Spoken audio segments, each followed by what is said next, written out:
investigating a murder case from over a decade ago, engaging in a battle of wits with a deranged killer, traversing an uncharted primordial jungle, seeking the remains of lost souls within a vast sinkhole, entering a mysterious village nestled within the heart of the 10,000 Great Mountains in search of a young girl.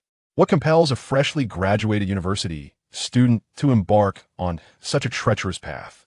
This tale begins with a haunted house and a female ghost slipping beneath the covers. Chapter 1. The Ghost Beneath the Covers. In the blissful community, before the door of room 404, the rental price is stated as $200. I demand $1,000. The maximum I can offer is $500, no more. $800. Otherwise, you may seek another. Very well. The stylish landlady, clad in retro denim attire, produced a contract. Sign the contract. It needs to be lower. Despite his evident frustration, Xiao Mushing affixed his signature. The landlady scanned his WeChat and transferred 800 yuan to him, handing over the key to the room before hastily departing, as if fleeing from some perilous situation. The 800 yuan rent was a gesture from the landlady. Why, you ask? This particular room is notoriously known as a haunted dwelling. None who have resided there have managed to endure a single night. Thus, the landlady subsidized the rent, hoping to attract a vigorous young man to dispel the room's oppressive aura. Freshly graduated from university and yet to find employment, Xiao Mushing's eye was drawn to this rental notice. Without hesitation, he rushed over. As for ghosts, he was undeterred by poverty. How could he possibly fear the supernatural? Reflecting on his childhood, he recalled playing hide-and-seek with village children, hiding in a collapsed tomb until past 1 in the morning. The adults searched for him, crying and calling his name, but he remained silent. Only when his peers, in tears, admitted defeat did he extend a hand from the grave and cry out. He still remembered that day, accompanied by many elders, some of whom nearly caused the village to host several days of feasting due to his antics. Subsequently, he was suspended from a tree until the following morning, his body marked with welts from bamboo whips. In hindsight, it was a glimpse into the lost innocence of his childhood. Xiao Mushing wiped away imaginary tears from the corners of his eyes, refocusing his thoughts as he retrieved the key to unlock the door. The room's decor embraced a minimalist aesthetic comprising 2 bedrooms, a living room, a kitchen, and a bathroom, along with a sealed balcony, totaling over 90 square meters. Essential amenities such as a refrigerator, air conditioner, and water heater were all present. Xiao Mushing opted for the largest bedroom as his resting place and began to organize his belongings. He then proceeded to inspect the room, tapping and listening attentively, sniffing the air. His curiosity was piqued by the rumors of haunting. He wondered if any remains were concealed within. Although the landlady claimed no murders had occurred in the house, what if, after a thorough investigation, he discovered no hidden compartments and detected no foul odors? Everything seemed normal for the time being. Xiao Mushing gazed into the mirror, caressing his sharply defined jawline. How was it that I am so handsome? He then turned off the light and exited the bathroom. Yet, just as he turned his back and closed the bathroom door, the light flickered ominously. At 5 p.m., Xiao Mushing opened the delivery app, selecting a restaurant that appeared promising. He noted the distance, 2 kilometers. 2 kilometers isn't too far, he mused, stepping out of the door, opting to walk there. This would aid in exercising his body and aiding digestion post-meal. Upon returning that evening, he browsed through job recruitment apps, receiving responses to previously submitted resumes. Must be from a prestigious university. Must possess national-level awards. In this day and age, even securing a position as a typist comes with such stringent criteria. He glanced at a message from an electronics factory. Only females. Xiao Mushing sighed. I suppose I must venture out tomorrow. With that thought, he switched screens on his phone and began to scroll through short videos. After a while, he headed to the bathroom to freshen up. Upon returning, he lay on his bed, turned off the light, and closed his eyes. After several minutes, he picked up his phone once more. Unable to sleep, he resorted to scrolling through short videos again. As he mindlessly scrolled through his phone, Xiao Mushing caught a glimpse of a figure emerging beside his bed in the dim light. At that moment, he ceased his foolish smile at the screen. The window was shut, the door firmly locked. It was utterly impossible for anyone to have entered. Moreover, even if a thief were to intrude, it would be inconceivable for them to venture into the bedroom, fully aware of a person's presence. The figure by the bed appeared somewhat ethereal. Xiao Mushing contemplated a certain possibility. Instead of shouting in panic, he silently slid his hand beneath the covers, lifting them slightly and curling himself into a ball. In such moments, exhibiting fear and crying out would only hasten one's demise. Yet, as he nestled deeper into the blanket, he raised his head to behold an exquisitely beautiful face. Oval in shape, smooth and porcelain-like, marred only by dark circles and bags under her eyes, rendering the ghost somewhat haggard. Were it not for the fact that he was alone in this room, the scene might have appeared rather heartwarming. Xiao Muxing switched off his phone and closed his eyes, surrendering himself to slumber. For a long while, there was no sound. Xiao Muxing mused that, as he had anticipated, as long as he feigned ignorance of her presence and refrained from displaying fear, he should be safe. After all, he had previously learned that this room was merely haunted, without any fatalities attributed to its eerie reputation. However, just as he believed he could evade disaster this night, a gentle voice whispered in his ear, "You can see me, can't you?" The voice was so close, it felt as though someone was leaning in to speak directly to him. In that instant, Xiao Muxing tensed, akin to a tightly strung bow, paralyzed by fear and hesitant to react. Any sudden movement might provoke a dire consequence. The fact that the female ghost had yet to take his life indicated a semblance of safety for him at present. "Hey, are you truly asleep?" The ghostly voice continued to echo in his ear, but Xiao Muxing remained unresponsive. Realizing her efforts were in vain, the lights in the living room began to flicker erratically. He continued to feign ignorance until the passage of time rendered her attempts futile, prompting her to extinguish the lights once more. Silence enveloped him again. Gradually, the tension in Xiao Muxing's chest began to ease as midnight approached. However, he soon felt a painful pressure in his bladder. "I should get up to use the restroom. It should be fine. If I encounter her, I will pretend not to see," he reasoned. Thus, he rose, turned on the bedroom light, and cast a quick glance around, relieved to find the ghost had vanished. Upon reaching the restroom door and switching on the light, he casually closed the door behind him. Next to the toilet stood a spectral figure clad in a blue school uniform, adorned with a small badge that read Jinyang City No. 1 High School. At that moment, the apparition was stroking its chin, akin to a lecherous old man, scrutinizing Xiao Muxing's hand resting on his waistband, as well as the area below. Xiao Muxing felt a rush of embarrassment. Given his handsome visage, he had been subjected to teasing in the past, from aunts, sisters, and even roommates. Yet this was the first time he found himself confronted by a ghostly female. Preoccupied with his thoughts, his hands did not remain idle. He feigned a clumsy demeanor, tying his waistband into an awkward knot. Just as he pretended to continue untying his belt, preparing to exit the restroom, darkness suddenly enveloped him. The lights went out. As he fumbled to turn them back on, a face loomed less than an inch from his own, causing him to instinctively jerk his head back. In that fleeting moment, Xiao Muxing's heart raced with alarm. This is it. Chapter 2. The Series of Murders in Jinyang City. A triumphant smile gradually spread across the face of the female ghost. "You truly can see me. Why pretend otherwise?"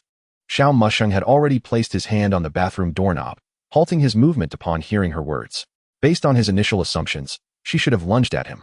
Yet her demeanor and tone suggested she meant him no harm. "Why are you so certain that I can see you?" she continued. "Many others have entered this house before, and despite my numerous attempts to manipulate the lights and television, they could not perceive me. But you are different." "Thank you." Xiao Muxing expressed his heartfelt gratitude, realizing that, without her, even a house rented for 800 yuan by the landlord would not have led him to this encounter. "You're welcome. But wait. You still haven't answered my question. Why are you pretending not to see me?" Although the ghost was perplexed by his gratitude, she replied courteously. Yet, recalling their previous topic, she swiftly pressed on. Xiao Muxing merely extended his hands, gesturing towards her figure with a few movements. He said nothing, yet his actions spoke volumes. A silence enveloped the room for a moment. Xiao Muxing broke the tension first. "My name is Xiao Muxing. And you?" "Luo Yao." Upon hearing this name, Xiao Muxing raised an eyebrow. It sounded vaguely familiar. He felt he had encountered it somewhere before. "How did you die? Was it murder or suicide?" "Murder," Luo Yao replied, still contemplating how to articulate her own thoughts when he unexpectedly posed the question. Jinyang City No. 1 High School, murder. Time of death, October 29, 2009. The Jinyang City serial murder case. Before she could finish her last sentence, Xiao Muxing interjected. "How do you know?" Luo Yao had heard whispers about the case in her lifetime, but never imagined she would become a part of it. Xiao Muxing pondered for a moment before replying. "I came across it online." With that, he immediately retrieved his phone, eager to confirm something. He typed Jinyang City serial murder case into the search bar. Scrolling upward, he finally came upon a page. Police reward notice. a reward of 500,000 yuan will be granted for information leading to the capture of the Jinyang City serial murderers. Although this notice had been issued over a decade ago, it remained valid. This was the source of Xiao Muxing's excitement. He recalled having watched a video where a content creator discussed the case. The main debate centered around whether there were 6 or 7 victims. As a senior student had gone missing during the time frame of the murders, her name was Luo Yao. Hence, conflicting accounts persisted regarding the number of victims involved in the Jinyang case. Now, standing before him was one of those victims. He could potentially claim that 500,000 yuan. Do you wish to take revenge? Tell me who the murderer is, and I will help you avenge your death. Luo Yao hesitated at his fervent inquiry.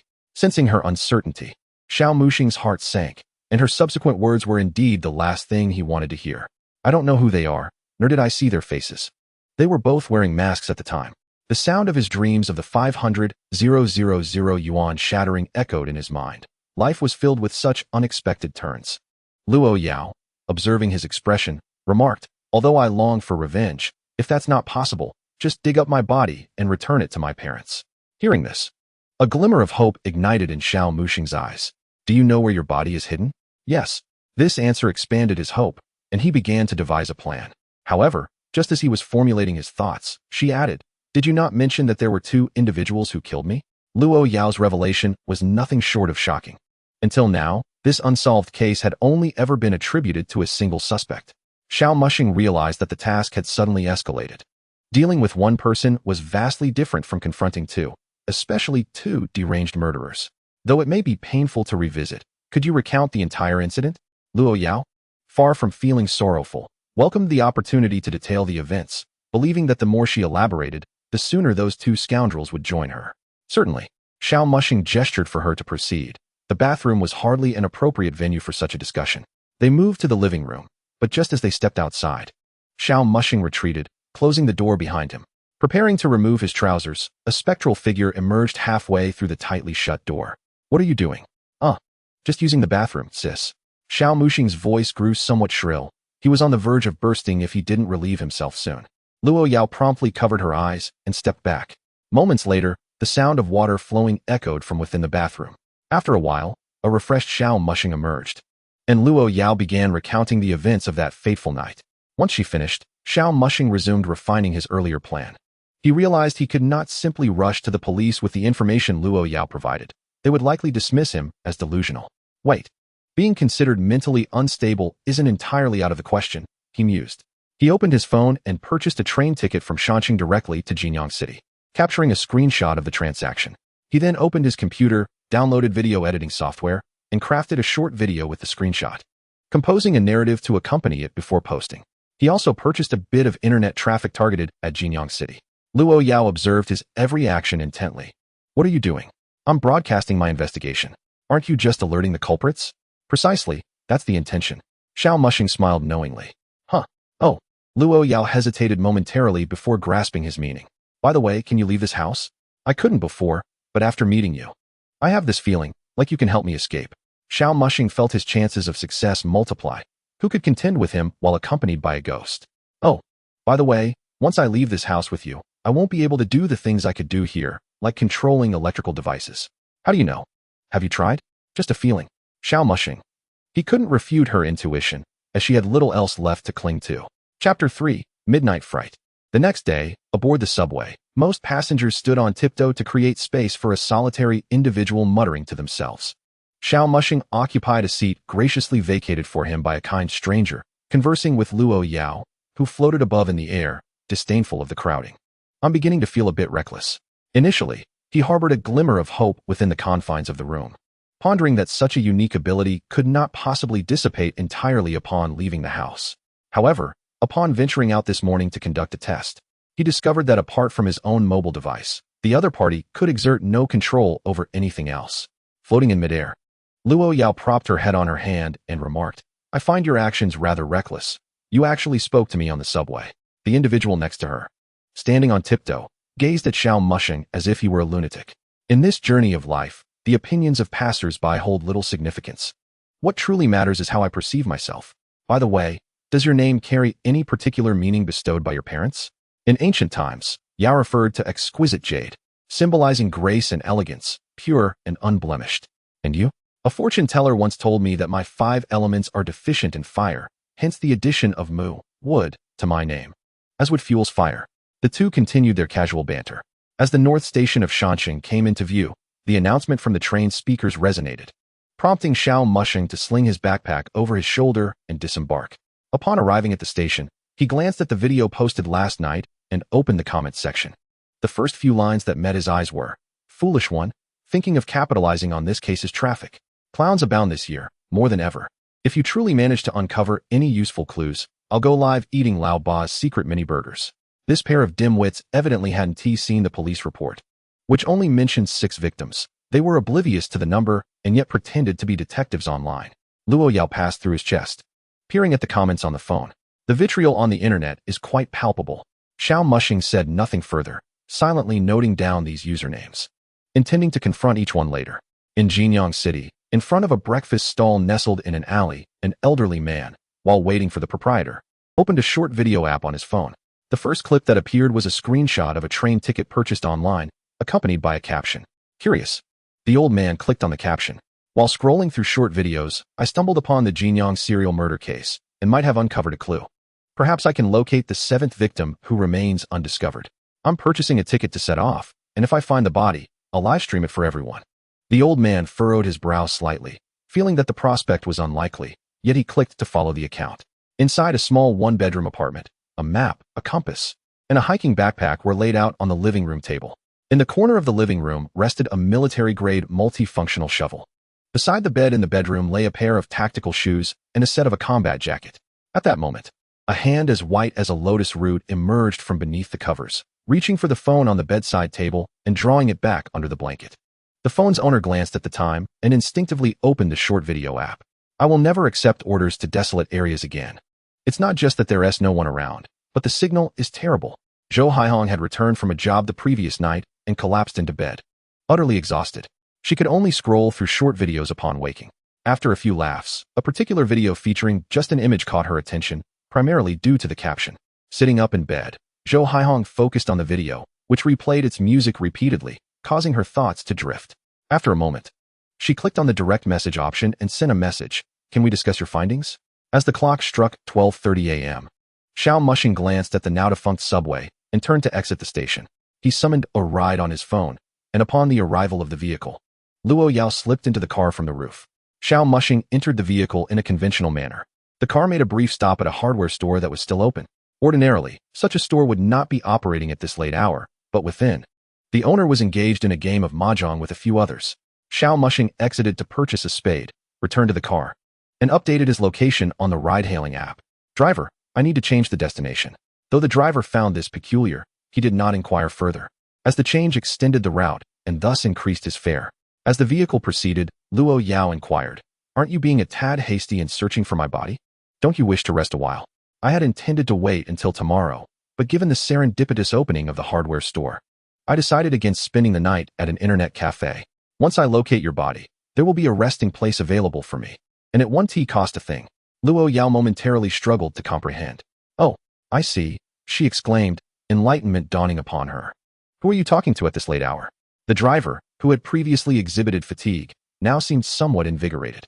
The passenger's soliloquy was one thing, but the words exchanged in the dead of night sent a chill down his spine. "I'm conversing with my friend," Xiao Mushing replied. The driver, visibly unsettled, responded, "I hope there's not too much change in that place. If there is, digging might become troublesome. I can't say for certain.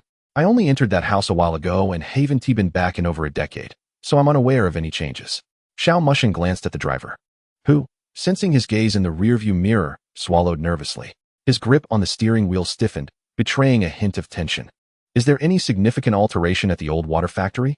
"No, that place was abandoned several years ago, and I haven't heard of any plans for demolition or renovation." Xiao Mushing nodded in response. He turned to Luo Yao and remarked, "There shouldn't be any major issues. Your body is most likely still there." At that moment, the driver silently shifted the car into a higher gear, mentally screaming, "Drive faster." After a brief interval, Xiao Mushing queried again, "Driver, have you heard of the Jinyang City serial murders from 2009? The driver's inner thoughts raced. "Is it starting now? Please no? How should I respond? If I say I haven't heard of it, will he begin his tale? But if I have heard of it, Will he share something I don't know? Not receiving a reply from the driver, Xiao Mushing continued. Given your accent, you must be a local. Such events would surely be known to you. The driver's mind raced, and he managed to force a smile, saying, I'm driving and can't engage in too much conversation with passengers. It could distract me. Oh, my apologies. Please continue. Luo Yao eyed Xiao Mushing skeptically. You're doing this on purpose, aren't you? Xiao Mushing subtly nodded. He needed a witness. Chapter 4 Robbery? No. We steal desire. The old water factory, according to the navigation, was a 1-hour drive away. Yet the driver managed to reach it in only 40 minutes. After Xiao Mushing alighted from the vehicle, the driver immediately pressed the accelerator, propelling away from the scene with remarkable speed. With a smile, Xiao Mushing waved his hand and softly murmured, mountains and rivers lead to encounters. He then turned to Luo Yao, grinning as he said, let us go. You lead the way. The moon was partially obscured by clouds, prompting Xiao to activate the flashlight feature on his phone to illuminate the path ahead. As they walked, Luo Yao, who was leading, suddenly halted. There are 2 people ahead. Xiao Mushing's eyes lit up. He could hardly contain his excitement. You 2 hiding in the bushes can come out now. I've already spotted you. Hearing this, Luo Yao widened her eyes in disbelief at Xiao Mushing's audacity. Despite her warning, he was provocatively standing his ground. Are you insane? As a ghost, she had no means to drag Xiao away in haste. Xiao gestured for her to remain silent. From the left thicket, a figure stealthily moved toward Xiao's rear, followed closely by 2 silhouettes emerging from the underbrush. With the aid of his phone's flashlight, Xiao discerned a blonde-haired youth in front and a rough-looking individual behind. One bore a tattoo of a green dragon on his left arm, while the other displayed a white tiger on his right, collectively forming a menacing duo. Both wielded weapons. One brandished a metal rod, while the other clutched a stone, the origins of which were unknown. The only troubling aspect was their youth. They appeared far too young, reminiscent of mere children under 10 years old, which seemed implausible for individuals capable of committing such heinous acts. It was evident that those who could orchestrate a serial murder were unlikely to be so easily provoked by a mere video. The blonde youth, grasping a flashlight, swung it toward Xiao's face before licking his lips. Yet, Xiao remained unfazed, raising a hand to shield his eyes while casually remarking, Gentlemen, robbery is a grave offense. You could face 3 to 7 years, or even decades if violence is involved. I advise you to contemplate your actions carefully. The blonde assessed Xiao's physique with a discerning eye, pondering whether assaulting him for his looks might also result in punishment. Initially panic-stricken, Luo Yao instinctively covered her mouth with both hands. Despite the inopportune and morally dubious circumstances, a strange smile flickered across her features. Xiao was indeed quite handsome, though his appeal leaned more towards a delicate beauty than traditional masculinity. The 2 ruffians had come to the old water factory area to scavenge, hoping to uncover valuables to sell for a quick profit. Upon spotting Xiao, they were intrigued not only by his looks, but also by their own peculiar inclinations. With the isolation of the desolate wilderness, they entertained the notion that they could overpower him without fear of consequences, believing that even if the police were alerted, they could evade conviction. As the 2 began to creep closer, brandishing their weapons to intimidate Xiao into submission, they felt a surge of confidence as he remained motionless. However, just as the blonde swung his club towards Xiao, the latter swiftly seized the weapon, pulling it toward himself. The blonde was drawn in closer, only to receive a swift kick to the groin, collapsing in a manner reminiscent of a cooked shrimp. The rough youth, witnessing this turn of events, was seized by a malicious impulse and hurled the stone towards the back of Xiao's head. Reacting with agility, Xiao dodged, the stone grazing his cheek and leaving a bloody mark. In retaliation, Xiao hurled the club back at the attacker, striking him squarely in the face and sending him sprawling to the ground. Luo Yao stood in astonishment. You're quite formidable. Without some skill, how would I dare to entertain the notion of acquiring that 500,000? Xiao replied. In his childhood village, he had befriended 2 elderly masters, one a practitioner of Bagua, the other a veteran of the battlefield, learning a few techniques from them. However, opportunities to apply those skills had been rare. His last encounter was during a stint selling alcohol when a male patron attempted to provoke him, resulting in a confrontation that led him to abandon the trade due to its inherent risks. What shall we do with these 2? He pondered. Let them toil as laborers. When the 2 thugs attempted to rise and resist, Xiao delivered a harsh lesson in social conduct with a few well-placed punches. Bro, I'm sorry. Please spare us, they pleaded, realizing too late the caliber of the opponent they faced. Xiao delivered a kick to each, asserting, stop feigning death. Accompany me to handle a matter. With no choice but to comply, they followed him into a small grove. Xiao produced a shovel from his bag. Dig here, he commanded. The blond youth, bewildered, inquired, "What are we digging for?" "A corpse." Xiao's words, spoken in the stillness of the night, chilled them to the bone. They shivered involuntarily. For they were mere delinquents with peculiar tastes, not reckless killers. The rough youth wavered. "Can't we wait until morning?" Xiao merely chuckled, flexing his fists. "Do you think you have a choice?" Thus, with tears brimming in their eyes, they took turns digging. The age-old adage echoing in their minds. A knife hangs over the head of one who covets beauty. They never anticipated such a fate would befall them.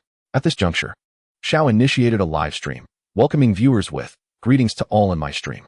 As I previously indicated in my video, I have uncovered the remains of the 7th victim through various leads, and we are now in the process of excavating." The somber atmosphere, accompanied by 2 injured ruffians and a boy with bloodstains on his face, who smiled brightly, cast an eerie pall over the stream. As the broadcast commenced, only a handful of viewers tuned in initially, but soon the numbers surged into the hundreds. Though not a vast audience, the discussions were fervent. After all, watching such a stream in the dead of night was undeniably thrilling. Incredible. There are 3 men in a grove doing such things. What happened to the host's face? The comments echoed skepticism. "You're such a trickster for clout." A kind warning. Host, fabricating tales for views could land you in a place where meals and lodging are provided. In the face of such doubts, Xiao simply smiled, brushing off the remarks.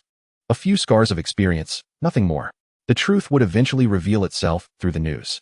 Meanwhile, Luo Yao crouched beside a half-dug pit, contemplating the unfolding drama. As the person directly involved, witnessing others excavate one's own corpse is quite an intriguing experience. Drawing upon knowledge acquired during her high school years, she could easily envision that what would be unearthed would undoubtedly be a pile of skeletal remains, and not particularly pristine ones at that. She had never contemplated what her own demise would entail. After all, she was young then, never imagining she would have the opportunity to observe others unearthing her. Xiao Mushing gazed at Luo Yao, who was squatting by the edge of the pit, leveling her phone on a stand. He approached the pit to inquire, "What does it feel like to see oneself about to be exhumed?" "It is rather novel and quite peculiar, one might say. The predominant feeling is one of regret." "Regret?" "Indeed, I once aspired to enroll in the Capital University of Foreign Languages to become a diplomat, or perhaps to work as a translator and travel the world, or even to be a foreign language teacher. Alas, none of those dreams came to fruition, and now they are all lost."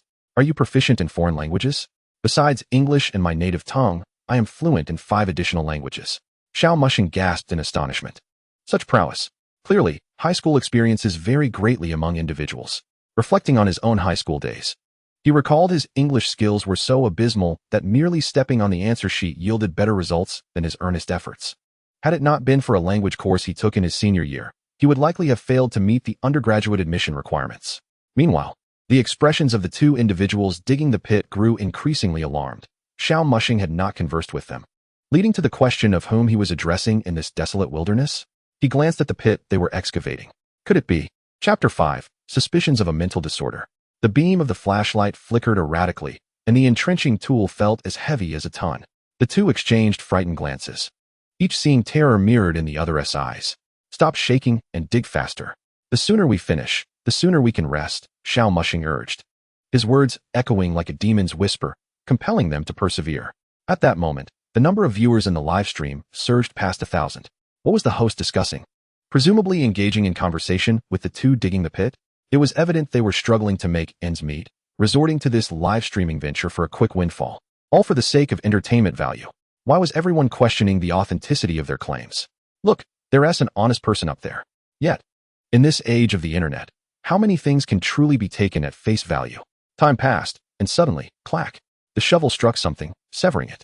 Xiao Mushing, quick to react, leaped down, snatched the shovel from the yellow-haired worker, and took the flashlight from the one with the spiky hair. He began to scrape away the surrounding earth, revealing a section of bone. The tightly wound tension in the yellow-haired man and the spiky-haired one snapped, and they screamed, scrambling to escape the pit. "It's a ghost. There's a ghost." They fled into the depths of darkness. The viewers in the live stream reacted with laughter, either typing ha ha ha or sending laughing emojis. The duo's fear was misconstrued as mere theatrics for the show. Xiao Mushing had no intention of pursuing them.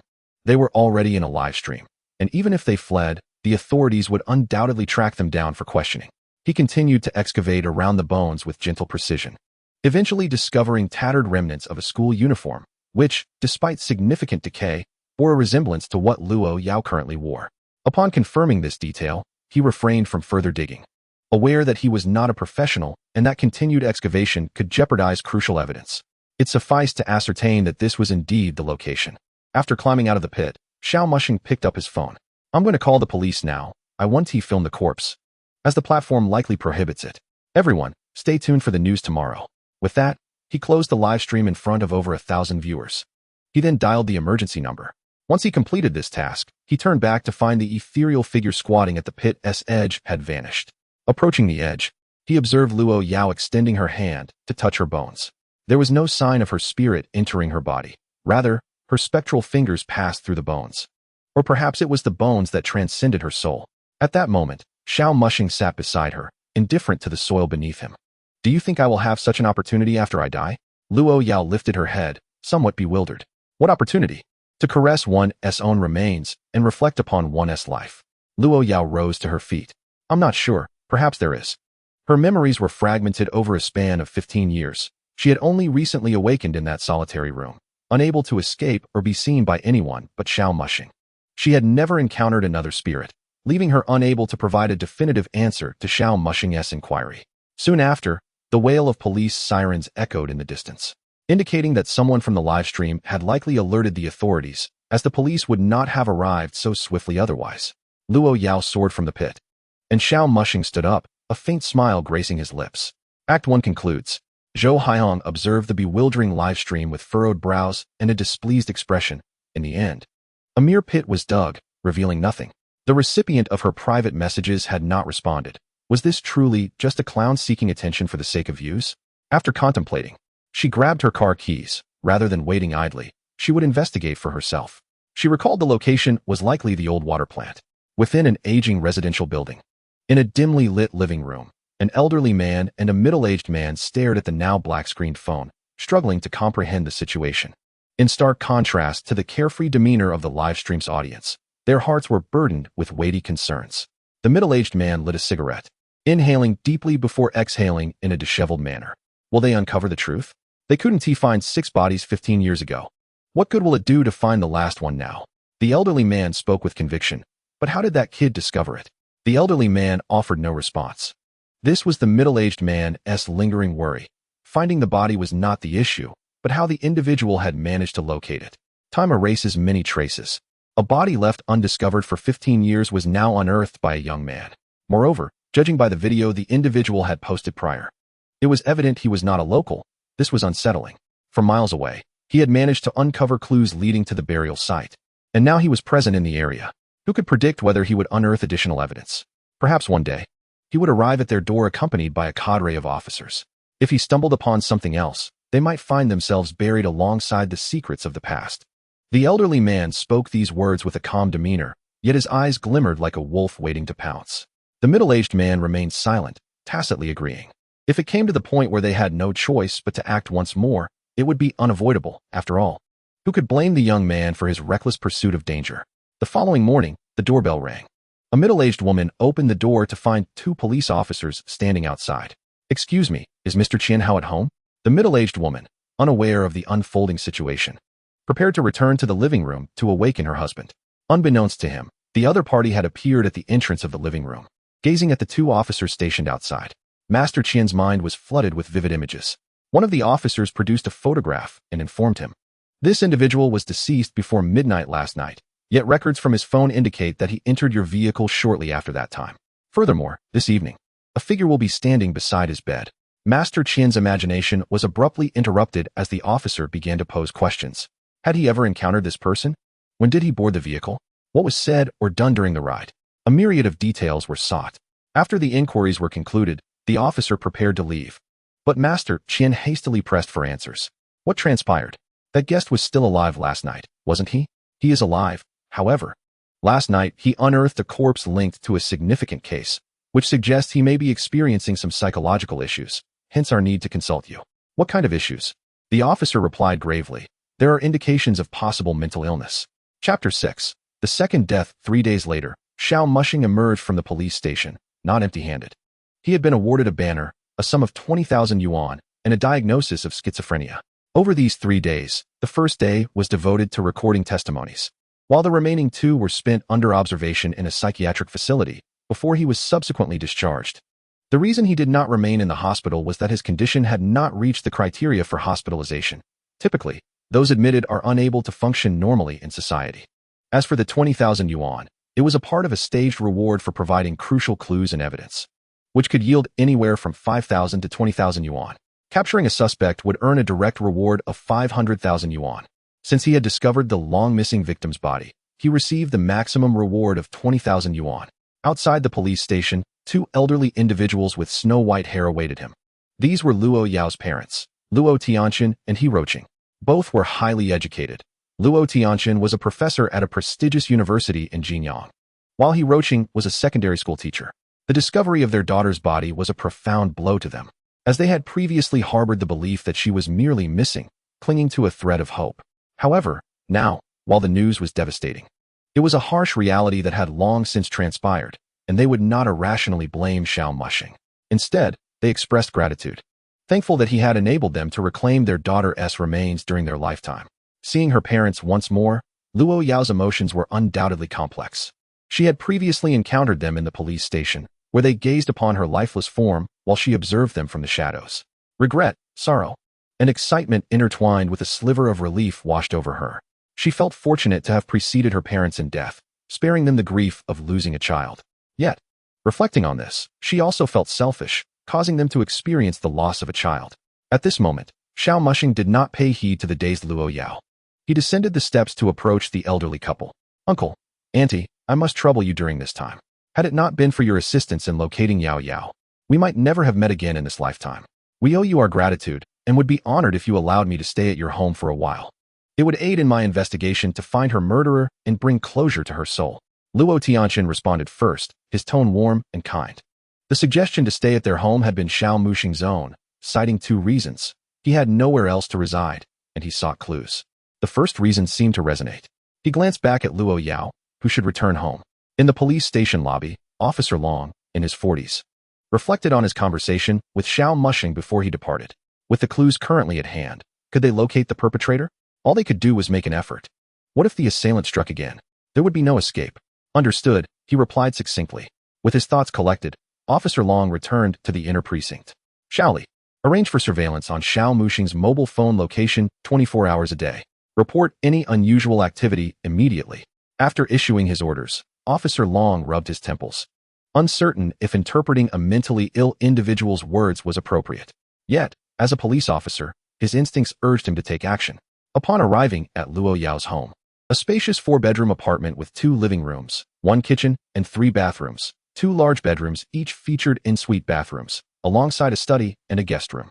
He Roqing led Xiao Mushing to one of the larger bedrooms, decorated in a refreshing pink hue. "Since Yao Yao's departure, I have maintained her room daily, but the arrangement has remained untouched, including her hidden little secrets. If I ever found them, I would simply return them to their original place." Hearing this, Luo Yao, who had been engulfed in sorrow, suddenly shivered. Xiao Mushing inquired, "What secrets?" He Roqing pondered for a moment before crouching down. Luo Yao reached out as if to stop her, but her hand passed through. He Roqing reached beneath the bed, activated a hidden mechanism, and extracted several concealed compartments. A number of books emerged from within. Ignoring Luo Yao's attempt to intervene, Xiao Mushing casually picked up a few volumes. Noting that their covers featured 2 men, the overbearing prince usurps the emperor, that year beneath the osmanthus tree with the gentle senior, and the sensitive CEO and his doctor friend. Xiao Mushing remarked silently. He Roqing smiled at the books. "It's normal for a high school student to have unique interests. I used to think our Yao Yao was too perfect, like a child from someone else's family, until one day I discovered these books in her room. She needn't have hidden them. Her father and I would not have reacted adversely.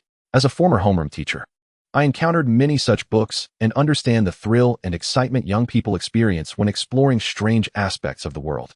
Xiao Mushing quietly returned the books to their compartments. Although he had read a wide array of literature during his school years, from literary classics to sensational novels and even romance, he found this genre utterly unpalatable. He could not bear to embody any character within such narratives. He glanced at the visibly distressed Luo Yao and felt compelled to ask a question that might concern her. "Are many people aware of these books? Aside from us, only the investigating officers and a few close relatives are privy to this. Not many. Perhaps only a dozen or 20 in total. Why do you ask?" Have you made a new discovery? No, just a casual inquiry, Xiao Mushing replied solemnly. At that moment, Luo Yao crouched in a corner of the room, her back turned to the two, experiencing her second death 15 years after her first social death. Subsequently, He Roaching stepped outside, allowing Xiao Mushing to reflect and search for clues in solitude. However, before leaving, He Roaching appeared somewhat conflicted, yet chose not to voice her thoughts. Xiao Mushing discerned the thoughts of the other party and replied, "There will not be any significant changes to the arrangement of this room." Upon hearing this, He Roaching smiled and nodded. This house represented one of the few vestiges of her daughter. Gazing at the room that remained identical to how it was 15 years ago occasionally transported her into a reverie, making her feel as though Luo Yao was still present. Xiao Mushing cast a glance at Luo Yao in the corner, choosing not to intrude on her. She needed this moment of tranquility. Approaching the desk, he retrieved his laptop and opened the live broadcast playback records, preparing to create his next short video. With his other hand, he took out his phone and accessed his homepage. The previous video, which had garnered merely a few thousand likes, had astonishingly surged to 1.02 million likes within the span of just 3 days. His follower count had also exceeded 80,000, a figure that continued to rise.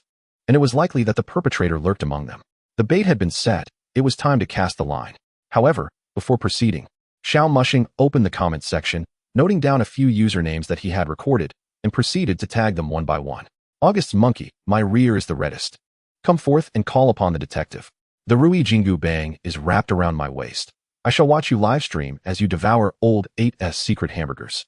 Be a rogue, greedy and lustful, continue to call for me. My visage is one that defines handsomeness. Let the clowns speak. After tagging each individual, Xiao Mushing finally set his phone down. He may not possess many virtues, but holding grudges was certainly one of them. Chapter 7. I haven't been in this line of work for quite some time. Nightfall. He Roaching knocked on the door.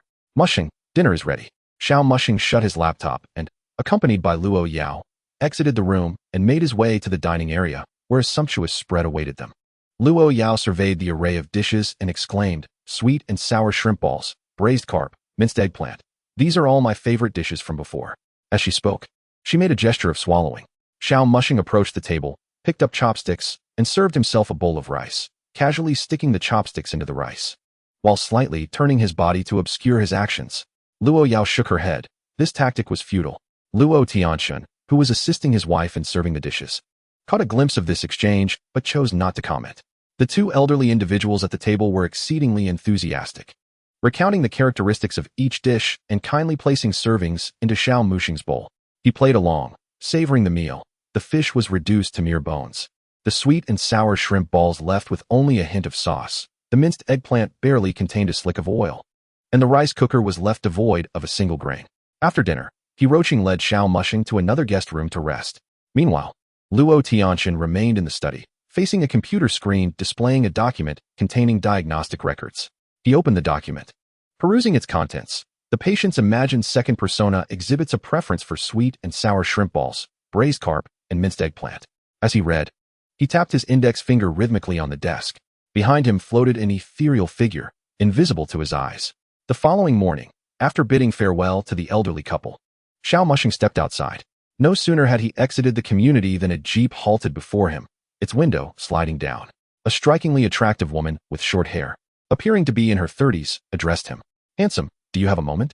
Since that night she had arrived at the old water plant and witnessed several police vehicles and the establishment of a cordon. Zhou Haihong had completely placed her trust in Xiao Mushing. However, in recent days, he had remained under police control, leaving her with no opportunity for communication. After finally learning that he had been released from the police station, she had patiently awaited his arrival. Yet, upon seeing his furrowed brow, she sensed his discontent. Did he perhaps think she intended to compete for the bounty? I haven't been in this line of work for quite some time.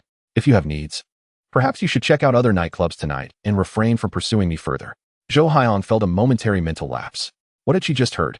Was the profession he had once engaged in not quite as she had understood? After clearing her mind of the confusion, she managed to utter a few words. You used to sell yourself? Let us not put it so harshly. It's referred to as providing emotional value. I only sell drinks, not my body.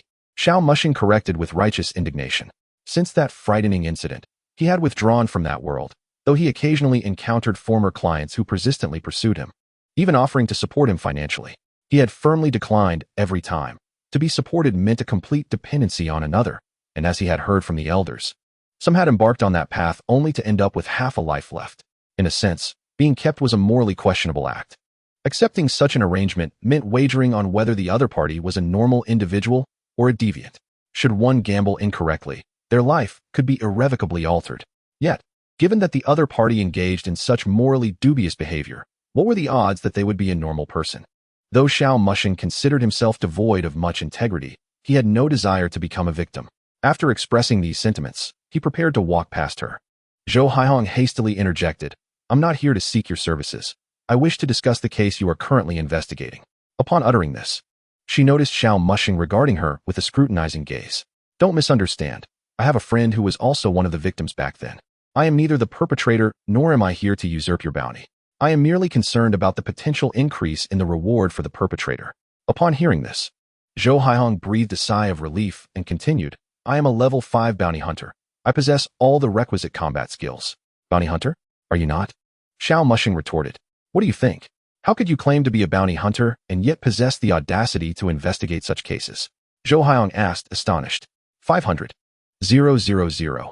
That amount is sufficient to make anyone cast aside their fear. Xiao Mushing extended 5 fingers. "Indeed, for wealth, men perish. For sustenance, birds succumb." Zhou Haihong replied empathetically, for she too was entrenched in that very line of work. "What is this business about bounty hunters and levels? There exists a bounty hunter forum. Upon registration, you become a bounty hunter, capable of uploading your skills certifications and proof of completed tasks, such as police bounties or other civilian rewards, which can elevate your bounty hunter level. You may also accept tasks directly from the forum, eliminating the need for proof to boost your rank. The higher your level, the more prestigious the tasks available, and correspondingly, the greater the bounty." "Oh, that should not concern me much. I only engage in such perilous endeavors once." Zhou Haihong fixed her gaze on Xiao Mushing. "I have encountered many bounty hunters, and in your eyes, I perceive the same trait present in others, a restless heart." Xiao Mushing grinned wryly, refraining from providing a forced explanation. Should he embark on such a perilous venture a second time, it would indeed be a folly. "Never mind. Let us not dwell on this matter any longer. However, should you wish to extract information regarding the progress of the case from me, I shall remain tight-lipped. Yet, if you desire to accompany me in the investigation, I would not oppose adding you to the team, provided that you adhere to my directives throughout." Zhou Haihong pondered for a moment. Joining the investigation would indeed allow her to delve into the case's developments. Her motivation was not driven by the bounty, but rather by a fervent desire to see the perpetrator meet their demise. If participating in the inquiry could expedite this process, she would gladly oblige. "Very well. One moment." Xiao Mushing suddenly interrupted, turning to the side to address Luo Yao. "I neglected to seek your opinion. What do you think?" Luo Yao nodded, affirming that her sole concern was to locate the culprit, indifferent to the means of doing so. "All is settled," Xiao Mushing replied as he turned back. Zhou Haihong felt a flicker of doubt about her hasty agreement. This individual appeared rather unhinged. Chapter 8. Restoring the original crime scene. A man and a woman retraced their steps along the path leading back to the school gate. Jinyang High School was not far from Luo Yao's home, and on that particular night, her parents were both preoccupied with separate engagements, unable to escort her. It was only on this solitary evening that she returned home alone, and it was this single instance that heralded her misfortune. After parting ways with her classmates, she would never again set foot in her home. Esteemed viewers, I have just exited the police precinct. I trust you have all seen the video released last night. We are now departing from Jinyang High School to reconstruct the crime scene, Xiao Mushing announced while live-streaming on his phone. "Host, I must admit your prowess. But considering it has been 15 years, attempting to reconstruct the crime scene now seems somewhat outdated," came a comment from the audience. "Be cautious, everyone. This host is rather vindictive. He has taken note of everyone who mocked him in the first video," another warned. "Finding the body after 15 years is quite an achievement," a viewer remarked. "Speaking of which, can the host truly uncover the truth behind this case?" someone questioned. "Do not hold your breath. If no one has managed to investigate this in 15 years, it is unlikely that the truth will emerge so easily," came a cynical reply. "One can never be certain. What if the host does uncover it?" Some expressed skepticism, while others voiced their faith. Xiao Mushing, having located a body that had evaded discovery for 15 years, garnered a substantial following, with some in the comments defending him. "If we make progress in our investigation, I kindly ask you all to shower me with gifts and follow my channel," Xiao Mushing implored, revealing a rather opportunistic demeanor. "Should you truly achieve a breakthrough, I shall certainly contribute." came a response. I'll back that host. Zhou Haihong furrowed her brow deeply at the notion of conducting an investigation while live streaming. Even if one were to seek financial gain, this was not the appropriate context. Her apprehension grew as she began to question her decision. They soon entered a narrow alley. Xiao Muxing's voice suddenly pierced the air. Stop. The two viewers watching the stream paused, their attention captivated. They were intimately familiar with this area. Zhou Haihong turned to inquire. What is it? This is where Luo Yao was presumably attacked, she noted, glancing down the alley that led to another street. Why here? While Xiao Muxing longed to divulge that this information had come from a personal source, he swallowed his words. Aware that revealing this would only lead others to believe his condition had worsened. Instead, he provided an analysis based on the evidence. Before reaching this intersection, she had already parted ways with her classmates. This stretch of road was traversed by her alone, and notably, there were no surveillance cameras in this area 15 years ago. Additionally, this alley leads to several other narrow paths, making it an ideal location for ambushing and abducting someone. Why incapacitate and abduct? Zhou Haihong posed a question that echoed the curiosity of most viewers. Wouldn't a murderer simply kill her here? For a killer, murder is a form of gratification. However, given that he had already claimed several victims, some of whom had been discovered, he would not risk killing here. Doing so would deprive him of the thrill of the act and increase the likelihood of being caught. Moreover, this may have been his final opportunity to kill, as chances would be scarce afterward. Thus, he would need to transport her to a secluded location to savor this rare feast, making it imperative not to kill indiscriminately. Xiao Muxing elucidated, relieved he had responded swiftly. At that moment, an elderly man and a middle-aged individual watching the stream swallowed hard, their thoughts aligning with his analysis. Upon hearing this explanation, Zhou Haihong refrained from voicing further dissent. They proceeded to reenact the sequence of events surrounding the crime. Zhou Haihong portrayed Luo Yao, while Xiao Muxing embodied the murderer. Throughout this process, Zhou Haihong was repeatedly interrupted by Xiao Muxing. You are a senior in high school, just finishing evening study sessions, feeling exhausted. You lack the energy to be vigilant or scrutinize your surroundings. All you wish is to return home swiftly and rest comfortably in bed. Thus, you must appear weary, your eyes vacant. When I ambush you from the alley, you must express panic and confusion, flailing in disarray. As the scene unfolded repeatedly, Xiao Muxing continued to shake his head in dissatisfaction. Zhou Haihong, now fatigued, sat down on the ground. What is still amiss? Sweat dampened her clothing, clinging to her form. Though she appeared to be in her 30s, she was impeccably maintained. Her physique well managed, leading to a shift in the live stream's atmosphere. The host seems exhausted holding the phone. Perhaps the sister beside you could help? Suggested one viewer. I agree. Let's not let the phone hinder the host's concentration, another chimed in. Host, hand the phone to that sister, and I shall immediately send you gifts. Ignoring the comments, Xiao Muxing feigned contemplation, fully aware of the discrepancy at hand. The assailant was likely two individuals, yet he could not state this outright. He needed to present a process before revealing the conclusion. With the groundwork laid, it was time to disclose the answer. Xiao Muxing surveyed the buildings flanking the alley before suddenly rising to his feet. I have realized the inconsistency. For a high school student, even a girl, to be incapacitated and taken away would not be an easy feat. There would invariably be essential traces left at the scene. However, according to the police investigation from 15 years ago, no evidence was found at the site, indicating that the assailants had executed their plan with remarkable cleanliness, resulting in her classification as missing. Yet, for a murderer to accomplish this without leaving any traces, not even a personal belonging of the victim, is exceedingly difficult unless it was a joint operation by two individuals. His final assertion sent shockwaves through the live stream. Host, do not engage in baseless speculation. What if it turns out to be true? The comments flooded the screen, vibrant, yet some could scarcely bear to witness the unfolding narrative. The elderly and middle-aged viewers felt as if they were students called upon by an English teacher to recite vocabulary they had long forgotten, anxiety coursing through them. The accuracy of his statements was unsettling. He pinpointed the location, the number of assailants, and even mirrored their own thoughts from that fateful night. However, this was not the end.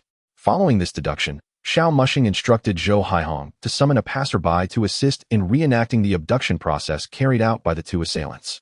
Initially, the endeavor was fraught with difficulties, as the passerby appeared somewhat timid and bashful, resulting in actions that were rather comical, reminiscent of a silent comedy on stage. Yet, through Xiao Muxing's patient guidance, the depiction of the crime scene gradually began to take shape. The live streaming room erupted with a flurry of donations. Some viewers were captivated by the recreation of the crime scene, while others found amusement in the spectacle.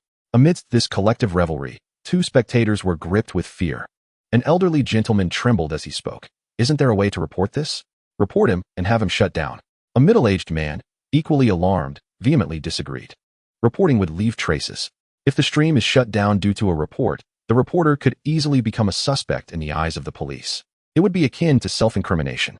The two men found it increasingly difficult to maintain their composure, although the reenactment might not be entirely reliable in the eyes of others. To them, Xiao Muxing's actions were akin to a divine witness scrutinizing every detail of their heinous acts, as if orchestrating a replay right before them. This horror and dread pierced their very souls, as if at any moment, the screen might announce, "I've found you." Chapter 9. This is a trap. Do they dare to gamble? At the police station, Officer Long scrutinized the live-streamed images, feeling an inherent discomfort. The deductions made regarding the primary crime scene and the number of assailants indeed provided significant insights. However, the rationale and methods proposed felt fundamentally flawed. This recalled to his mind a case he had previously solved, where the perpetrator masqueraded as a witness. This case involved a minor committing murder, and during a critical impasse, the supposed witness offered numerous hints and even demonstrated a knack for solving the case. Yet, as his investigation progressed, he began to suspect that this so-called witness was, in fact, the instigator of the juvenile's actions. Everything had been meticulously orchestrated by him. Naturally, he would never suspect that Xiao Muxing had any connection to a case from 15 years prior. The child had been merely a few years old at the time, and the 7 victims would have easily overpowered him. Nonetheless, the current investigative methods employed by Xiao Muxing evoked a sense of déjà vu regarding this case. He then recalled the diagnostic report associated with the individual in question, and suddenly clarity dawned upon him. This was not merely a figment of his imagination narrating these events. Rather, he did not perceive this information as his own analysis, but as a recounting of what had been articulated by an imagined character. If that were the case, then everything would fall into place. Officer Long shook his head, lamenting the squandered potential of such a promising individual. In the live stream, Xiao Muxing addressed the camera, stating, "These are the initial reconstructions of the crime scene based on the clues I have gathered thus far.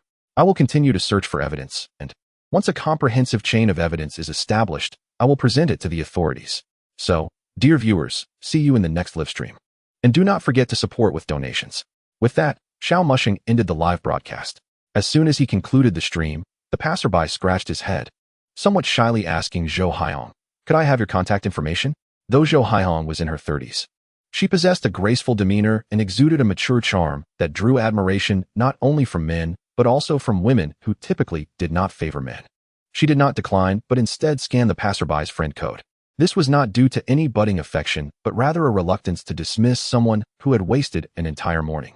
After all, given her usual busy schedule, adding someone as a friend would likely deter others from approaching her. Following this, the passerby parted ways with Xiao Muxing and Zhou Haiyong. Xiao Muxing returned to Zhou Haiyong's jeep, where she lit a cigarette and exhaled a ring of smoke before speaking. "Are you trying to lure that murderer out?" Initially, she had thought Xiao Muxing was merely seeking to profit, but after the morning's reenactment, she suddenly considered an angle she had not previously contemplated. Such a conspicuous investigation might indeed alert the perpetrator. She could not believe that someone capable of unearthing a corpse buried for 15 years would overlook this possibility. Thus, another scenario emerged. He might be attempting to provoke the murderer into action. Xiao Muxing did not respond directly, but countered with a question. "Could you tell me about the friend you mentioned?" Zhou Haiyong fell silent for a moment, waiting until she had finished her cigarette before she began to speak. "One of the victims was my sister, Li Huqing. At that time, she was in her final year of high school, while I was in my second year. We were not biologically related. We both came from an orphanage. We supported each other through part-time jobs while attending school. And life was far more challenging than it is now, yet we were genuinely happy. I often thought that as long as the two of us could spend our lives together, that would be enough. It was several days later that I learned of her death, when the police came to inform me. I recall hesitating for a long time before I could bring myself to lift the white cloth when I went to the morgue. I thought that if I didn't uncover it, perhaps there was still hope. Maybe she was still alive. But ultimately, I was the one who had to unveil that shroud. For if I didn't, I would likely never have the chance to see her one last time." Xiao Muxing and Luo Yao listened quietly. Xiao Muxing had harbored suspicions about Zhou Haiyong, but still wished to keep her close. If she had any deep-seated connections to those two murderers, this theatrical display would surely reveal her true nature. Yet she exhibited no signs of panic, only a questioning gaze directed at him. This left him feeling somewhat disheartened, as it diminished his opportunity to apprehend the murderer. "I have answered your questions. Now it is your turn to respond to mine." Perhaps a little, Xiao Mushing replied candidly, devoid of any panic at having his scheme exposed. When devising this plan, he was aware that it could potentially be uncovered. The question was, did the murderer dare to gamble? Once the live stream concluded, the two regained their composure. Dad, do you think he might be deceiving us? The middle-aged man spoke amidst the swirling smoke. There is a possibility, yet there is also the possibility that he is not. However, we cannot entrust our lives to another. The elderly gentleman, who was busy slicing meat in the kitchen, replied in a flat tone, though his knife skills seemed less precise than usual, producing uneven strips of meat. Each cut was heavy-handed, leaving deep scratches on the cutting board. They could neither afford to gamble nor dare to do so. For based on what the other party had displayed so far, it was evident that they possessed crucial evidence, potentially not far from discovering their whereabouts. This was a trap, and the other party had granted them an opportunity. Perhaps they were unwilling to squander time and thus chose to take the risk. They did not wish to be discovered. Thus, they had to act swiftly, taking advantage of the fact that the opposing party had not yet gathered all the evidence. And before certain items reached the hands of the police. In a five-star restaurant, Xiao Mushing arrived in Zhou Haihong's car. He glanced at the restaurant's opulence, raising an eyebrow in contemplation. Dining here, I suspect I might have to part with a kidney. It's my treat, he declared. A simple yet grandiloquent proclamation that prompted him to step forward, bowing slightly as he extended his hands toward the entrance. Ladies first. Luo Yao, standing beside him, couldn't help but retort, you truly are a mercenary man. Xiao Mushing lifted his head proudly and responded, please address me as Junjia. Zhou Haihong strode confidently inside, with Xiao Mushing closely following. The waitstaff had already noticed everything transpiring outside and approached Zhou Haihong, inquiring, Madam, do you have a reservation? Zhou Haihong produced a dark gold card. The waiter discreetly informed through the collar microphone, a dark gold VIP client has arrived. He then led them to a private room. Witnessing this, Xiao Mushing felt a stir of curiosity. Are bounty hunters truly this affluent? Upon entering the private room, Yushuan Pavilion, the waiter withdrew. Xiao Mushing surveyed the spacious chamber, larger than his own residence, and quipped, is this space meant for dining or for dancing afterward? Would you like to see some dancing? I can arrange that, Zhou Haihong casually suggested, expanding Xiao Mushing's understanding of this world. Just how much do you earn to indulge in such luxury? Zhou Haihong revealed the card once more. I didn't spend a dime. This card was a gift from a client during a previous job. Dining at my affiliated establishments is complimentary. Oh, could you share how one might join the Bounty Hunter Forum? Xiao Mushing found himself intrigued once again by the Bounty Hunter Forum. The allure of an adventurous life far outweighed any monetary considerations. In Chapter 10, titled Keeping a Sugar Baby, A Stroke of Luck, Zhou Haihong added Xiao Mushing as a contact and sent him a link. Click on this link, register your personal identity, and upload some of your professional skill certifications and bounties you've undertaken outside the Bounty Hunter Forum to receive a rating. However, I recommend waiting until you conclude this matter before registering, as this will ensure a significantly higher initial rating and spare you the need to provide further proof for an upgrade later. Are tasks still classified by rank? Of course. For newcomers to the Bounty Hunter Forum, typical tasks involve finding lost pets or, at most, dealing with a love rival. More perilous assignments require higher qualifications. Lower-ranked bounty hunters have only one application opportunity per month for such tasks, and if a higher-ranked counterpart applies, their application will be nullified. Quite inconvenient. Xiao Mushing nodded, recognizing that there was no rush for him to pursue this avenue just yet. Soon, the dishes began to arrive. He evaluated them with 3 descriptors: scant, delectable, and exorbitant. After the meal, Zhou Haihong inquired in a low voice, do you have any other destinations in mind? Or may I take my leave? Given that the other party would need solitude for fishing, it was prudent to avoid companionship. Next, I intend to explore several key universities in Jinyang City. I wish to discern the differences between these prestigious institutions and third-rate private colleges. You need not accompany me. Hand me your phone, she requested. Xiao Mushing hesitated briefly before handing it over. Zhou Haihong took his phone, located her contact within the messaging app, and altered the name. She returned the phone to Xiao Mushing. Upon glancing at his device, he noticed her original designation had transformed into baby. He uttered the words with a hint of uncertainty. From this moment forth, you shall be my kept man. To be kept after just one meal? Even if you wish to keep me, could you not consult my opinion first? I am still an innocent young man. Furthermore, I am not one to be easily swayed. If you intend to keep me, one meal simply will not suffice. There must be a monetary incentive. As he spoke, Xiao Mushing feigned a coy demeanor, creating an impression of reluctant acceptance. Suddenly, a transfer notification pinged on the messaging app 1314 was followed by an additional 0, while 520 had 2 extra zeros, accompanied by a message. Promise me, dear. There will be a monthly allowance, and it will double. Luo Yao, standing behind him, playfully patted Xiao Muxing's shoulder, exclaiming, Congratulations. Young man, you've skipped 20 years of hardship. You found a benefactor. Xiao Muxing ignored Luo Yao's teasing, instead pondering, You wish to track my movements? Zhou Haihong nodded. It was entirely reasonable for a wealthy woman to maintain regular contact with her kept man. Should there be a prolonged lack of response, or if replies raised suspicions, she would promptly take note. Xiao Muxing picked up his phone, slowly rotating it twice before saying, You need not trouble yourself. My phone has likely already been located. After all, considering what he said, Officer Long would undoubtedly take action. He had also observed today, noting no signs of being followed. Thus, the phone was most likely tracked. According to the laws of Longhua, those who act heroically to prevent violent crimes, resulting in the death of the assailant, are not deemed to have exceeded the bounds of self-defense. Xiao Muxing silently gave a thumbs up. Quite ruthless. However, success ultimately hinges on your own reaction speed. The two then finalized the details of their communication on the messaging app, and Xiao Muxing departed the restaurant alone. Once outside, Xiao Muxing took a deep breath before exhaling. He turned to Luo Yao beside him. From now on, you shall be my eyes. Luo Yao mimicked the gesture of Sun Wukong, activating his fiery eyes. Rest assured, no one can evade my gaze. Luo Yao was an advanced artificial intelligence, capable of traversing walls, soaring through the skies, and remaining undetectable by various instruments. This was Xiao Muxing's greatest reliance. Aside from him, no one in this world would believe in the existence of ghosts or perceive them. It was a pity they had not crossed paths during his examination days. Had he had such a comrade then, it was unfathomable how much easier it might have been.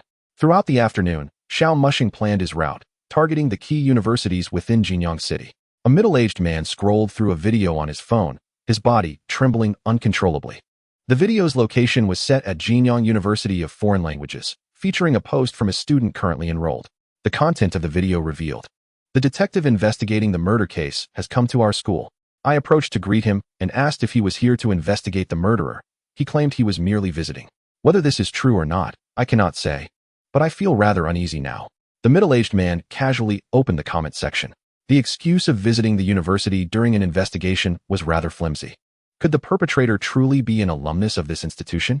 Brother, be a little nicer to your classmates in the coming days. If the murderer is indeed lurking in your school, you should watch your back.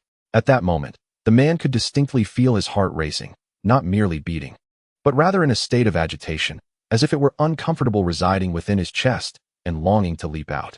All of this was due to the fact that he himself had graduated from this very school. How could they know? And how did they come to find out? Observing his son's demeanor, the elder easily snatched the phone from his hand. After viewing the content of the video, his gaze turned fiercely intense. Stop sitting around. Get up and prepare. We must act swiftly. Let us ensure he leaves quietly within the next day or two. In another university campus, Luo Yao soared 10 meters into the air, scanning the surroundings for any suspicious figures. Finding none, she descended once more. If you wanted to bring me to a university, the foreign languages school would suffice. Why bother with so many others? I just want to take a chance, Xiao Muxing replied, plucking a leaf from a tree and idly playing with it. What are you hoping to chance upon? As you mentioned earlier, although you couldn't clearly see the faces of those two individuals, you could discern from their voices and figures that one was likely middle-aged and the other a teenager. This implies that one of them is probably of school age, capable of orchestrating such a perfect crime, indicating a high level of intelligence. The teenager is likely to have been admitted to a prestigious university, and considering that local candidates tend to favor schools in their vicinity, it is highly probable that this individual has studied at one of the key universities in Jinyang. However, there is still a significant chance that this is not the case. Luo Yao presented another possibility. Exactly, which is why I'm taking my chances. Xiao Muxing had initially intended merely to test his luck, accepting whatever outcome fate had in store. At that moment, another classmate approached Xiao Muxing. Hello, may I take a photo with you? He asked, to which Xiao Muxing responded with a smile and a nod. University campuses are bustling with students, some of whom tend to take photos with him and post them online. Coupled with big data classification and local recommendations, if the murderer has been keeping tabs, they might receive related video pushes, particularly if they had once attended this school.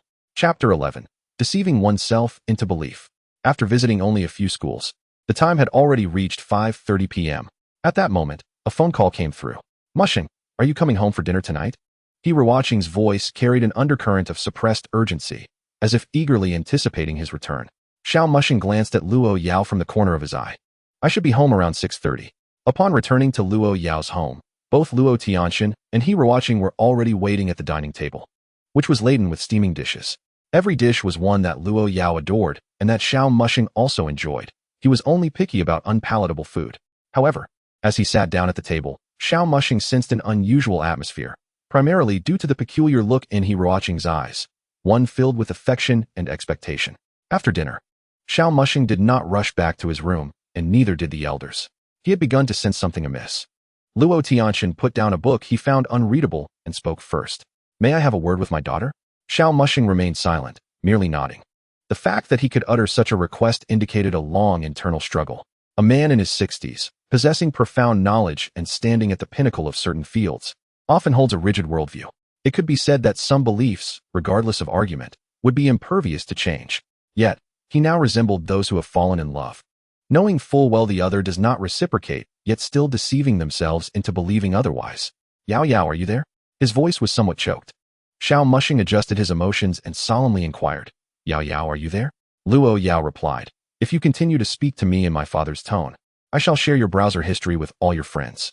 What on earth? I was wondering why I received a text about mobile communications. It seems your phone has been suspiciously accessing fraudulent websites. Please refrain from transferring money to unknown accounts and safeguard your passwords. I haven't even opened my browser these past few days. It's clearly you who was browsing. Xiao Mushing exclaimed with a look of sudden realization, pulling out his phone and checking the browser history, which revealed over 100 new entries. So it was indeed you. What on earth were you looking at? Luo Yao gazed up at the white ceiling, pondering, why is this ceiling so white? Luo Tianxian and he Ruoqing exchanged bewildered glances. The tension that had been brewing dissipating in an instant, leaving them unsure of what to say next. Xiao Mushing scrolled through the browser history, spotting entries with terms like male, domineering CEO, innocent boy, European and American blonde handsome guys, and dark-skinned athlete. After a few more scrolls, he closed his phone, as further scrolling would reveal his own search history. However, with the phone facing him, Luo Tianxian and he Ruoqing could not see its contents. Yet, it was likely they could guess some of it. Xiao Mushing tucked the phone back into his pocket, acting as if nothing had happened. Please, continue, Uncle Luo, Aunt He. Feel free to talk. She can hear you, and I'll relay her responses. Luo Tianxian opened his mouth. Honey, you go first. He Ruoqing pondered for a moment before asking. If reincarnation truly exists, Yao Yao, the reason you haven't departed for so long is that you still have unfulfilled wishes? One is to see the murderer confess to his crimes, and the other is, Mom. Please destroy those books in my room and inform the relatives who know about this matter that everything you said previously was false. Xiao Mushing relayed in real time. All right. He Ruoqing responded gently. Also, please don't overexert yourself at school. Refrain from always leading the graduating classes and allow yourself some rest. Your father should do the same. When I returned home yesterday, I noticed the medicine in your room. You two have worked hard for most of your lives, so please don't continue like this. He Ruoqing softly agreed. I don't even know why I have become like this. If reincarnation truly exists, perhaps once I avenge myself, I can be reborn. The ensuing conversation was filled with parental regret and the solace of a child, the concern of a child juxtaposed with the reluctance of parents. As a mere messenger, Xiao Mushing's thoughts inevitably drifted back to the past, recalling how his own parents had treated him with such kindness. When he was 10, his mother succumbed to cancer. Yet, at that time, his father had shown little sorrow, leading Xiao Mushing to believe that his father did not love his mother. It was only when he received his acceptance letter after the college entrance examination at 18 that the gravity of loss truly struck him. Upon returning home, he discovered a farewell letter alongside a bank card. It was then that he comprehended why his father had shed no tears at the time of his mother's passing. His father had known that they would eventually reunite. The reason for the 8-year wait was encapsulated in his mother's final words, raise Mu Sheng well. With the completion of this task, his father departed, imparting one last lesson to him. Prior to his suicide, his father had meticulously arranged everything, ensuring that the funeral would not burden Xiao Mushing, as he had already engaged the necessary arrangements in advance. Thus, rather than mourning his father's demise, Xiao Mushing felt a sense of blessing. Should the concept of reincarnation hold any truth, he wished for their reunion in the next life. On this night, time seemed to stretch infinitely as the two, one living, the other a specter, engaged in conversation until the early hours of the morning. A long overdue familial exchange that culminated at 3 o'clock. Xiao Mushing slept until noon, then drew back the curtains, blinking to adjust to the sunlight, and cast a glance outside. Hoping the splendid weather would persist in the days to come, he made his way to the living room, where his parents were already busy in the kitchen. He roaching peeked out, saying, "I didn't wake you because I saw you were sleeping." Observing his parents at work, Xiao Mushing felt a wave of gratitude wash over him. Having parents is truly a blessing. After finishing the meal at the dining table, he addressed his parents. "From now on, you need not wait up for me in the evenings." Luo Tianxian and he roaching set down their utensils, and after a moment of silence, Luo Tianxian spoke, "Be cautious and try to return early. There will always be food saved for you." Luo Tianxian had already gathered information regarding Xiao Mushing's family circumstances. Both parents were well aware of each other's forthcoming endeavors. They followed their live streams and videos closely. They understood that investigating a murder case was no simple feat and that they would inevitably encounter unforeseen dangers. Luo Tianxian had even begun to suspect some of Xiao Mushing's perilous thoughts, uncertain whether they stemmed from a desire for fame or a 500,000 yuan bounty. For a recent university graduate to reach this point was indeed worthy of admiration. Chapter 12. Xiao Mushing disappears. I have someone behind me. Xiao Mushing resumed his itinerary from the previous afternoon, venturing to a university he had yet to explore. However, prior to this, he posted a short video, a montage of his live stream from yesterday, accompanied by a caption. "Tonight, I will search for clues in the alley where I was yesterday afternoon." As the incident occurred at night, exploring it again under the cover of darkness may reveal something unexpected. Perhaps even the route the murderer took with the victim to the old water plant, or their path of arrival. A middle-aged man set down his phone and placed an instrument into his backpack. An elderly man rummaged under the bed and unearthed a small wooden box containing an object wrapped in cloth, vaguely discernible as triangular. The elderly man did not unveil the cloth but cradled it protectively in his embrace. "Don't rush. First check for any nearby police officers. Only act once you've confirmed the area is clear." They were intimately familiar with that particular route. As long as no officers were watching, they were confident in their ability to abduct the young man without detection. The middle-aged man nodded, adding a long item, also wrapped in cloth, into his bag. As the last rays of the setting sun faded, Xiao Mushing arrived at the familiar alley, a lollipop clenched between his teeth. Sweet treats can alleviate anxiety to some extent. Although he harbored a degree of confidence in his own strength, he had never taken a life before, and now he was to confront a murderer, perhaps even two. It was uncertain whether they would strike tonight, or perhaps the night after, or even later. As this thought crossed his mind, his body trembled slightly, not quite fear, but a sensation that was difficult to articulate. He then followed the route Luo Yao had provided, pulling out a map and feigning an investigation. In this moment, he truly resembled a detective. The remnants of daylight gradually dwindled, and darkness began to envelop the city. Two figures commenced their actions, finding solace in the night that served as their most formidable shield. Having lived in this city for many years, they meticulously memorized the surveillance cameras and gathering spots that ordinary citizens would overlook in their quest to satiate their bloodlust. Xiao Mushing traversed street after street, marking his path on the map with a marker. Suddenly, he halted, for before him loomed a hunched figure adorned with a hood. Behind him, another figure emerged from the shadows, wielding a watermelon knife. All of this had been forewarned by Luo Yao. Xiao Mushing silently reached into his pocket, retrieving a collapsible baton. Facing one elderly adversary amidst two opponents significantly increased his odds of success. Moreover, he need not fight to the death, he simply needed to buy time. It was time for this to end. Just as he prepared to act, he caught sight of a dark muzzle of a gun. Oh no! In the police station, an officer sat before the computer, rubbing his neck. His work had been rather dull, focused solely on monitoring a tracking signal. After a day of vigilance, nothing unusual had occurred. Suddenly, the signal on the map vanished. The officer felt his fatigue dissipate as he returned his hands to the keyboard. Poor signal? The internet hasn't dropped, the signal is strong, and no other system failures are reported. Yet the tracking signal has disappeared. Officer Long. Xiao Mushing's mobile tracking signal has vanished. Quickly send the nearest colleague to the last known signal point. I'll be there shortly. Officer Long's anxious voice crackled through the earpiece. They've arrived, finally. After 15 years, the opportunity has finally come. At the street where the signal had last disappeared, Officer Long inquired urgently, "What's the situation?" The officer who arrived first shook his head. No blood, no signs of a struggle. Expand the search radius immediately. Paying special attention to abandoned construction sites and landfills, and pull up the surveillance footage. After a moment of contemplation, Officer Long added, "Bring in the police dogs. And make sure the searching officers exercise caution. We are dealing with dangerous criminals. Prioritize the safety of the public and ourselves. If necessary, we may use our firearms." At an abandoned construction site, Xiao Mushing was bound to a pillar, surrounded by a foul odor, as a nearby landfill contributed to the stench. Xiao Mushing had never anticipated such a downfall. He gazed at the hunched figure before him, donned in a hood and gloves, as the murderer meticulously wiped down a peculiar handgun in his grasp. Where did you get that gun? Typically, upon encountering a firearm, a normal person's reaction would be to assume it was a toy.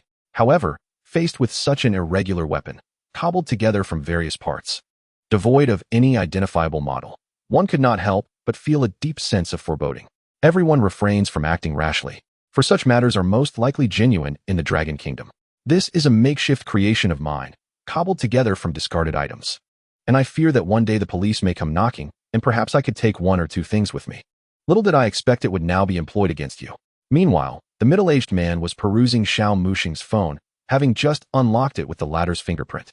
The reason they had not immediately eliminated one another was their intent to obliterate the evidence each held. Unbeknownst to them, the other party had already made significant inquiries, and they were oblivious to the possibility that, should they dispose of each other, the evidence meticulously prepared might be submitted to the police by some means, ultimately leading to their own arrest when they believed they had triumphed. After a thorough examination, he discovered information pertaining to a wealthy woman's patronage, alongside a plethora of peculiar browsing records involving various intimate encounters. This led him to conclude that this young detective led a rather disordered private life. No further discoveries were made. The other party then lifted his head and inquired, "Where have you concealed the evidence you found?" The tone of the question suggested that revealing it would grant me a chance at survival. The middle-aged man set down his backpack and unzipped it, revealing an instrument. "Do not think of stalling. From the moment I approached you, your phone's location signal was jammed, and the police cannot trace this place. We have ample time to toy with you. Should you speak truthfully, I can grant you a swift end. With your abilities, if you wish to kill, you ought to venture abroad as mercenaries. Your skills are rather impressive." Xiao Mushing's lip twitched. Having viewed numerous detective stories, he had never encountered anything quite like this. Fortunately, these two seemed unlikely to kill him immediately. He still had a chance, though that rope was indeed a troublesome matter. "We merely wish to act as wolves among the sheep, not to seek death amongst the wolves." The stooped elder candidly expressed his thoughts, then shifted the conversation. "To be honest, you are quite clever. Every deduction you make is correct. Each time I watch your live stream unraveling mysteries, I ponder whether you were observing us during our initial actions. Thank you.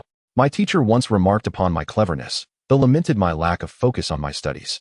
Xiao Mushing replied with a hint of pride.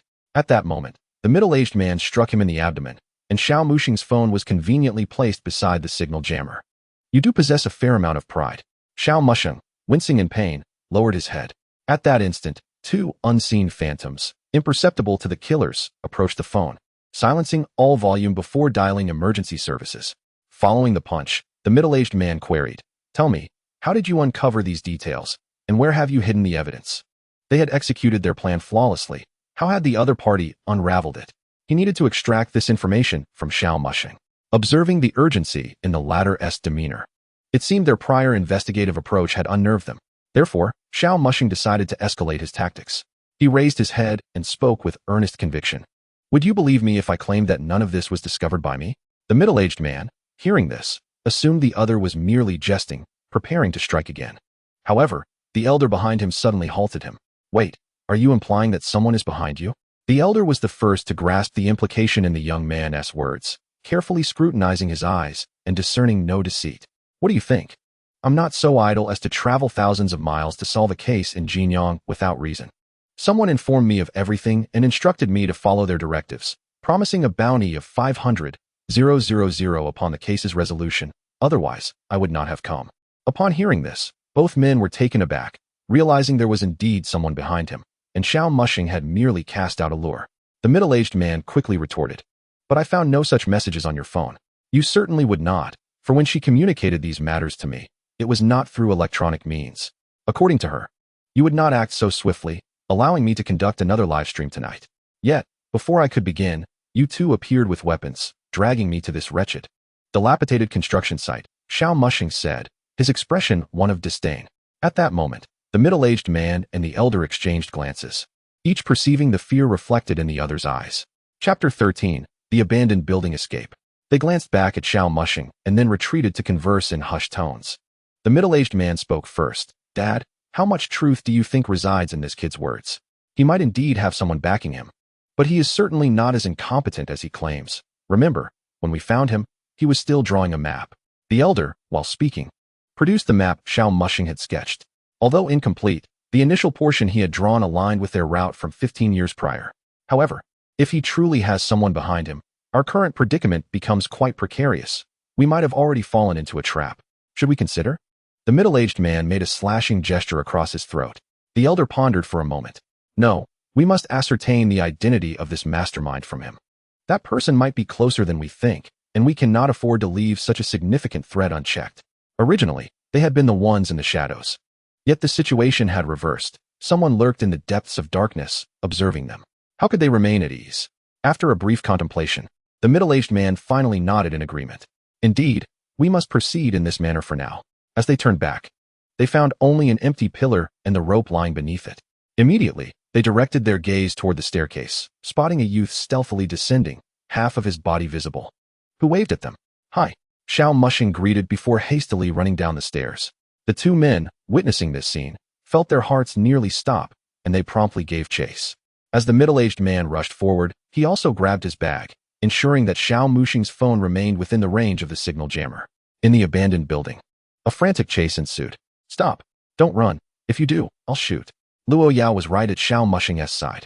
How did you manage to untie the rope? Earlier, she had been manipulating her phone when a hand suddenly reached out, startling her into hanging up. And just as she was about to erase the call log, she realized it was Xiao Mushing who had taken the phone and somehow freed himself from his bindings. Because my father used to hang me up for discipline when I was a child, I learned to untie that knot before I turned 10. Xiao Mushing reminisced, recalling how mischievous he had been as a child, often suspended for an entire day. His penchant for mischief had led him to figure out how to escape the bonds, freeing himself each time his father tied him up. Then the cycle continued, as the old man honed his binding techniques, while his adversary refined his unbinding skills. It could be said that very few methods could now effectively restrain him. Xiao Mushing once believed this to be a redundant skill. For in the context of ordinary societal existence, such an ability seemed to hold little practical application. However, he never anticipated that it would prove useful today. He vowed to pay homage to his father upon returning home this year. As Xiao Mushing pondered this, he leapt and spun, taking advantage of the abandoned construction site, where no fences had yet been erected. He maneuvered effortlessly between the two stairwells. Behind him, the two killers pursued relentlessly. The elderly man aiming his gun multiple times, but never finding the opportunity to fire. Xiao Mushing's movements were far too elusive to be accurately targeted. After traversing 4 floors, he finally reached the ground level, and just as he was about to burst through the exit, he spotted a familiar figure, Zhou Haihong.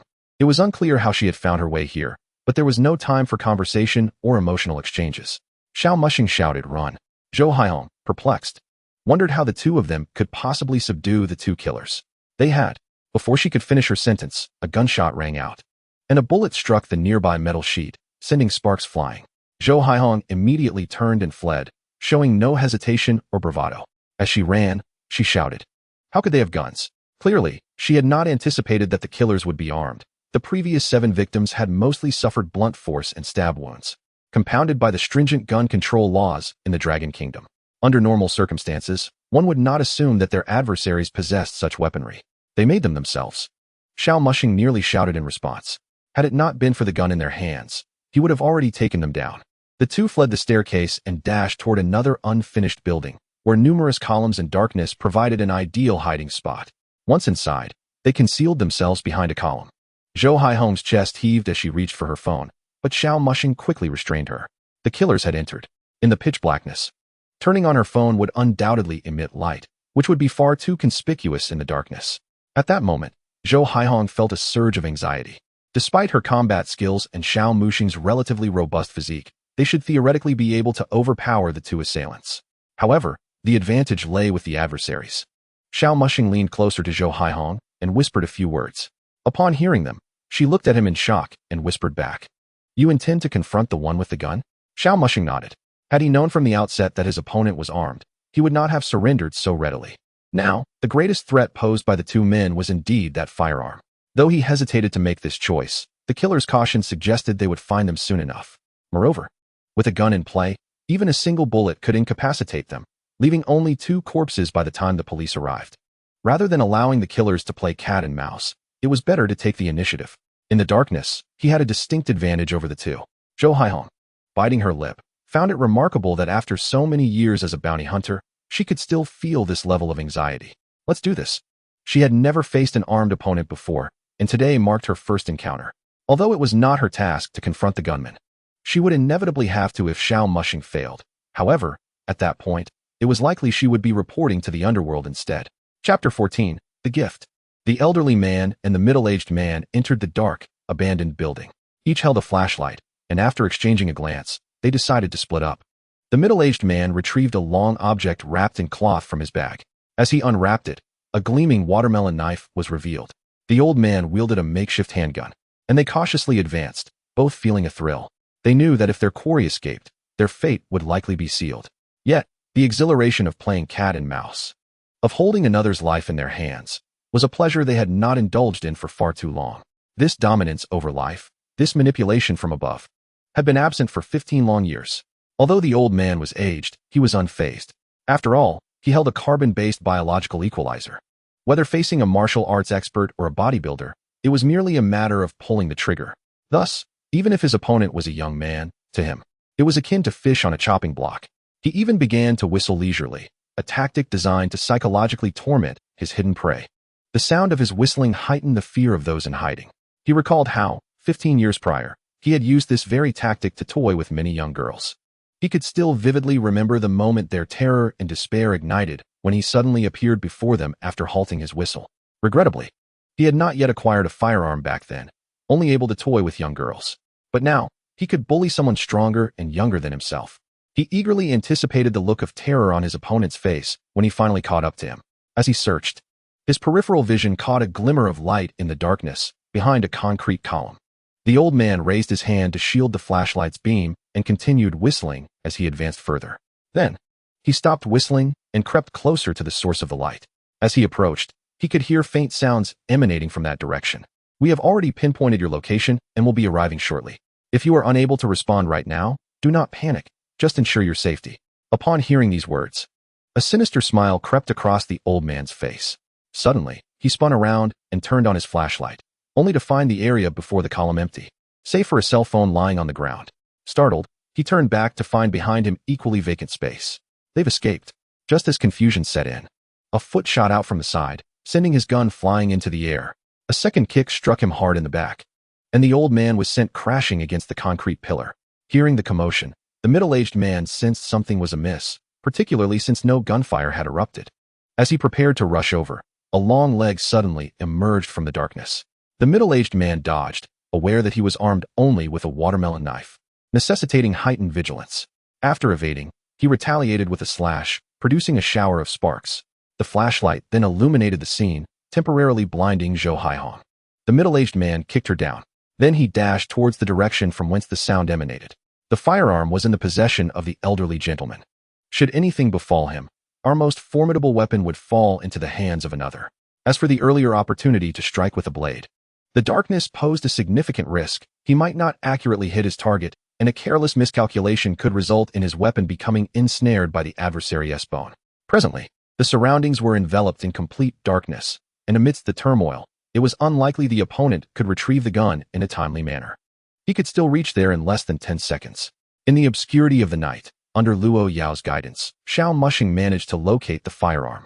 Having played with numerous toy guns, this was his inaugural encounter with a genuine weapon. The metallic weight resonated in his hand, still imbued with the warmth of a previous grip. At that moment, Luo Yao, who stood vigilantly behind him, suddenly cried out, "Be careful!" Instinctively, Xiao Mushing seized the nearest weapon, much like a child playing with toys, aimed at the target, and pulled the trigger. A flash ignited in the night. The bullet, akin to a projectile launched by Luo Yao, pierced through the middle-aged man's throat, blood spraying forth. The man clutched his throat desperately, his eyes filled with resentment. No one could perceive this scene as clearly as Luo Yao did. The long-standing knot in her heart unraveled at that instant. Simultaneously, the wailing of police sirens erupted outside the derelict building. Armed officers rushed into the site. Zhou Haihong relinquished her iron rod. The opportunity had passed. Perhaps it had been within reach, but her own strength fell short. The murderer was more formidable than she had imagined. Xiao Mushing placed the gun upon the ground, illuminated by the beam of the officers' flashlights. Once more, he glimpsed the ephemeral figure of Luo Yao. Yet now she appeared even more spectral. "I must take my leave," Luo Yao uttered with a sense of ease.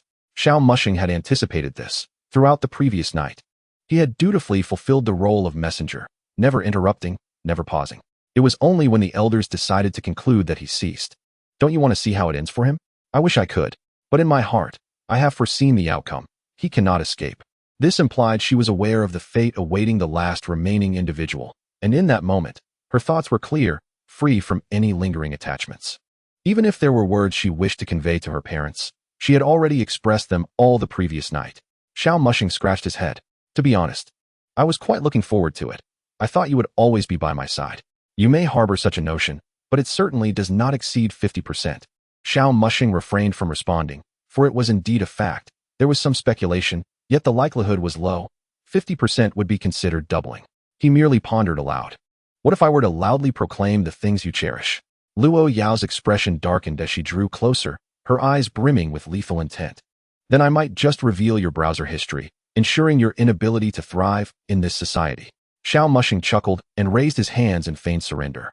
"Look at how you say that. Am I truly that kind of person? Are you not?" "A tad, but not excessively." At this moment, Luo Yao's nearly transparent form began to dissolve into particles of light. "I have no time to argue with you, though I am reluctant.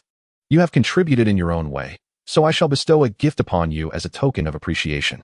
Luo Yao, proud as a princess, as she was on the cusp of complete dissolution, sent a particle of light into Xiao Mushing's palm, merging with him before vanishing. Xiao Mushing felt a pang of loss. Their time together had been brief, yet profoundly impactful. Meanwhile, 2 officers stationed nearby observed. "Has he gone mad?" "Most likely. Let's not disturb him until he stabilizes. He was such a good person, overwhelmed by the trauma. Thanks to him, this 15-year-old cold case has finally been resolved, though it remains uncertain whether his affliction can be cured." Xiao Mushing. Chapter 15. A new roommate. Half a month later, Xiao Mushing, clutching a banner and the cold sum of 1 million in his bank account, boarded a fast train back to Shanqing. The bounty of 500,000 was designated for a single individual. After deducing that the suspect was likely 2 people, the reward was accordingly revised. As for the 2 murderers, the elderly man was named Zhou Dong, and the middle-aged man was Zhou Jian. Their motive for killing was starkly simple. They sought to revel in the thrill of wielding life and death. The middle-aged man had met his demise, and Xiao Mushing was justified in his actions, as the adversary had lunged at him with a knife. Regarding the elderly gentleman, the police subsequently conducted a search of their residence, uncovering the small room where the old man had manufactured firearms, along with incriminating evidence from their 15-year-old crimes. They had documented the process of harming those girls, often revisiting the memories over the years, which had now become irrefutable evidence. Kidnapping, armed assault, coupled with the heinous acts of 15 years prior, warranted multiple charges. A death sentence was the likely outcome, and not even divine intervention could save him. Within the precinct, an officer sorting through files stumbled upon an oddity in an initial statement recorded during the first emergency call made by Xiao Mushing while he was bound. His phone had been on Zhou Jian. This raised a perplexing question. Who had placed that emergency call at that time? However, he did not dwell on it for long, choosing not to pursue the matter further. Given the tense circumstances and Zhou Dong's advanced age, it was plausible he had simply misremembered the timeline. As Xiao Mushing exited the elevator, he spotted a shadowy, yet striking figure lurking by the door of room 404. It was none other than the alluring landlord. She held a key, hesitating to enter, instead eavesdropping at the door. "What are you doing?" The sudden inquiry startled her, causing her to jump.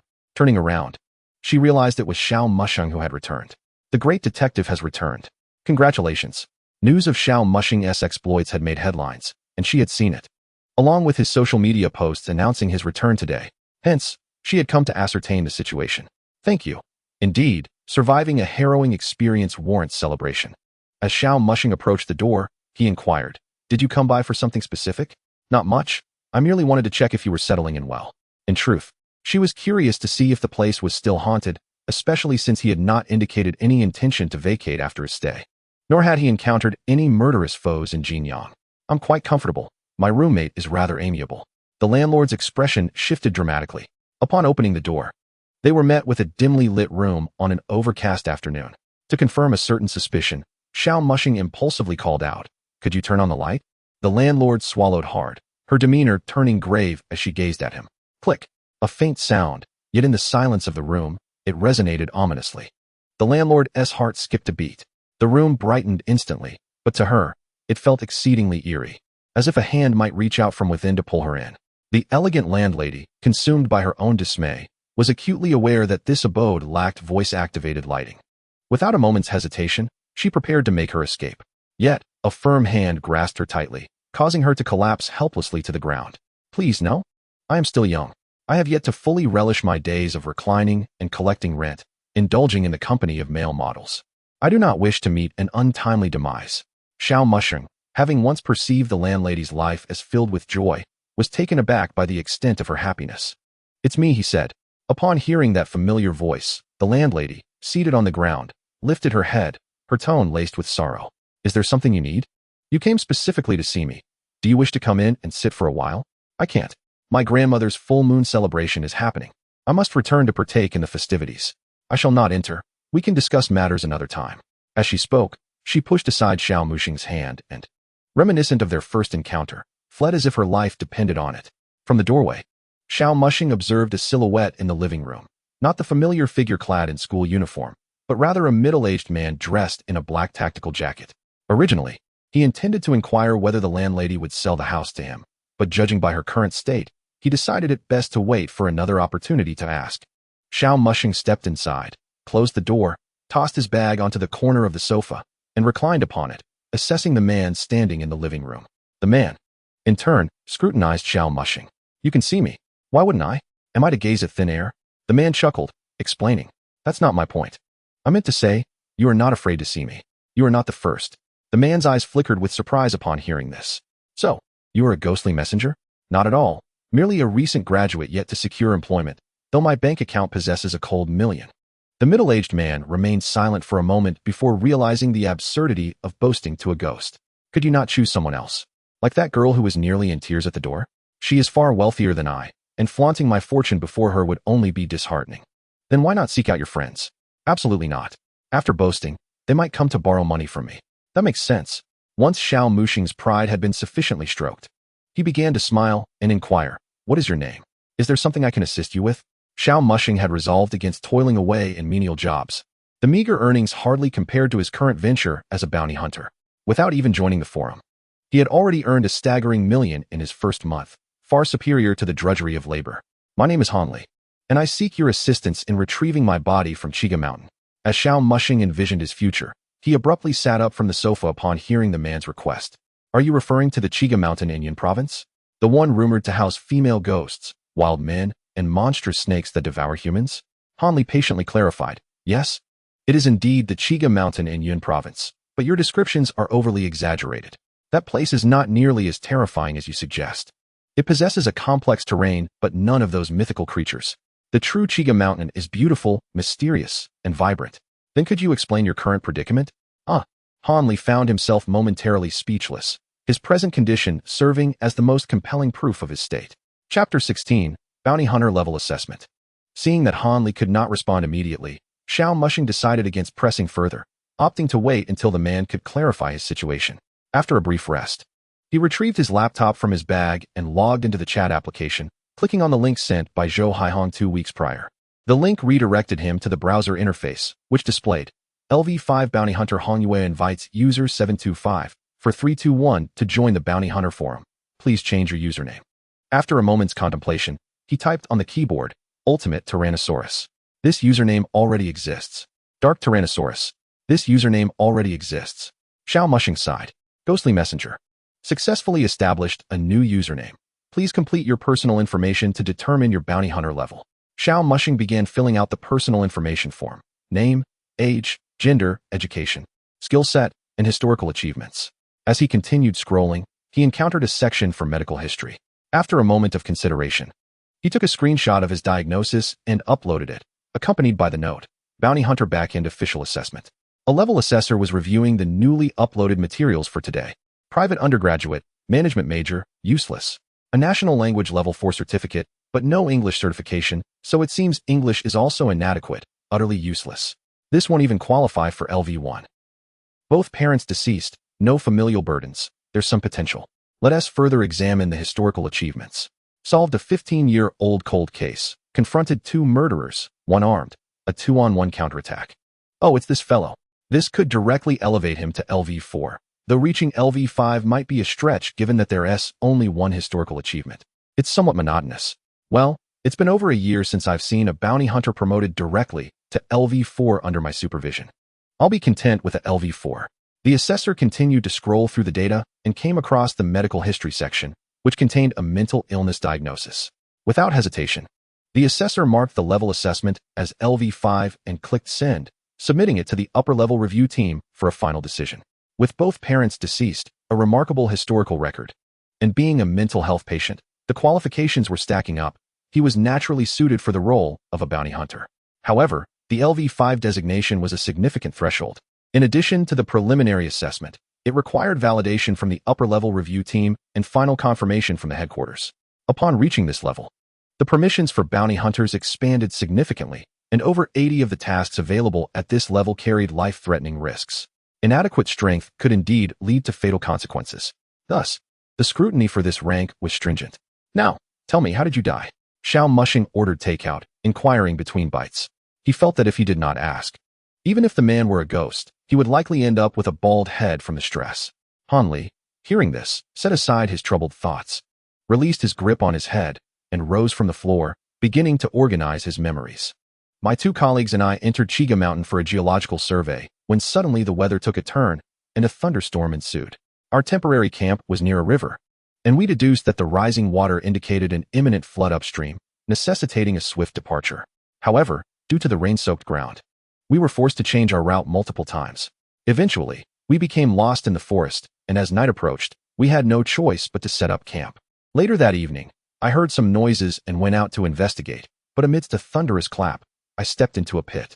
After hearing this, Xiao Mushing continued to question him. Can you lead the way to find your own corpse? Certainly, Han Li replied with unwavering confidence.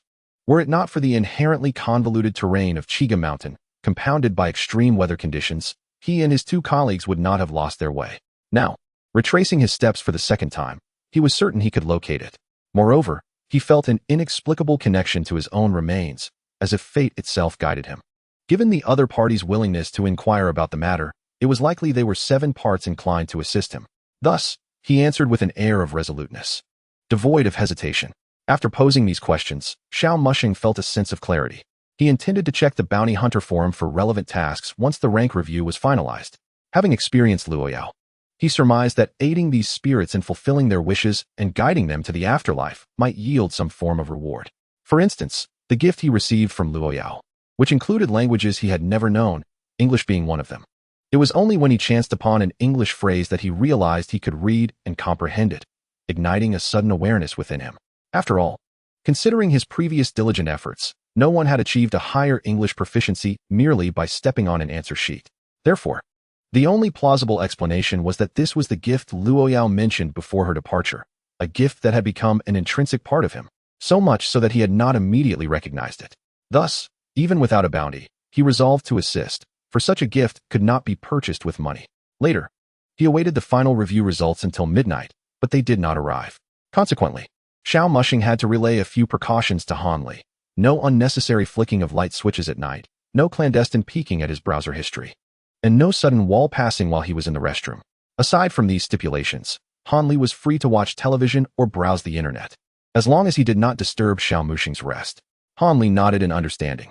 He did not rush or inquire why Xiao Mushing was not hastening his actions. Having been deceased for some time, his body remained in the sinkhole. The fact that someone was willing to help was already a rare occurrence, and sooner or later, his remains would be retrieved. Conversely, an impatient insistence would only breed annoyance, dissuading others from assisting him. The following day at noon, Xiao Mushing indulged in a lengthy slumber before finally rising. Upon doing so, he received a text message. Greetings, Insha. Your bounty hunter rank has been confirmed at 11 a.m. today, provisionally set at LV5. Please complete a LV5 task within 1 year to finalize your rank. Xiao Mushing was somewhat taken aback by this message. He had initially anticipated a starting rank of LV2 or LV3, yet found himself provisionally classified as LV5. Completing just one corresponding task would place him at the same level as Zhou Haiyan. After a brief wash, he retrieved a piece of bread from his backpack and began to munch on it. Settling on the sofa, he powered on his computer and logged onto the Bounty Hunter forum, where he could now view available tasks. The tasks were categorized into 5 levels based on danger and complexity, with some remaining hidden from his view. Apart from a few special tasks, most assignments offered increasingly higher rewards with ascending ranks. Xiao Mushing perused several intriguing tasks. Task posted: help me find my runaway boyfriend. Reward 20,000. This task appeared quite ordinary, yet the gender designation of the poster was male. Xiao Mushing mused that this might explain why the boyfriend had chosen to leave home. Task posted: help me locate a fishing spot within the vicinity that has fish weighing over 50 pounds. Reward 3,000. Fisherman truly had money to spare. Xiao Mushing continued to nibble on his bread. After casually browsing a few tasks, he entered Chiga Mountain into the search bar. A red-marked LV5 task immediately appeared. Chiga Mountain Search and Rescue. Locate the 3 survey team members who went missing at Chiga Mountain 6 months ago. Reward 400,000. Note: this is a team task, currently with 3 out of 4 members. Upon seeing this, Xiao Mushing hurriedly clicked to select the task. After successfully joining, he let out a sigh of relief, nearly allowing the opportunity to slip away. He then delved into the task details, which primarily outlined the perils of Chiga Mountain, safety precautions, and some official language regarding team tasks. After contemplating, he decided to contact Zhou Haihong, an experienced veteran in this field, to inquire about the situation, particularly regarding any nuances or customary rules associated with team tasks that newcomers might overlook. Chapter 17. Preparations before departure. At that moment, Zhou Haihong, perusing the forum, suddenly received a message. Upon checking her phone, she saw it was from Xiao Mushing. Are there any precautions I should be aware of for team tasks?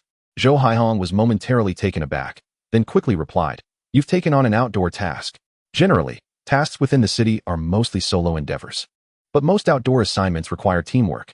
In desolate wildernesses, having a teammate enhances risk resilience. Should any unforeseen dangers arise, one would not be left alone to await demise. Xiao Mushing thought to himself, truly a seasoned veteran, discerning my situation from a single statement. Yes, what of it? You have outdoor survival experience, right? Does watching documentaries count as experience? Zhou Haihong retorted, listening to a math teacher's lecture without solving problems won't earn you a passing grade, will it? Even after attempting the problems, I still didn't pass, was Xiao Mushing's earnest admission. Indeed, he had not succeeded, but he preferred not to divulge how he had approached the tasks. He had simply done them. Zhou Haihong pinched the bridge of her nose, realizing she needed to find a competent psychiatrist for Xiao Mushing. You dare take on such tasks without fear of death? Isn't that a bit late to say? Even if my personal experience is lacking, I have made a new friend with extensive outdoor survival knowledge and practical experience, who has even faced death in the wild once.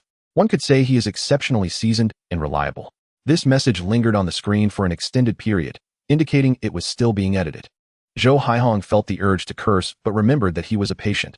Thus, within his perception, this friend was indeed real. Previously, during the police interrogation, she had learned of Xiao Mushing's condition, and while she had sensed he was somewhat eccentric throughout their interactions, she hadn't realized he had been diagnosed. What task have you taken on? The Chiga Mountain Search and Rescue. Zhou Haihong inhaled sharply, recognizing the gravity of this task. She had seen it before but dared not accept it due to its perilous nature and the inadequate reward for such a high-risk endeavor. Given the complex circumstances of Chiga Mountain, even for an experienced individual like her, it posed excessive danger. Dangerous wildlife, an unfathomable climate, miasma from the swamps, and a unique magnetic field structure renders certain areas there incapable of utilizing a compass.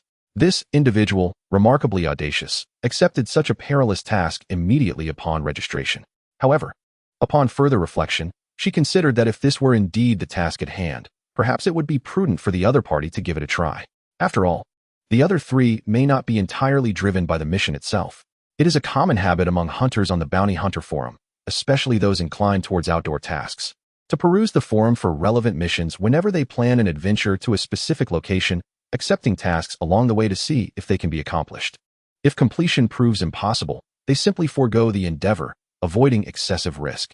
In such a treacherous locale, it was evident that the other 3 bounty hunters would not venture too far. After all, they are well aware of the value of money versus life. After contemplating this, Zhou Haihong suddenly recognized another issue. She recalled that this mission seemed to require a level of LV5 to undertake. Yet the initial assessment of the other party matched her own. You are LV5 now? The notation indicated it was tentative, likely to be confirmed upon the task's completion. Zhou Haihong had labored for several years to reach that level.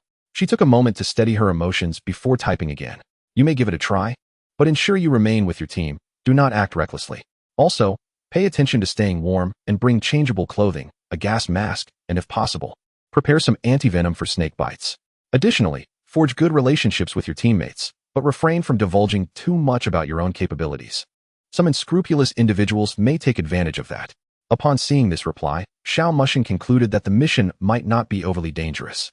Initially, when he mentioned executing an outdoor task, the other party had vehemently advised against it, but now, upon hearing the name of the mission, she expressed her agreement.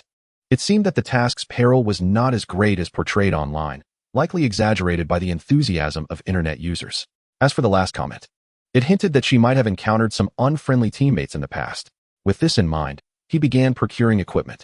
Just as he was about to inquire about Zhou Haihong's recommendations for gear, he suddenly remembered Han Li, who was half emerging from beneath the sofa. Do you have any suggestions for outdoor equipment? Han Li, an expert in this domain due to his frequent outdoor excursions, eagerly shared his knowledge. He was well-versed in what was essential and what was not: protective clothing, waterproof gear, inflatable tents, multifunctional entrenching tools, portable lighting devices, safety ropes, and more. After a thorough selection, he left the task of ordering and payment to Xiao Mushing. As Xiao Mushing picked up his phone, ready to finalize the purchase, he suddenly hesitated. 12,345. A total of 5 digits. What on earth had he bought to exceed 10,000 yuan? Because you have nothing, everything must be purchased. Moreover, the temperature fluctuations in Chiga Mountain are considerable, and there are numerous dangers. You must be adequately prepared with essential safety gear. I've selected the most cost-effective options for you. Han Li had thoroughly checked the place upon arriving and found no outdoor equipment whatsoever. Not even a windbreaker or hiking boots. Surely, one could not simply wear sports shoes, throw on a jacket, and head into the wilderness. Even navigating a typical jungle would be challenging, let alone Chiga Mountain, especially the restricted areas. Xiao Mushing scratched his head and ultimately clicked to purchase. Although he was no longer financially constrained, his long-standing habits regarding spending had not yet adjusted. Seeing such a substantial sum leave his account inevitably caused some discomfort. He then logged into the Bounty Hunter forum, clicked on the avatars of his 3 teammates, and sent each a private message. In a 5-star hotel, a robust man with a grotesque scar across his neck emerged from the shower, clad in a bathrobe. He accessed the Bounty Hunter forum on his phone and discovered that the team mission he had previously joined was now active. There was also a private message. Incha, bring a rope. A flicker of confusion crossed the man's eyes. Is this a climbing expedition? Who is this Incha? His voice was deep and hoarse. For outdoor tasks.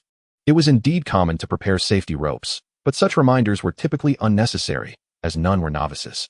Additionally, this LV5 bounty hunter frequently frequented the Bounty Hunter forum but had never encountered this ID. Could it be a recent ascendant from LV4? The same perplexity occurred in the other 2 locations. Chapter 18. The Feast in Silent Voice Village. A convertible tricycle, the old sleigh, traversed the muddy road. Xiao Mushing, dressed in a windbreaker, sat atop a bag of fertilizer, gripping the railing tightly, his back laden with a massive backpack. After taking a train from the mountain city to the flower market in Yun province, then transferring to a vehicle bound for the town, he found an elderly gentleman hauling fertilizer and rode on his tricycle to Silent Voice Village, their predetermined meeting point. This was the same entry point the 3 surveyors had used to access Chiga Mountain, and they too would enter the mountain from here in search of their objective. After a bumpy ride, they finally reached the village. Xiao Mushing disembarked and expressed his gratitude to the elder. You city kids are far too polite. Once outside, he inhaled deeply. What do you think of this natural fragrance? Han Li remarked from the side. He particularly enjoyed the scent upon entering the forest, which was part of why he chose to become a geological surveyor, despite his family's opposition, as this profession had been passed down since his grandfather's generation. Xiao Mushing remained silent, moving forward, having already sensed the aroma in the vehicle. They arrived at a lively area where a makeshift canopy had been erected from plastic sheets on a flagstone clearing. The venue was adorned with colorful decorations, and a massive speaker blared music. On the opposite side of the clearing, a platform adorned with flowers hosted a couple in wedding attire, exchanging vows. Xiao Mushing stood there, lost in thought. Han Li, puzzled, followed him to the scene, gazing at the newlyweds on stage, nostalgia flickering in his expression. I remember when I married my wife. Our friends and family gathered below, witnessing our vows, exchanging rings, and kissing.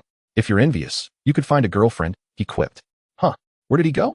Upon turning, he found Xiao Mushing had approached a small table where an elderly man sat, a red booklet resting on the surface. Han Li overheard Xiao Mushing say, Wang Fugui, 200. After the elder completed the guest book, he urged, Hurry along, or you'll have to wait for the second round. Han Li was momentarily taken aback before rushing to catch up with Xiao Mushing as he headed toward the banquet. Do you know the bride and groom? I do not. Xiao Mushing lowered his voice and replied. So you are from this village? Not really. Do you know the villagers? No. Then why are you giving gifts? Xiao Mushing answered with a sense of inevitability to partake in the feast. Han Li was left in a moment of astonishment. After delivering his response, Xiao Mushing began to scan the several tables. One table was overflowing with children, who at that age only consumed food voraciously, thus eliminating it as an option. Another table was occupied by middle-aged women, seasoned in the art of taking home leftovers, which also proved unsuitable. His gaze then fell upon a table dressed in formal attire, adorned with decorative flowers on their chests, clearly meticulously groomed and closely related to the bride and groom. This table was also a poor choice, as it would surely expose him. Finally, he meticulously selected a table primarily occupied by middle-aged men engaged in scattered conversations, appearing to be only vaguely acquainted with one another. At this table, as long as he refrained from touching the peanuts, a typical accompaniment to drinks, he would likely remain unnoticed. Having arrived here after a long journey and already feeling famished, the delightful aroma wafting through the air made him lose any desire to eat the compressed biscuits he had packed. He briefly pondered how much money would be appropriate to contribute. Once seated, Xiao Mushing began distributing red envelopes, candies, cigarettes, and drinks, most of which ended up in front of him, as the others only indulged in alcohol. Gradually, the dishes began to arrive, and it became apparent that Xiao Mushing was the only one fervently consuming his meal, while the others were preoccupied with drinking and boasting. Han Li stood outside the banquet, observing Xiao Mushing devouring his food, and could not help but smile wryly. The youth of today. Simultaneously, 3 off-road vehicles entered the village. Halting at the entrance of the village committee, 2 men and 1 woman disembarked. The burly man with a scar on his neck took the initiative to introduce himself. Greetings. My bounty hunter ID is Dead Man. The other man, clad in a camouflage jacket and sporting a scruffy beard, added, My bounty hunter ID is Fat Fish. The woman, with a high ponytail and sun-kissed skin, emanating a somewhat untamed aura, announced, My bounty hunter ID is Mirror Flower. Dead Man remarked with a hint of anticipation.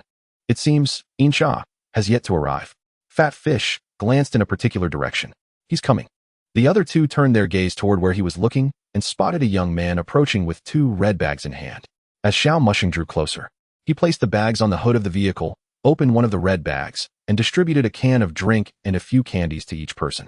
He then opened the other bag, revealing several disposable bowls filled with a variety of foods, meticulously packaged in small white plastic bags. Inside were braised pork knuckles, cold pig head meat, pig ears, roasted duck, and steamed pork. Fat Fish inquired with some surprise, There are no restaurants around here. Where did you get all this? Someone in the village is hosting a wedding banquet, so I went to partake, Xiao Mushing replied. Mirror Flower, observe the spread, so you are from the village. I am not from this village. I only met the bride and groom today, he clarified. Mirror Flower was momentarily taken aback. Fat Fish silently gave a thumbs up. Brother, you truly are unconcerned with trifles. After saying this, he helped himself to a pair of disposable chopsticks from the red bag and savored a piece of steamed pork. Being out in the wild, they couldn't possibly prepare such food. It was all portable rations, not particularly gourmet. But to enjoy a meal like this before heading into the mountains was already a considerable blessing. Moreover, this was brought by a teammate, and it was only right to honor their thoughtful gesture. Dead Man inquired with genuine interest. You sent me a private message asking me to bring rope. What did you mean by that? Upon hearing this, the other 2 cast inquiring glances, as they had also received that private message. It's merely a conjecture of mine. We are in search of 3 surveyors with extensive expertise. I trust you all have some inkling that these 3 have not emerged for quite some time, which surely indicates that they have encountered misfortune. Perhaps they have already met with demise. Therefore, I surmise that the dangers they may face could stem from animal attacks, hypothermia, or a fall from a cliff. I lean more towards the latter, which is why I brought it up. Upon hearing this, the 3 furrowed their brows slightly. Feeling that this reasoning was somewhat tenuous, rather than a deduction, it seemed more like an instinct. Dead Man did not dwell on it further, but asked, Brother, what tasks have you undertaken before? I seem to recall not seeing much of you on the Bounty Hunter Forum. This is my first time taking on a task from the Bounty Hunter Forum. I have just entered this line of work, a complete novice, Xiao Mushing replied, revealing a shy smile. Fat Fish took a sip of his drink, smoothing out the food in his mouth. A level 5 novice. You might fool those inexperienced ones. But you think you can deceive us? We're already in the peak competition. Who would believe this is your first time playing this game? At that moment, Mirrorflower suddenly inquired, you mentioned this is your first time executing a task from the Bounty Hunter Forum. Have you previously done anything else? The Jinyang City murder case, he stated, only offering this case without elaborating on details. The three of them felt a jolt, reassessing their teammate. They were somewhat familiar with the news surrounding this incident. Two gunmen had murdered a live-streaming detective and a well-meaning citizen, only to be thwarted and killed by the detective in a dramatic turn of events. The danger and complexity involved in this were something they, as bounty hunters, could comprehend far better than the average person. Not only did they have to solve the case and identify the perpetrator, but they also had to contend with the threat of gunfire while attempting to reclaim the weapon. The first point alone had confounded countless individuals over the past 15 years, let alone the latter. Yet, despite his evident capability, their previous conversations suggested that this individual seemed genuinely intent on locating the missing persons. This was Chiga Mountain, spanning over 10,000 square kilometers. Searching for someone here was akin to finding a needle in a haystack. They were merely approaching this endeavor with a mindset of trial and error. Chapter 19, The Bet. However, confidence is a good thing and not necessarily a negative aspect. Dead Man then spoke with a smile. In that case, considering your situation, this should be your first outdoor mission. You can accompany us to gain experience. I have executed no fewer than 5 outdoor missions. If everyone has no objections, I can take on the role of team leader, though I am also willing to step aside for someone with more experience. At this point, Xiao Mushing extended a hand. May I be the team leader? The three once again turned their attention to him, with Dead Man, filled with skepticism. Fat Fish interjected, brother, if you have a penchant for showing off, I can understand. But entering this wilderness could be life-threatening. I believe we should prioritize our safety and avoid impulsive decisions. Mirrorflower coldly questioned, if you want to lead, provide me with a convincing reason, and I will support you. Dead Man chose not to elaborate further, as the other two had already made their stance clear. He shared the same sentiment. He did not believe that a person of such intelligence could lack this basic judgment. What if I told you I have over a 90% certainty of locating the missing individuals? Xiao Mushing raised a finger, fully bent, and spoke with an air of utmost confidence and conviction. The three listeners leaned against the front of the vehicle, refraining from immediate skepticism, instead exchanging glances filled with silent communication. As 2.5 minutes passed, Dead Man approached Xiao Mushing. We shall not inquire as to the source of your confidence, nor the derivation of this probability. However, it is implausible for us to entrust our personal safety to you so readily, considering your lack of outdoor experience. Thus, we propose a wager. Should you fail to locate the individual, we request your assistance on a bounty mission, without violating moral or legal boundaries, and you must oblige. Each of us once. Although Xiao Mushing lacked outdoor experience, his problem-solving abilities were well acknowledged by the three, undoubtedly superior to their own. If they were to encounter a particularly lucrative investigative bounty that they could not resolve, Xiao Mushing would be the one to call upon. Since it is a wager, what do I stand to gain? You may propose it. As long as we deem it equivalent, it shall suffice, Dead Man replied, with the other two expressing no dissent. As they were eager to accept the terms of the wager, Xiao Mushing tilted his head, glancing at the 3 off-road vehicles behind them, black, gray, and army green. I require your vehicles. Dead Man extended his palm. The wager is hereby established. The other 2 followed suit, for they stood to gain significantly. Without further ado, Xiao Mushing extended his hand to complete the trifecta of agreements. Observing the spectacle, Han Li shielded his eyes with his hand, feeling slightly apprehensive about witnessing the confident faces of the trio. With him present, it was certain they would lose, for he was an extraordinary asset. At that moment, an elderly gentleman, slightly flushed, ambled over. Fuggier, what brings you here? And who are these 3? It was Grandpa Zhang, the same man who had assisted in packing their provisions at the earlier banquet. Grandpa Zhang, my friends intend to venture into the mountains. We plan to leave our vehicles parked here at the village committee for a few days. Could you kindly inform the committee? I am part of the committee. You may park freely, but be warned. The mountains are perilous. Bears and wild boars roam, and there are teeth that drift through the air, quite frightful indeed. Grandpa Zhang, inebriated, punctuated his warning with a burp. Fear not, my friends possess considerable skills. Those wild beasts and supernatural entities shall pose no threat to us. Very well, just exercise caution. I shall return for a brief rest. You may leave your vehicles here. At this juncture, Fat Fish raised a question. Didn't you claim not to know anyone in this village? We shared a table for a meal. We're quite acquainted now. Once the trio parked their vehicles, they trailed behind Xiao Mushing into the mountains. He followed closely behind Han Li. As they traversed a section of the path, Dead Man trailing Xiao Mushing, sensed something amiss. The adeptness and ease with which he cleared the way and made decisions regarding the trail belied the notion of him being an outdoor novice. Brother, how come you navigate so proficiently? I hail from a rural background. As a child, I often ventured into the mountains to gather firewood. To find the best timber, one must sometimes tread deeper into the wilderness, Xiao Mushing responded while forging ahead. Suddenly, he halted, as Han Li returned from ahead. Let us change our route, he indicated, redirecting towards another path. At that moment, Fat Fish, walking at the end, felt a twinge of curiosity and ventured a few steps along the previous path to peek. His expression froze, and he quickly retreated to rejoin the group. Did you see something? Inquired Mirror Flower, who was second to last in line, noticing his pallor. There's a snake den ahead, all venomous. Fat Fish had glimpsed a writhing mass of serpents, their pointed heads occasionally visible. A sight that could easily send anyone with a phobia of clusters into a faint. Most alarming to Fat Fish was the realization that a snake had slithered right beneath his feet, implying that had he walked even slightly further, he might have stepped on it. Although his trousers offered some degree of protection, it was merely a semblance of safety. A snake's fangs were sharp, and a puncture could inject venom into his system. In the wilds, such an encounter could be fatal. Upon hearing this, Mirror Flower cast a glance at the front of the line where Xiao Mushing walked. Surely our vehicle cannot be at risk now. She then shook her head slightly, dismissing the notion. After all, this was merely the beginning. Discovering a snake den was not particularly remarkable. Someone well-versed or knowledgeable could discern signs from several meters away and deduce the presence of serpents. As they continued, the four navigated their path with remarkable ease. They did not encounter a route that was initially promising only to be thwarted by thickets or precipices requiring a retreat. Naturally, they came across several warning signs indicating the presence of bears, wolves, or wild boars ahead. Yet thus far, fortune had favored them with no encounters. As time passed, the daylight gradually faded. Han Li selected a spot for the group near a small stream, elevated, open, and dry. They began to set up their tents and start a fire. Dead Man calculated their journey thus far, arriving at a conclusion. They had traversed nearly 20 kilometers that day. They had set out around noon. Although it was summer and dusk fell later, they were not traversing flat terrain, but rather navigating through the mountains.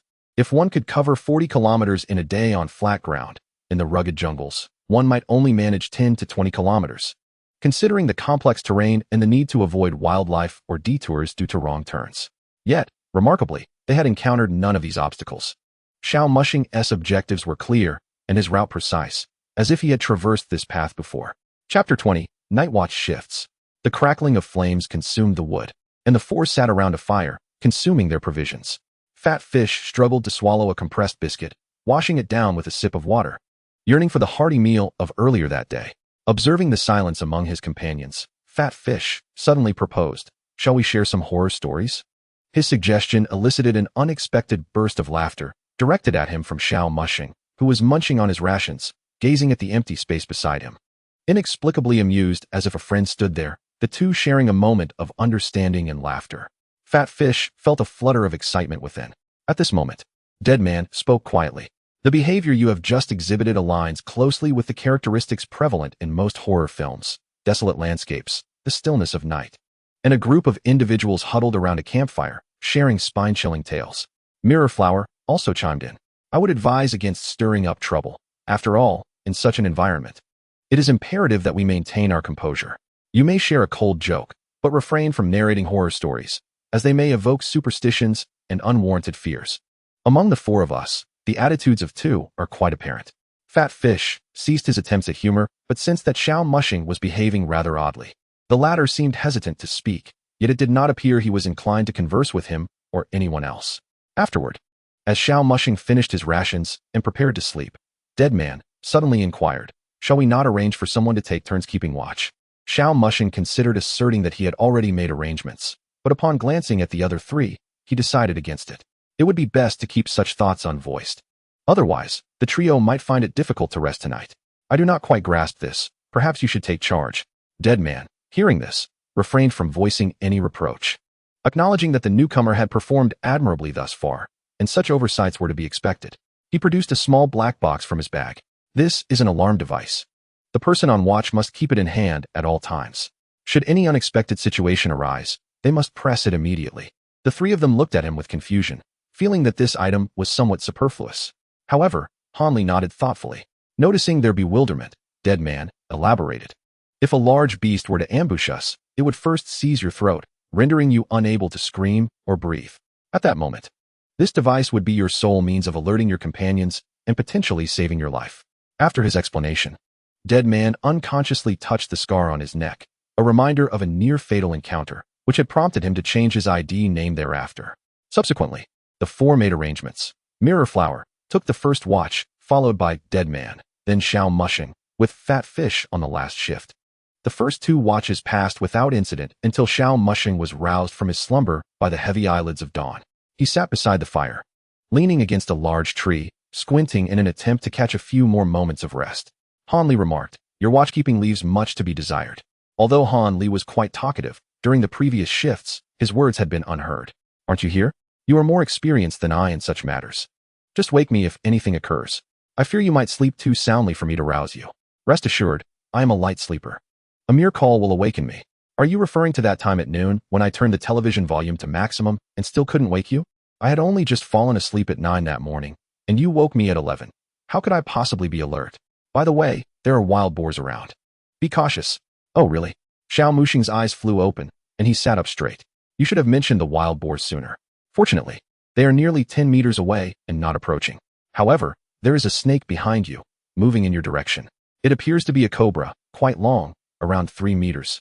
I would estimate." Xiao Mushing grabbed a flaming stick and a multifunctional shovel nearby. A cobra of such length could only be the king cobra, scientifically known as the Ophiophagus hana. Han Li, of course, was well aware of this, albeit deliberately using a vague description. Xiao Mushing's nocturnal vision was not particularly sharp. "Do not be alarmed. It has turned away, likely deterred by the heat of the fire, sensing danger and keeping its distance. You have me so riled up that I cannot sleep now. Hey, we are both grown men. Please do not speak so ambiguously. We are not just 2 men. We are, in fact, a living man and a ghost traversing the realm of life and death. Is there any other noise around? Speak quickly." Xiao Mushing was genuinely apprehensive about sleeping. Had Han Li not alerted him, he would have remained oblivious to the surrounding danger.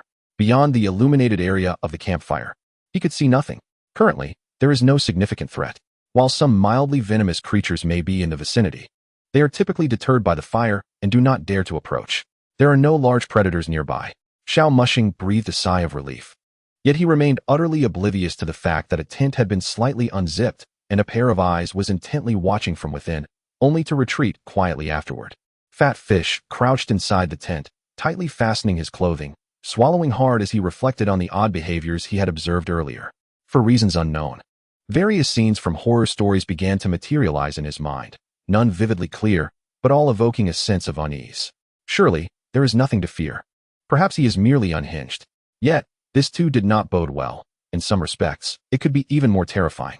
As time ticked away, Xiao Mushing was about to call out to Fat Fish when he noticed the latter emerging from the tent, precisely on cue. He patted his chest and declared, "Brother, well done. I will take the last shift." Xiao Mushing thought to himself, a level 5 bounty hunter is indeed dependable. He yawned and crawled back into the tent to resume his rest. Fat Fish, once Xiao Mushing retreated, wiped the perspiration from his brow, relieved that no unexpected incidents had occurred. Han Li, having overheard Fat Fish's nearly inaudible words, realized their conversation had been detected. However, upon further reflection, he deemed it harmless, as he had previously taken a photo of the diagnosis paper when Xiao Mushing registered on the Bounty Hunter Forum, which stated a confirmed case of schizophrenia. Chapter 21. Unexpected Events. At the base of Death Slope, a grizzly bear. The following day, the four prepared their gear and had breakfast before continuing their journey. However, Fat Fish, walking at the rear, tapped Mirror Flower on the shoulder and whispered, "Last night." Mirror Flower raised a finger to her lips. "Shoo." Fat Fish's pupils widened. "You." Mirror Flower said nothing but nodded. How could one possibly sleep soundly on an outdoor mission? They were a hastily assembled team, and she was the only woman among them, her vigilance surpassing that of the other 3. Yet, bounty hunters at our level, how many are truly sane? In many respects, their work could be described as dancing on the edge of a blade. Even those who began with a semblance of normalcy often found themselves altered, for the experiences they encountered in their daily lives had long diverged from those of ordinary individuals. Though Xiao Mushing bore some affliction, it did not hinder his ability to work. Moreover, his ability to articulate it indicated that his condition was not severe, Otherwise, he would likely be confined in a psychiatric facility. Certainly, these matters are of little consequence. Primarily, the condition of the other party does not impede the mission, and daily communication poses no significant challenges. In fact, their presence may prove to be immensely beneficial.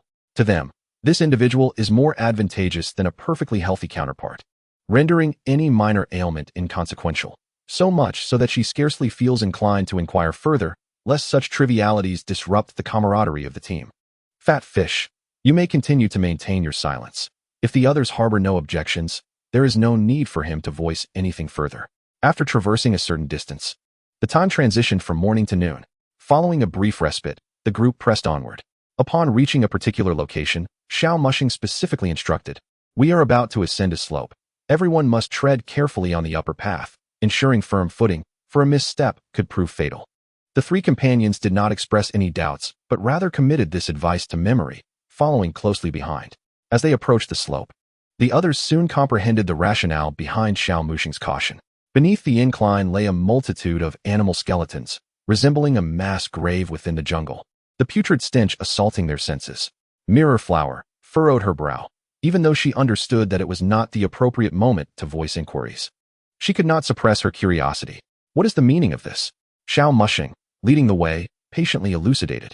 The area at the bottom of this slope has a high concentration of carbon dioxide.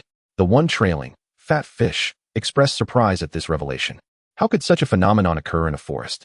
A primal forest is essentially a natural oxygen sanctuary. Trees absorb carbon dioxide, so it stands to reason that such a place should not exist. Xiao Mushing reiterated based on Han Li's explanation, due to the lower terrain, carbon dioxide, being heavier than air, settles here. Coupled with the lack of ventilation and the decomposition of numerous carcasses, which continuously generate carbon dioxide, this slope is saturated with it. Impressive. Your knowledge is profound, they remarked. Xiao Mushing merely offered an awkward smile. Such questions were beyond his current grasp, having long forgotten the details from his university days. Han Li, with a sense of pride, noted that as a geological surveyor, he often found himself in the wilderness, with only a few teammates. Yet they all understood these principles. Opportunities for such commendations were indeed rare. Subsequently, the group successfully navigated the slope. As seasoned individuals, they were acutely aware of the dangers that awaited those who fell to the bottom, thus avoiding any trivial mishaps. Upon crossing the slope, they arrived in a more open expanse of forest, no longer needing to maintain a single file line. It was a rare stretch where they could leisurely stroll. However, after only a few paces, all four suddenly halted in unison. Indeed, the sensation of good fortune was palpable. There was surely a large pit ahead. Xiao Mushing inquired, "How confident are we in taking it down?" An adult brown bear can deliver a force of 1,600 kilograms, which implies that if we stood in a line, a single swipe could send all four of us flying. Deadman spoke in a low voice, tightening his grip on the machete instinctively. While this was indeed alarming, it was not entirely out of the question to attempt it. Furthermore, an adult brown bear typically weighs between 200 to 300 kilograms and can reach speeds exceeding 50 kilometers per hour. They are also capable of climbing trees. Albeit this ability diminishes with age, yet still remains. Mirror Flower added, equally aware of the impending threat. However, she understood that they could not flee. Doing so would convey to the bear that they posed no threat, and that would spell their doom. Fat Fish grimaced slightly before stating, "This is not the time for boasting about strength. We need to devise a solution." Just as hesitation gripped the group, Xiao Mushing boldly stepped forward, wielding a multifunctional military shovel. Fat Fish internally shouted, "Are you truly intent on confronting it?" Meanwhile, the brown bear, which had been foraging for food, rose to its full height and spotted the four beings before it. It then abruptly turned and bolted, even tripping and rolling downwards. Xiao Mushing waved his hand and called out, "Take it easy, we mean you no harm." The other three looked on in astonishment, witnessing a remarkable display. The bear swiftly vanished into the depths of the jungle, leaving no trace behind. At this moment, Fat Fish let out a sigh of relief. Thank goodness the bear was timid. However, Han Li, who had been anxiously observing from the sidelines, furrowed his brow upon witnessing this. That shouldn't be, he mused. Even if a brown bear has never encountered humans, as one of the apex predators in the jungle, it would typically approach to investigate, or at least observe from a distance. It shouldn't flee so readily, almost as if it is genuinely afraid of humans. Just moments prior, the four had not made any sudden movements or loud noises. Xiao Mushing merely took a step forward. There was no reason for such a swift retreat. Xiao Mushing approached him. interrupting his thoughts. For the time being, expand your reconnaissance range to prevent a recurrence of this scenario. Han Li's scouting had not extended far, as he needed to provide timely feedback. Thus, they had encountered the bear unexpectedly. To avoid further surprises, the four decided to rest momentarily. Once Han Li had widened his scouting perimeter and confirmed that the bear had retreated, they would proceed. He recalled having learned from wildlife documentaries that bears are intelligent creatures. As for Han Li's earlier remarks, he kept them in mind. While he had indeed aimed to scare off the bear, he had yet to take any action. Before long, Xiao Muxing's thoughts shifted to another matter. The bodies left in the forest, having undergone prolonged decomposition, would likely yield only bones upon retrieval. However, this would alleviate the burden of weight when transporting them back. Yet, where had Han Li's two companions vanished? He was only aware of his own demise, while the fates of his teammates remained a mystery. Given the passage of time, their prospects were grim. Thus, finding them would truly be a matter of chance. Chapter 22. Discovering remains at the bottom of the sinkhole. The second night. Once again, the group gathered around the fire. Deadman suddenly spoke up. How much longer do you estimate it will take us to find them? Tomorrow, Xiao Muxing replied succinctly, exuding confidence. Both Fat Fish and Mirror Flower looked up in surprise upon hearing this. Deadman continued, very well, tomorrow it is. If we do not find anything, we shall turn back. Unable to contain himself, Fat Fish inquired, why is that? Because for reasons unknown, I feel a sense of unease. It is an instinct inherent to my profession as a bounty hunter, one that has saved my life on numerous occasions. Upon hearing this explanation, Fat Fish refrained from further questioning, acknowledging that such instincts were often enigmatic. For some, they proved remarkably accurate, while for others, they were less reliable, much like his own intuition during examinations, which had never led him astray. What about you? How can you be certain we will find anything by tomorrow? If some clues had already been discovered, one might question the credibility of such statements from the other party. However, at present, not a single trace has been found. How could they utter such words? It was merely intuition. Fat Fish, are you just copying the answers here? Is this what your friend told you?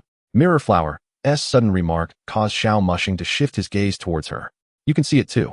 Han Li also stepped forward, waving his hand. I cannot see, but I know that a lonely person will always have a confidant by their side.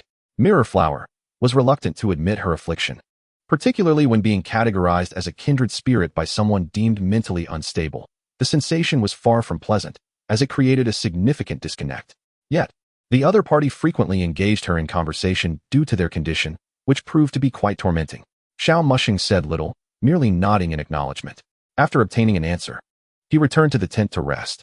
The other two had no further inquiries, recognizing that this individual was grappling with a mental illness, and they were not trained professionals. The night watch proceeded in the same order as the previous evening. When dawn broke, the four set out once more, this time with considerably greater speed, as Han Li's recollections of the surroundings became increasingly lucid. However, halfway through their journey, Deadman abruptly halted, approaching a tree. Everyone, there's something here. The other three gathered around, discovering a fresh chop mark on the tree. Fat Fish offered a somewhat excited, yet disappointed conjecture regarding the mark. This cut appears quite recent. It must have been made not long ago. Yet, his hypothesis was met only with the silence of the others. Initially, Fat Fish felt a twinge of awkwardness, but it quickly dissipated as he realized something. If those three explorers were indeed alive, given their professional training, it would have been improbable for them to remain trapped here for half a year. After all, their survival skills and ability to navigate the wilderness far surpassed theirs. During the past 6 months, aside from them, other search and rescue teams had also ventured in to look for them, but after repeated failures, the bounty was eventually posted on the Bounty Hunter Forum. Even if various unforeseen circumstances had prevented their escape, they would still understand how to signal for help. It was implausible for them to remain unaccounted for over such an extended period. Thus, it was highly likely that these were other individuals. However, the dilemma lay in the fact that this was an undeveloped area, and the previous 3 surveyors, as well as the bounty hunters conducting rescue operations, had entered only with permission. Ordinary individuals who intentionally trespassed could face a fine of 5,000 yuan, and given the treacherous nature of this place, who would dare to venture here without cause? Deadman spoke solemnly. It seems we must remain vigilant on our journey ahead. Encountering others in desolate wilderness or uninhabited zones is not always a good omen. Xiao Muxing took the lead once more, and the group continued their descent, during which they observed an increasing number of signs of human activity. As their exploration progressed, they finally arrived at the sinkhole before noon. This should be the place.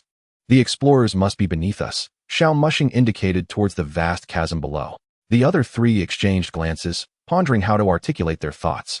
Indeed, some traces had been found in the vicinity, but these marks were relatively recent, and there were no clear signs indicating that someone had fallen. Nevertheless, since they were already here, Fat Fish estimated the size of the sinkhole. It's probably about 100 meters deep, right? Not that deep.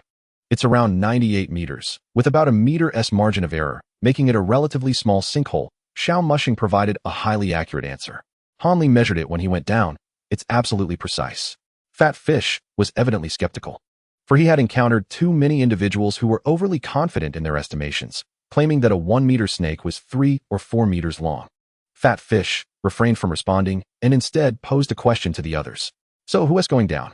Mirror Flower stepped forward. I will, along with In Cha. She was chosen for her lighter weight, while Xiao Mushing had to descend because this was his discovery. Fat Fish rubbed his hands together. Brother, don't forget our wager.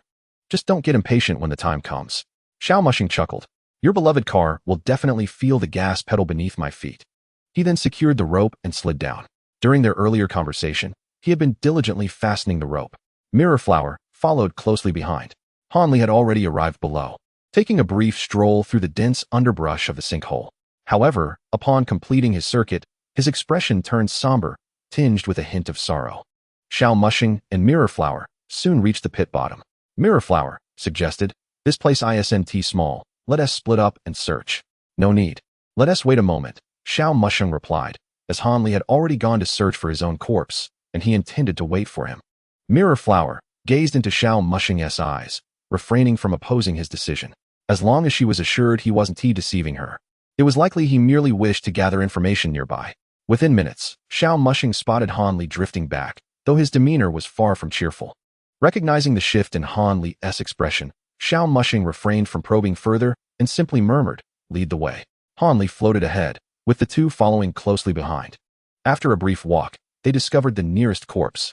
The remains had long since been stripped of flesh, leaving only a skeletal frame. They had anticipated this outcome. The corpse bore a backpack, and as they emptied its contents, preparing to store the bones, they discovered 2 holes in the bag. Mirror Flower and Xiao Mushing also noted a hole in the garment covering the back of the skeleton. The two exchanged glances, clearly recognizing that these 3 holes had been inflicted by the same weapon. And it was not a knife, it could only be one thing. A gun. They uttered the word in unison, their eyes wide with horror. Chapter 23, Surveillance. Upon hearing the word escape their lips, Hanli felt as if thunder had erupted in his mind. For this was indeed his own corpse, and in his recollection, he only remembered that the day had been dark, and after a flash of lightning, he had suddenly stepped into emptiness, plunging into the depths of the pit. During this fall, he had felt a surge of force, yet there had been no sensation of pain. Wait. It seemed that the first moment of being shot did not elicit a feeling of pain. The sensation of pain takes time to manifest, but by then, he had already fallen into the abyss, nearing death. Thus, his demise was not an accident. Nor were the deaths of his 2 colleagues a result of his disappearance and their subsequent search. They had been murdered. At this moment, Xiao Mushing roused the bewildered Hanli beside him. What about them? Take us to find them. We must leave immediately. Xiao Mushing, in his current state of urgency, paid little heed to how Mirror Flower might perceive the severity of his condition. The immediate priority was to locate all the skeletal remains and exit this place without delay. This was yet another case of gun violence. 2 incidents, both bearing the same grim hallmark. Each time, the adversaries adhered to their own set of principles. Although Hanli was filled with rage, he quickly regained his composure, realizing that, based on previous traces, those responsible might still be lurking nearby. While these 4 individuals were formidable, they were not invincible. A cold weapon could not triumph over a firearm. Though Xiao Mushing had previously achieved a notable victory, it had been facilitated by Luo Yao, who had provided him with a tactical advantage that caught the enemy off guard. Hanli promptly led Xiao Mushing and the others to locate the remains of the other 2 victims. Upon examining the clothing of the 2, they discovered similar puncture wounds, which darkened Xiao Mushing's expression to one of utter desolation. Mirror Flower could no longer contain their fury, exclaiming, for heaven's sake, can we not afford a modicum of respect for human life? Throughout the journey, Mirror Flower maintained an eerie calm, as if nothing could disturb the tranquility of this world. Yet, at this moment, frustration bubbled to the surface, fueled by the realization that the task had been underestimated, rendering them perilously exposed. The loss of 3 lives was tragic. Had it been an accident, it might have been bearable, merely a matter of fate. But to discover it was murder, 3 lives, 3 families, obliterated. Meanwhile, by the edge of the pit, Fat Fish pondered the wager. Could he truly locate the car? He had rather liked it, and losing it felt like a painful loss. The last words from the opposing party had irked him, a dismissive remark about just stepping on the gas. Dead Man remained silent, his gaze scanning the surroundings, plagued by an unsettling feeling that a predatory beast might emerge from the woods at any moment. Suddenly, Fat Fish grasped his hand, whispering, "Don't move, pretend we're chatting. We're being watched." "How do you know?" Dead Man queried, retracting his head from its vigilant survey. He had seen no one, while Fat Fish had been conversing the entire time.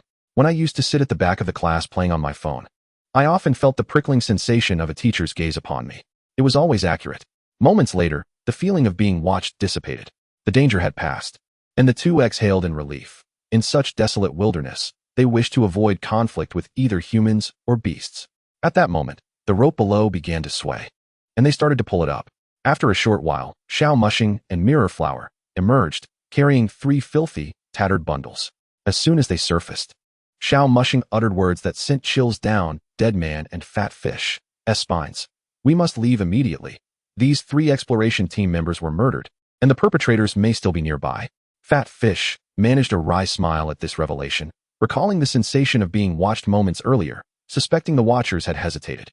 Fat Fish trailed off, raising his thumb and forefinger. "Then why didn't they act?" Mirror Flower inquired, echoing the question in the minds of the others. "There's no time to ponder this now. We must flee," Dead Man urged, then added, "You dealt with a gun-wielding murderer in the Jin Yang serial killings, managing to counterattack without injury. If we encounter armed assailants again, what are your chances?" The others turned their attention to Xiao Mushing, who had nearly been forgotten amidst the discussion of the armed killers. Xiao Mushing's pupils widened, more exaggerated than those of a cartoon character. "What are you all thinking? Do you see me as some sort of superhero? Such feats cannot simply be replicated." Mirror Flower, "Is that not possible?" Fat Fish, "Is it unattainable?" Dead Man, "It cannot be replicated, alas." Xiao Mushing sighed, often bewildered by the fantasies of other bounty hunters. Were they delusional, or was it he who was unwell? A dark, grimy figure hurriedly entered a campsite where animal pelts were drying, and small creatures were caged in tiny enclosures, sights one would seldom witness outside a zoo or on television. This figure approached a burly man, tanned from sun exposure, who bore a scar resembling a centipede on his arm, as he was busy drying a bare skin. Speaking in a dialect not of the dragon language, the figure reported, "I saw 2 individuals near the sinkhole. It appears someone has descended." The burly man abruptly turned, questioning, "What? More people have arrived and found the sinkhole? Did they bring anything up from below?" Without the chance to inquire further, he rushed to relay the information. The burly man, incensed, kicked out in frustration. "Is your gun for your own amusement? Do you not know to put 2 bullets into them?" After reprimanding, he commanded, "Half of you stay here, the rest follow me." He then hoisted the fallen man. "Lead the way." Chapter 24, Jungle Pursuit. The burly man, accompanied by 4 subordinates, traversed a path marked by human intervention, each adorned in camouflage, exuding a foul odor while chattering amongst themselves. Once the 5 had moved on, 4 figures emerged from the thicket. Fat Fish marveled at Xiao Mushing's uncanny abilities. How had they detected the approaching individuals in advance? Mirror Flower inquired, unable to comprehend their dialogue and seeking clarification from the other 3 about the language used and its meaning. Continuing to lead the way, Xiao Mushing replied. They were speaking Vietnamese. Essentially, they mentioned that the 3 individuals they had previously eliminated had caused a 6-month hiatus in their operations. Now that the situation had somewhat calmed, if these newcomers discover anything and report back, they would lose the opportunity to hunt here forever. We cannot allow them to leave alive. Upon hearing this, Dead Man retrieved a satellite phone to notify the authorities. It mattered little how long it would take for the police to arrive. In this scenario, the priority was to relay the information swiftly to prevent any unforeseen incidents from transpiring without warning. "I can't believe you understand Vietnamese," Fat Fish exclaimed in astonishment. "I never expected that there would be so much meaning in just 2 sentences." Without breaking his stride or glancing back, Xiao Mushing replied nonchalantly, "A friend taught me." The phrases uttered by the adversaries, of course, were not so profound. They had merely been paraphrased by Han Li after hearing them near the enemy. At that moment, the burly man, who had been sprinting down the path, suddenly halted. The 4 companions behind him abruptly halted in their tracks, yet their attempts to stop were futile, resulting in their bodies colliding together. The burly man crouched down, scrutinizing the direction where the underbrush was disturbed. Initially, they had moved with haste, overlooking one or two details. But now, with an unconscious glance, he discerned the evidence. They were no longer in that vicinity. They needed to backtrack and observe the traces they had left behind. Upon uttering these words, the four men behind him bore fierce expressions, brandishing their shotguns as they began their search along the path they had traversed. Should they spot their quarry, a bullet would undoubtedly be fired.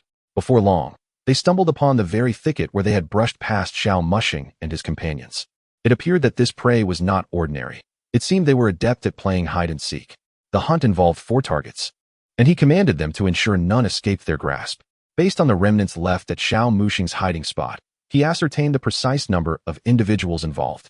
This also stirred memories of a rainy night 6 months prior when he had effortlessly dispatched 3 men, and he sensed that these 4 might offer a different experience altogether. Meanwhile, Xiao Mushing was racing ahead with his companions. Suddenly, Han Li dashed back, delivering alarming news. Someone was in pursuit. Xiao Mushing instructed Han Li to ascend to a higher vantage point to observe any movements along the route they had traversed. Ultimately, in an area devoid of tree cover, they spotted a fleeting shadow. Xiao Mushing silently acknowledged the truth. Indeed, they were poachers, and thus, they were highly attuned to the signs within the forest. There was no time for them to camouflage their traces, and even if they attempted to, it was unlikely they could conceal themselves from such skilled hunters. The other 3, as bounty hunters, had certainly acquired some outdoor skills and knowledge, yet their survival and tracking abilities in the jungle could not rival those of the seasoned poachers. Everyone, we must lighten our loads and increase our pace. Those fellows are closing in on us. They had observed that aside from their firearms, the poachers bore little in the way of encumbrance. In contrast, they were burdened by outdoor gear and 3 packs of corpses, which significantly hampered their speed. Consequently, aside from essential provisions and defensive tools, they discarded everything else.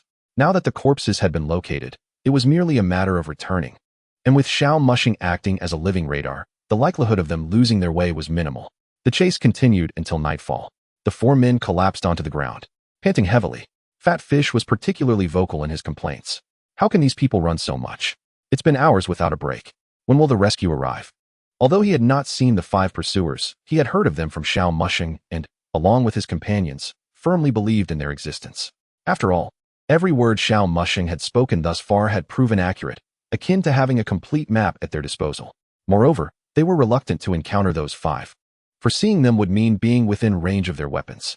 Thus, Fat Fish could only vent his frustrations about the unseen pursuers. Dead Man took a sip of water and remarked, "It will take time. After all, helicopters cannot penetrate this area. They can only send people to search. And we are still on the move. Not to mention, we lack Xiao Mushing's guidance." As he spoke, he glanced upward at the overcast sky, where thunder rumbled and lightning flashed, the treetops swaying violently in the gusts. Should a helicopter attempt to enter, it might crash before even locating them. In this complex environment, their ability to navigate freely was largely due to Xiao Mushing. How can there be so many people in such a perilous place? Fat Fish exclaimed in frustration. Aren't those poachers afraid of death? Afraid? If they weren't, they wouldn't be pursuing us so relentlessly, Mirror Flower interjected with a scoff. They were indeed fearful. And on the other side, the original group of 5 had dwindled to 4. One had perished during the chase, and among the fleeing quartet, one had unwittingly stepped into a bog. Although they could have pulled him out, a venomous snake struck him at the base of his skull. They had rushed to leave without bringing anti-venom, and even if they had, it was doubtful they could have saved him. In addition to this, they had encountered various other perils, all of which were likely traps laid out by their quarry, designed to lead them astray. On one occasion, one of them had nearly fallen victim to such a trap. He could not comprehend how these 4 individuals seemed more familiar with the forest than himself. This thought only intensified the fury in his eyes. Yet, as he glanced up at the encroaching darkness, a cruel smile crept across his face. He did not believe that these individuals would dare traverse the primordial forest after nightfall. Most predators hunted at night, and without firearms, wandering about would make them easy prey. Chapter 25, The Counterattack begins. As darkness enveloped the land, Fat Fish remarked, "Shouldn't we be able to rest now?" Gazing at the pitch-black sky. He was utterly exhausted and longed for a moment of respite. Just as Xiao Mushing shared this sentiment, a light emerged from the forest, drawing nearer. Xiao Mushing turned in surprise to see Han Li descending from the sky. Were they truly that audacious? The thought brought an involuntary smile to his lips. In the night, with Han Li's presence, the dynamics of offense and defense had shifted. Xiao Mushing clapped his hands. Everyone, it seems we won't have the chance to rest tonight.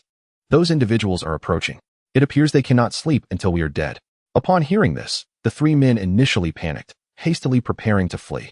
However, Mirror Flower was the first to notice the calm demeanor on Xiao Mushing's face. There was no hint of alarm, only a confidence that suggested victory was assured. The other two, seeing their companions remain still, began to understand the situation.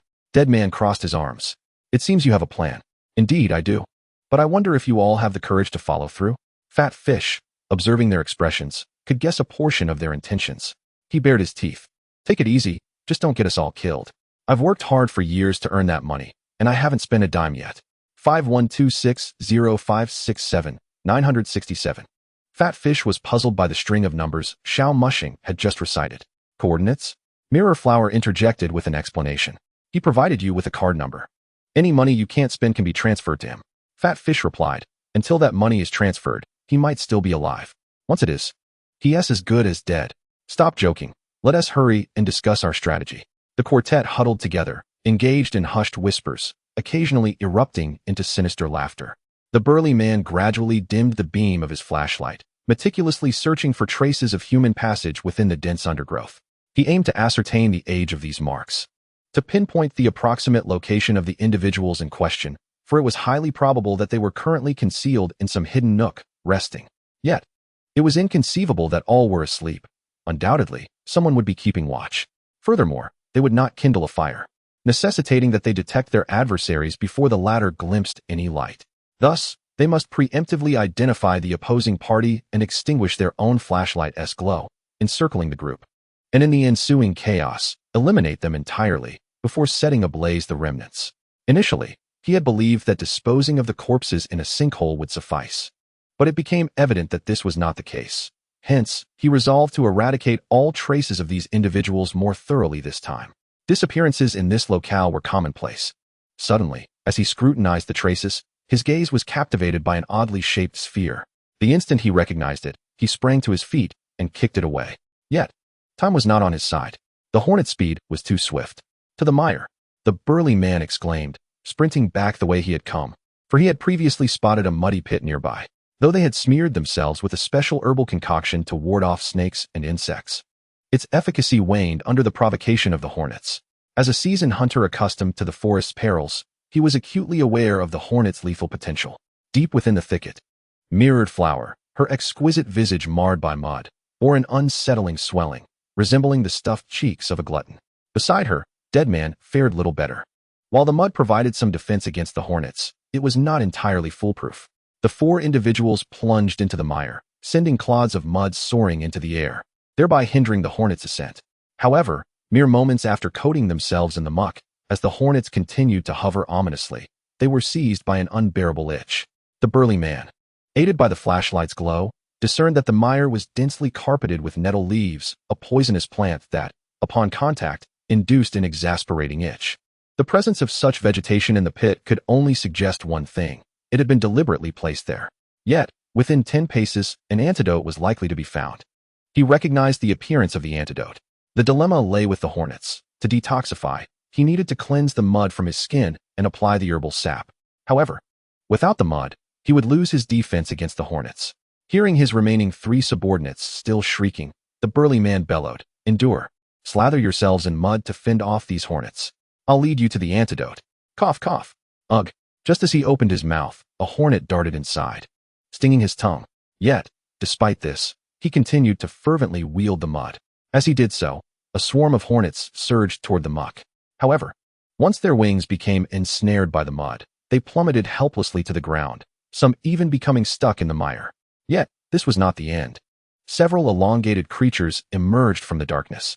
Seizing the opportunity, the burly man grasped a nearby firearm and fired into the shadows. Damn it! A cry of anguish echoed, allowing him a moment to shoot the snake that was about to strike him. At this juncture, the burly man's fury reached an unprecedented zenith. Years of hunting had never subjected him to such humiliation. His adrenaline surged, momentarily dulling the pain of the hornet stings and the nettle's itch. He charged into the darkness, gun in hand, confident that his shot had struck true. 2 of his companions followed closely, while the third was now preoccupied with his own plight. Having just flung a snake from his path, He was soon beset by 2 more serpents. As for how those snakes had appeared, only his unfortunate comrades could answer. Though perhaps they would not, as they too contended with the relentless hornets and the maddening itch of the nettle, pursuing their adversaries. Fat Fish, caked in mud and clutching his shoulder from which blood seeped between his fingers, lamented his ill fortune. To be shot at. What terrible luck. Chapter 26. They must not escape. Despite his grievances, a furrow of concern creased Fat Fish's brow. I hope that lad doesn't die. The burly man, brushing aside the obstructive mud from his vision, spotted a glimmer of light in the darkness. Without hesitation, he fired a shot. His companions followed suit. Meanwhile, the prone figure of Xiao Mushing felt bullets whizzing past his head. He promptly extinguished his flashlight, plunging into darkness. Just as he contemplated rising to continue his flight, another shot rang out. Xiao Mushing could only crawl a short distance before scrambling to his feet once more.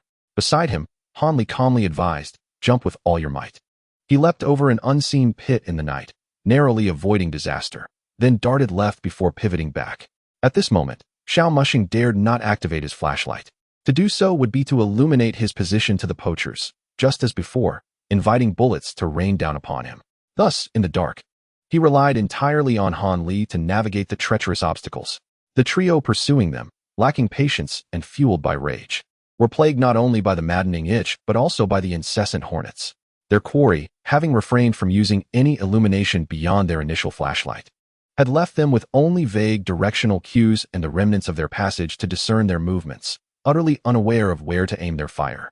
Though they had fired several shots, none had proven effective. Before long, the trio reached the edge of a slope, spotting a distinct scratch running downwards.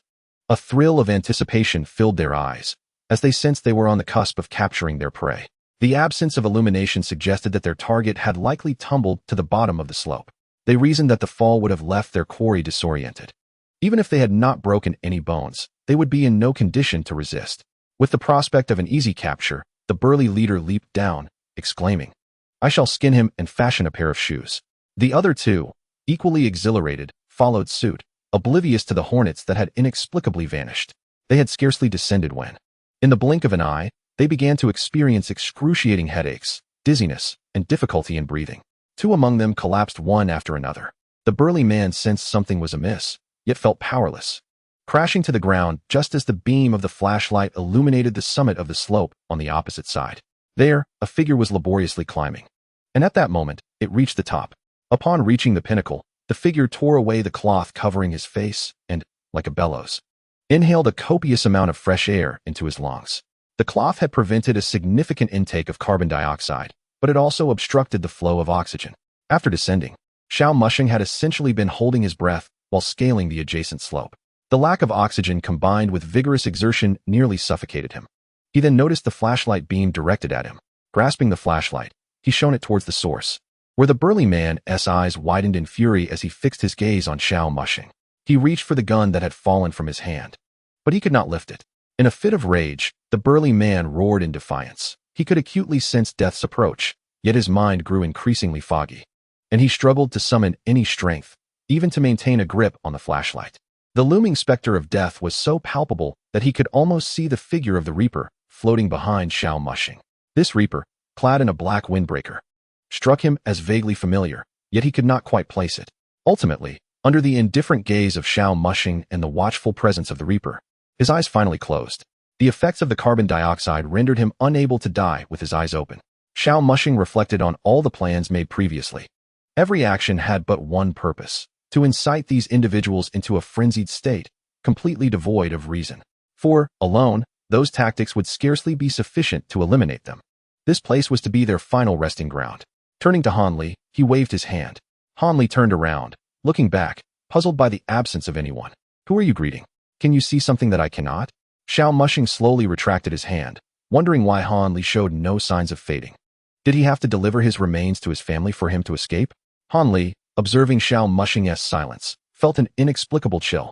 Could it be that a legendary specter was truly here to escort him away? "You're overthinking it. There was merely a mosquito beside me earlier." Xiao Mushing switched on the flashlight and began to retrace his steps, but then paused, glancing down into the valley. Why are there only 3? He noticed that one seemed to have collapsed in a mud pit, likely incapacitated by the toxin. A sigh of relief escaped him. He then proceeded to their previously arranged rendezvous point. Upon arrival, Deadman was tending to Fat Fish's wounds, while Mirrorflower had bound a half-dead individual, bitten by a venomous snake, to a tree. An interrogation was underway, but the exchange of words was muddled, with the victim inhaling more than he exhaled, rendering their conversation largely unintelligible. Seeing Xiao Mushing approach, Mirrorflower, with a swollen face, spoke in a muffled tone. "So, how did it go? Was it resolved?" "It was resolved," Xiao Mushing affirmed. Mirrorflower nodded. "Then you should question him. His words will be comprehensible to you." Xiao Mushing leaned down beside the bound individual, listening intently as he whispered, "Return to the camp. Have Jika prepare the medicine for me." "The camp? Are there still people there?" At this inquiry, the other three felt an immediate tightening in their chests. "There are. Hurry. Save me." Under the onslaught of the venom, the individuals had crumbled, leaving no room for secrecy or threats, only desperate pleas for salvation. "How many others are there?" Six of them. "Hurry, save me." Upon hearing this, Xiao Mushing turned to the others, his expression grave as he declared, "There are 6 more individuals in their camp."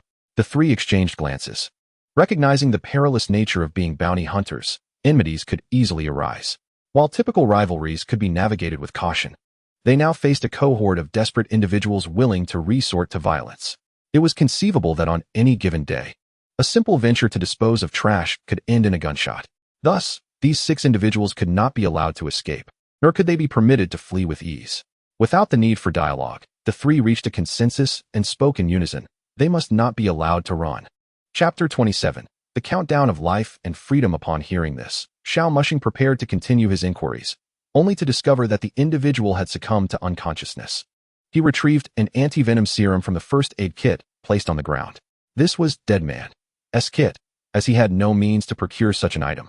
Just as he was about to use it, Deadman swiftly snatched the anti-venom from Xiao Mushing's grasp and retrieved another vial from the kit. "You shouldn't use this. It's too expensive." "No, using this one may yield a higher success rate. Cost is irrelevant. The primary concern is that he was bitten by 2 different snakes, and the serum you have is only effective against one type. We cannot ascertain whether it will counteract the venom of the other." He did not expect to save the individual entirely, but at the very least, he needed him to disclose the location of their camp. After Deadman administered the anti-venom, the 4 began to deliberate. Xiao Mushing suggested, "I propose that the 3 of you take these 3 bodies back to the police. I will seek out that camp and monitor them." Xiao Mushing was not inclined to confront them directly, for the opposing side comprised 6 physically intact hunters armed with firearms. He merely wished to keep an eye on those 6 until the authorities arrived. Poaching, illegal possession of firearms, and intentional homicide. All these charges could culminate in severe repercussions. Moreover, even with the arrival of the police, it was unlikely that these individuals would surrender without resistance. His decision stemmed from the current circumstances faced by the 4 of them. Fat Fish had been shot, making it implausible for him to accompany them. And it was also unwise to allow Fat Fish to act alone. Additionally, the 3 bodies were part of their mission, and he could not risk taking them along. Thus, it was best for him to act alone. With Han Li at his side, all that was needed was for him to remain at a distance, allowing Xiao Mushing to keep watch. After all, a solitary figure would draw less attention. However, as soon as he proposed this plan, he was met with vehement opposition from the 3. Mirrorflower exclaimed passionately, "Have you lost your mind? Going alone is tantamount to courting death. Should you sustain even the slightest injury, you would have no one to aid you, especially with 6 opponents, each armed with lethal weapons." Fat Fish pointed at his wound, adding, "They fired at me in the dark, and I got hit with 1 shot. If you go alone and don't tend to your injury properly, it could lead to infection." At that moment, Deadman interjected, "I will accompany you. They can take the bodies to find the police." Observing that the other 2 had not voiced any objections, Xiao Mushing acquiesced. "Very well, but remember to heed my commands." "When have I ever contradicted you?" Deadman replied, casting a sidelong glance. Upon their arrival at the Crying Song Mountain, the 2 had been eavesdropping on one another. Just moments ago, after Xiao Mushing had finished speaking, he turned swiftly and delivered a resounding slap to the person behind him, rousing them from their stupor. He then proceeded to interrogate them in a menacing tone of the enemy's language, demanding, "Reveal to me the location of your encampment. Should you refuse to comply, I shall feed you to the army ants." It seemed that the anti-venom administered earlier had begun to take effect, as the individual appeared to regain some lucidity, their thoughts becoming clearer and their speech less fragmented. With minimal effort, they divulged the coordinates and layout of their base. Henceforth, We must hasten to reach it before night falls. Xiao Mushing rose, shaking off the dust and dirt from his clothing. The dead man stretched his neck and followed suit, proclaiming, "This mission is concluded. I shall indulge in a well-deserved slumber." As dawn broke over the poachers' encampment, Li Da, revealing a mouthful of yellowed teeth, spat onto the ground. Gazing towards the direction from which their leader had departed, yet he discerned no sign of return. Suddenly, a sharp sound echoed behind him. "What are you staring at, Li Da?" A voice in Annamese rang out as someone playfully slapped his backside. Li Da pivoted, delivering a swift kick that sent the assailant sprawling to the ground. The Annamese man, rather than expressing anger, merely chuckled, his eyes gleaming mischievously. Were it not for the financial incentives these individuals provided, Li Da would have relished the opportunity to eliminate them. As the sole citizen of the Dragon Kingdom within the group, and possessing a strikingly handsome visage, his companions had long harbored ulterior motives towards him during their extended stay in this desolate jungle. Such teasing was not a novel occurrence. However, more audacious actions had yet to be attempted, for they were well aware that the leader's orders mandated their obedience to Li Da. These enemies were brought in by him solely for profit, yet he had not anticipated the loss of life that transpired 6 months prior. Since that incident, Li Da had come to the grim realization that there was no turning back. His initial desire for quick wealth had now been tainted by blood. Thus, when news arrived yesterday, he found himself in a state of panic akin to that of the leader. However, someone had to remain at the camp to maintain order, so he refrained from pursuing. As for the deceased, what could be done? He had merely sought riches. And it was unfortunate that those individuals had chosen that moment to venture into the mountains. It was a case of fate being unkind. The Crying Song Mountain was perilous, seldom visited by humans, yet it seemed that misfortune followed when they arrived, as disturbances had persisted for half a year since that initial group appeared.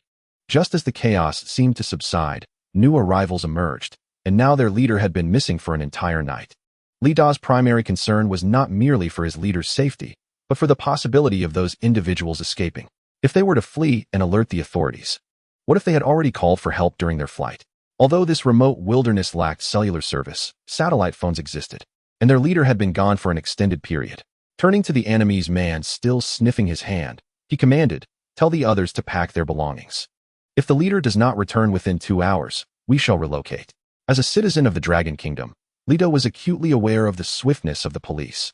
Even in the depths of the dense forest, where not even helicopters could penetrate, they could arrive with surprising alacrity. He had previously dismissed such notions until some of his companions had ventured into similar circumstances, and then he believed.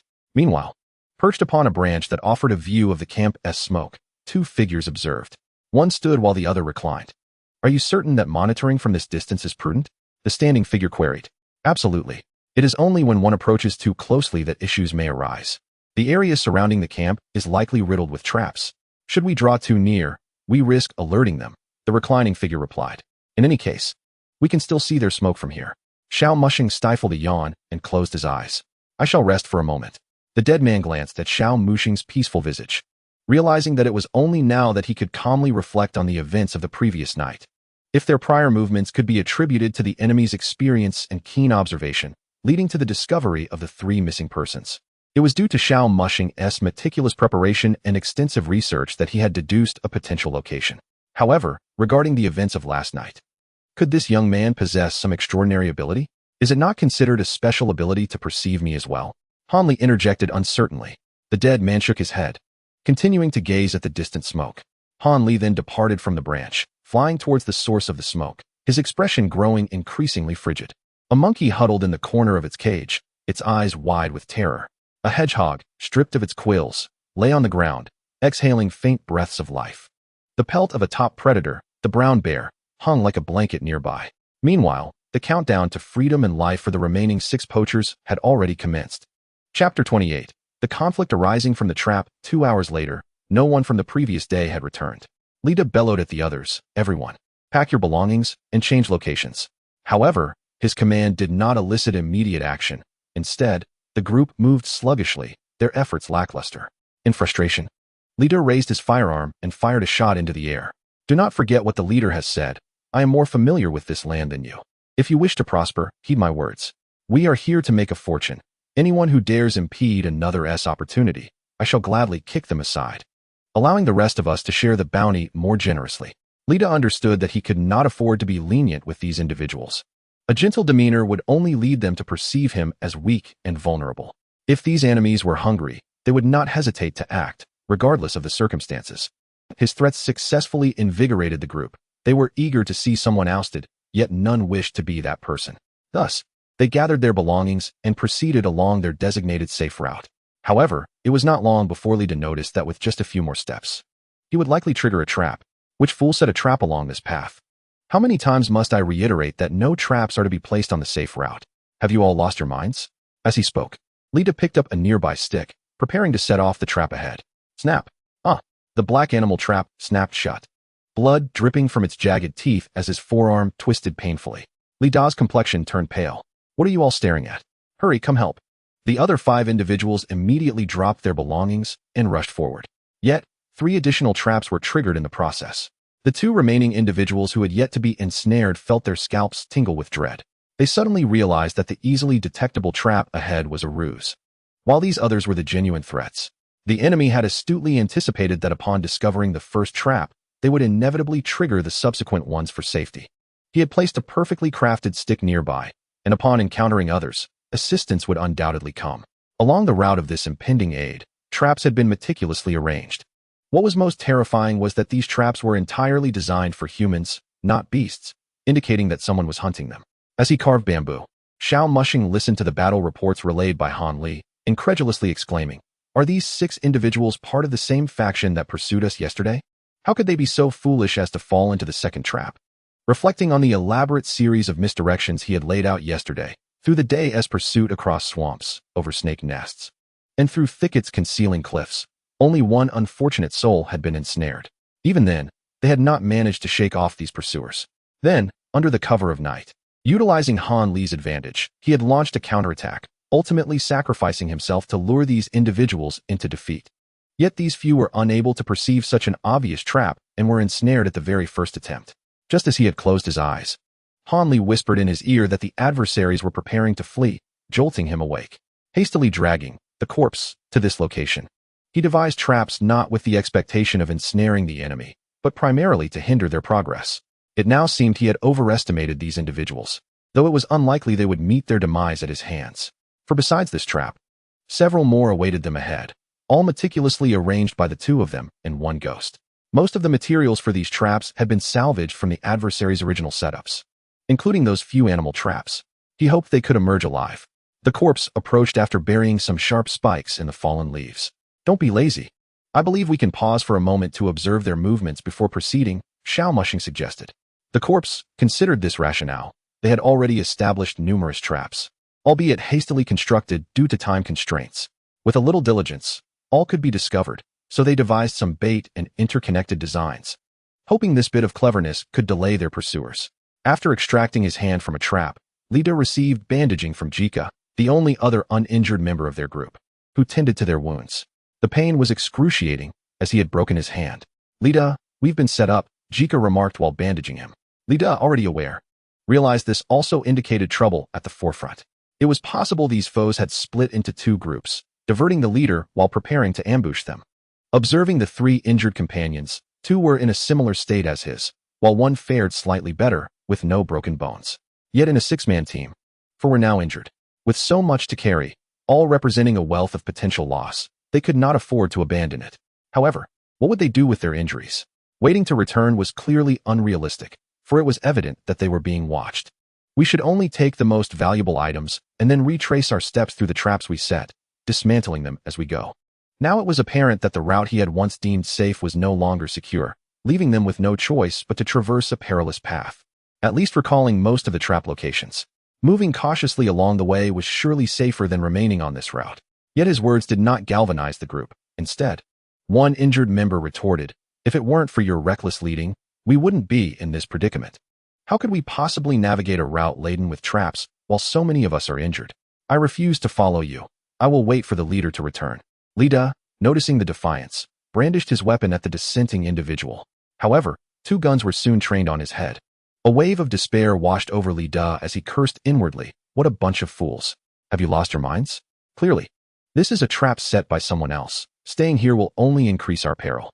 The very fact that we know this is a trap is why we cannot proceed further. Continuing would only lead us deeper into danger." That is why I suggested we follow the path we have prepared.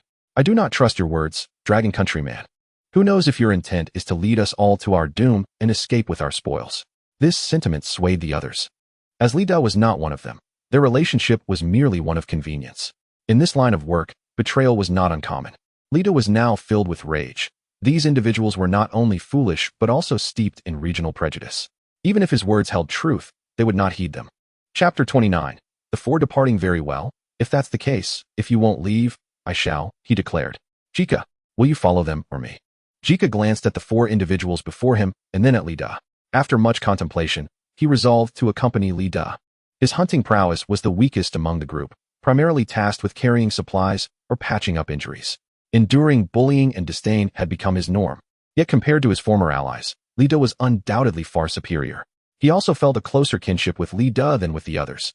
Observing Jika's decision, 3 of the remaining 4 erupted with the most contemptible remarks. Lida merely shot a cold glance at the remaining 4 fools. Slinging a backpack over his shoulder and grasping his weapon, departing without further ado. After the 2 had left, a little over 10 minutes passed. Sam, should we return to the camp now? The one who had clashed with Lida and was among the lightly injured, coldly inquired. We won't return to the camp. We need to find another route out of here. The other 3 exchanged astonished glances with Sam. We've already been targeted. Remaining here would only mean waiting for death. Then why didn't you say so earlier? Do you think our supposed safe route was discovered by chance? That Dragon Country man betrayed us. That is possible, but uncertain. If he were the only one injured, I would not doubt him, but the fact that he alone is injured while we 3 are not raises my suspicions.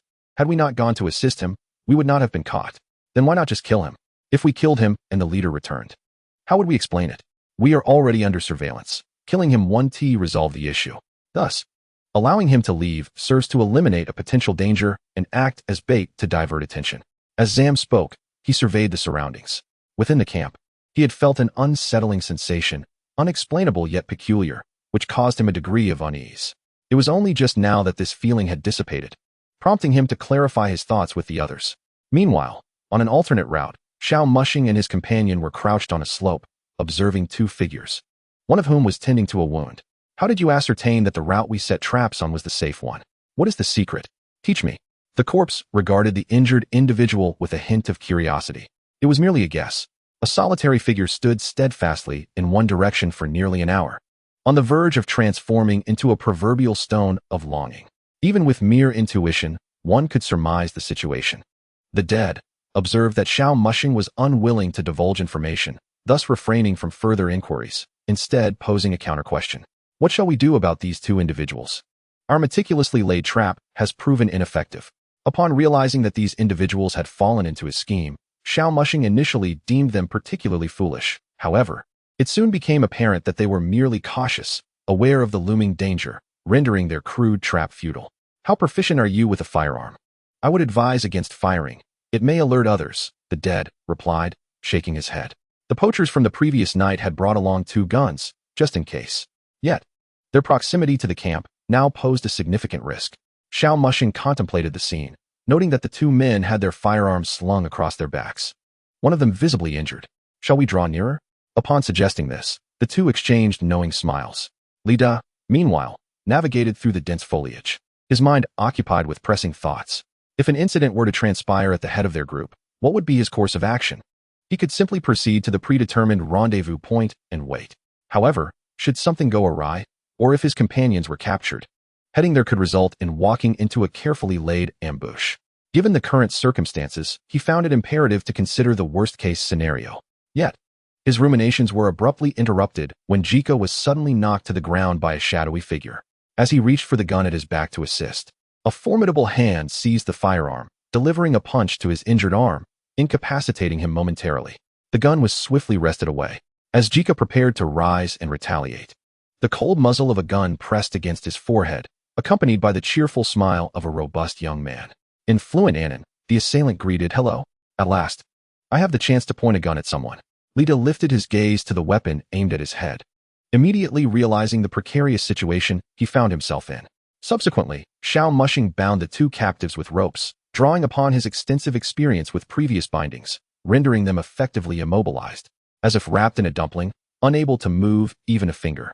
Xiao Mushing turned to Lida. "Are you from the Dragon Country?" Lida, casting a glance at the 2 men, offered a sycophantic smile.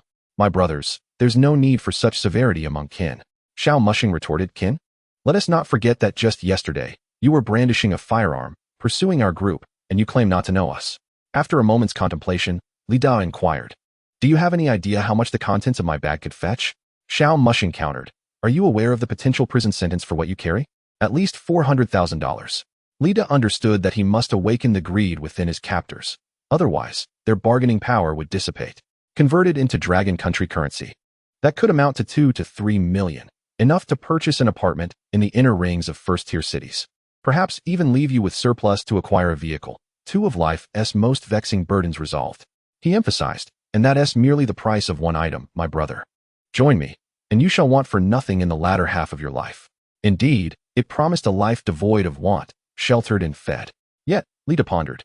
But should we succeed, the future would be filled with indulgence and opulence, accompanied by the constant dread of peril, restless nights plagued by anxiety. Xiao Mushing interjected, seamlessly continuing his thought. As Li Da extolled the benefits, the other party remained unmoved, compelling him to escalate his threats. Are you aware that our leader is a ruthless individual? He has not only hunted bears and tigers, but has also taken lives without hesitation. Xiao Mushing remained silent, fixated on his eyes, raising his firearm with a silent resolve. Li Da's voice gradually dwindled. They have perished, 4 in total, with one barely clinging to life. When I departed, he was still breathing. Though the leader, I witnessed his demise, and he died with great reluctance. He must be the leader you refer to. The light words sent Li Da into a profound silence, as he grasped the implications, that these 2 men had survived only through sheer luck while being hunted and now sought to retaliate against their pursuers. The camp now housed 4 cowards too afraid to make a move, 3 of whom were injured. With their leader dead, what could they possibly accomplish? At that moment, Han Li maneuvered through the branches, an expression of urgency etched on his face as he approached Xiao Mushing. Recognizing the gravity of his demeanor, Xiao Mushing anticipated that the news he bore was far from favorable. The 4 individuals are absent from the camp. Before Xiao Mushing could react, sporadic gunfire erupted in the distance. The dead immediately heightened his alertness upon hearing the shots, while Han Li dashed toward the source of the gunfire. Xiao Mushing and the dead followed swiftly, leaving Jika and Li Da bound and bewildered, their expressions transforming from confusion to alarm. In this primordial forest, they were akin to meat dumplings, utterly devoid of any capacity for resistance. Not daring to approach too closely, Xiao Mushing extended his hand to halt the dead. As the dead glanced back, Xiao Mushing gestured toward a nearby tree, and the 2 ascended in tandem. From the treetop, they beheld a scene unfolding in a distant clearing. What shall we do about Zam? The speaker remained acutely aware of the movements within the dense underbrush, back to back with Zam, beads of sweat cascading uncontrollably from their brows. At their feet lay the lifeless body of a comrade, his clothing shredded and marred by numerous bite marks. The most grievous being a large chunk of flesh torn from his throat. Blood flowed freely, yet it began to cool. By the time they discovered him, he had already succumbed to this fate. The fate of another companion remained uncertain, having gone missing in their frantic search. His earlier cries now silenced, likely meeting a similar grim end. Although Zam's bones remained intact, he was unable to flee swiftly. The companion questioning him was also injured. His left leg fractured, forcing him to rely upon a makeshift crutch for his arduous journey. He recognized the nature of the creatures lurking in the thick grass. The sole uninjured companion, laden with their valuable spoils, animal pelts and teeth worth a fortune, had unwittingly led them to their doom. The wolves, having seized the opportunity, pounced upon them with lethal precision, dragging their prey into the depths of the underbrush. This was not a spontaneous assault, but rather a meticulously planned ambush. The wolves had initially not been on their hunting list. However, during a fruitless search for prey, they fortuitously stumbled upon a den of pups. For a time, they coexisted peacefully, outnumbered and armed. Yet, now they were injured, and the scent of blood signaled to the wolves that this was an opportune moment for vengeance. Thus, it was the uninjured wolves that initiated the ambush, rather than the wounded, for if they had targeted the injured, those individuals might have been able to react swiftly and call for assistance. We positioned ourselves back to back, cautiously maneuvering away from the grassy expanse, preparing to ascend the trees when the moment arose.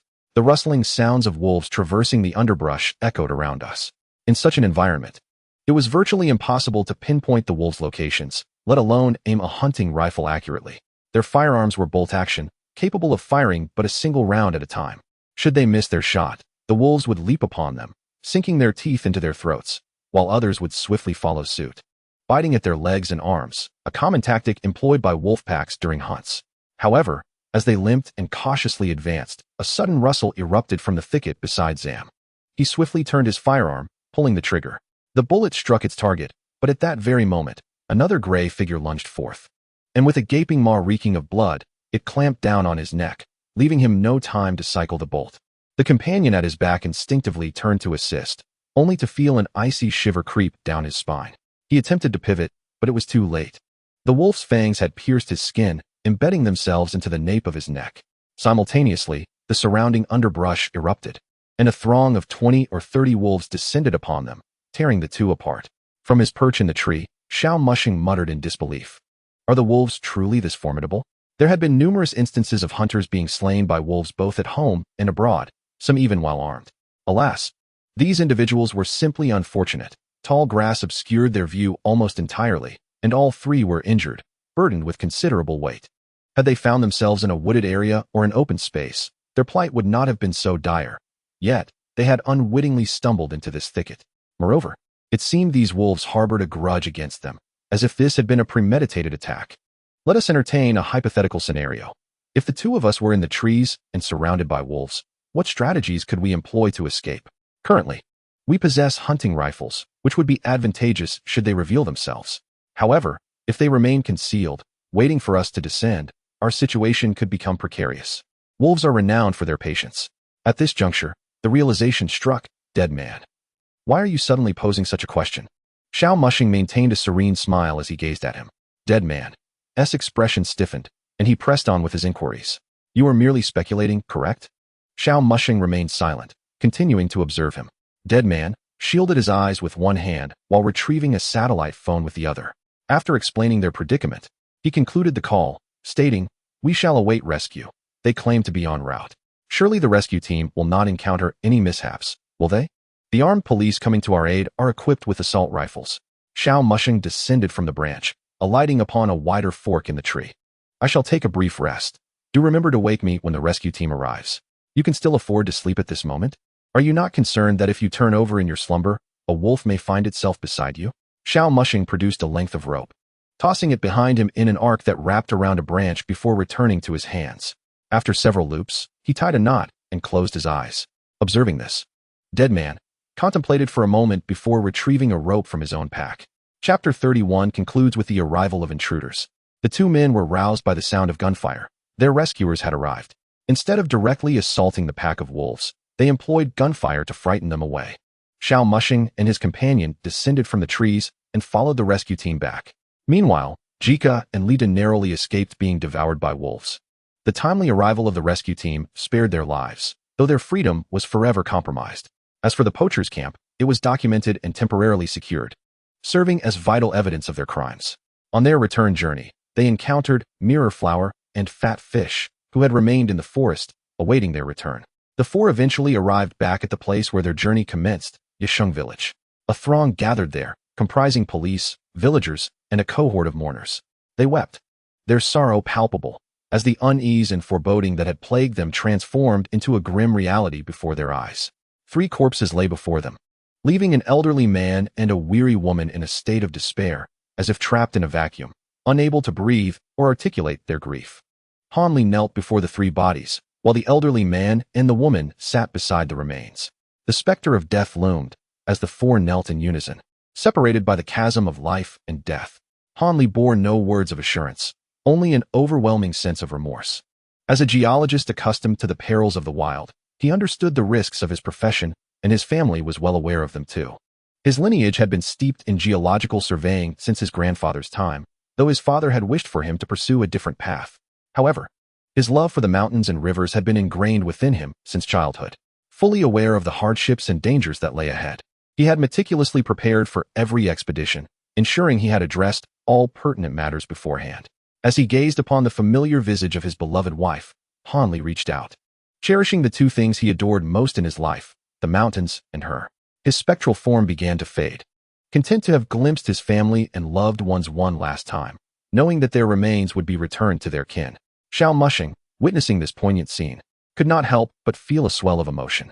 Hanli turned back, smiling softly, his lips forming two words that were inaudible, yet Xiao Mushing deciphered them nonetheless. As the golden particles of light dissipated, the mountainous terrain transformed in Xiao Mushing's eyes. The towering, undulating hills were no longer merely hills.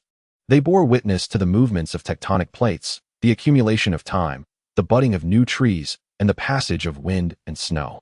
Each element had left its mark upon the mountains, shaping them into the majestic landscape he now beheld.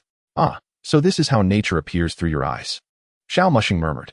He had never comprehended why Han Li constantly extolled the beauty of the mountains and streams. Only now did he grasp the truth of it. At this moment, Fat Fish approached him. Upon our return, I suspect my bounty hunter rank will surely rise. The other two remained silent, but nodded slightly in agreement. The 4 bounty hunters had faced off against 11 armed hunters, making this mission far beyond the expected level of difficulty, clearly exceeding the parameters of a level 5 assignment. Xiao Mushing remained silent upon hearing this, as he had undertaken this task solely for the purpose of establishing his own rank, seeking to shed the provisional prefix, likely not ascending to the same level as the other 3. Following that, they proceeded through the familiar protocols, testimonies, identifications, and the awarding of accolades and bounties. Given that this was a cross-border gang, they received an additional sum of compensation.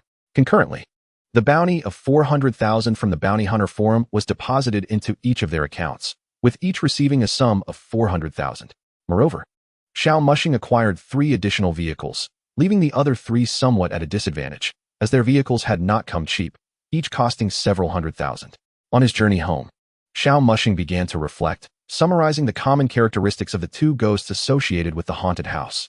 Both were victims of homicide, bound by their obsessions. Upon returning, he pondered whether he would gain a new neighbor. Meanwhile, at the entrance of room 404, a timid figure emerged. Initially, this individual approached the door, surveying the surroundings before retrieving a small leather pouch from their pocket. The lock must be thirsting for liberation. Let me demonstrate my skills, they mused. Prior to arriving, they had gathered intel, for it was rumored that room 404 was a site of malevolence. As such, the same floor had very few residents. Of course, he was skeptical. After all, he routinely infiltrated the homes of others under the cover of darkness. Furthermore, he had learned that this particular room was indeed occupied, albeit by a resident who was often absent, thus presenting him with a prime opportunity. Coupled with the inadequacy of the local surveillance system, his confidence surged. Click. The lock yielded, revealing a triumphant smirk upon the thief's face. He sidled into the room, closing the door behind him. Fumbling along the wall, he located the switch and illuminated the space, then commenced his search for lightweight, valuable items. He stumbled upon several delivery boxes. Picking one up, he discovered a military-grade multi-tool, hiking boots, and a gas mask. What a peculiar assortment of items. Where are the valuables? He wondered, as the boxes were all empty. Ultimately, he ventured into the bedroom and was greeted by the sight of a laptop resting on the table. His eyes sparkled with excitement as he swiftly stowed it in his bag, then resumed his rummaging. Opening a cabinet, he uncovered a banner reading, "For bravery and skill in capturing a psychopath." The thief frowned, continuing his exploration until he unearthed a medical record. It bore the insignia of the Jinyang Psychiatric Hospital and detailed a patient's symptoms, claims of seeing ghosts, with one haunting presence that communicated with them. As he read this, an involuntary shiver coursed down his spine, and the rumors surrounding this room resurfaced in his mind. Anxiously, he glanced back, finding nothing amiss. Suddenly, darkness enveloped him. The thief jolted. Did the power just cut out? Yet, the bedroom light remained aglow. He extended his hand to turn on the bedside lamp, only to find nothing had leapt out at him, allowing him to exhale in relief. Abruptly, the same disconcerting sound echoed again, grating against the stillness of the room. The bedroom light persisted, leaving him puzzled as he cast a glance toward the hallway. At that moment, his fear magnified exponentially.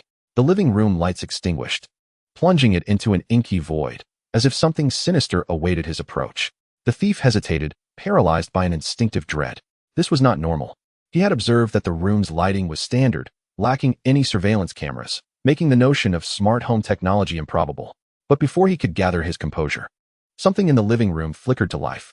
"Hello everyone, I'm Peppa Pig, and this is my brother." The television blared. How had the TV turned on? Who had activated it?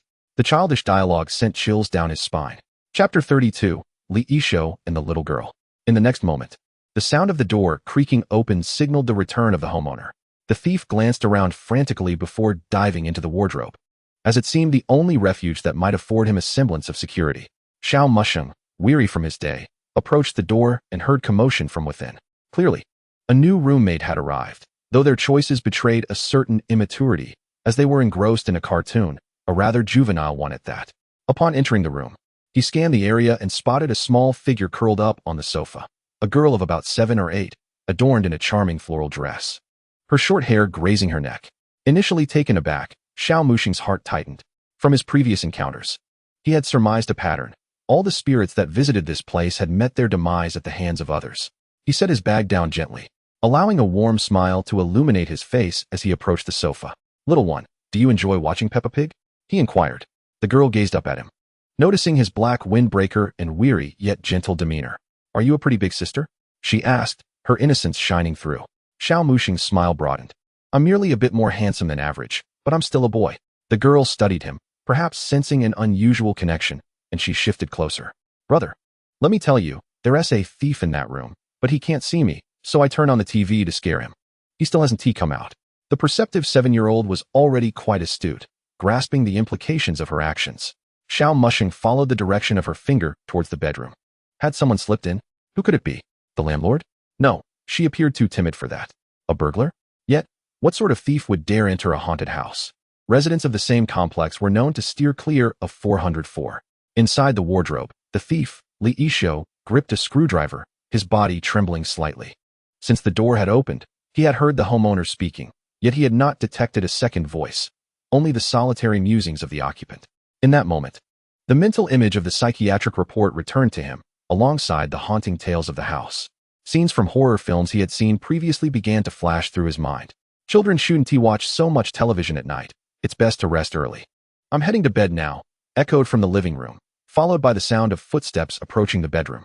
The footsteps grew nearer until a figure entered the room. Such a mischief maker, leaving the bedroom light on. Came the voice, followed by the rustle of clothes. Then, the sound of someone settling onto the bed. Just when Li Yishou believed the homeowner was about to drift into slumber, he heard the unmistakable noise of short videos playing outside. For the first time, he found himself loathing such content, fervently praying that the occupant would not notice the absence of his laptop. Half an hour later, the sound ceased. The living room light extinguished, and a steady rhythm of breathing filled the air. Li Yishou exhaled in relief. It appeared the homeowner had not detected the missing laptop. He resolved to wait another 10 minutes, allowing the occupant to fall into a deeper sleep before making his exit. Slowly, he cracked the wardrobe door open, peering at the mound of blankets on the bed. Then, he gently eased the cabinet door open, stepping out with utmost caution. Just as he was about to leave the bedroom, he cast a glance at the bedside table, which lay bare. However, as his foot crossed the threshold of the bedroom, he suddenly realized something was amiss. His phone. Did he not leave it on the bedside table while sleeping? Faced with the questions swirling in his mind, a hefty foot provided an answer. What followed was a dislocated hand and a face bruised and swollen. Li Yishou lay in disarray on the living room floor. Tormented by pain, Xiao Muxing clapped his hands, and after the act, proceeded to search him. He could have acted directly, but he feared the other party might possess some unassailable principles. There was no choice. He had learned a lesson the hard way. There are always individuals in the community capable of crafting weapons with their bare hands. Thus, it was prudent to proceed with caution. "Brother, I was wrong. I have an 80-year-old girlfriend to support. My lifestyle is erratic. I often misbehave, and I suffer from ailments like AIDS, syphilis, leukemia, lung cancer, tumors, and heart pain." Li Yishou was now thoroughly terrified. This was a lunatic, a particularly formidable one, and he was committing burglary. If he were to be killed, the assailant might evade even imprisonment. Yet, the most terrifying aspect was when this man, while searching him, uttered, "Little friend, could you please turn on the light?" And then, the light flickered to life. He feared that if he died, the police would merely report him missing, while he would quietly lie in a refrigerator. Parts of him extracted daily and placed upon a hot frying pan, feeling the searing heat from below. Thus, he could only babble in a panic, hoping to repel the other's interest. Xiao Muxing cleared his ears. "Do not regale me with these empty tales. If I do not reattach your arms within half an hour, they will become completely necrotic, and amputation will be the only option. So, I shall ask questions, and you shall answer them. Of course, you may choose to lie, but I too shall have my options." Li Yishou nodded in a low-frequency, high-speed manner, akin to fingers dancing on a music game, his brain nearly bursting. "What is your name?" "Li Yishou." "Profession?" "Engineer of converting social materials into general equivalent commodities." "Have you studied? How did you end up like this?" Xiao Muxing inquired with keen interest. Not much education, just remembered this point, then dropped out. Where are you from? Li Yishuo had not anticipated such a detailed inquiry. Yanyan Village, Shay County, Tianwu Province. At that moment, the little girl who had been seated on the sofa suddenly leapt to her feet. In a flurry of steps, she stood before Li Yishuo, her face flushed with anger and tears. Her tiny fists rained down upon him like a tempest. Xiao Mushing quickly pressed for answers. What is it? Is he connected to your death? Upon hearing this, Li Yishuo felt his bladder nearly give way. Brother, I have never killed anyone. I merely engage in petty theft. But I still possess a conscience. I do not steal from the young, the elderly, the desperately impoverished, or the ill. Furthermore, I typically only take items, rarely cash. Even when I do swipe a phone, it is only from those who possess too. Silence. You are disturbing me. Li Yishuo instantly fell silent. Xiao Mushing then patiently listened as the little girl recounted her ordeal. It was in this village. They bound me and placed a particularly foul-smelling hood over my head, then forced me before a grotesque statue, wielding long knives to strike me. It hurt terribly. They cut my hands and feet, then plunged their knives into my chest, tearing me open. Each of them wore masks, laughing as they inflicted pain upon me. Listening to the girl vividly recount the horrors she faced, Xiao Mushing's gaze towards Li Yishuo grew cold. At that moment, Li Yishuo was oblivious to what was transpiring. He could neither hear nor see anything, yet he sensed he was on the verge of meeting his great-grandmother. Chapter 33.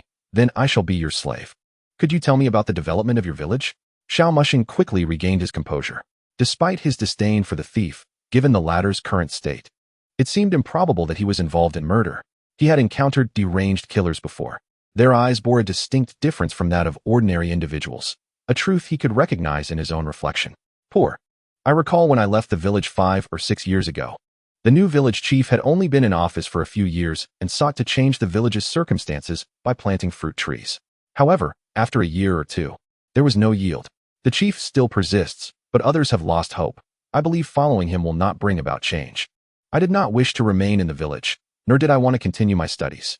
After a fierce argument with my father, I ran off to the big city to work, earning some money over the years. And how did you resort to stealing?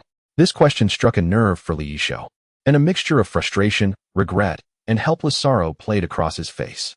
Because I ventured into entrepreneurship. Xiao Mushing, hearing this, empathetically closed his eyes.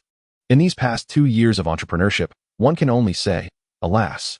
Xiao Mushing knelt down and realigned Li Yishuo's dislocated hand. If left unattended, the hand would become truly useless. How much do you owe? 100,000 yuan. What is it? I propose a deal. You take me back to your village.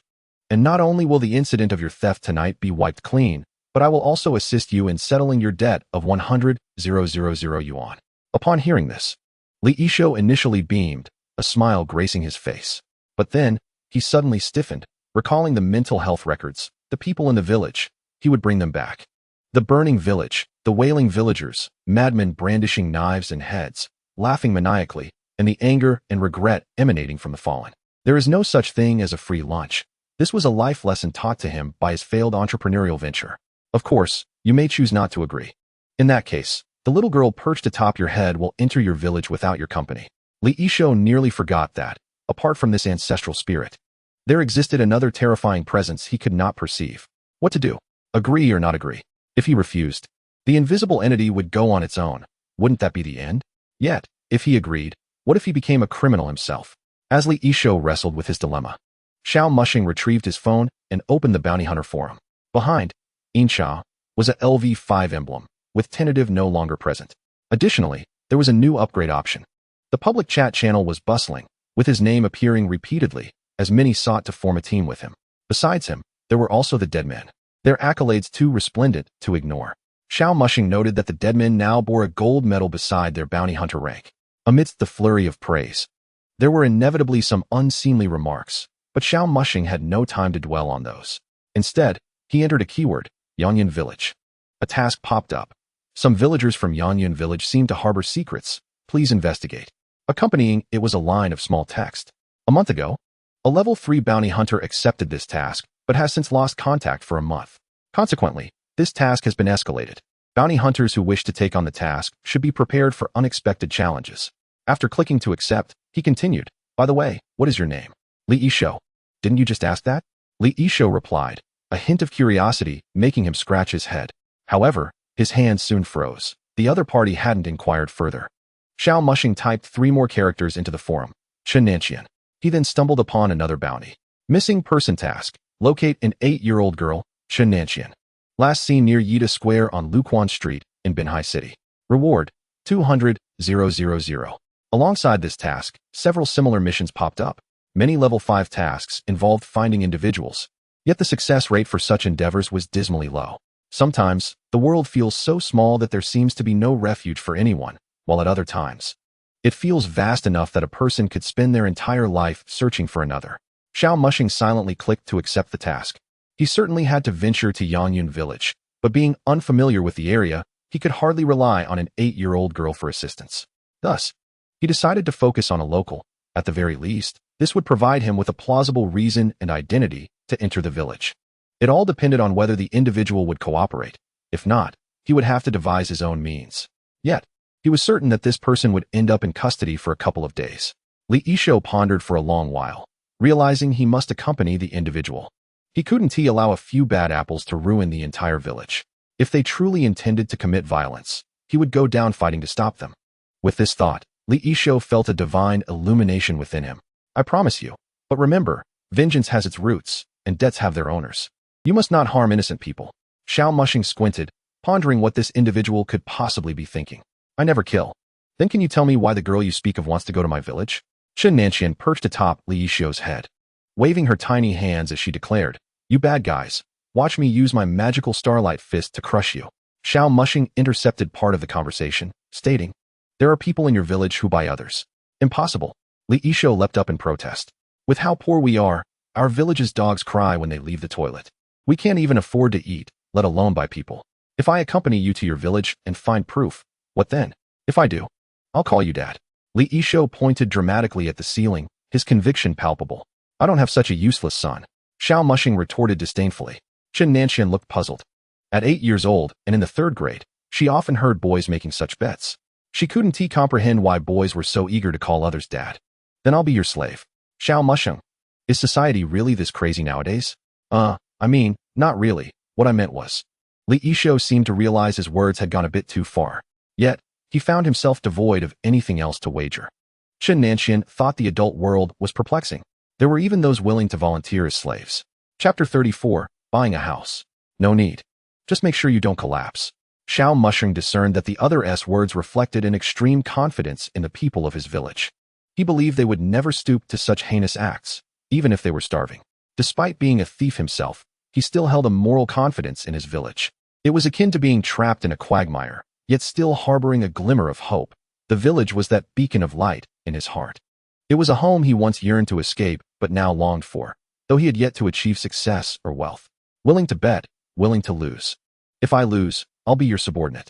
The term slave felt a bit excessive, so Li Yishuo chose to amend it to subordinate. He had faith that the villagers would not let him lose. There must be some misunderstanding. Since that's the case, you can stay here for now. And in a few days, we'll head to Yangyun village. Are we not setting off tomorrow? Why wait a few days? Li Yishuo, still shaken from the earlier panic, felt a growing impatience. If he could just bring the other along, his debts would be resolved. I have a few matters to attend to. Initially, Li Yishuo was unsure what those matters entailed. However, the next day, as he accompanied Xiao Mushing to the vehicle management office, he saw 3 large SUVs being towed by a truck. All 3 vehicles were registered in Xiao Mushing's name. Brother, what business are you in? You seem quite wealthy. Li Yishuo was perplexed. Why would someone so affluent reside in a haunted house? Moreover, the furnishings and decor did not resemble those of a wealthy individual. 3 stubborn fellows, just like you, made a bet with me, and they lost their cars to me. There are truly many fools with money in this day and age. Indeed, many fools exist. Xiao Mushing echoed with a knowing smile. I'm not one of them. Li Yishuo quickly retorted. A madman never admits to being mad. A murderer never acknowledges their crimes. Similarly, fools never admit to their foolishness. Are you mad then? Li Yishuo shot back. Of course. Haven't you seen my medical records? Upon finishing that statement, Xiao Mushing initiated a video call. The contact was labeled Coward Landlord. The video connected, revealing a disheveled woman who had just awakened. What do you want? I'm interested in purchasing your house. Does it come with a parking space? Suddenly, the video froze. Not due to a poor connection or a malfunction, but because the landlord was taken aback. Where did you get the money? Why do you wish to buy a haunted house? Money? That's none of your concern. I prefer a haunted house, It keeps me from feeling lonely. Living here will be more lively. Hiss. The landlord, through the screen, emitted a prolonged hissing sound reminiscent of a rattlesnake. She had encountered many courageous individuals, but such audacity was rare. Let us meet this afternoon. I'll bring the contract. Anywhere is fine, just not at that house. Okay, I recall there is a coffee shop nearby. Chen Nanxian pointed to a fried chicken flyer on the ground. You can't eat that. Chen Nanxian remained silent, simply gazing at Xiao Mushing with her bright, wide eyes. Seeing the adorable little girl softened Xiao Mushing's heart.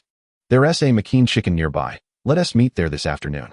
After hanging up, Xiao Mushing turned to Li Yishou. Can you drive? Please park these 3 vehicles in the public parking area of the community. Initially, Xiao Mushing had intended to sell 2 of the cars, but upon reflection, he decided against it, sensing that these vehicles might become valuable assets in the future. Due to the nature of this particular residence, compared to other bounty hunters, it is likely that most of the tasks he undertakes in the future will be intertwined with matters of life and death. The intricate web of entanglements, grievances, and fierce confrontations is something he is unlikely to evade. Of course, he could choose to cease his endeavors altogether. However, the reality is that the money he currently earns may not suffice for his future retirement, and should he decide to stop, he would find himself in the position of a mere worker, subject to the rigors of either a 9 to 5 or a 007 lifestyle, all while displaying deference to a boss. In fact, he may struggle to even secure employment, as opportunities could be scarce. After much contemplation, maintaining the status quo seems quite appealing, sparing him the indignity of bowing to others. The individuals he encounters are, for the most part, straightforward, either desiring to eliminate him or to be eliminated by him. Moreover, he can acquire skills with relative ease. Unlike others who require prolonged periods of study, he merely needs to gamble his life on occasion. Xiao Mushing felt a surge of adrenaline, invigorating him with a jolt. Could it be that I truly have a penchant for danger? Why does contemplating such matters instill a sense of exhilaration within me? In the afternoon, the landlord, adorned with sunglasses and a denim jacket, arrived, carrying a bag. She settled at the agreed-upon spot. Xiao Mushing ordered 2 coffees, 2 colas, a box of fried chicken, and a box of fries, awaiting her arrival. Li Yishou accompanied him. And although Chen Nanxian could not partake, Xiao Mushing still ordered for her. As for the food, he had not intended to order it. The purpose was to discuss the contract. Regardless, the young girl expressed a desire for it, and as the other party would put it, while she could not consume it, merely observing would suffice. The alluring landlord retrieved a contract from her bag. You are already aware of the house's condition. I won't charge you an exorbitant price, 400,000. If you want it, simply sign the contract. Upon hearing this, Xiao Mushing refrained from negotiating further, for properties in the vicinity typically sold for over 2 million. This house's price was comparable, and properties deemed haunted usually sold at a substantial discount. The price offered was already quite generous, essentially a significant reduction. Furthermore, he was not in dire need of funds. He had over 1 million languishing in his account. After accounting for the house purchase, he would still retain approximately 1.5 million, effectively just spending the money earned from apprehending those poachers. He had recently received 2 payments, one from the Bounty Hunter Forum and an additional official bonus. Xiao Mushing felt somewhat surreal, having achieved his goals for the next 3 to 4 decades in such a short span. While signing the contract, Xiao Mushing happened to notice the landlord's name, Su Dongyue. During the previous hurried signing, he had not taken a close look. He only remembered that her surname was Su. Tomorrow, I will take you for the transfer, but it will likely take about a month for the property certificate to be issued. After completing the procedures, you will need to wait. Xiao Mushing had no objections, having researched the correct processes beforehand. Su Dongyue then took a sip from the cola on the table. At last, I can rid myself of this troublesome burden. Just as she drank, she noticed Xiao Mushing appeared hesitant to speak. You aren't having second thoughts, are you? Xiao Mushing remained silent. Li Yishou quietly interjected, You're drinking someone else's, it's not ours. Su Dongyue's gaze fell upon the table, where 2 coffees and 2 colas sat. With only 3 individuals at the table, one had to wonder who the third was. She felt on the verge of tears. They were already outside. Chapter 35, The Transfer, Arrangements. Chen Nanxian stared with wide eyes. It was her first time witnessing an adult snatch a child's drink and then cry. Su Dongyue's fearful demeanor attracted peculiar glances from others in the establishment, adults, children, and staff alike. Strictly speaking, their assembly was somewhat odd. Moreover, having just signed a contract, it inadvertently led some to speculate. A few even discreetly retrieved their phones, prepared to call the authorities should anything go awry. Xiao Mushing noted this development. Outside, the situation was manageable. Nothing untoward would happen. Su Donghua tremulously said, "Is it really true?" The psychological trauma inflicted by that house weighed heavily on her. Li Yishou, wishing to interject, was silenced by a glance from Xiao Mushing. Li Yishou had no choice but to close his mouth. "Then why are we outside?" Su Donghua finally managed to inquire after a long pause. "Because they latched onto me," Xiao Mushing replied candidly, as nearly everyone who had entered that house had formed a connection with him. "I'm so sorry. I never anticipated it would come to this. I merely intended to." Su Donghua's guilt nearly overflowed. She had only intended to suppress the house's malevolent energy and never expected the situation to escalate so severely. People die for wealth. Birds perish for sustenance. The path I chose is mine alone, with no bearing on others. If you ever need anything in the future, feel free to reach out. I have some acquaintances who handle funerals. Upon hearing this, Li Yishou nearly spat out his coffee. Xiao Mushing seized the moment to add, "Perhaps I could meet them. It might prove advantageous to me or others." "Sure, but I haven't finished speaking. My friend knows some Taoist priests." Su Donghua abruptly fell silent, realizing that the priest had failed to resolve her issues with the house, rendering any referral seemingly futile. Forget the priests. There are plenty of charlatans these days. Everyone is struggling to make a living. Don't be foolish. Su Donghua felt as though she had been reprimanded. "Let us leave it at that for today. We'll expedite the transfer tomorrow. I need to go out in a few days." "Where are you headed?" "To settle some grievances. Debts have their owners, and I must help them alleviate their resentments and sever their obsessions. So that's why you." "I apologize." But suddenly, she latched onto a key phrase, "they." Xiao Mushing remained silent, merely nodding slightly. The afternoon sun poured through the glass, illuminating Su Donghua, yet she felt no warmth. Rather, she sensed an overwhelming presence of individuals surrounding her, each casting resentful glances her way. "All right, we shall meet again tomorrow. Goodbye." She then picked up her bag and turned to leave, though her movements were somewhat stiff, as if her limbs were synchronously compelled to exit. Li Yishou was left speechless, astonished. "Bro, you're not some mountain-dwelling Taoist, are you?" Any sane person confronted with such supernatural matters would be alarmed. Yet, observing this individual's composure, coupled with his display of strength the previous night and his nonchalant attitude towards the unseen, one could not help but ponder the implications. On the following day, at the transfer agency, Su Donghua and Xiao Mushing maintained a cautious distance, her face still etched with fear. At this moment, a staff member addressing Su Donghua inquired softly, "Would you like me to call the police?" Su Donghua looked up, bewildered. What alarm are we ringing? From the gaze of the staff, she discerned sympathy and compassion. You misunderstand. I have no connection with him," Su Donghua hurriedly clarified. The staff member offered a knowing look, imbued with both firmness and support. "Do not fear. I will protect you. He cannot harm you here." "He did not harm me," Su Donghua replied, wishing to avoid exacerbating the situation. "He bought a haunted house from me, and then he got a bit involved." The staff's expression shifted from pity to shock, followed by a hint of disdain. "It's not that I am malicious. He knew it was a haunted house, yet chose to purchase it."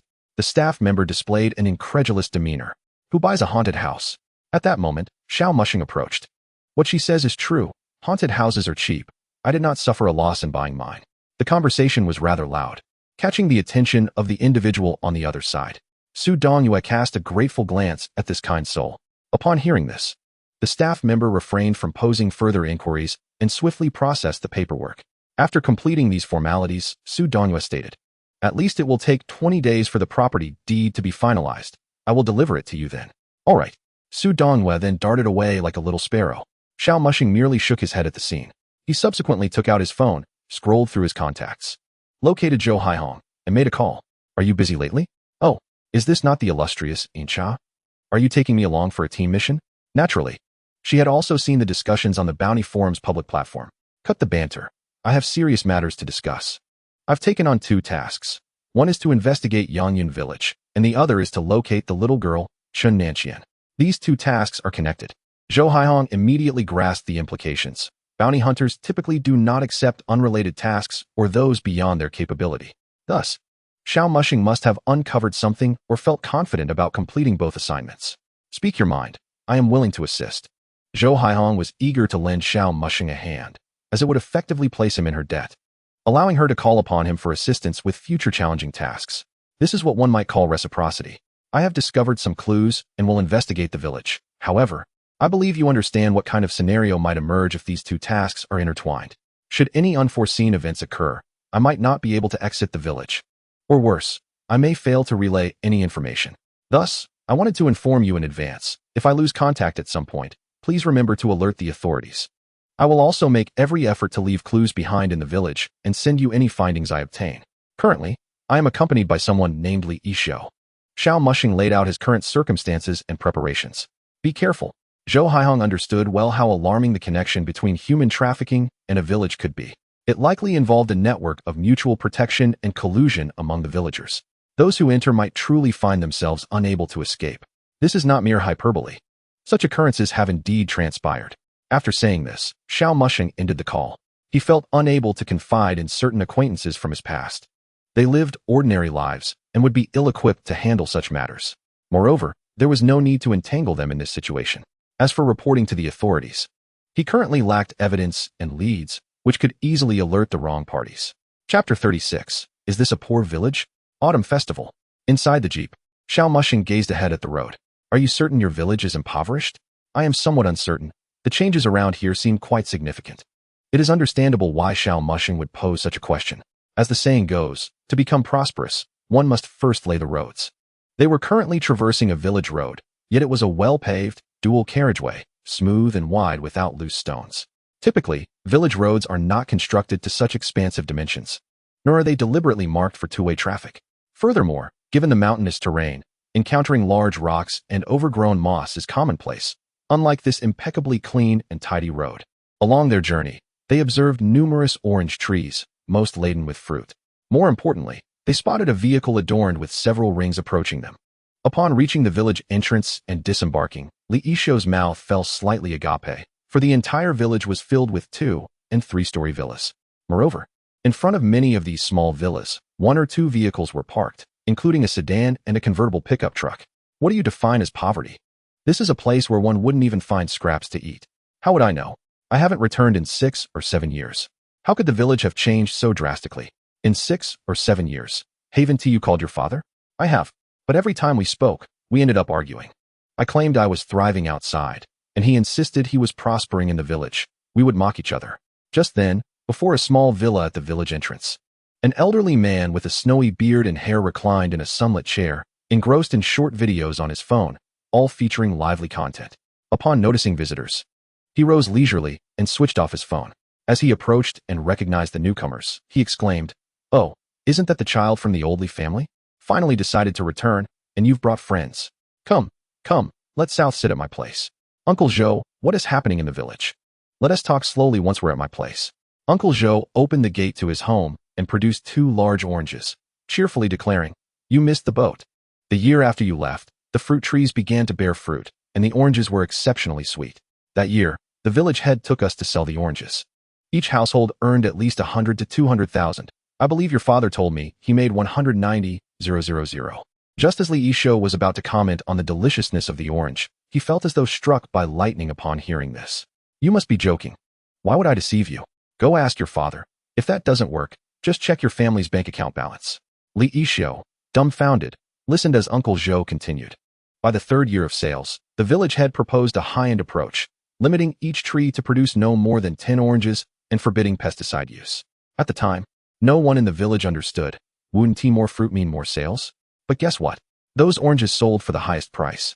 The village head somehow found foreigners willing to buy them, selling them abroad at this price. Uncle Zhou raised 2 fingers while speaking. 20, why not go rob them? Selling at such a price. 2,000, Uncle Zhou said with pride. After 6 or 7 years, has everyone in the village become so opportunistic? 2,000 for a single orange? Are foreign tycoons that foolish? This is nothing. I've heard that in some places, a single apple can fetch 10,000. We have been quite conscientious, haven't we? Do you have any idea how much those foreigners sell the oranges they take from us? Li Yishou inquired cautiously. How much? 2,000. Isn't that a complete loss? In US dollars. That's utterly outrageous. Li Yishou gritted his teeth, feeling a surge of anger as he contemplated competing with the wealthy. Just how delectable could these $2,000 oranges be to be sold at such a price? Old Master Zhou glanced at the oranges in their hands. Those you are holding are precisely it. Upon hearing this, both men jolted, nearly dropping their oranges. Although Xiao Mushing had already amassed a considerable fortune, the distinction between earning and spending was stark. He had yet to indulge in luxury. How can I accept such expensive oranges? I am unworthy. Li Yishou was genuinely taken aback by Old Master Zhou's generosity after so many years apart. Don't overthink it, primarily. A heavy rain a few days ago caused some oranges to fall from the fruit king tree. Those oranges are unwanted over there. Oranges destined for export must be picked the same day and immediately shipped out, with strict criteria on size and appearance. If they are too small, misshapen, or bruised, they are discarded. The acceptable ones must be rushed to the city and flown out. Otherwise, they will lose their value over time. Li Yishuo raised his gaze to the fruit trees outside. What did his 6 or 7 years of hard work amount to? What did his suffering mean? Just as he was engulfed in sorrow, Xiao Mushing suddenly pointed to a mask hanging on the wall. Old Master Zhou, what is the purpose of that mask on the wall? Following Xiao Mushing's gesture, Li Yishuo saw a mask adorned with feathers on the left and grains on the right, resembling a bird's beak in the center. This is a tradition in our village. During the autumn harvest, each household sends a representative to wear this mask and carry the first batch of harvested rice. They then light a large bonfire and toss the rice into it as an offering to our ancestors, praying for their blessings for favorable weather and abundant harvests in the coming year. We refer to this as the Autumn Festival. Although Xiao Mushing's expression remained unchanged, a heaviness settled in his heart. Xiao Qian, also known as Chun Nanqian, had just pointed to this mask, stating, "Those who harmed me wore this mask." Based on what he learned from Xiao Qian, aside from the human traffickers she had encountered, those who purchased her had blindfolded her and bound her hands and feet. It was only during the peculiar ceremony that they would remove the blindfold and place a hood over her head. Coupled with the mention of the Autumn Festival, everything seemed to align. However, the village had a school, educated individuals, and teachers. How could such ignorance persist?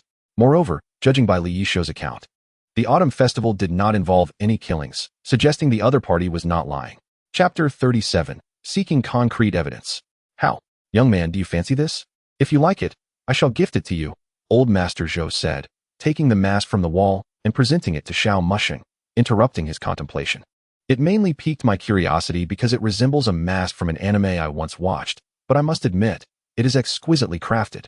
It's rather rudimentary. Not as refined as you claim, Old Master Zhou humbly replied. Xiao Mushing accepted the mask without hesitation. Some matters required further investigation. He needed to gather more clues. Thank you, Old Master Zhou. I still don't know your name, young man. Xiaomu. Xiaomu, a fine name indeed. What business do you engage in outside? That car you drove back is certainly not cheap. Old Master Zhou gestured towards the vehicle outside. Xiao Mushing responded. Oh, we are in the short video industry, producing the kinds of content you see on social media, like dance performances and family dramas. I've heard of that. Quite lucrative, I presume. It seems you have prospered. Old Master Zhou reached out with a bony hand, patting Li Yishuo's shoulder. Li Yishuo awkwardly chuckled, then stood up, saying, "Well, that's all for today. I'll take my leave with my friend and return to visit in a couple of days." That's good. You haven't been back in 6 or 7 years. Your father has missed you dearly, Old Master Zhou concurred. Hearing this, Li Yishuo felt a pang of melancholy, despite their past conflicts. It had been too long since he had seen his father. The two then exited and re-entered the vehicle, driving a bit deeper into the village. Old Master Zhou observed Xiao Mushing's retreating figure, sensing that the young man was not entirely truthful. There was something familiar about his silhouette, reminiscent of a short video he had seen, possibly connected to a case, one not fictional, but a genuine official report about a young and attractive victim. Could it be? In a small courtyard, 2 elderly men gathered around a stove, sipping tea. Old Li, let me tell you. The child from Old Zhao's family on the west side just returned a few days ago, only to be kicked out by Old Zhao. Old Zhao is being unreasonable. You can't pressure a child into marriage like that just because they didn't bring home a girlfriend. You must not have heard the full story. It wasn't about not bringing a girlfriend. He actually brought back a boyfriend. You shouldn't spread such rumors, or Old Zhao might take issue with you, Old Li replied incredulously. This is common knowledge in the village, but people are hesitant to speak up for fear of angering Old Zhao. You just returned yesterday, so I thought I'd share. Also, your son has been away for 6 or 7 years. I've heard that city kids are quite extravagant these days. Who knows? He might bring back a man one day. Don't be ridiculous. My son knows better. He once got a beating for lifting girl skirts at school. No matter how unambitious he is, he wouldn't dare bring home a man. One can never be too sure. Just then, a jeep pulled up in front of the 2 men. Old Wang scrutinized the vehicle. I don't recall anyone in the village owning such a car. At that moment, 2 individuals exited the front and passenger seats, one of whom was Li Yishuo, Old Li's son who had been away for 6 or 7 years. Upon seeing the other person, Old Li's expression darkened. Xiao Mushing's appearance had a certain delicate beauty, and the previous conversation echoed in Old Li's mind. His hands clenched tightly. Old Wang quickly interjected, "And who might this be?" "This is a business associate of mine," Old Li replied. Hearing this, Old Li felt a slight relief, but then spoke sarcastically. "Finally decided to come back, did you?" Li Yishou tightened his fists, realizing he should not have harbored any illusions. Old Wang attempted to ease the tension. "Old Li, it's rare for the child to come back. And he even brought a friend." At this moment, Xiao Mushing approached the rear of the car, opened the trunk, and retrieved several large bags of gifts. "Hello, uncle. I've heard so much about you from Yishou. He mentioned that although you are strict, you possess great insight and wisdom. Many challenges we faced in business were resolved thanks to the methods you taught him. However, as you know, he can be quite stubborn and enjoys causing a ruckus, never speaking well of others in their presence." Old Li endeavored to suppress the upward curve of his lips and feign nonchalance as he inquired, "Is that so?" Yishou wished to contradict this, but was met with Xiao Mushing's gaze. It was a losing battle, thus, he could only nod slightly. Old Li, certainly noticing this gesture, was delighted and extended an invitation for Xiao Mushing to enter the house, having prepared in advance. Considering that this father and son duo could escalate their conflict to the point of leaving home, Xiao Mushing anticipated that something would inevitably transpire upon their reunion. He therefore brought along some gifts and prepared a few remarks to prevent a complete breakdown in communication that might prevent him from even entering the door. Once inside, Xiao Mushing observed a collection of identical masks adorning the wall, albeit with slight variations due to different artisans. He had also allowed Xiao Qian to wander through the two-story villa, investigating for any hidden chambers or basements, but found none. It was just an ordinary small villa, much like that of Old Tuesday. Meanwhile, while Old Li prepared their meal, Yishou remarked, "Brother, given the current situation in our village, I feel it's even less likely to purchase a bride. They are simply too affluent. I just inquired with my father about some acquaintances from the past, and most have already taken wives. Every household now owns cars and homes, with sustainable incomes. What sort of bride could one possibly seek? Are you overlooking something?" "I speak of young girls," Xiao Mushing interjected. "I understand, but to be honest, our village has a bias towards sons. If someone were to purchase a young girl, it would likely be merely to raise her as a child bride, for there is no other reason. In a village with such a mindset, what purpose would there be in buying a young girl? Thus, this is undoubtedly a misunderstanding." Yishou remained skeptical of Xiao Mushing's assertions. After all, this was his native village, and he knew its inhabitants well. You haven't returned in 6 or 7 years. Sometimes, changes in people can occur in an instant, and 6 or 7 years is ample time for many such moments to transpire. "We shall see," Xiao Mushing responded with a smile. He chose not to divulge the more brutal aspects that Xiao Qian had mentioned, leaving Yishou unaware of the implications of a village purchasing young girls. After dinner, with the sun still lingering above the horizon, Xiao Mushing said, "Uncle Li, the village has been beautifully renovated. I would like to accompany Yishou for a stroll." "Off you go. But do remember to return early," Old Li replied. Xiao Mushing nodded with a smile. Upon stepping outside, although he claimed to be wandering aimlessly, he was actually guided by Xiao Qian. She sensed the presence of her remains in various directions, indicating that her body had been dismembered and buried in different locations. "Yishou, do you still believe this is all a misunderstanding? I will show you some evidence," Xiao Mushing stated confidently. Yishou, observing the certainty in his tone, felt a shiver of apprehension. Chapter 38. You are only 8 years old.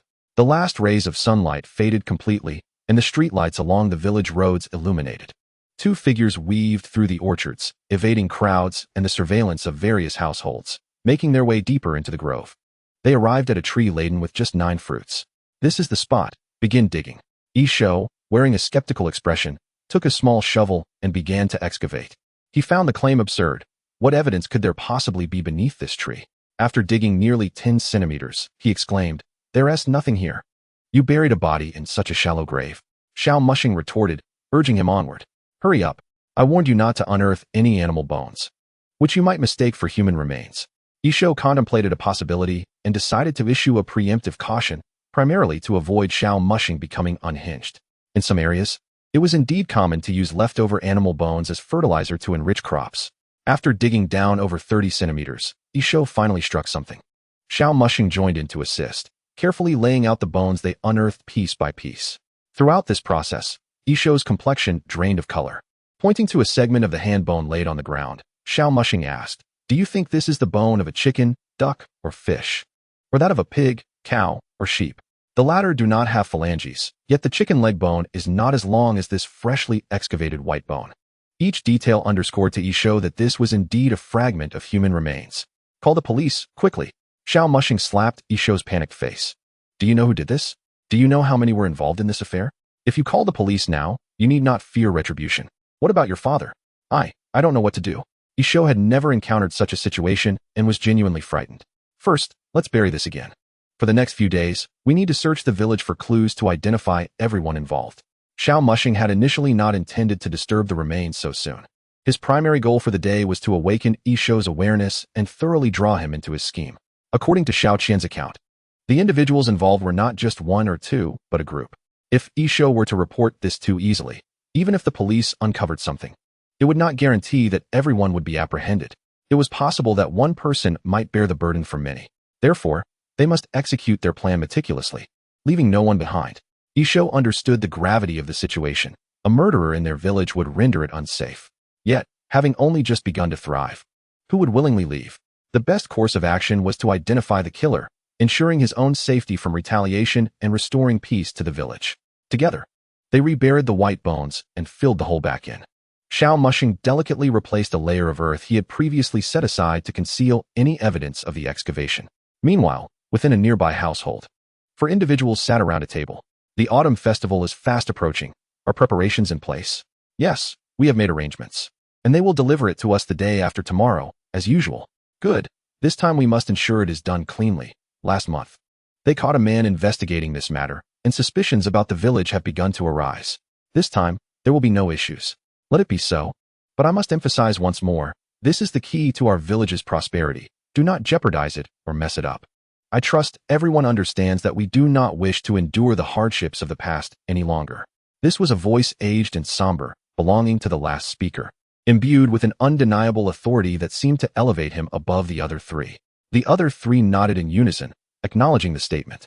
Then, the lights extinguished, and the four dispersed. Upon returning to Li Isho's residence, Uncle Li awaited them at the entrance, approaching with warmth as he observed their arrival. You must be tired from playing. Go wash up, he advised. As the two brushed past him, Uncle Li twitched his nose, and once they entered the house, he sighed in relief. Fortunately, there were no peculiar odors to be detected.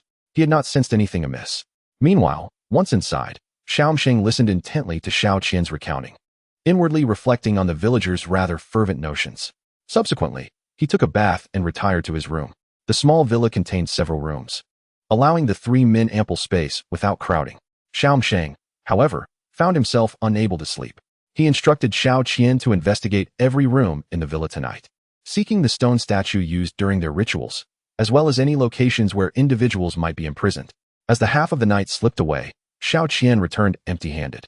She had discovered no unusual statues nor any hidden chambers for confinement, nor had she encountered any other captives or individuals bound in chains. Even the site where they had initially harmed her remained elusive within the village. Upon hearing Xiao Qian's account, Xiao Mushing experienced a moment of bewilderment, questioning whether she had overlooked or misinterpreted something. Yet, considering she was merely an 8-year-old child, he felt it unreasonable to expect more from her. Nevertheless, the locations and specific details she mentioned could not have been mistaken, leading him to ponder whether there might be a second Yanyan village somewhere. Yet, Xiao Qian's remains were indeed buried within the nearby orchard. Could it be that the bizarre ceremony had been conducted elsewhere? Contemplating this, Xiao Mushing addressed Xiao Qian. During this time, keep a watchful eye in the village, especially on those who seem suspicious, particularly those who stealthily venture out at night. Upon hearing this, Xiao Qian seemed to recall something. I remember, after I finished inspecting one house, I saw a bare-chested man sneakily climbing through the back window, followed by some strange noises. Let's not concern ourselves with that. No need to investigate. In the future, if you see a man and a woman in a room preparing to undress, there's no need to check on them. Focus on other matters. Brother, that's called an affair, isn't it? How do you know that word at such a young age? Brother, didn't you know these things when you were 8? Well, I did, but my understanding was limited. I only knew it was something undesirable. Let's not dwell on it. These details aren't crucial to our current mission. Our task now is to locate those who harmed you. At this moment, Xiao Mushing finally grasped the hesitance his parents had when explaining such terms to him, leading his father to ultimately express his exasperation. I understand you don't want me involved with such unpleasant matters, but those unpleasant things have already happened to me. For me now, how could encountering even worse situations matter? I am powerless to change anything and can only converse with you. Xiao Qian spoke these words with an unsettling calmness, devoid of the innocence typical of a child. You know, without you, I wouldn't have had the courage to come here, Xiaomxing remarked, reaching out to affectionately ruffle her hair. Chapter 39, The Village Chief. Xiaomxing's words were indeed heartfelt. His willingness to engage in such perilous endeavors rested largely on the support of these spirits. I understand, brother. What shall we do tomorrow? Tomorrow, I plan to visit the village chief. He should have the deepest understanding of this village, and I hope to glean some information from him. Xiaomxing spoke in a hushed tone. Xiao Qian fell into contemplation. What is it? Xiaomxing noticed her pensive expression. I think I heard someone call for the village chief just before I died. Xiaomxing's eyes narrowed slightly. It seemed a visit to the village chief was imperative. With this thought, he retrieved his phone, revealing images of various firearms, including hunting rifles and homemade pistols. Let's confirm once more. You haven't seen any of these items, correct? Xiao Qian shook her head. I haven't seen these things. Receiving her affirmative response, Xiaomxing felt a surge of confidence. As long as these items were absent, everything else could be managed. He then reclined, pulling a blanket over himself. Just as he was about to close his eyes, he noticed a small figure lying beside him. He instinctively pulled a corner of the blanket to cover her, though it provided little warmth. A sudden thought crossed his mind. Why hadn't his parents had another daughter? Gradually, he drifted into a hazy slumber, but amidst the fog, a vague memory flickered in his mind. Why would I want another mischievous troublemaker like that? The next day, Xiaomxing and Li Yishou stepped out. I will head to the village chief's house, while you should reconnect with some of your old friends and acquaintances, engaging in casual conversation to gather useful information. After all these years of wandering, you must possess some skill in extracting information, Xiaomxing instructed. Li Yishou, with confidence, patted his chest. Despite my entrepreneurial failures, my essential skills remain intact. It was merely a matter of unfortunate timing. Satisfied with Li Yishou's assurance, Xiaomxing refrained from further discussion and made his way toward the village chief's residence, while Li Yishou took a different path toward the home of an old friend. Xiaomxing arrived at the most unassuming house among the others. In contrast to the numerous 2- or 3-story villas surrounding it, this was merely a single-story dwelling encircled by a wall. The front door stood ajar, revealing an elderly man with graying hair, unkempt beard, and gold-rimmed glasses. Squatting in the courtyard, eating noodles, as if his once-closed heart had now opened its gates. Upon noticing Xiaomxing, the man pondered for a moment before speaking. A stranger? Yes, I am a friend of Li Yishou's son. Have you had breakfast? I have, Xiaomxing replied as he stepped into the courtyard. Suddenly, the village chief's words halted Xiaomxing in his tracks. Are you a bounty hunter? A gust of wind swept through, forcefully shutting the once-open door. Xiaomxing realized he was not the first bounty hunter to arrive in this village. The last one had gone missing. The village chief continued to eat his noodles. No need to be nervous. I posted that bounty on the bounty hunter forum. If you don't believe me, you may call the number listed beneath the bounty. A series of contact numbers had been provided, intended for reaching the person who posted the bounty. Xiaomxing stood with his hands in his pockets, displaying no overt signs of concern. At that moment, the village chief's phone rang. He retrieved it from his pocket and recited a string of numbers, 193, 9975. Before hanging up, the numbers he had just uttered matched Xiaomxing's phone number perfectly. Xiaomxing settled onto the same step where the village chief squatted. As the village chief, should you not possess an intimate understanding of your village? Why then do you require assistance from others to investigate? I once shared this sentiment. Yet my perspective shifted 6 months ago when I underwent a medical examination and discovered that I had but a year to live. I began to slow down, no longer darting about as I once did. In that stillness, I unearthed the unsettling notion that the village harbors secrets unknown to me. Secrets that could potentially obliterate everything I hold dear. Thus, I am compelled to ascertain what certain individuals are clandestinely orchestrating behind my back. I refuse to let my decade of arduous effort dissolve into nothingness upon my demise. When the chief uttered these words, a glint of resolute determination flickered in his eyes. In truth, you could opt to report this to the authorities. I have considered it. However, I cannot ensure that the matter would be discreetly resolved post-reporting. Human nature is consistent across all locales. They mock your poverty and fear your wealth. Now that our village has prospered, there will invariably be individuals from neighboring villages who wish to drag us back into destitution. Xiaomxing remained silent in response to this observation. From your accent, it seems you are not a local. I came here after graduating from university. Back then, a university degree was quite valuable. What prompted you to come here? Xiaomxing found this puzzling. Over a decade ago, a university degree indeed held significant worth, unlike today when even manual labor is met with disdain. I was raised in an orphanage, and prior to my graduation, I resolved to tread the path of my mentors from the orphanage. Thus, I chose to come here. It must be quite arduous.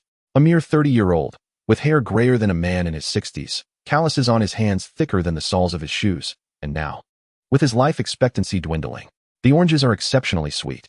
Xiao Mushing had tasted them. Indeed, the oranges here are remarkably sweet. Who else, besides yourself, aspires to be village chief, and who among the former chiefs is still alive? This inquiry seemed to bear fruit swiftly. The chief appeared astonished. The previous bounty hunter had vanished without a trace before he even laid eyes on him. This new individual is unusually prompt. There are some leads, albeit limited. But based on the scant information at my disposal, this matter appears to be quite significant. I am uncertain whether you can handle the implications.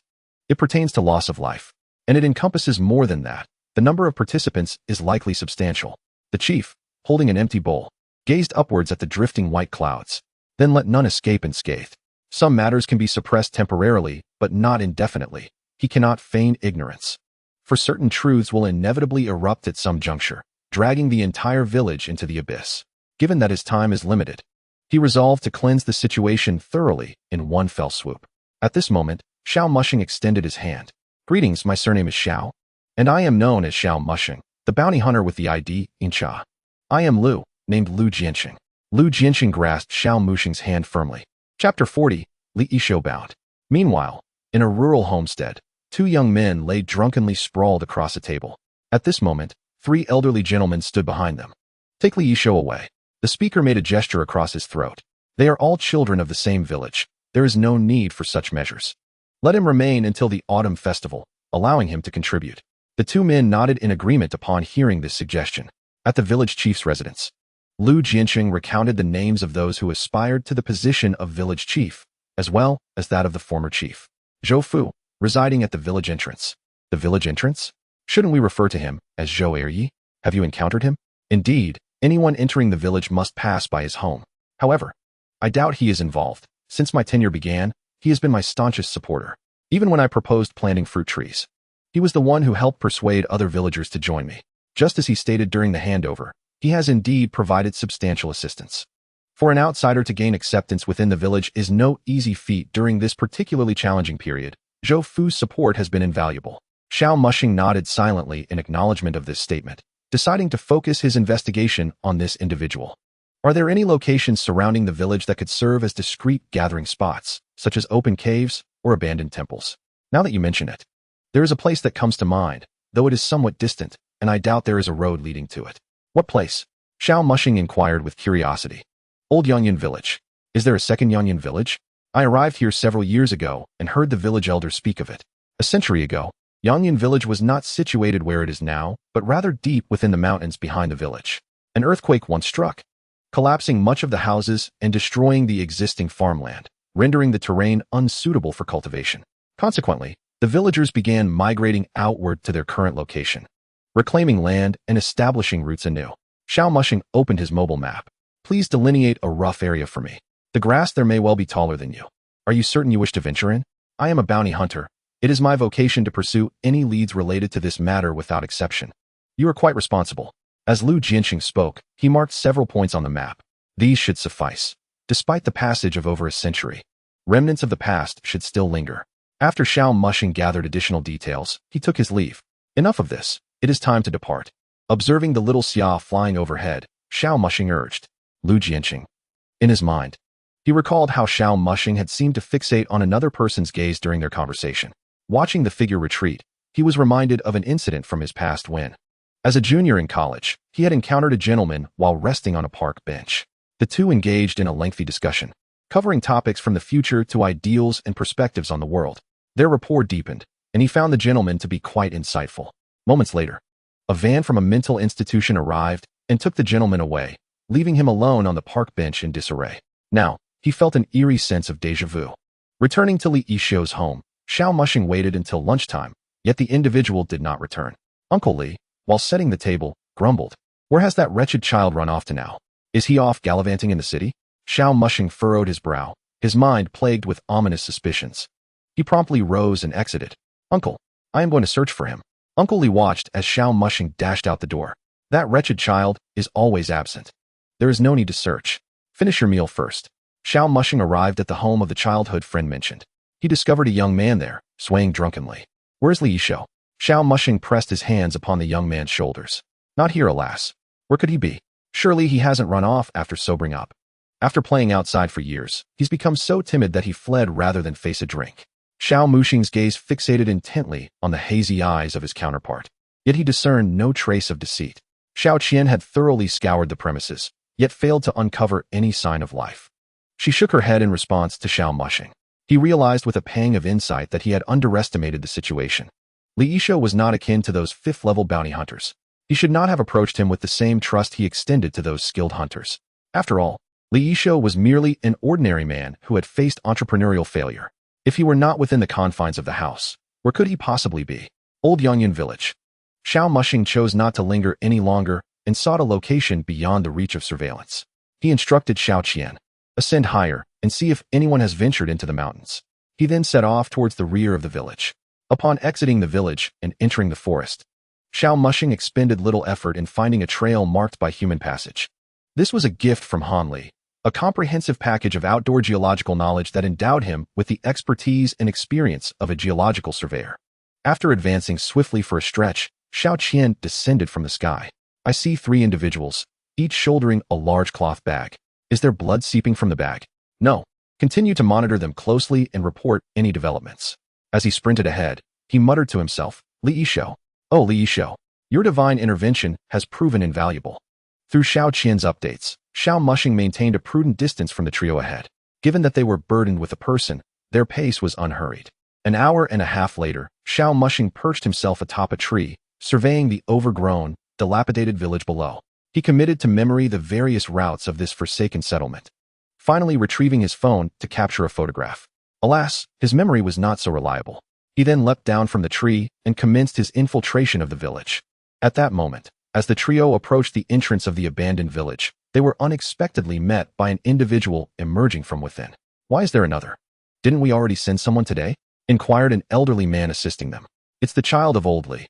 He discovered what we were up to, so I brought him along, intending for him to participate as well, ensuring Old Li gets dragged into this too. We can't be the only ones working while he reaps the rewards.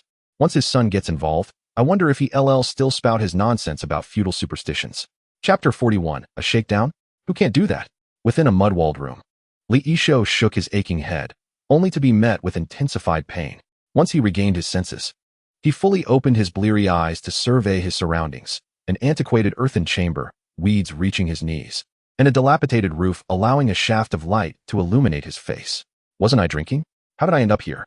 He attempted to rise, only to discover that both his hands and feet were bound. Unbeknownst to him, at some point, he had been securely tied. Instantly, he snapped to attention. What the hell? Why am I tied up?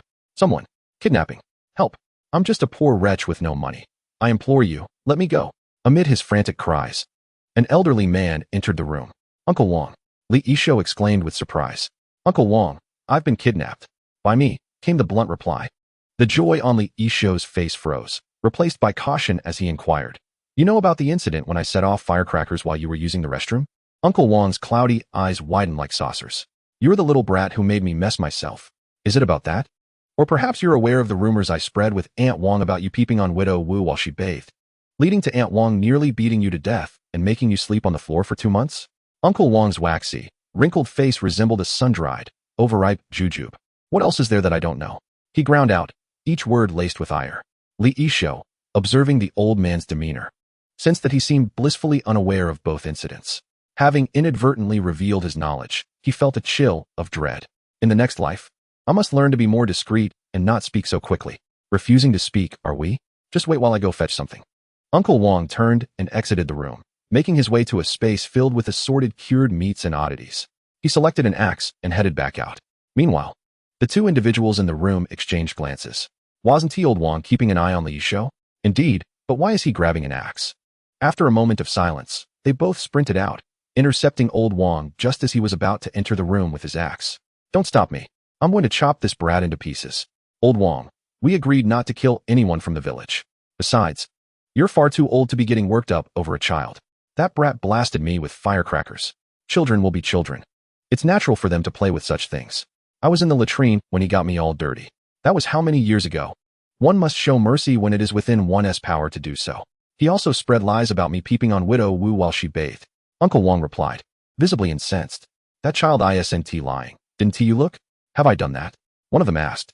Didn't you mention it when you were drinking with us? You said you happened to pass by their courtyard and caught a glimpse while they were bathing, but you couldn't make out much due to the wall. Old Wang lowered the axe he held. So, I was unjustly punished by my wife back then? Your memory is questionable. But it's my responsibility to see to the matter. Li Yishou is someone we need to recruit. Old Wang pondered for a moment, choosing not to argue. After all, recruiting was no simple task, and they had established a rule. They could harm outsiders, but not villagers, as all their actions were for the sake of the village. Old Qian, be cautious. This kid is infuriating. With that, Old Wang and the other elder departed. Old Qian entered the room and beheld the terror etched upon Li Yishou's face. Rest assured, we uncles and brothers won't harm you. However, since you've stumbled upon certain matters, you'll have to be involved as well. Initially, we didn't want to bring the younger generation into this so soon, as you youngsters lack reverence for certain things and are often impervious to advice. But now, you'll take the lead. Uncle, what do you want me to do? Offer a sacrifice. Li Yishou recalled the bones they had unearthed earlier. Are the sacrifices human? Old Qin chuckled softly. You're not dim, I see. When mealtime arrives, we shall provide you with food. For minor needs, you may take care of yourself. We've procured some diapers for you, and for larger needs, just raise your voice. I'll be stepping out now. However, shortly after Old Qian exited, a figure emerged from a large hole in the wall behind Li Yishou, who was leaning against the crumbling structure. Xiao Mushing covered the individual's mouth and gestured for silence. Brother, please untie me quickly and help me escape. They want me to kill. Li Yishou spoke with a quivering voice. I cannot save you right now. I plan to capture them all during the autumn festival. If I take you away now, it might alert them, and they could come after your family. But killing is illegal. I don't want to kill. Li Yishou dared not, and knew he could not undertake such an act. Rest assured, I will not let your hands be stained with blood. Trust me, if I can find this place, I can save you before it comes to that.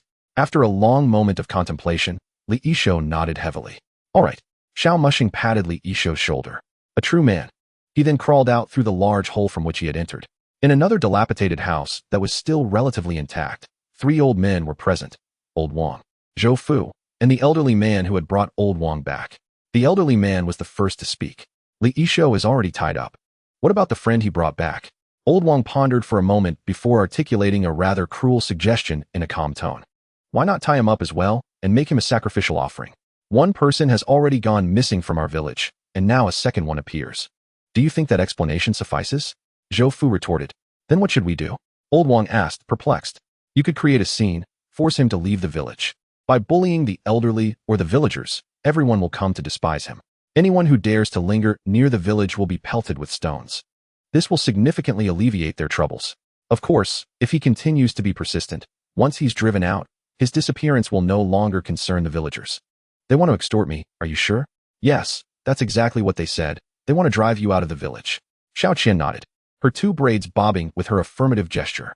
Oh, creating a scene? Who can't do that? Let's give the villagers a show. Xiao Mushing said with a mischievous grin. Chapter 42, Counter Scam. So have you found Yishou? No. When I went to his childhood friend's house, they said he might have left on his own after drinking too much. Xiao Mushing could only provide this temporary answer. Where could this kid have gone? Could he be off in the county, mingling with his old friends? Uncle Li mused, stroking his chin. He was not overly concerned about his son's disappearance. After all, this was not the first time. The longest absence had lasted 6 or 7 years, and he had returned unscathed. You should hurry inside for a meal.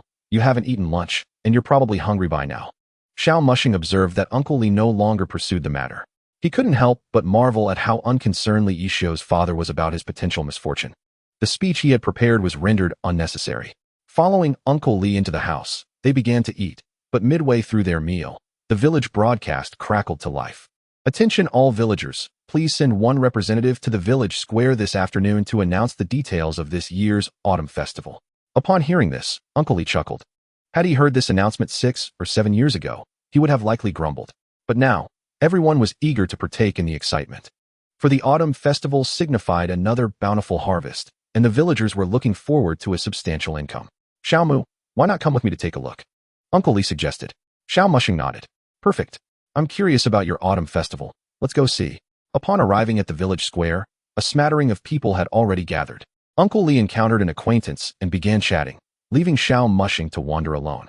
Suddenly, a swift dark figure barreled into him, knocking him to the ground. As the figure came into view, it turned out to be Old Wang. Ouch!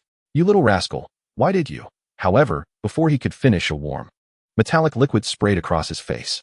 Old Wong hastily wiped his face, only to find it smeared in a deep crimson. Pulling his hand away, he recognized the sticky substance, blood. He then looked up towards the source of the spray. At that moment, Xiao Mushing had blood trickling from the corner of his mouth, his right index finger incredulously pointing at Old Wong, before his eyes fluttered shut and he fell straight down. The sound of his head striking the ground resonated with a thud. The surrounding crowd heard it. The village chief, who had been standing at the center of the square, rushed over. He first slapped Xiao Mushing's cheeks and then lifted his eyelids to check his breathing. He then called out loudly, "Whose child is this? Old Wong, what have you done to him?" Faced with the chief's accusations, Old Wong was momentarily at a loss for words, as everything had transpired too abruptly. According to his original plan, he intended to rush over when no one was paying attention, fall to the ground, and claim that this young man had assaulted him. He would then be free to wail and claim injury. However, he hadn't anticipated that this young man would be so frail, that a simple collision would result in him spitting blood. He had seen dramas before. Such injuries from a collision indicated internal damage, affecting the vital organs. He never imagined it would be this serious. He had participated in autumn festivals and had taken lives before, but this was different. It was in front of everyone. When he had killed before, it was the same for everyone, but now he was the anomaly. "Everyone step aside. I need to get him to the hospital," the village chief shouted, hoisting Xiao Mushing up, but as he stood, he nearly stumbled. The chief thought to himself, "My body is failing me." He then dashed to his vehicle and drove away from the village. Meanwhile, the surrounding villagers began to murmur. How did this young man get injured so severely? City folk, always sitting in offices, never exercising, eating takeout. Their health is worse than our village's elders. What's wrong with Old Wong? Why would he intentionally collide with this young man? Probably just couldn't stand him. You mustn't forget, he was a notorious drunkard, always up to no good. At that moment, Old Wong, lying on the ground, listened to the villagers' discussions and felt the weight of their gazes. He had thought this was for the good of the village, according to their plan. Everyone should side with him and drive that guy away. Now he was the scapegoat. Had he known the young man was so fragile, he would have never resorted to such measures.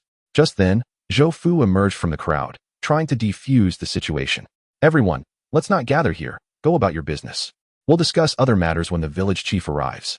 As he spoke, the crowd gradually dispersed, but the murmurs continued. Once the crowd had thinned, Zhou Fu approached Old Wong. "What have you done? I told you to create a scene, not to potentially kill him." Zhou Fu genuinely feared that Old Wong's collision might have fatal consequences. If the police were called, an investigation would undoubtedly ensue. Although they had encountered fatalities before, it had never happened in front of such a large audience. At this moment, Old Wong's head was spinning. "I don't know. I distinctly recall not using much force. I merely bumped into him. How could I have known it would cause him to vomit blood? Was that merely a bump that led to bloodshed? I suspect you might have damaged his internal organs. Otherwise, how could he bleed so profusely and faint outright? And with that blow to his head, what should we do now? What else can we do? Wait for the village chief to return and see what he has to say. But at least the autumn festival should be unaffected. It's just the subsequent issues that may pose some complications," Zhou Fu replied with a hint of irritation. Their autumn festival was not synchronized with that of the village. They were to celebrate it 2 days earlier. Lying in the back seat, Xiao Mushing rubbed his head and sat up. "It really hurts. It seems you were right." Lu Jiansheng, who was driving, chimed in with this remark. Prior to this incident, Xiao Mushing had approached him with the names of certain individuals and their forthcoming actions.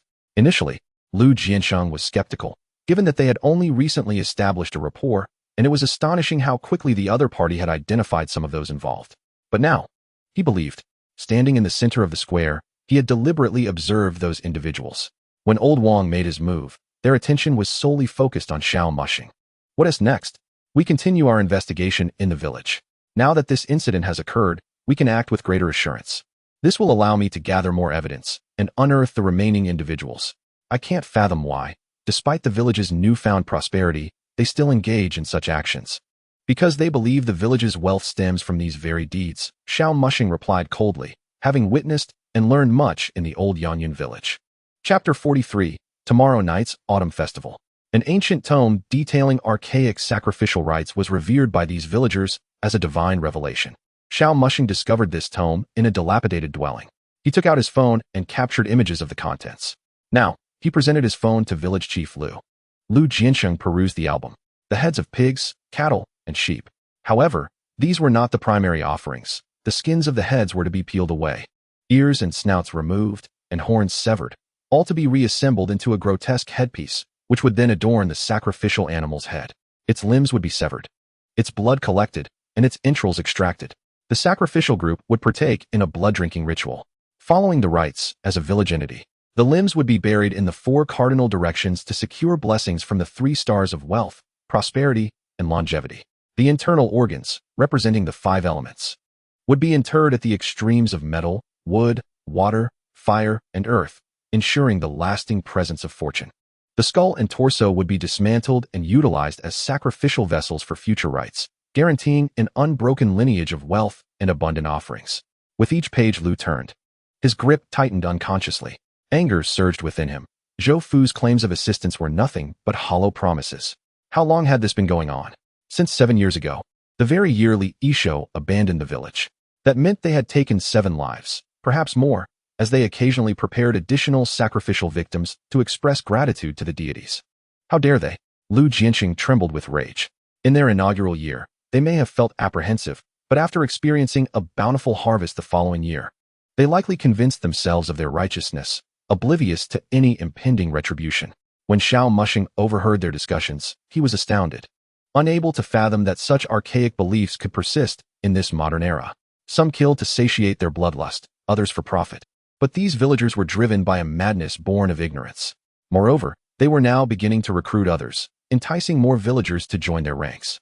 Upon hearing this, Lu Jiansheng envisioned a grim future. A village where all its inhabitants had devolved into demons, dancing around bonfires in the square where he once conducted the autumn festival, dismembering an innocent soul alive. The villagers would cheer and revel until one day, a bullet would pierce the air and Yangyun village would succumb to desolation. Akin to the old Yangyun village nestled in the mountains. Gazing into the rearview mirror, he confronted his own inner self, and in that moment, he resolved to act. Do not take extreme measures. Your time is limited. Just make the necessary arrangements, and leave the rest to me. I am a man who conducts business for a price. I know precisely how to handle certain matters. Rest assured, I will assist you with utmost professionalism. A calm voice interrupted his spiraling thoughts. I once encountered 11 armed poachers with my team. Ultimately, only 3 survived, 1 barely clinging to life. On another occasion, I faced 2 gun-wielding psychopaths. 1 sustained a minor injury. The other met his end, while I emerged unscathed. You speak as if you were an assassin, Lu Jiansheng remarked with a hint of jest. Let us not exaggerate. I am merely an ordinary bounty hunter, assisting others in resolving their troubles for a fee, Xiao Mushing replied with a courteous smile, exuding politeness. The following day, Zhou Fu surveyed the road at the village entrance, noting that the village chief had yet to return. Zhou Fu began to reflect on the events of the previous day, initially pondering the implications if the victim did not survive. However, as he contemplated further, something felt amiss. Why was the village chief alone? Their autumn festival was to take place tomorrow night. After a moment's thought, he retrieved his phone, locating the village chief's number in his contacts, poised to dial. Yet he hesitated and opted instead for a video call. The first attempt failed to connect. Anxiety gripped Zhou Fu as he watched the phone tapping against the table. After a moment's deliberation, he made a second attempt. This time, the video call finally connected, albeit with a shaky and noisy image. Who is responsible for my son being in this condition? I demand accountability, boomed a middle-aged woman's voice. Suddenly, the phone was flung aside, and through the jumbled visuals, Zhou Fu glimpsed a sea of white. Then came a cacophony of voices. Please refrain from causing a disturbance outside the operating room, pleaded a young girl's voice. I have unfinished business with your villagers. My son left for your village in good health and returned like this. Prepare for legal action. A middle-aged man's voice, steady yet furious, declared. After a brief uproar, the phone was picked up again. Village Chief Lu appeared, looking haggard and disheveled. Uncle Zhou, let us discuss this when I return. I need to handle matters here first. With that, the call ended. Zhou Fu, upon witnessing this, felt a wave of relief wash over him. He believed that the autumn festival would proceed without issue. Meanwhile, in an immersive themed room of a murder mystery event titled, Who Killed My Son?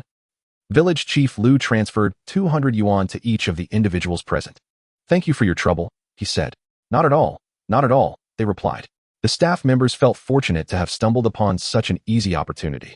After merely spending a few minutes rehearsing the content for the murder mystery game, they had earned 200 yuan, a rare and effortless gain. Along the way, he parted ways with Xiao Mushing, who returned to the village to continue his covert investigation. while he headed to the city to bring the police back to the village. However, prior to this, he asked Xiao Mushing to search for any murder mystery experience venues or similar theatrical locations in the city, just in case. Investing a little money for a rehearsal would be worthwhile. If they failed to send a video, he would send one himself, allowing some villagers to feel reassured as they conducted their so-called autumn festival. At the village chief's residence, Xiao Mushing arose from the village chief's bed and scoured the house for something to eat, discovering a pack of instant noodles and a cucumber. Last night, he had stealthily navigated through the orchard to find rest at the chief's home. Yet, he still had to wait until tomorrow night. At that moment, Xiao Qian burst in excitedly, reporting on those who had not been recorded as having gone to Juyang village. Xiao Qian need not follow the path closely. Confirming that these individuals were heading in that direction sufficed. Xiao Mushing listened quietly, his mind calculating. Chapter 44, The Autumn Festival begins. That morning, several elderly gentlemen left the village for various reasons. However, shortly after departing, they took a mountain path that circumvented the village, heading toward its rear. Within Juyang village, Li Yishou's heart raced with anxiety. When will the elder brother arrive? Tomorrow is the day. I neither wish to die nor to kill. Meanwhile, in a dilapidated courtyard filled with an unbearable stench, a haggard, ragged man lay on the ground. He was a level 3 bounty hunter, known by the ID, Werewolf. A month prior, he had accepted a level 3 task. Under normal circumstances, such a task would pose little difficulty for him. It was merely an investigation into the village's peculiarities. However, upon his arrival, he was greeted with enthusiasm by the villagers, only to be later drugged. The villagers had laced his food with a sedative, bringing him to this forsaken place. They had kept him alive for a month without killing him. But it wasn't out of mercy, they were merely biding their time. That time would arrive tomorrow night. Faced with such peril, he did not succumb to despair. Instead, a flicker of fighting spirit ignited in his eyes, for he could sense the glimmer of life returning. As time passed, the days rolled on peacefully, except for Old Wang. The second night arrived, and the villagers' gossip about him never ceased. Everyone knew that Old Wang was in deep trouble for having collided with a young man from the city, who had ended up in such a dire state. It was said that the young man was a businessman, involved in some internet venture. If news of this spread online, not only would Old Wang's reputation be tarnished, but he might also face online harassment, potentially damaging the village's standing. Old Wang could be considered the most discontented individual during this period. He could not fathom how he had managed to injure someone so gravely without exerting much force. Had his strength unexpectedly increased? Despite such doubts, he did not forget his responsibilities. Grasping his mask, he stealthily made his way out when no one was around. The autumn festival was about to commence, and despite his multitude of uncertainties, he felt compelled to attend. Accompanying him were a few others, all residing in remote areas with infrequent foot traffic. Even if someone were to pursue them, they could provide mutual cover. After traversing several mountains, they finally arrived at Juyang village. Old Wang stood atop the mountain, gazing down at the village where flames flickered to life, momentarily lost in reminiscence. The first time he had undertaken such an endeavor was 7 years ago. Back then, they had been quite impoverished, and his life felt oppressive. Their home was a mud brick structure, and his wife berated him for his lack of success, while his son looked down upon him. Life was stifling, and he yearned to prove himself, but did not know how. It was then that old Zhou had come to him, inadvertently mentioning that long ago. A sage had held a grand ceremony in Juyang village that led to wealth. However, the villagers had discovered that the sage's rituals involved human sacrifice, and he had been killed for it. Following this, the village had suffered a catastrophic earthquake, resulting in the deaths of over half the population, and crops could no longer be cultivated. Thus, the descendants had remained impoverished for a century. Hearing this, he had been infuriated, and after a few drinks, he had unwittingly agreed to participate.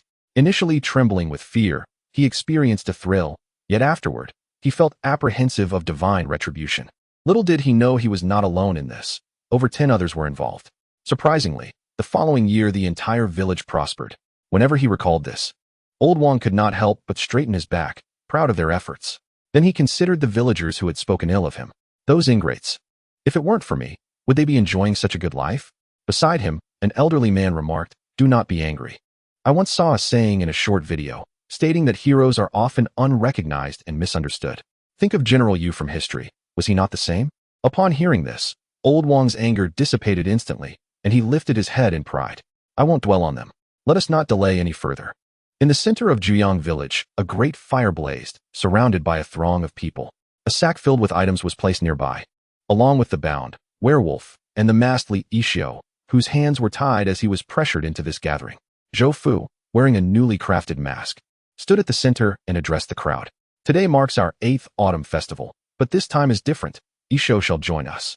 This is a momentous occasion, for it signifies our ability to gradually involve others from the village, allowing them to partake in this time of prosperity. Moreover, it means we can pass our autumn festival traditions to the younger generation. Old Wang, standing among the crowd, rubbed his stomach. For some reason, he felt an urgent need to relieve himself on the way here, which now intensified. He also felt quite fatigued. Indeed, age was catching up with him. An elder beside him experienced the same urge, yawning while realizing he was still wearing a mask. Such situations were not unique to them. Zhou Fu soon noticed that others were similarly affected. He mused, it seems everyone is aging and cannot endure such exertion anymore. I shall not speak for long. I will pass the opportunity to the youth. Isho, come forth. The next step is yours, as you promised me. With that, 2 individuals untied Li Isho, and Zhou Fu handed him a knife, pushing him forward. Kill that outsider, he shouted. Around a dozen individuals simultaneously shouted, kill that outsider. Kill that outsider. Their voices grew increasingly louder, and in that moment, the murky eyes of those surrounding revealed a predatory glint, with some even straining their vocal cords in the fervor. Old Wang felt his own voice rise, sensing a loss of control at the back door. Li Isho approached the werewolf, dragging him off the ground. And with a subtle motion of his knife, he discreetly severed the bonds that restrained him.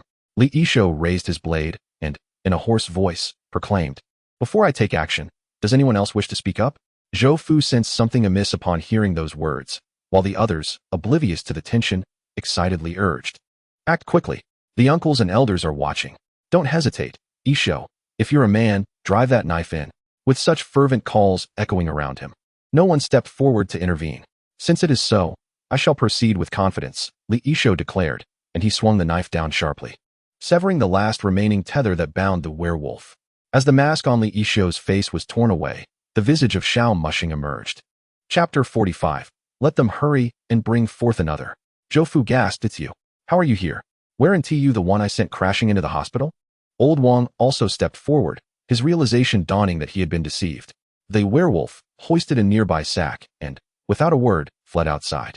As someone attempted to pursue, they were swiftly knocked down by a punch from Xiao Mushing. Zhou Fu glared at Xiao Mushing, a sinister smile creeping across his face. One person thinks he can stop us all. He seeks death. Xiao Mushing, however, smiled faintly and asked, don't you all wish to sleep or relieve yourselves now? The suppressed feelings that had been manageable suddenly erupted in a chain reaction due to his words. What have you done? Someone in the crowd questioned, barely able to contain themselves. I added a pinch of sleeping and laxative powder to your meals, Xiao Mushing replied candidly, having indeed only added a little. Otherwise, they would not have made it this far. The expressions of the elderly men present changed drastically. Each one had been dining in their own homes. How had this young man managed such a feat? Old Wang, now visibly irate, exclaimed, no wonder I can't hold it in. You little rascal. Accompanied by his tirade, some had already charged forward with knives and bricks, intent on eliminating this nuisance before the effects of the drugs fully set in. Along with capturing Li Isho and the child who had escaped, the first assailant, armed with a knife, was met with a spray of blood, his throat gushing like a fountain, unable to be stemmed. Xiao Mushing kicked out, sending the fountain of blood spraying into the crowd of attackers, dispersing them. The ensuing chaos was not his fault. However, he could hardly blame those wielding weapons intent on his demise. As those charging fell one by one, the effects of the drugs took hold, leaving others increasingly weakened. Zhou Fu seized Old Wang's arm. Let us go fetch that thing. Xiao Mushing's body trembled, not from fear, but from excitement. Simultaneously, an ancient voice echoed in his mind, accompanied by memories of his childhood training. If you had been born in the era of ancient wars, you could have at least achieved the rank of general. Alas, that is no longer the case. Now they use guns. As Xiao Mushing fought on, the crowd suddenly scattered, retreating back toward the opposite side. Just as he wondered about their sudden change, he observed a familiar scene. Though this time the opening was wide enough for his head to fit, several old men had brought forth a makeshift cannon aimed directly at him. Xiao Mushing glanced at the ever-present Xiao Qian floating beside him. Why didn't you mention the cannon? What is a cannon? Xiao Qian asked, her chin resting on her hand, her expression adorably innocent. Xiao Mushing abruptly realized that she was merely 8 years old. How much could a child of her age truly comprehend? Yet there was no time for inquiries now. He dashed into a nearby building. Zhou Fu manipulated the ancient contraption, revealing a toothy grin. In this day and age, What good is it to be able to shoot? This 100-year-old ramshackle structure cannot withstand cannon fire. The fuse was already burning down, and in Zhou Fu's eyes shone the light of impending victory. Boom! The cannon exploded into fragments, and the surrounding walls collapsed entirely. Those nearest to the cannon were violently propelled away. Xiao Mushing took refuge in a corner, narrowly avoiding being struck by the falling debris. As he stood amidst the swirling dust, those who had sought shelter behind the cannon were all caught in the blast, suffering the brunt of the explosion. Only a few pained groans could be heard, while the fates of the others remained uncertain. Xiao Mushing had initially believed himself to be quite brave, only to discover that these elderly men were even more audacious. They had unearthed a relic long forgotten, without any knowledge of its maintenance, and dared to employ it. These individuals were ruthless, seemingly willing to perish alongside him. Xiao Qian began to grasp the true purpose of the cannon. No wonder Xiao Mushing had reacted with such alarm upon seeing it. They didn't intend to perish with me. They simply aimed to blow me up. But it malfunctioned and took them out instead. Xiao Qian pondered, when I go to heaven, will the angels mock me? She suddenly felt that dying at the hands of these individuals would be a deeply embarrassing fate. Xiao Mushing understood the implication in her words. That should not be the case. After all, your demise would not be due to your own folly, but rather the ignorance of others. And besides, as a citizen of the Dragon Kingdom, you likely wouldn't ascend to heaven. You would be sent to the underworld. Then, brother, can you take me there? Xiao Qian gazed up at Xiao Mushing with hopeful eyes. That is not possible. I can avenge you, find your remains, and return them to your parents. But this particular request I cannot fulfill. Xiao Mushing lamented. After enduring over 20 years of hardship, I have only just begun to accumulate a bit of wealth. My blissful life has yet to commence, and I do not wish to depart so soon. Xiao Mushing dared not promise such a thing. If he did, he might inadvertently trigger some special ability within her, leading to his own demise. If that were to happen, he would inevitably find himself before the king of hell. Your lifespan is not yet exhausted. Why have you come down? Would be the question he would face. How could he explain? This little girl asked me for a ride, and I agreed, thus I came down. The king of hell would likely hurl the book of life and death at his face, berating him for adding to his workload in his long life. Must I go alone? Xiao Qian poked her fingers together, appearing somewhat despondent. Not necessarily. Perhaps someone will come to fetch you. Do you know them? Xiao Qian's eyes sparkled with anticipation once more. I cannot claim to know. Such acquaintances are only made after one has passed. I see. As Xiao Qian observed the chaos surrounding her, she reflected on her previous despair at witnessing such destruction. Yet this time, her heart felt light and liberated. Upon encountering your parents, is there anything you wish for me to convey on your behalf? They cannot hear your words. You asked me, will I be able to be my parents' child in my next life? This unexpected question escaped Xiao Qian's lips. How could one even pose such a query? Given that I am their only child, my absence would undoubtedly plunge them into sorrow, akin to losing a cherished toy. Yet, one cannot remain in perpetual grief. I would acquire new toys, and my parents, too, may welcome another child. However, this realization stirs a twinge of sadness within me, for I fear they might forget me. Yet, I ponder, if my parents were to have another child, could it possibly be me? The probability seems favorable, especially considering the current low birth rate in Longhua. If they were to plan for this now, it seems likely they could succeed. Truly, you should tell them this, urging them to hasten in having another child. Wouldn't that seem somewhat selfish, suggesting to grieving parents that they should quickly conceive again? Chapter 46. The distinction between hypocrisy and vanity. A deafening explosion resonated like a clap of thunder, rousing the inhabitants of Yangyun village.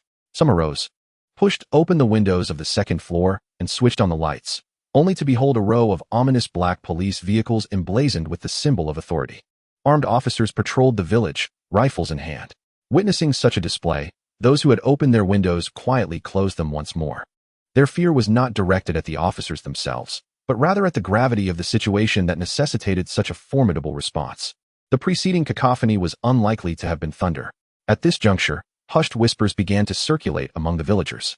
Could it be that terrorists have come to our village? What would terrorists even want here? To steal the king of oranges? Our prized oranges fetch as much as $2,000 abroad.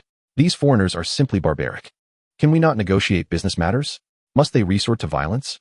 Business is tough these days. Rumors say the city is rife with competition. Perhaps they aim to rob us out of desperation. Such rudeness from these foreigners.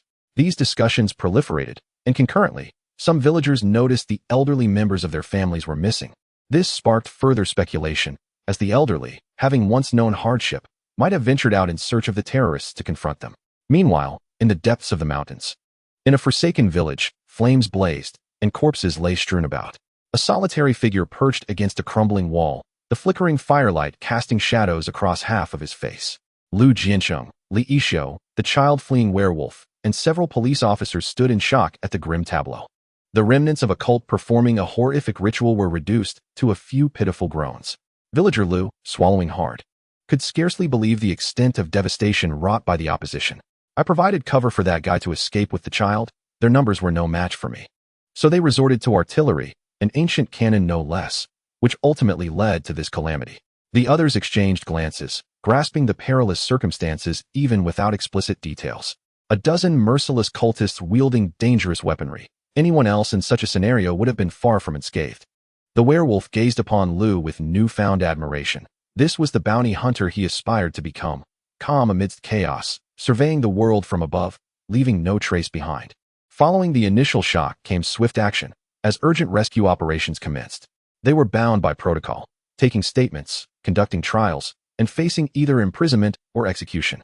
Others began to gather evidence, unearthing a trove of macabre artifacts, skulls intricately fashioned into drums, hammers crafted from human bones, and more.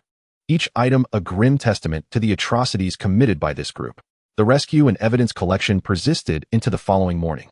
Gradually, the villagers learned of the events that had transpired. Reactions varied. Some crumbled under the weight of despair, others expressed confusion, while a few even reveled in the notion of no longer having to care for the elderly. The spectrum of humanity revealed itself in this moment.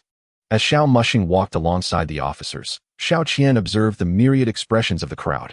Why do some weep in anger, while I sense a hint of joy among others? Children often possess an uncanny ability to perceive emotions, even if they struggle to articulate such feelings. Some individuals are indeed hypocritical, aware of their dark inclinations that clash with societal morals, feigning sorrow while concealing glimmers of joy in their eyes. Oh, is that why you climbed onto the wall to appear impressive? No, what I exhibit is vanity, not hypocrisy. One reflects a state of mind, while the other pertains to behavior. Could you elucidate the difference in terms I can comprehend? It implies that I am somewhat superior to them. Oh, Xiao Qian lifted her chin, donning an expression of learned wisdom. 3 pairs of eyes scrutinized Xiao Mushing as Lu Jianxing spoke up. Did you forget your medication when you left? It was confirmed at the police station that Xiao Mushing bore a mental illness, specifically schizophrenia. Having resolved 2 cases, he had become a model example. And some of his information circulated internally, including his diagnosis. I found that medication dulls my intellect, hence I abstained from it. Sometimes, it is wise to adhere to medical advice. Perhaps you should consider taking it, Lu Jianxing advised earnestly, understanding the importance of listening to doctors as a fellow patient. Schizophrenia cannot be cured, only stabilized. My condition is currently stable, and I see no need for medication. Stable? Then who were you speaking to just now? By stable, I mean I do not pose a risk to those around me. Does that not suggest I am quite stable? Lu Jianxing narrowed his eyes, noting the added stipulation regarding the normal individuals surrounding him. However, he refrained from further comment, recognizing that the current outcome was favorable. No significant disturbance had ensued, and no harm had come to the villagers. The children and the abducted youth remained unharmed. With the greatest threat to the village neutralized, a weight had been lifted from his shoulders. He finally felt the sun's warmth enveloping him. Just as he contemplated leaning back in relief, a hand steadied him. And you accuse me? I sense you have not taken your medication, Xiao Mushing quipped with annoyance. Lu Jianxing merely smiled nonchalantly. After completing his statement at the police station, Xiao Mushing accompanied Lu Jianxing back to the village. As the remains had not been entirely recovered, he intended to assist in that endeavor. Upon arriving at the village entrance, they spied several unfamiliar vehicles, and a tremendous wailing ensued. Lu Jianxing understood within himself that the families of the victims had arrived. It was time for him to face them. However, he cast a sidelong glance at his companion and noticed a certain awkwardness in Xiao Mushing. Why are you still so hesitant? Xiao Qian bounced beside Xiao Mushing. My mom and dad are here. I saw them. You should go in and talk to them. Tell them to have another baby. Go on. Xiao Mushing pondered. How can I possibly articulate such a matter? Upon hearing the village chief's inquiry, a spark of inspiration ignited within him, and he retorted, do you have a way to persuade those parents to conceive again?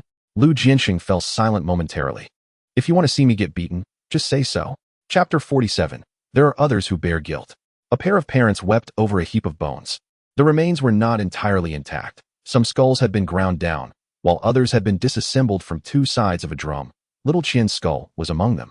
Before the grieving couple, a pair of sneakers suddenly appeared. At first, they paid no mind, assuming it belonged to someone merely passing by. Yet, they soon realized the sneakers had come to a halt right before them, showing no signs of movement. They lifted their heads to see a young man, holding a phone displaying a diagnostic record. "Allow me to introduce myself. My name is Xiao Mushing," the middle-aged man began. "We're not interested in insurance, thank you." "That's not what I meant. I'm a bounty hunter. The reward was submitted to the forum when I posted the bounty task, and upon completion, it will automatically be transferred to your account. This is a rule of the Bounty Hunter Forum to prevent individuals from posting tasks without the means to pay. Typically, one must prepay when issuing a bounty. Once the task is completed, the bounty is dispatched to the hunter, and the issuer has the option to rescind the task, with funds returned accordingly. But that's not my main point." A glimmer of confusion flickered in the bloodshot eyes of the man. "Then what is your purpose?" "Primarily, I have this." He gestured to the mental hospital diagnosis on his phone. "They say I have schizophrenia, but I disagree. I merely see things that others cannot. Right now, I see an 8-year-old girl who has a message for you too. Of course, this process will incur no fees. It is simply a gesture of goodwill." Xiao Mushing spoke with great patience, though the little girl beside him was visibly impatient. "What does she wish to tell us?" The couple exchanged glances, and amidst their sorrow, they discerned a shared inclination to explore this possibility. Due to her untimely death, she wishes for those who wronged her to receive their due punishment before she can be reborn. In other words, she is still lingering nearby. Upon hearing this, the couple felt a twinge of skepticism. "Now, if you hurry back and put in the effort to conceive again, there's a chance, a significant one, that she might return to your home." Their expressions shifted from confusion to disbelief, then shock, and finally, dawning realization. At this juncture, Xiao Mushing glanced at the couple, who were still contemplating. He turned to little Qian and asked, "By the way, in your next life, would you prefer to be a boy or a girl?" "Can I choose? I'm still young. Please don't trick me." Little Qian responded in astonishment. "It seems you do not have that choice. It's ultimately your parents' decision." Xiao Mushing realized that she indeed lacked the power to choose. "So, does that mean I have a certain probability of being a boy in my next life?" "One could say there is a probability. If that is the case, does that mean I won't have to wear clothes in summer?" "Who is this brave soul who runs around without clothing in summer?" Xiao Mushing expressed a desire to meet such a person. "Cut it out." Xiao Mushing genuinely believed someone could be that audacious. The middle-aged woman observed Xiao Mushing conversing with the air beside him. "May I speak with her?" "Go ahead. She can hear you, but you won't hear her responses. I can relay your words." "Thank you." "Qian, are you okay? Do you hate mommy?" "It's my fault for not protecting you. It's my mistake, woo-woo." Before the woman could utter more than a couple of sentences, she was already in tears. The man wrapped his arm around his wife, silently offering comfort. Ever since their child went missing, the wife had been consumed by guilt, even contemplating taking sleeping pills to end her life. "She doesn't blame you. It was those wicked people who acted too swiftly, and you just didn't hold on to her hand tightly enough at that moment. Yes, too fast." It could be said that they had been watching little Qian for quite some time. In just a moment, less than 10 seconds, 2 strong men had covered her mouth, whisked her away, and driven off in a van. Such an operation was seamless. One could hardly react, let alone an 8-year-old girl. Little Qian's mother had been quite responsible. But who could have anticipated that a simple turn of the head, just a few seconds out of sight, would result in the loss of her child? The child's understanding words struck the mother like a dagger. The uncontrollable tears seemed to whisper, "What a sensible child. How could I have lost her?" Witnessing her mother weep so sorrowfully, little Qian felt a pang of panic. She had thought her words might bring solace, but instead, they deepened her mother-esque grief. She could only rush over and gently embrace her. "Mommy, please don't cry anymore, okay?" Xiao Mushing observed this scene and softly remarked, "She ran into your embrace, hoping you would cease your tears." Upon hearing this, the woman embraced the air, as if she could feel her daughter in that moment. The man also opened his arms, and for a fleeting instant, the family was united once more. After uttering this statement, Xiao Mushing refrained from further interruption, redirecting his attention elsewhere. He noticed a police officer nearby discreetly stowing away a pair of handcuffs, retracting his gaze from him. Xiao Mushing realized that if his subsequent words involved money, especially if he suggested that the couple should pay him, they might very well come over and cuff him. Indeed, there are scammers in this world who prey on solitary elderly individuals or those who have lost children, using their family's information as bait to ensnare them. Such individuals often fall for the ruse, driven by a glimmer of hope. Even if they recognize a 99 chance of deceit, they are willing to gamble on that one. Having come to terms with this, Xiao Mushing felt a sense of relief. He sat beside the flower bed where the village chief had been seated. You're quite impressive. You can actually utter such words. Xiao Mushing remained silent, merely producing 2 candies from his pocket. Would you like some? Lu Jianxing took the candy. I didn't expect you to enjoy these. Life is already bitter. A little sweetness from candy isn't excessive. Lu Jianxing unwrapped the candy and placed it in his mouth. Not as sweet as the oranges I grow. After saying this, he then inquired, can you truly see? If you choose to believe, then I can indeed see. And what about 6 months from now? This is also random, and thus far, what I have witnessed are all unjust deaths. Unless one is eliminated by another before succumbing to illness, I might have a slim chance of encountering you. This is rather absurd. Don't those with yin yang eyes see everything? Why do you impose so many conditions? I am not endowed with such sight. You have yet to fully grasp these concepts. Although I have a mentor, he has not imparted such knowledge to me. You may consider it a form of innate talent. Is that not akin to a mental affliction? Just as Xiao Mushing was about to argue further, he reconsidered and decided against it. After all, the other party had only been in this situation for less than half a year. There was no need to engage in such debates. How do you intend to address the other matters? While those parents are in tears, what will happen after their sorrow subsides? Ultimately, this tragedy was wrought by the villagers themselves, and the anguish of losing a child will inevitably drive some to the brink of madness. As for the 4 who participated in this affair and now lie in the intensive care unit, the village chief wore a look of deep concern. He is the chief. Even if he bears no direct responsibility, he cannot evade the burden of duty. I can only do what lies within my capabilities. I have an idea. You should post a bounty on the Bounty Hunter forum. I can help alleviate some of the pressure. I can simply transfer the amount directly to you, thus saving on the posting fee. Besides the bounty, one must pay a posting fee to the forum to list a bounty task. However, you need to first share your plan with me. Do you believe that only those villagers who participated in the ceremony are guilty? What do you mean? The individuals who brought these children to this village. Lu Jianxing exclaimed in astonishment. Human traffickers. Do you have a way to locate them? Chapter 48, Departing the Village. If all goes as anticipated, they have likely succeeded by now. Xiao Mushing smiled confidently. In Sheikh County, within a small courtyard on the outskirts of the county town, 3 men were drinking. For them, constant evasion was a necessity. Yet here in this county, they felt considerably more at ease. For they had loyal buyers and had encountered no issues for several years. Thus, this place served as their temporary stronghold. In another room, 2 children bore iron collars around their necks, each affixed to a chain that was tethered to a nearby post. Regrettably, they had only managed to sell one this time. Don't lament. It's not easy to find such stable buyers domestically, and they offer generous compensation. After speaking, one man took a hearty swig from his cup. Refreshing. Once these 2 are sold, I'll head to the city for a real indulgence. As he spoke, he let out a lascivious laugh. The other 2 understood the implications of his words and joined in the laughter, fully aware of what he meant by indulgence. Hearing the raucous laughter from outside, the 2 children huddled closely together, curling up and trembling. They did not cry out or scream. The wounds on their bodies stung in the wind, delivering a chill of pain. This pain reminded them of the horrifying consequences that would follow if they were to cry or shout. Suddenly, the laughter ceased abruptly, akin to a television being switched off. The door was kicked open. Freeze. Do not move. A heavy, justice-laden voice rang out. The police. Suddenly, the noise was interrupted. The sound of a table being overturned, hurried footsteps, and the thud of a body crashing to the floor ensued. Then came a rapid but orderly series of footsteps. The door swung open, flooding the dim room with light. The 2 children looked up. A reassuring uniform appeared. The emotions they had long suppressed erupted forth. And the 2 children began to weep. This time, they would not face blows. They could freely express their emotions and articulate their fears. The chains were shattered, the collars unfastened, and they lay in the embrace of safety. At that moment, a police officer in the village received a call, informing him of the developments, which he subsequently shared with the grieving parents, who were weeping before the remnants of their children. Upon hearing the news, the parents' expressions brightened, providing them with an emotional outlet. Some even feeling an overwhelming eagerness. Others gritted their teeth in fury. Witnessing this scene, Lu Jianxing approached a police officer. What has transpired? We have apprehended the traffickers. Lu Jianxing turned in astonishment. How did you manage that? Just as Xiao Mushing spoke, the call came through. I contributed a fraction of effort, but not much. Through prior surveillance, some leads were indeed uncovered, yet they did not allow for the pinpointing of the traffickers' whereabouts. Both sides had maintained a commendable level of secrecy.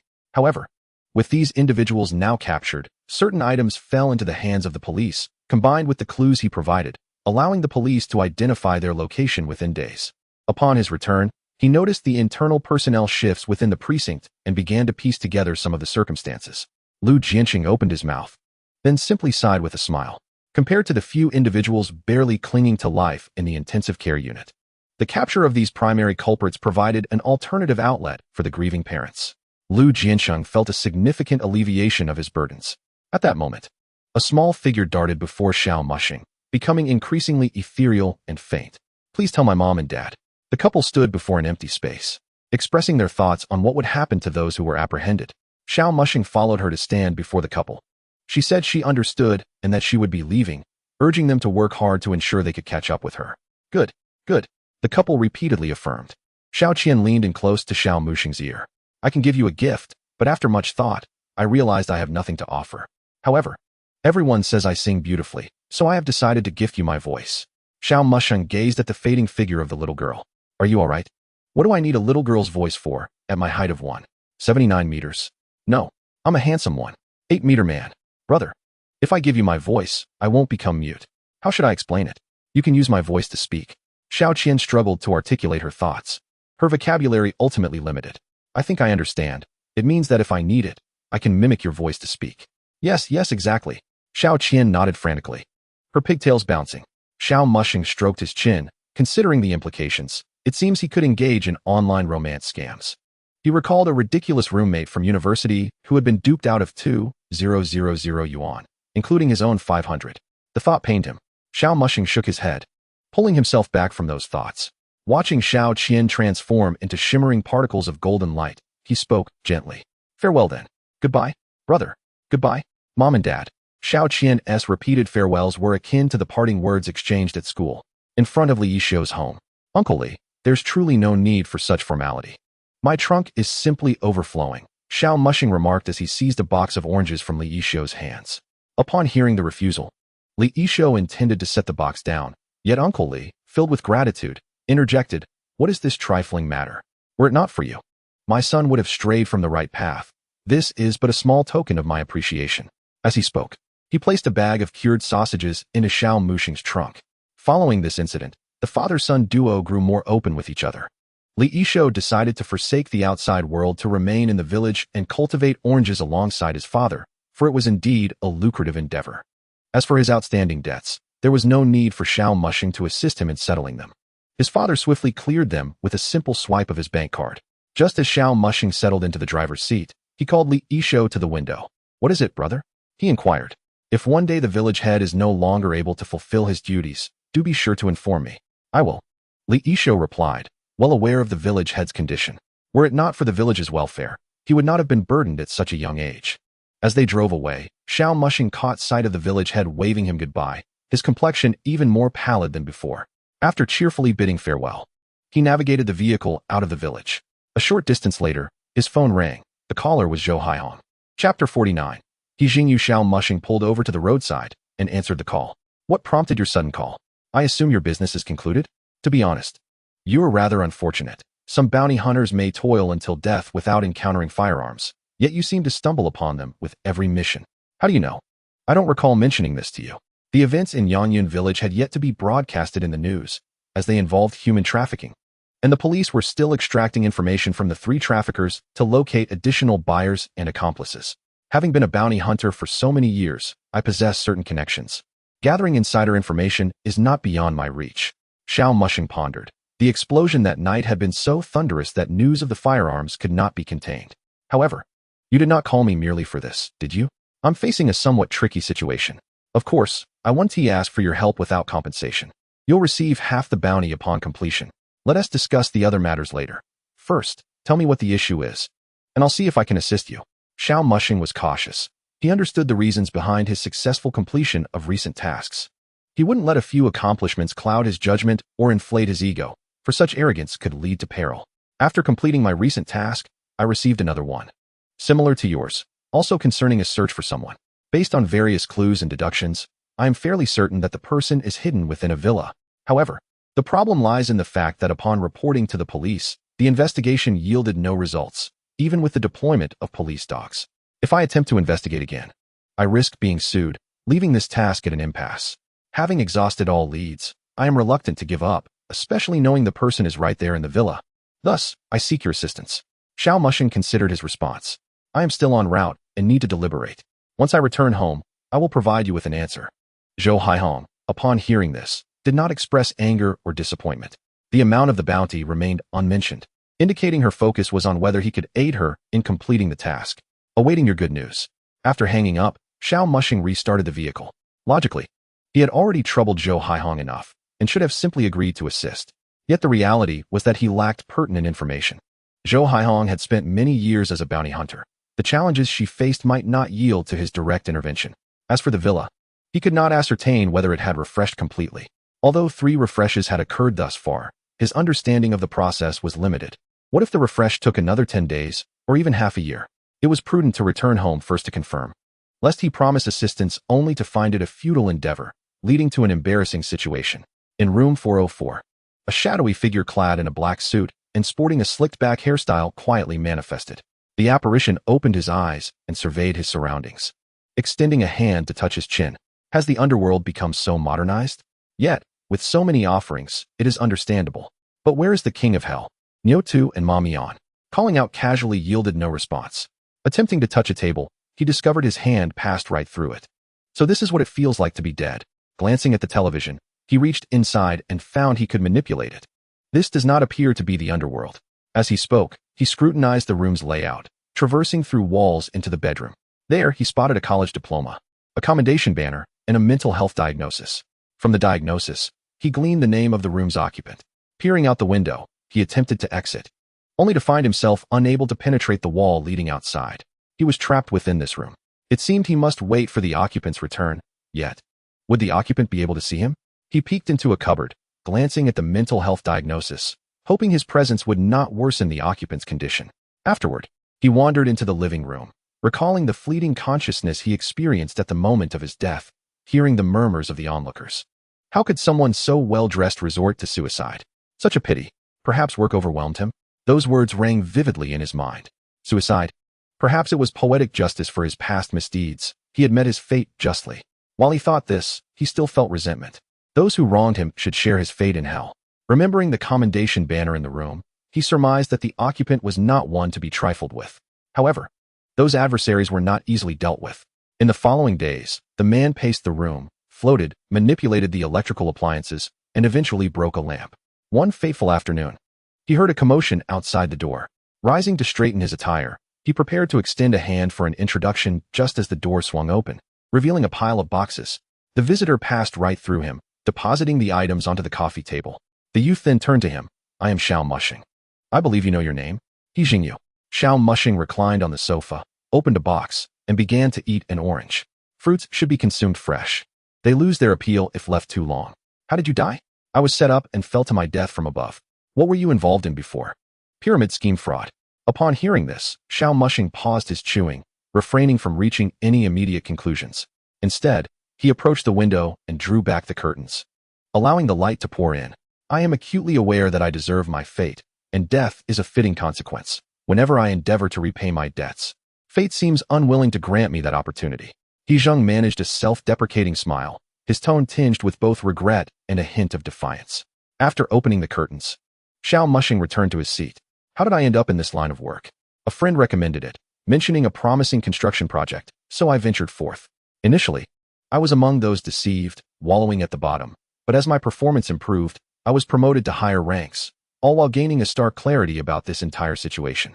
Since then, I have lived like a rat, scurrying and hiding, perpetually on edge, for unlike the ignorant souls at the bottom who face merely the specter of debt, I am both a victim and a perpetrator of deceit, unable to turn back. So why the sudden desire to abandon it all? In public, I appear impeccably dressed. Yet in private, I cower like a dog in its den. I watch those who, enthralled by my speeches, are driven by madness and greed, clinging to the very beliefs I once held, uttering the words I once spoke, each step taking them deeper into darkness. I can no longer endure this.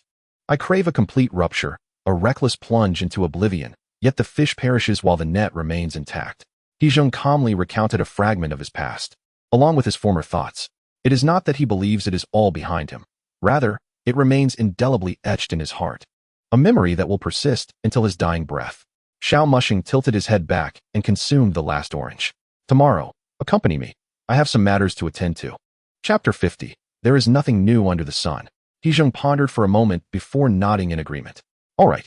Just as Xiao Mushing rose to place some items in the refrigerator, Hezheng reminded him once more, the light in your living room is broken and needs fixing. Xiao Mushing lifted his head and approached the switch, discovering that indeed, the light was out. What a wretched lamp. I bought the whole house only to encounter problems. Hezheng casually drifted into another bedroom. Before nightfall, Xiao Mushing managed to repair the light. The next day, after a full day of travel, they finally arrived in the city where Zhou Haihong resided, just before complete darkness enveloped the sky. Beneath a hotel, Xiao Mushing spotted Zhou Haihong, clad in a flowing black coat. He found a spot to park the car, and he and Zhou Haihong walked side by side down a largely deserted street. Now, tell me the specific details. The owner of the villa is surnamed Zhang, named Zhang Feng, and is engaged in real estate, of course. You are aware of the current state of the real estate industry in recent years. So, who exactly are you looking for? His son, or perhaps his adopted son? Kidnapping one's own son? What a farce. Xiao Mushing found this rather bizarre. Was kidnapping truly necessary? Zhang Feng had no biological children, only this adopted son. However, a year ago, the boy's biological parents came looking for him, and they too are affluent, boasting assets worth over 100 million. A young master is a young master. No matter where he goes, Xiao Mushing quipped with a laugh. Beside him, Hezheng couldn't help but interject, good grief. Does that mean he would forsake his adoptive father upon finding his biological parents?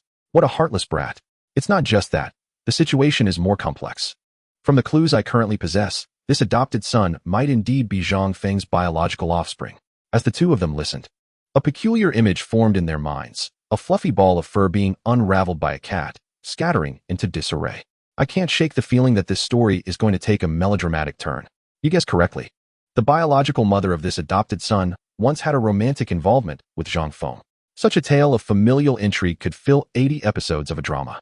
Hold your horses. Xiao Mushing mimicked a zipper motion in front of his mouth. From the information I have gathered, this adopted son did not arrive at Zhang Feng's hands by accident. It was a premeditated act, as he acquired the child shortly after birth. But why would he do such a thing? To exact revenge on the boy's mother? That possibility cannot be ruled out. Good grief. Both of them shook their heads in unison, uttering those four words. In that case, let us investigate the vicinity of the villa. We should be able to uncover something. I have already scoured the area, but found nothing. That may hold true for you, but I am different. Hezheng, having heard this, recognized it was time for him to take the lead. The two drove to the vicinity of the villa, but did not enter directly. Zhou Haihong pointed to one of the mansions. That is Zhang Feng's villa. Xiao Mushing exchanged a knowing glance with Hezheng, who promptly soared toward the mansion. Upon arrival, Hezheng was momentarily taken aback by the opulence within the villa. It resembled the lavish lifestyle he had often envisioned for the wealthy.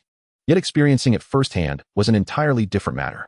Nearly 10 bedrooms, each with an en-suite, an underground garage, gardens, a living room, a tea room, a study, a game room, and a cinema. With each discovery, Hezheng shook his head, marveling at the stark difference in the lives of the affluent. They then ventured into the kitchen, passing through walls before descending into the basement. After a brief descent, they stumbled upon a spacious area. Contrary to his expectations of a dark, damp chamber with a bound youth, they found a room resembling a luxurious bedroom, albeit larger than average, complete with a bed, sofa, desk, books, and fitness equipment. A young man languidly reclined on a chaise lounge, snacking and sipping a beverage. The absence of electronic devices in the vicinity made it seem less like a kidnapping and more akin to a vacation. After absorbing all of this, Hezheng swiftly returned to Xiao Mushing, conveying everything he had discovered. Upon hearing Hezheng's account, Xiao Mushing turned to Zhou Haihong. What is the situation with this adopted son's so-called biological parents? Why the sudden inquiry? I suspect you may not have connected certain dots. Zhou Haihong pondered, reflecting on the other clues she had gathered. Who is your employer for this task? At this, Zhou Haihong suddenly began to piece together various elements. Her employer lay in a hospital bed, and he was indeed searching for this adopted son's biological father. Even if Zhang Feng sought retribution, he could pursue custody rights, thereby inflicting suffering on the other party during the process. Moreover, after all these years, how did the adopted son's mother manage to locate him? Was the paternity test confirming he was their child conducted with whom? With the father or the mother? Had her employer conducted a paternity test with this child? It is important to note that Zhou Haihong had previously mentioned that this child could potentially be Zhang Feng's biological offspring, indicating uncertainty. Simultaneously, her employer harbored similar suspicions, suggesting that his current objective in locating the child was to confirm his paternity. The hope was to find the child for a paternity test. However, there remains an unresolved issue. As long as there are traces of life, items can be utilized for DNA extraction, unless someone helps to clean up these remnants. At Zhang Feng's residence, he could erase these traces efficiently, but in another household, it seems only one person is capable of accomplishing such a feat, the employer's wife, who was once Zhang Feng's beloved. The intention is quite evident. It is all for the sake of inheritance. Xiao Mushing observed the other party deep in thought for a while. So what do you think? Have you come to a realization? How did you figure it out? Zhou Haihong found it perplexing. There were some details she had yet to disclose, yet the other party had surmised them. This was utterly absurd. Xiao Mushing silently popped a lollipop into his mouth, then withdrew it, holding it delicately between two fingers. There was an incident like this in our village, every festive season. The village aunties would reminisce about it, making it hard to forget.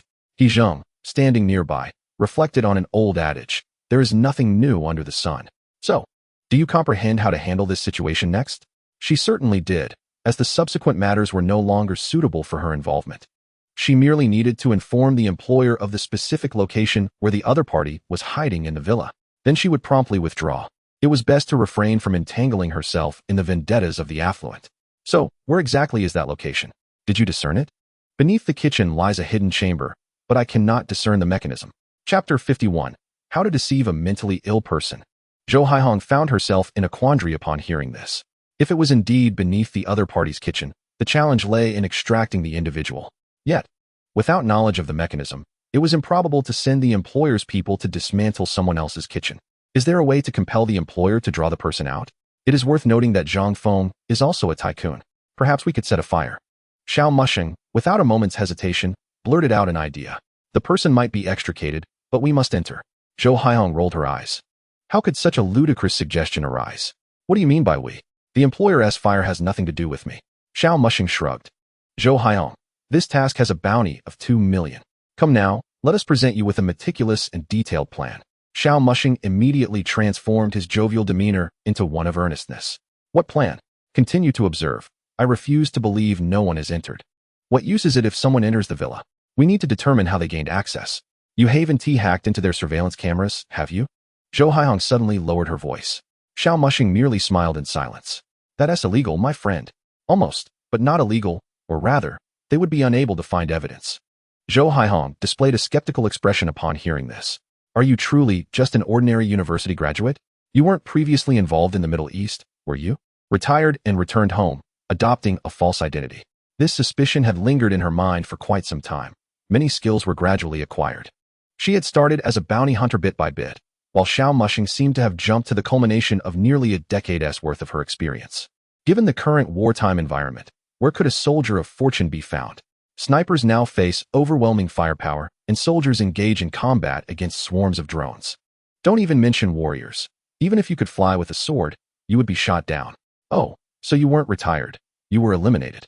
Zhou Haihong mused thoughtfully. Xiao Mushing. His explanation aimed to convey that the assumption of him being a warrior was erroneous.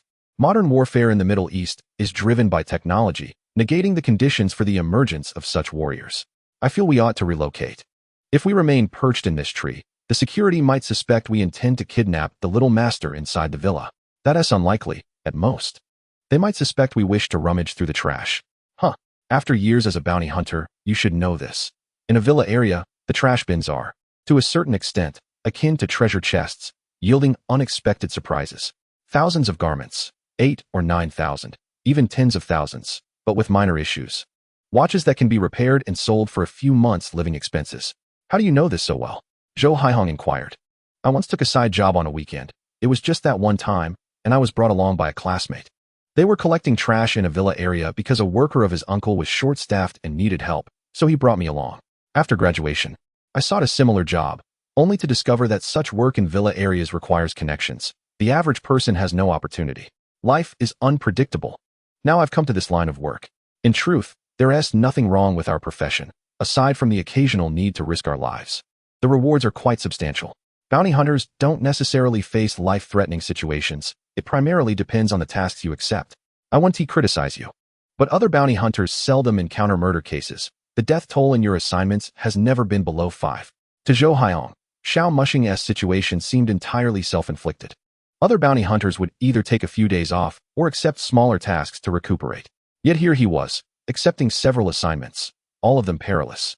He was fortunate to have survived without losing any limbs. Subsequently, the two of them shifted their position, for since Xiao Mushing possessed alternative methods to monitor the interior of the villa, there was no need to remain perched in the tree. They found themselves in a nearby cafe. Xiao Mushing spoke mysteriously. I want to ask you something. Have you ever handled bounty tasks related to pyramid schemes? Zhou Haihong, noticing the eager glimmer in his eyes, became serious. Do you know? 5 years ago, the Bounty Hunter Forum issued a notice to all bounty hunters. Do you know its content? What? Beware of pyramid scheme scams, especially when executing bounty tasks. Do not waver. The reason for issuing this notice was due to a level 5 bounty hunter who, at that time, needed to complete one more level 5 task to earn enough points for promotion to gold rank. His final task involved a pyramid scheme scam organization. The outcome was that he fell into the trap, losing everything, while also endangering a dozen or so bounty hunters of varying levels. Xiao Mushing expressed surprise. I've encountered some bounty hunters, and they're not foolish, especially those at level 5. You must understand, no one is immune to deception. It merely depends on whether one encounters a scam suited to them. Pyramid schemes operate on the premise that once you are inside, everyone is lying to the extent that they themselves believe it.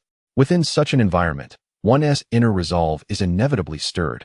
Once a fissure is pried open, it becomes a deluge. These individuals thrive on this. Their mastery of the art of persuasion, manipulation of human emotions, and comprehension of human greed is profound and skillful. Thus, when receiving such tasks, one typically locates their gathering point and reports them. Of course, this approach has its drawbacks, often yielding insufficient evidence. However, it is considerably safer than infiltrating their ranks.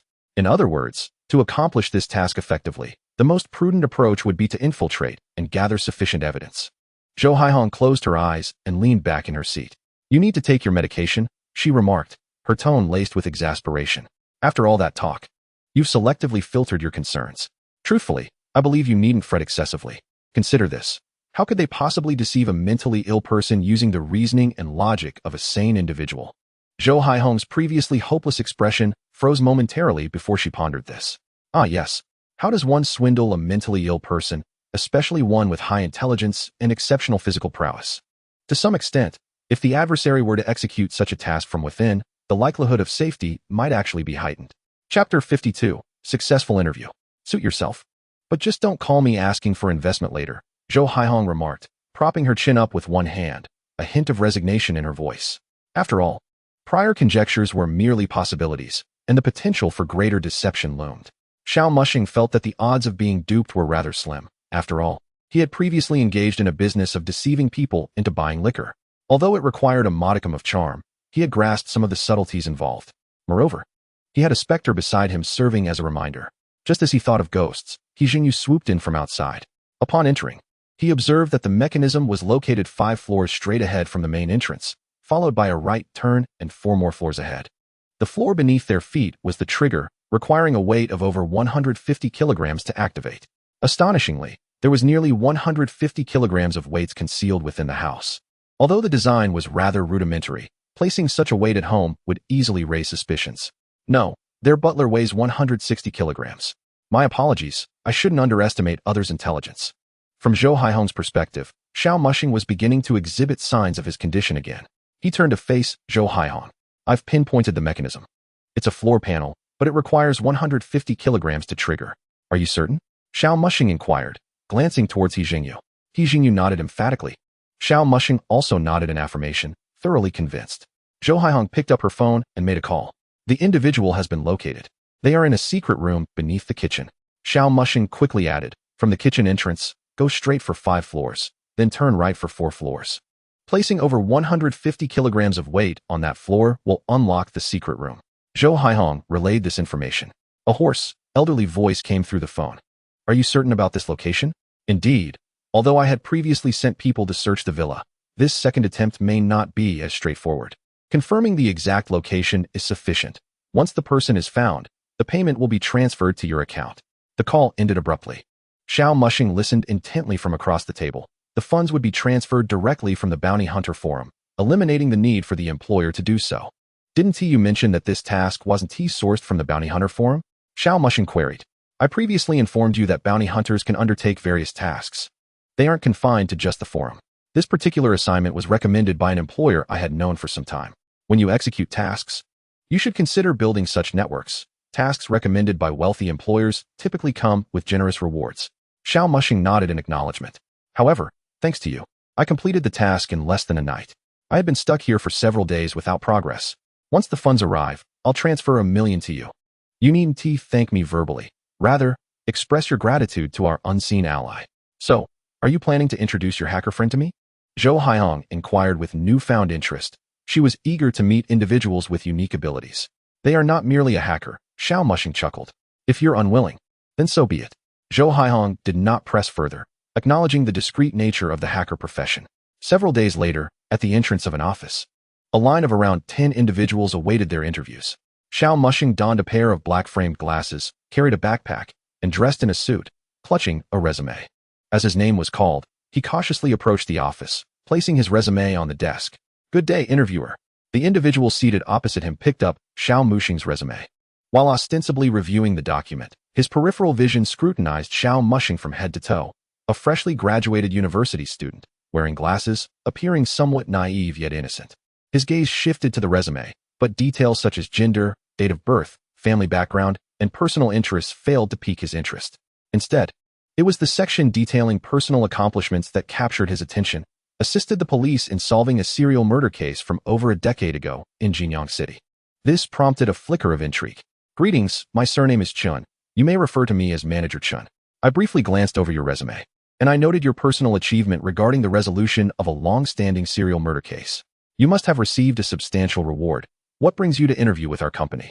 Indeed, I was awarded a bounty of 1 million. Upon hearing this, Manager Chen's eyes glimmered. However, considering the current cost of living, a mere 100,000 could vanish when purchasing a house located further from the city center. And with a long life ahead, one must consider dating, acquiring a vehicle, and potentially settling down and starting a family. A stable job is essential. Manager Chen nodded in understanding. It seemed he was dealing with a simpleton who understood only crime solving, devoid of social acumen. Could one openly declare having $1 million in hand during an interview? A person could leave at a whim if they were dissatisfied. What company would want such a candidate? Yet, he was intrigued. This $1 million achievement was undeniably enticing, far superior to the candidates interviewed before him. The information you've provided in your resume aligns remarkably well with the needs of our company. However, I'm uncertain whether you can sustain your commitment. After all, as you mentioned, you already possess $1 million in savings. And should you decide one day that you no longer wish to work, you could simply walk away. Progress in our work may not be smooth. Rest assured, I am an orphan, having endured hardship from a young age. I am not one to abandon a task due to minor setbacks. A smirk crept across Manager Chen's lips. It appeared the youth was easily pressured. Excellent. Nevertheless, we shall evaluate you over a period to ascertain your suitability for our company. We handle significant projects, heavily supported by the government, and require diligent and hard-working individuals. If you can successfully complete your probationary period, the 1 million you currently possess may very well double within a year or two. Xiao Mushing's eyes sparkled with excitement upon hearing this. Is that true? Certainly. Our company is involved in pension construction and the efficient development of renewable energy, fields that are poised to be lucrative in the future. Unlike other conventional enterprises that may be swept away by the tides of time, we aspire to become the next industry leader, ensuring that our employees are well compensated. Upon hearing this, Xiao Mushing stood up and reached across the table to shake Manager Chen's hand. Thank you, Manager, for bestowing upon me this opportunity. No need to express gratitude. Were it not for our company's current industrial projects necessitating talents such as yourself, I would have hesitated to employ you. Please bring your identification card, bank card, and other necessary items here tomorrow morning. A bus will arrive to transport you to our company. Is this not our company? This location merely serves as a recruitment site for our subsidiary. Our company operates across a broad spectrum, distributing talents according to the needs of various entities. Xiao Mushing nodded repeatedly. Very well, I shall definitely be here tomorrow morning. With a slight skip in his step, Xiao Mushing exited. Observing his departing figure, Manager Chun bore a subtle, triumphant smile. However, Manager Chun was entirely oblivious to the source of Xiao Mushing's exuberance. Chapter 53. A Dramatic Aftermath. Are you greeting me? Beneath a flower bed, Xiao Mushing removed his glasses. The Manager Chun you encountered earlier, do you know him? He noticed He Zheng's expression shift upon seeing Manager Chun again. An amalgamation of shock, regret, sighs, and a sense of unspoken relief akin to frustration at unfulfilled potential. When I sought to gather evidence against the organization to report their crimes, I was ultimately coerced onto a rooftop. At that time, I was perplexed. Although my actions were far from flawless, they shouldn't have been discovered so swiftly, especially with the organization's impeccable defenses. They even orchestrated my demise. The moment I saw him, everything clicked. Are you particularly close to him? Xiao Mushing retrieved a lollipop and placed it in his mouth. Not a brother. But prior to my involvement in these matters, I had urged him to leave. He was deceived to the point of desperation. His home was sold, and his parents' meager retirement savings were drained. Had he departed then, he would not have sunk deeper into this abyss. The victim transformed into the perpetrator. Xiao Mushing shifted the candy from the right side of his mouth to the left. This is precisely how the organization flourished, ensnaring a multitude of individuals, identifying a select few with promise to elevate, and subsequently expanding their deceitful enterprise. What becomes of the others? They continue to make calls, deceiving relatives, friends, and classmates. Once they have exhausted those connections, they are encouraged to forge new acquaintances. Until they can extract no further benefit, they will be discarded by us, as they remain unaware of the deeper, more sinister information. Initially, these individuals might seek us out, spiraling into madness, of course. Some will awaken to reality and choose to end their own lives. Others, more lucid, will persist, but they are unlikely to return home, becoming rootless drifters, swayed by the winds of fate. You truly are insightful. After listening, Xiao Mushing offered this candid assessment. I am aware that I am no virtuous being. Whatever torment I endure, whatever suffering I encounter, if I were to descend into the underworld, traversing its 18 layers would be my due punishment. However, this infernal realm should not be my solitary domain. They are utterly devoid of humanity, yet they should not continue to revel in the light of day. When He Zheng uttered these words, a glint of fierce determination ignited in his eyes. Merely committing fraud is insufficient to warrant capital punishment, and your involvement complicates matters further. A congregation of beasts gathered. Do you believe they would limit themselves to mere deception? The depths of this corruption run far deeper than you can fathom. You should be able to surmise how I met my end. Once we uncover their evidence of wrongdoing, they shall face their consequences. Oh, upon hearing Xiao Mushing's utterance, He Zheng inexplicably felt a sense of foreboding. He sensed that Xiao Mushing's entry into the organization might precipitate unforeseen calamities. Suddenly, a notification of funds received chimed on Xiao Mushing's phone. He picked it up, greeted by another string of cold, unembellished numbers. Reflecting on the time he had dedicated to his ventures, he mused that it was perhaps time to indulge a little. Such a substantial sum should not languish indefinitely. At that moment, his phone rang. Zhou Haihong was calling. Once connected, she spoke with evident excitement. I've transferred the money to you. What is the latest development? He Zheng leaned in, his curiosity piqued. Zhou Haihong, sensing Xiao Mushing's inquiry, replied with palpable enthusiasm. You have no idea. The revelation is even more explosive. I learned from a previous employer that the child is neither of the two wealthy individuals. That woman played both of them. The child is the offspring of Zhang Feng's deceased father, and Zhang Feng is the child's brother. When those two wealthy men realized this, they were nearly driven to madness. Zhang Feng was especially furious, as he had orchestrated plans for both his brother's estate and others for over a decade. Ha! Zhou Haihong could hardly contain her laughter. As a bounty hunter, I generally refrain from amusement. But this situation, ha! Xiao Mushing could discern the depth of her mirth merely by the sound of her laughter. By the way, in a few days, I might inundate you with prank calls. Her laughter gradually subsided. You truly accepted a task related to pyramid scheme fraud? Isn't that how bounty hunters make a living? I've yet to encounter a bounty hunter who complicates their own endeavors so recklessly. Zhou Haihong replied with a hint of annoyance. Dealing with obstinate individuals is the most tedious aspect of interaction. Is it possible that, for me, the tasks I undertake are, in fact, of relatively low difficulty, while still yielding substantial economic benefits? An animated dialogue ensued. After a prolonged silence, Zhou Haihong finally stated, Fine. If you genuinely find yourself in need of funds, let us meet in person. Zhou Haihong calculated in her mind. If this fellow had truly been brainwashed, she could simply gather a group to confront him, helping him regain clarity. It would provide him with a means of retreat, preventing him from becoming irrevocably ensnared. Understood. As the call ended, Xiao Mushing occasionally felt as though conversing with Zhou Haihong was akin to speaking with an older sister. The following morning, Xiao Mushing, carrying a backpack and pulling a suitcase, arrived at the same location where he had interviewed previously. Awaiting him was a bus that had arrived even earlier.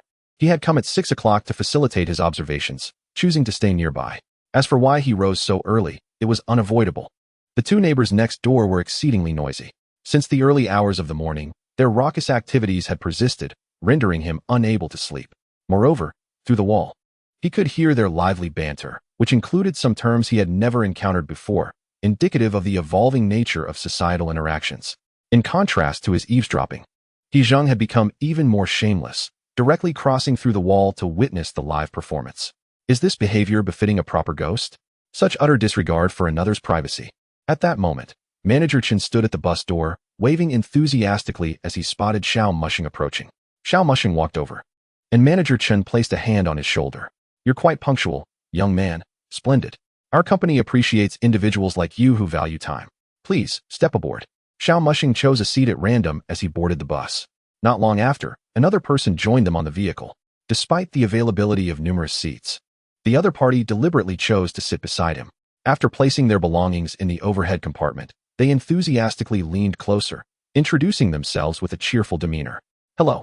I am Yi Mingqiu, but you may call me a Qiu. From now on, we shall be colleagues. What is your name? The abruptness of such familiarity in today's society left him taken aback. How should he respond, brother? Yi Mingqiu noticed that the other person did not reply, but instead appeared visibly anxious, speaking to the air before him. Respond casually? But how? Surely, there must be an opening line, or at least a formula. Xiao Mushing, feeling increasingly exasperated, ran his fingers through his hair, as if on the verge of throwing a tantrum. Yi Mingqiu instinctively recoiled, sensing that this individual was somewhat different from what had been conveyed earlier. What if I were to remove his trousers, bind his hands and feet, and then insert his belt from behind? Would that leave a lasting impression on him? Alas, what a splendid idea. When Xiao Mushing turned back, he found that the other party had inexplicably moved to another row.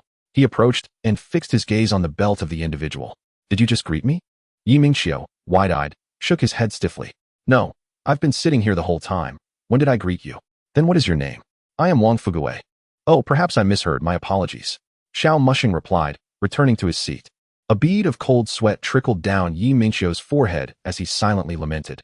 This cannot possibly be a naive university student. Surely, this person must be mentally unstable.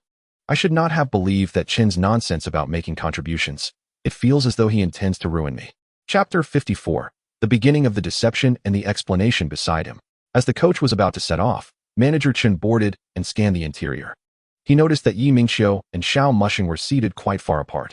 The journey may be a bit lengthy, he announced, moving further into the cabin while casting knowing glances at Yi Mingqiu.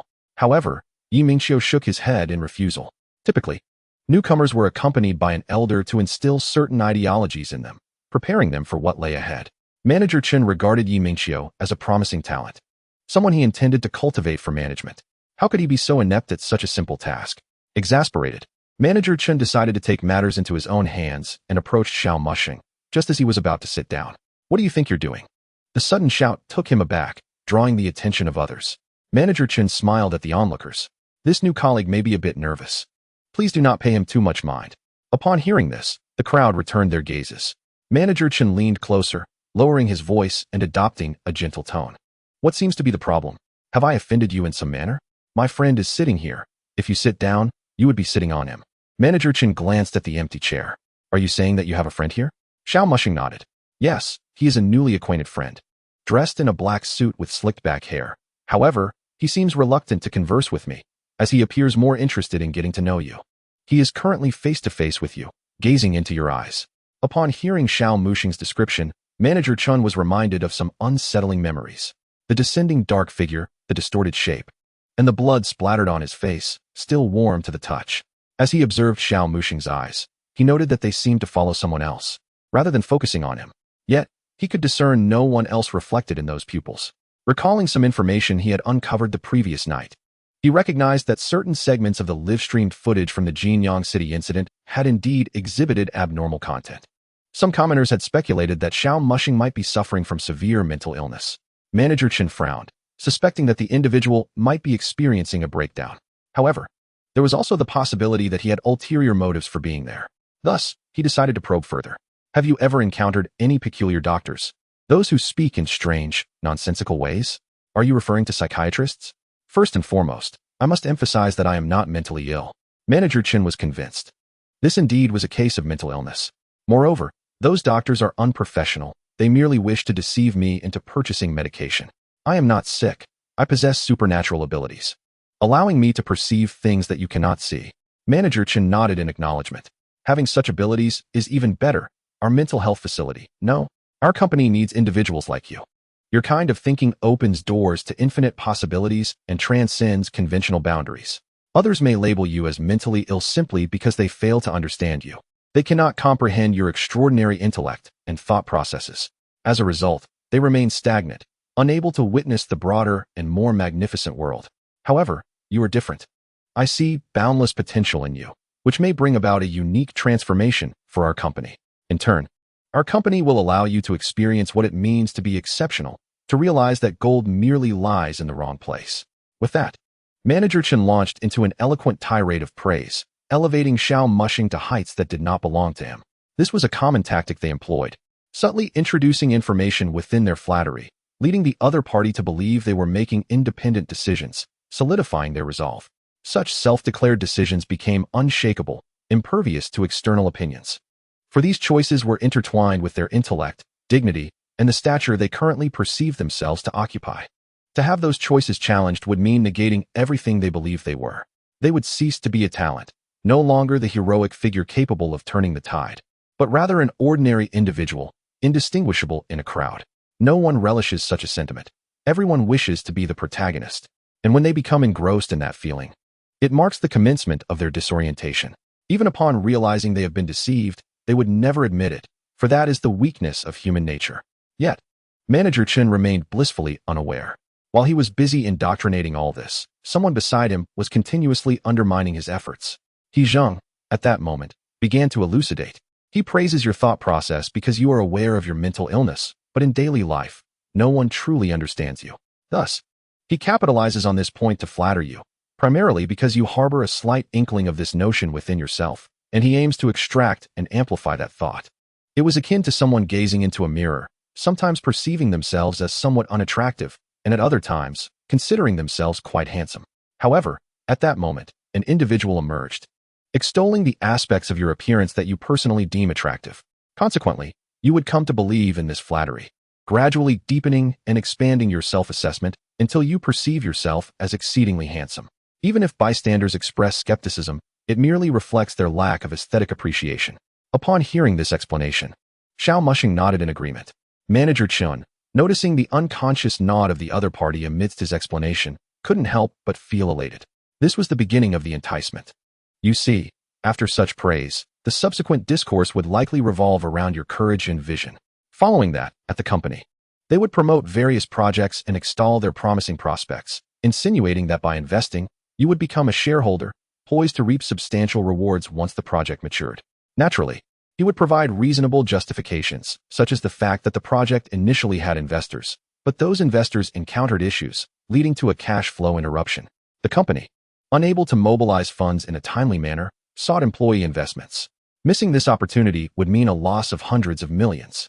Coupled with earlier affirmations of your courage and vision, it was likely that any inclination you had towards this matter would compel you to impulsively invest. As He Jingyu continued his explanation, Manager Chen indeed began to laud his discerning vision and courageous spirit. Xiao Mushing nodded inwardly, recognizing the depth of the scheme. The most crucial aspect of this deception lies in the victim's current identity as a member of the company, fostering a sense of belonging. Such opportunities presented before them are akin to internal benefits, making it all the easier to ensnare individuals. Chapter 55, Sports and Business. The car arrived at a modest 5-story building on the outskirts. As a dozen individuals disembarked, Xiao Mushing estimated that only about 7 were genuine newcomers. The rest were likely accomplices. Thanks to the groundwork laid by these accomplices, the newcomers viewed the somewhat dilapidated structure with a degree of preparation, albeit with a hint of skepticism. After all, it starkly contrasted with their preconceived notions of a corporate office. Observing the shabby building and glancing at the other newcomers, who were merely fresh graduates with limited societal awareness, Xiao Mushing discerned that their vigilance was insufficient. In front of the modest building, Manager Chen delivered yet another compelling speech, aimed at preventing any thoughts of escape once they entered. Following his remarks, everyone was directed inside to familiarize themselves with the environment, with promises of a team-building exercise in the afternoon to discuss the company's culture, core values, and future direction. After these words, They were ushered to take their belongings inside the building, though no one ventured alone. Most had some form of accompaniment. Only Xiao Mushing appeared somewhat solitary. But this solitude did not last long. An individual who introduced himself as an old employee approached. "Hello, just call me Oldly. I am an employee of the Future Engineering Planning Department. You will be assigned to our department. Could you tell me about our department's current work arrangements? You've just arrived and must be exhausted. You should rest. Some matters can wait until you are adequately rested." Oldly fabricated his response, as their actual task was to welcome the new employees. Regarding the work of these new recruits, it primarily involved investing in projects. Xiao Muxing's previously amiable expression suddenly turned serious. "Rested enough? There is no such thing as rested enough in the real world. The market pie is finite. If you don't exert effort, others will. If you do not aspire to be a boss and achieve wealth, others will. I am here to work, not to languish. Rest is for the dead." Oldly, as a member of this company, I do not wish to hear the word rest from your lips again. You are no different from those lethargic employees in other enterprises. I believe that in a company with such a bright future, you ought to embody a different spirit. Lead me to observe your daily tasks, document reports, planning schedules, and your CAD drawings. Let me witness your drive and the company's potential. Xiao Muxing's words resonated with fervor and eloquence, imbued with a certain undeniable authority. He resembled a divine judge from the heavens, delivering a verdict. Oldly found himself momentarily dazed, perceiving not a newcomer, but rather a superior. However, he soon regained his composure. How could he allow a newcomer to intimidate him? The enthusiasm of youth was commendable. It should be nurtured. Initially inclined to retort, Oldly reconsidered and chose to align with the young man's sentiments. Yet, certain matters could not be hastily entrusted to newcomers, as they involved confidentiality and required a period of evaluation. Moreover, they would need to undergo training before officially assuming responsibility for the company's significant projects. Xiao Muxing narrowed his eyes, following Oldly with his belongings, his mouth never ceasing. He spoke incessantly about striving for dreams, enduring temporary hardships for lifelong enjoyment, and that working hard for the company equates to working hard for oneself. His words flowed like a relentless stream until they reached the rest area, a cramped 8-person dormitory. As Oldly turned to leave, his previously cheerful demeanor faded. "What foolish students! Do you truly believe that by dedicating yourself to the company, you will reap the rewards? Such fortune is not meant for you. You could work yourself to the hospital while the boss cavorts with young models in hotels." Oldly muttered to himself. But as he continued, he suddenly fell silent. Indeed, what good was his relentless effort? He was well aware of the company's nature. Even this building in the outskirts was merely rented. The rent was minimal, around 1,000 yuan a month, given its isolated location with no foot traffic. To buy a bottle of water, one would have to walk a kilometer to the nearest village shop. Inside, the paint was poorly applied, revealing bare cement walls. The windows were covered with rags.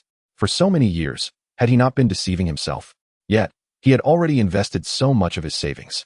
He was truly reluctant to withdraw now. If he could entice more individuals to invest, perhaps the project might eventually take off. Lost in thought, the rough exterior of Oldly was marred by a single tear. Xiao Muxing surveyed the austere resting quarters, an 8-person dormitory that offered little comfort, not even bunk beds, but rather a communal sleeping arrangement raised on bricks. Several individuals were crammed into the room. Xiao Muxing pointed to the makeshift bedding and inquired, "In such an environment, are you not concerned that people will flee?" He Jingyu met Xiao Muxing's gaze, responding, "As long as there is potential for substantial profit, who would abandon such an opportunity? They might even engage in self-PUA, telling themselves that this is a divine mission requiring sacrifice and toil, as comfort is reserved for the dead. Moreover, look at the 7 who came with you. Do you see any of them fleeing? The door is wide open. Those who find themselves at the lower echelons, having been deceived into this predicament, typically encounter varying responses depending on the distinct factions of the pyramid scheme. One approach leans towards physical exertion, while the other is more business-oriented.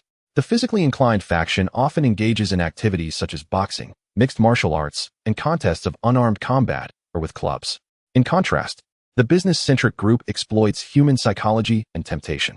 In truth, both strategies are present, albeit divided into upper and lower tiers. The upper tier favors the physical aspects, while the lower tier is inclined towards the business manipulations. The lower echelon, possessing a modicum of intelligence, proves harder to deceive and may instigate complications, which is why initial options are afforded to them. After all, their knowledge is limited, and even if they report to the authorities, it seldom yields significant results.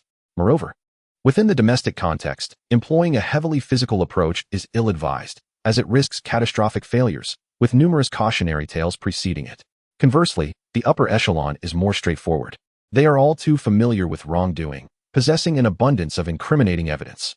Should a reckless individual experience a sudden moral revelation, it could result in widespread repercussions. Thus, their methods of resolution tend to be more physically oriented, encompassing activities like cement mixing, feed grinding, and bungee jumping challenges. These are all rather commonplace. The method he previously participated in was a bungee jumping challenge, the kind without safety ropes, exhilarating and fraught with peril, where survival is not guaranteed. Chapter 56. The Sense of Disconnection. Before long, the vacant dormitory was filled with 6 individuals. 3 bore bloodshot eyes, pallid complexions, and bluish lips. Their expressions were stoic, yet heavy with an oppressive weight, indicative of those who had burned their bridges. Among them was Yi Mingqiu, who had been crammed back into his room, his gaze tinged with a hint of trepidation. The other individual exuded clarity, seemingly unaware of the current circumstances, yet brimming with optimism for the future. Upon seeing this person, Xiao Mushing perceived a reflection of himself. It was akin to the scenario when enterprises visit schools for recruitment. Initially, they scoff at the first batch of companies, deeming them beneath contempt, only to realize that the subsequent groups are even less favorable, leading to a gradual decline in quality. As a result, one might contemplate leaving the campus to seek a satisfactory job, only to discover that they have missed the prime hiring period, where even basic jobs become elusive. They either face deception or, like himself, tread a path markedly different from others. This society is replete with young individuals like him, ambitious, idealistic, yet devoid of connections or a robust background. Meanwhile, his classmates secure positions in publicly listed companies immediately upon graduation. Why? Because their chosen majors guarantee them entry into such firms. In this world, certain opportunities are perpetuated solely through bloodlines. After encountering numerous setbacks, when a seemingly promising path presents itself, few would refuse it. Even if one hesitates, they will ultimately tread upon it. Previous scams involved luring individuals into investments or persuading them to become entrepreneurs. Today's scams entice individuals to become employees, promising favorable treatment. As time progresses, society evolves. And so too does the nature of deception. Xiao Mushing felt a pang of melancholy, contemplating how some things in this world seem to be attainable only through fraudulent means. The 6 individuals gathered around the large sleeping platform began to introduce themselves while discussing their aspirations and dreams, with some seasoned employees imparting their ideologies. One such individual, the clear-eyed university student, spoke of his future ambitions. "My name is Yi Xiang, and I aspire to purchase a house in this city. If I have any funds left over, I would like to acquire a modest car, not too extravagant, just something to get around. That way, I can bring my parents over to live with me. They may not be accustomed to it, but I want them to know that I am doing well and can stand on my own 2 feet. Their years of hard work will not have been in vain, and I too can establish a home in the big city. With a bit more effort, I can save enough to marry my girlfriend. You shouldn't bear the surname Yi. You ought to be called Huan, for your dreams are quite fanciful," interjected Xiao Mushing with a nonchalant tone. Upon hearing this, Yi Mingqiu swallowed his retort. This person was clearly unwell, and he resolved not to take any risks. Consequently, the other 3 individuals stepped forward. "What kind of talk is that? He has ideals. And as long as he is willing to work, he can achieve them," exclaimed one middle-aged man.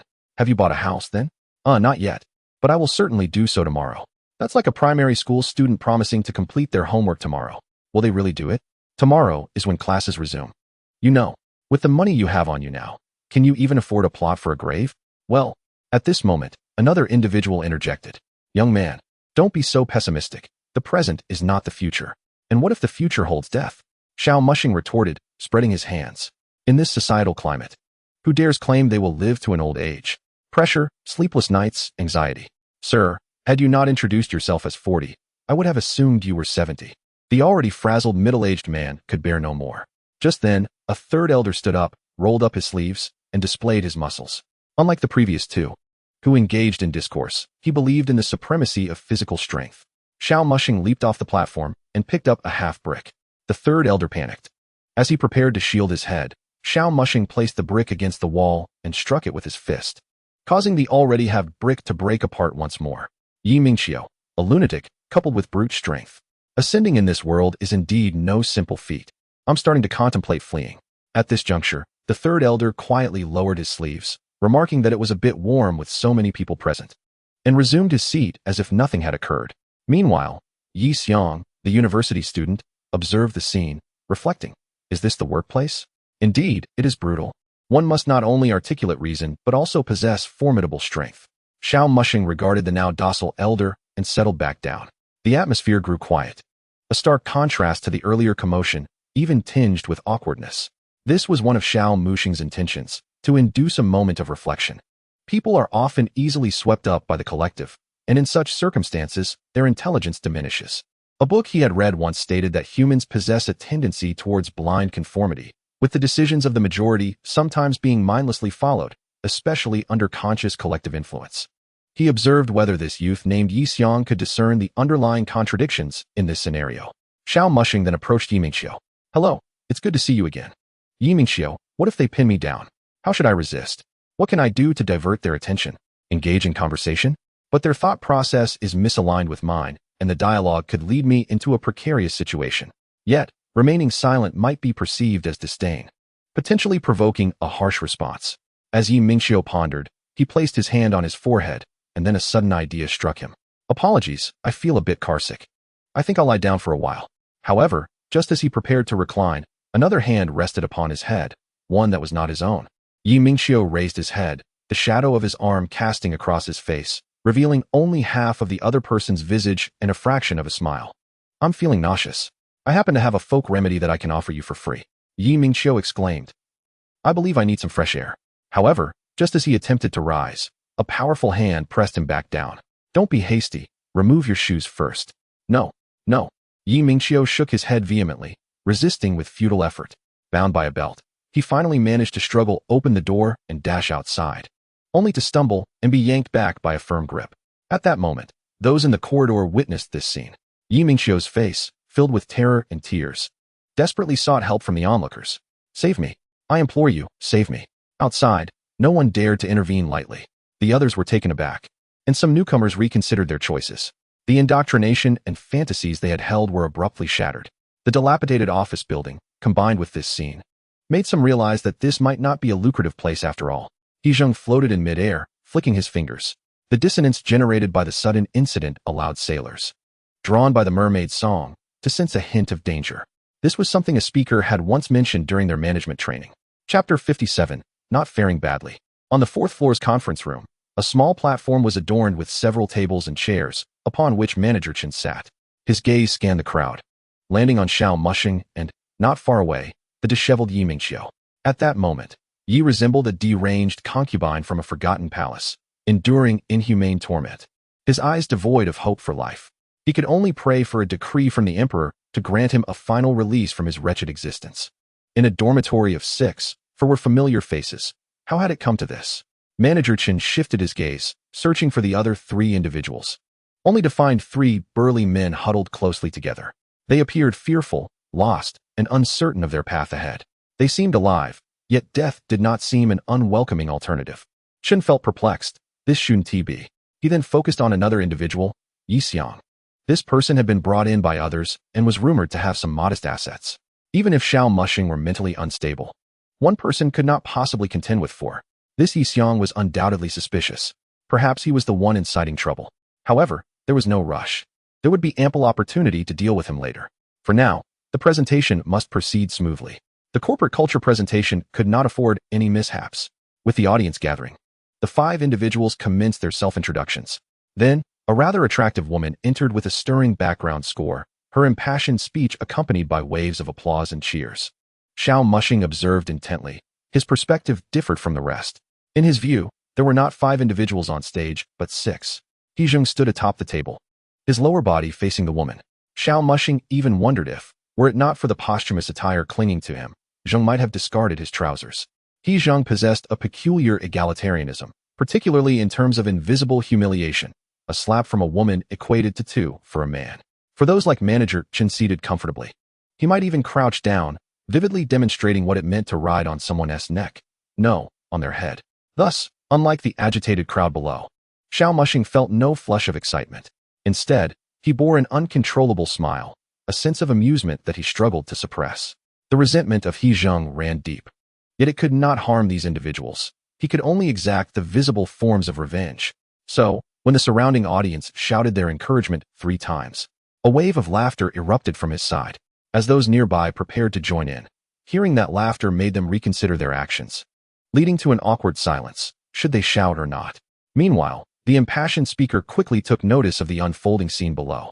This was not her first encounter with such a situation. Our company knows no hierarchy, only camaraderie.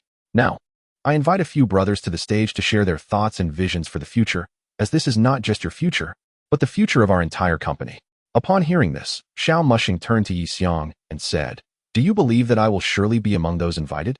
Yi Xiong, initially taken aback, soon realized and displayed a look of disdain, unwilling to associate with him. Xiao Mushing pondered, "Has this child misinterpreted something? What is that expression? I disdain your opportunism." Yi Xiong, straightforward as he was, would typically seize such an opportunity to network. But he held disdain because he preferred to rely on his own abilities. Haven't you figured it out yet? Such a wretched environment, far from the city. The conditions here were indeed harsh, but understandable for a startup. Yi Xiong stroked his chin and remarked, "Yet, it is precisely this that grants us the space to flourish." Hearing this, Xiao Mushing narrowed his eyes, sensing something increasingly amiss. From the moment he had seen Yi Mingqiu assaulted, this individual had shown no panic or inclination to assist. Instead, he appeared to be observing intently. Of course, he had not harmed Yi Mingqiu, merely removed his socks and stripped him of his clothing to apply pressure on certain acupoints. Generally, those with robust physiques felt no pain, but for those with deficiencies in kidney function or digestive issues, the discomfort would be considerable. He would also help realign the other S-bones, though his expertise in that area was not extensive, occasionally leading to errors that required correction. These were skills he had learned during prior training. He had begun as a masseur before being recruited as a male model. The boss believed he had potential and redirected him to modeling, as continuing in massage would have been financially detrimental. His massage techniques had not garnered complaints solely due to his appealing visage. As their conversation continued, a voice echoed through the speakers. Would these two brothers conversing kindly come up? Yi Xiong did not anticipate being invited due to his association with the influential figure. Xiao Mushing, indifferent, strolled confidently to the stage. Yi Xiong appeared somewhat bashful, yet filled with confidence. Although he was riding on the coattails of this connection, he was determined to showcase his capabilities. Besides the two of them, two others were also invited to join them on stage. The female speaker, clad in small leather shoes, a black skirt, and a crisp white blouse, sported a high ponytail and a subtle makeup that exuded both vigor and warmth. Indeed, one could hardly discern the deceitful nature of a con artist from their countenance. Instead, they often emanated an air of approachability, demonstrating remarkable foresight. She refrained from targeting Xiao Mushing first, opting instead to set her sights on Yi Xiong, selecting a more gullible victim to invigorate the atmosphere. Eventually, even the most obstinate individuals would find themselves yielding to the collective pressure, lest they face the embarrassment of standing apart. This newly inducted brother, what dreams do you harbor? A quaint little home, a modest vehicle, and a beautiful wife. How large is your desired abode? The woman coaxed gently, encouraging him to vocalize his innermost desires with candor. 1,000 square meters. What type of car do you aspire to own? A Bentley. At this moment, the others in attendance exchanged glances, their aspirations having previously hovered around the 100-square-meter range and brands like BMW. The woman's lips curled into a sly smile. It is not the ambition that frightens me, but the lack thereof, and she pressed on. Why do you wish for a Bentley and a 1,000-square-meter house? Because my family resides in a 2,000-square-meter home, and my father drives a Bentley. I wish to prove that even without their backing, I can succeed splendidly. The audience's reaction was palpable. The speaker's expression flickered with disbelief as she reflected on her own modest aspirations of merely desiring a 200 or 300-square-meter home. The notion of owning a luxury vehicle like a Bentley was a mere boastful facade for her. Yet now, she perceived a glimmer of possibility, as this young man shared similar ambitions, supported by the four individuals behind her. The crowd, once electrified, now found themselves drenched in a downpour of realization. The chasm between dreams and reality lay starkly before them. Their aspirations were but a daily reality for others, who not only enjoyed such a lifestyle, but were also intent on its creation. Xiao Mushing pondered how a family of such affluence could produce such an innocent child. Moreover, he mused on the nature of wealth. A second-generation rich individual might be a fool, but a first-generation tycoon certainly was not, for such fortune does not accumulate without acumen. Scanning the audience, he noticed an elderly man draped in a simple, traditional gray robe. Upon meeting the elder's sharp gaze, Xiao Mushing acknowledged him with a nod, which the elder reciprocated in surprise. The elder mused to himself about Yi, the wealthy proprietor, and his impressive security detail, contemplating the young man's resourcefulness in mingling with the elite. However, he found the young man's appearance somewhat peculiar and resolved to read his fortune when the opportunity arose. The speaker, having regained her composure, seized the moment to address the audience. Ladies and gentlemen, did you hear that? Even with such substantial familial assets, Brother Yixiang is willing to toil, for he believes in a future where he can achieve no less than what his father has accomplished. Yixiang, taken aback by the attention, scratched his head in modesty. His primary intention for attending was to glean insights into the corporate structure, project planning, bidding processes, and networking essential for his future endeavors. He aimed to accumulate sufficient funds to venture out independently, recognizing that the odds of striking it rich through employment were far slimmer than purchasing a lottery ticket for the Dragon Kingdom's victory in the World Cup. As the once muted crowd ignited with fervor, their cheers grew more robust. A company favored by the affluent second-generation inheritors was bound to prosper. Xiao Mushing surmised that the audience would soon shift their focus. Collectively, they would likely be dwarfed by the wealth of a single second-generation heir.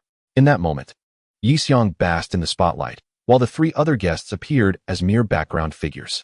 He Zheng, observing from the sidelines, lamented, "These individuals truly have fortuitous timing. I could only dream of encountering such ripe opportunities." Reflecting on his own past, he mused that had he been able to seize a fish as prosperous as this, his conscience might have been overwhelmed by greed. The fish may be plump, but he suspected they wouldn't be able to handle it. Xiao Mushing chuckled and shook his head, recognizing that now was not the time to douse their enthusiasm with cold water. The glimmer of ambition in their eyes was unmistakable. One should not attempt to temper their excitement at such a moment, as it would only serve to alienate them and hinder his own maneuvers. Moreover, he was not the only one seeking to stir the pot within this pyramid scheme. In a villa located in the suburbs, a middle-aged man donned in a wool sweater and gold-rimmed glasses reclined on a genuine leather chaise, holding a telephone. Has he been struck yet? Not yet, but they seem to have set their sights on the young master. Very well, just ensure his safety. If he gets hurt, do not involve yourself further. After concluding the call, the man had initially hoped his son would gain experience in the ruthless world of business competition. To his surprise, the boy had strayed into a pyramid scheme.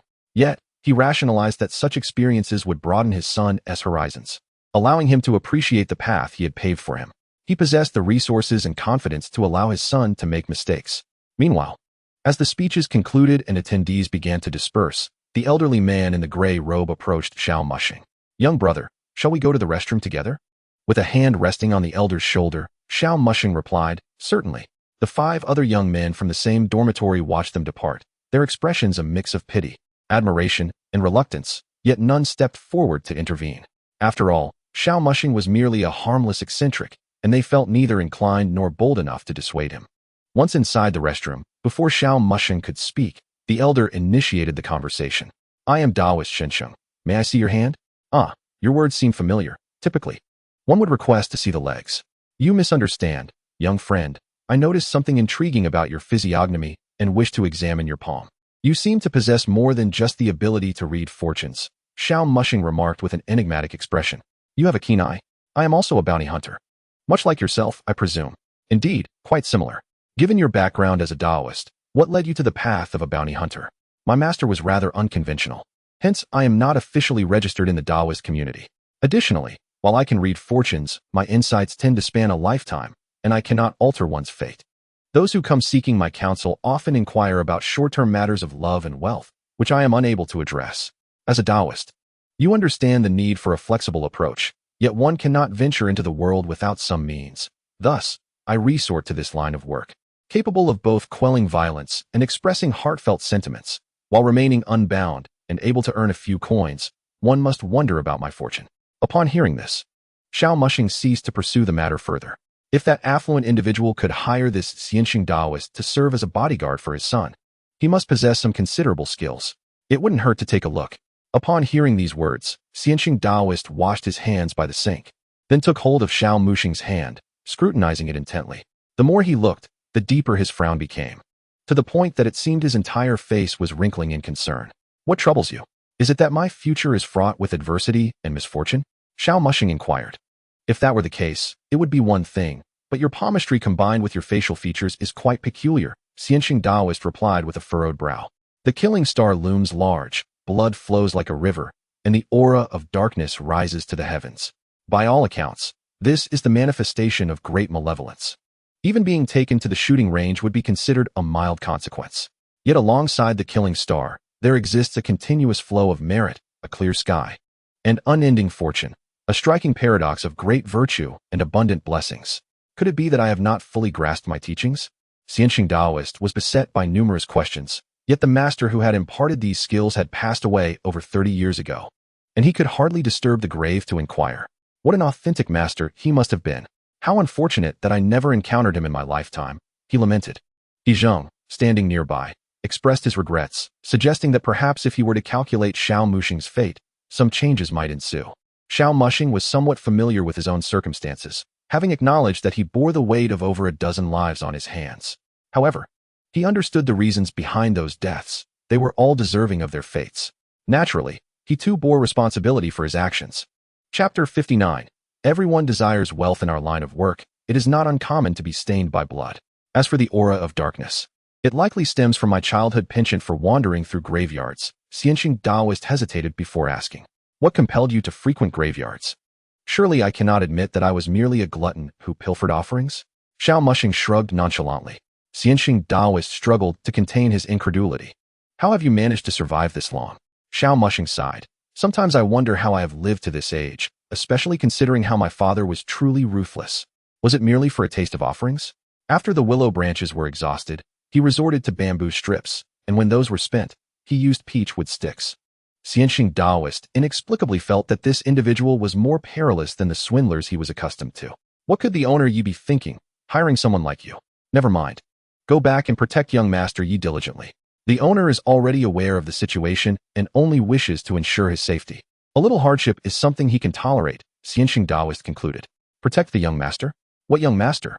Your employer has not compensated me, Xiao Muxing retorted. If you are not here to protect the young master, then what is your purpose? I am here to dismantle the entire scam operation, Xiao Muxing stated before departing. At that moment, Xianxing Daoist beheld Xiao Muxing's silhouette, the killing star overshadowing the sun, radiating a golden brilliance. Meanwhile, on the 5th floor of the office building, in an entirely different conference room, a video call featured an individual. Alongside the 5 members of management who had previously addressed the podium, there were an additional 4 individuals, making a total of 9 participants. They had gathered here, along with their superiors, solely to deliberate on one matter: how to extract wealth from this rich heir. Unlike previous schemes where they had deceived the impoverished, this time they had fortuitously ensnared a wealthy offspring. Employing their usual tactics was out of the question. The heir's wealth was derived from his family, and a family with money does not come from foolishness. Only the wise retain wealth. Thus, they needed to devise a foolproof strategy to seize the funds. Why not trick his father into investing? We can prepare the paperwork meticulously and reach out to some contacts. One suggested, prompting laughter from the group.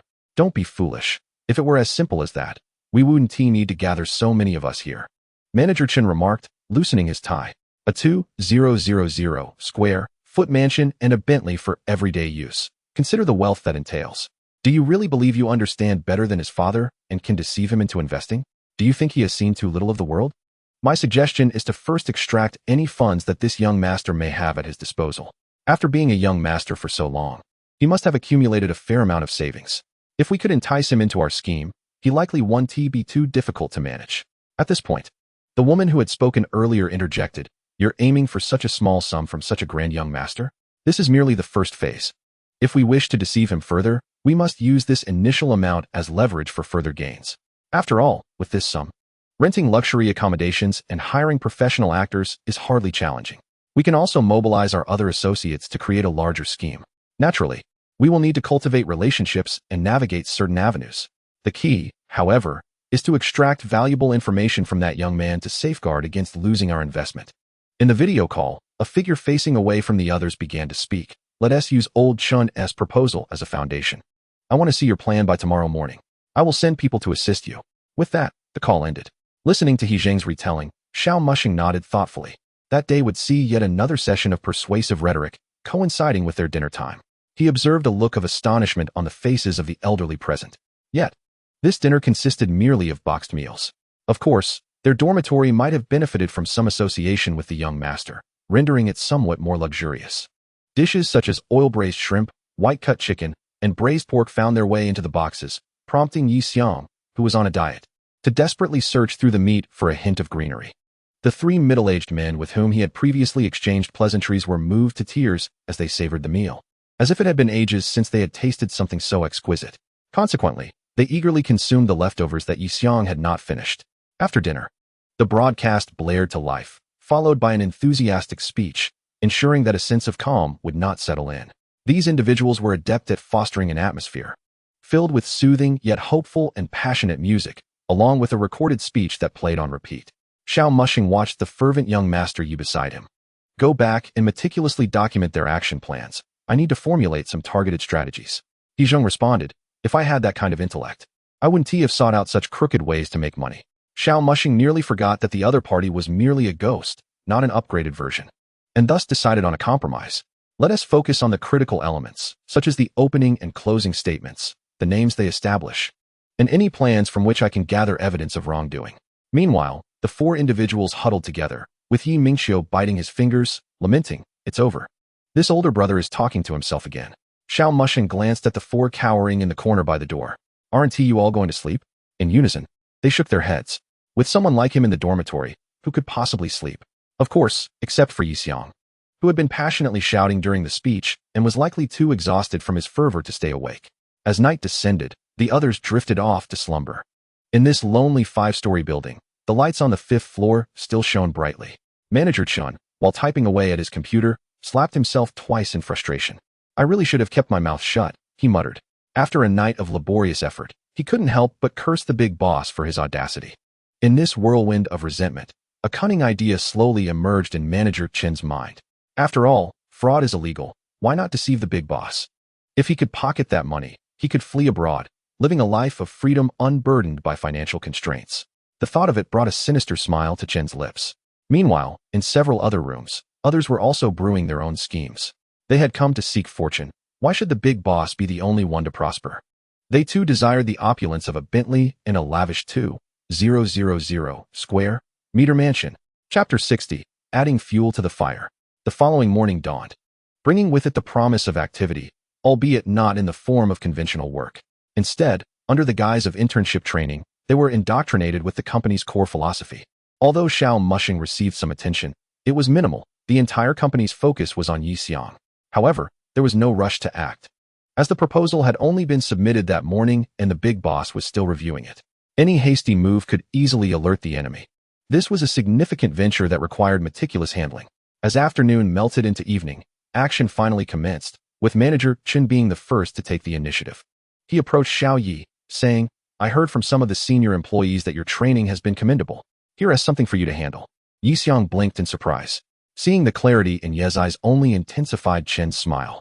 This is merely a test of your abilities. If you perform well, you'll be able to fast-track your training and officially join our ranks. Yi Xiang nodded appreciatively. Thank you, Manager Chen. Chen patted Yi Xiang on the shoulder. Do well. I have faith in you. Watching Yi Xiang depart with a stack of documents, Chen knew this was merely the first step of their plan. They had to be subtle, providing Yi Xiang an opportunity to affirm his capabilities, necessitating a small investment on his part. Fortunately, the tasks he assigned were simple and could be completed swiftly. With the documents in hand, Yi Xiang sought out Xiao Mushing. You were right. Manager Chen did approach me and assign me additional tasks. Xiao Mushing wore a knowing smile. Shall we make a wager? Do you believe that if you botch this document, they'll grant you a second chance? Yi Xiang considered the papers in his hands, realizing it was just him and Xiao Mushing present. The latter leaned in closer, whispering about Manager Chen's intentions, which he had previously dismissed as a jest. Now, however, it was all too real. Should I give it a try? Yi mused, though he was not so naive as to overlook the potential issues. If what Xiao Mushing suggested was true, there might be grave problems within the company, or with Manager Chen himself. But those were concerns for another time. If any issues did arise and Xiao Mushing was aware, what was his purpose here? He Zheng stood nearby, lamenting, I did all the work, and you get to bask in the glory. After Yi Xiang left, Xiao Mushing remarked, given the current situation, several leaders are eager to monopolize the riches. Do you think the big boss will catch on? Perhaps, He Zheng replied, his demeanor turning serious. After all, my downfall was orchestrated by him. Those engaged in such dealings seldom trust their subordinates. If these individuals were to act, they might well follow the path I took. What if I provided them with a strategy to ensnare the big boss, then find a way to siphon off the funds from the young master? Do you think they'd go for it? He Zheng inhaled sharply at the proposal, contemplating. In the face of such substantial gain, they might indeed be willing to take the risk. If that is the case, we should start with Manager Chen, Xiao Mushing suggested. If this criminal organization is cohesive, it may be challenging to navigate, but with individual agendas at play, the fault lies with them. Strong fortresses are often breached from within. During dinner time, Xiao Mushing orchestrated a chance encounter with Manager Chen. Ah, Manager Chen. Fancy seeing you here. Oh, it's you, Mushing. ISNT at mealtime? What brings you here? Despite Xiao Mushing being somewhat less imposing than Yi Xiong, he still held his own. Manager Chen maintained a composed demeanor. I was just out for a stroll and happened to cross paths with you. I wanted to ask you something. Sure, go ahead. Faced with an inquiry, they seldom refused, as it often marked a promising beginning. I've heard rumors of a major project within the company. The original investor got into trouble, disrupting the funding chain, leading to a portion of the shares being allocated internally. I heard we might have the opportunity to invest. Could it be true? Xiao Mushing feigned curiosity, his eyes glimmering with a hint of ambition. Upon hearing this, Manager Chun's smile faltered, though he maintained an affable exterior. They were still in the early stages of indoctrination. Revealing too much too soon could raise suspicions. Moreover, he had never mentioned this to anyone who had informed Xiao Mushing. After all, he shared a room with Yi Xiong. Where did you hear this? Just some employees chatting, Xiao replied. Manager Chun's internal alarm bells rang. He had no idea if Yi Xiong was privy to this information. Were the others truly so foolish as to divulge such sensitive matters so early? What if this was a deliberate ploy? Manager Chen contemplated pressing further, but realized he needed to be more subtle. I'm not entirely sure. Are you considering investing? Just remember, investing carries risks. In today's fiercely competitive job market, it was a matter of either you pushing me down or me pushing you down, or replacing your superior to achieve financial gain. How could one resist such a rare opportunity? Xiao Mushing's casual words struck a chord with Manager Chen. Don't overthink it. I haven't heard any whispers about this. Your source might not be reliable. Scratching his head, Xiao Mushing replied. I overheard some people discussing it in the restroom, and they seemed quite earnest. It shouldn't be false. Manager Chen silently committed this remark to memory. Hasten back to your rest and refrain from dwelling on these uncertain matters. After conveying his intentions, Xiao Mushing departed. As for his final remark, it was intentionally directed at Manager Chen, who seemed to be circling around in search of information. One must always offer something in return. On his way, he encountered the figure of an old man clad in gray robes. Xianxing Daoist stroked his beard and regarded Manager Chen's retreating silhouette. Having perceived signs of a short lifespan in Manager Chen, could it be that it is linked to him? While musing on this, he turned away and returned to his quarters. Chapter 61. An interrogation in the dormitory. As for Yi Xiong, he harbored no concerns.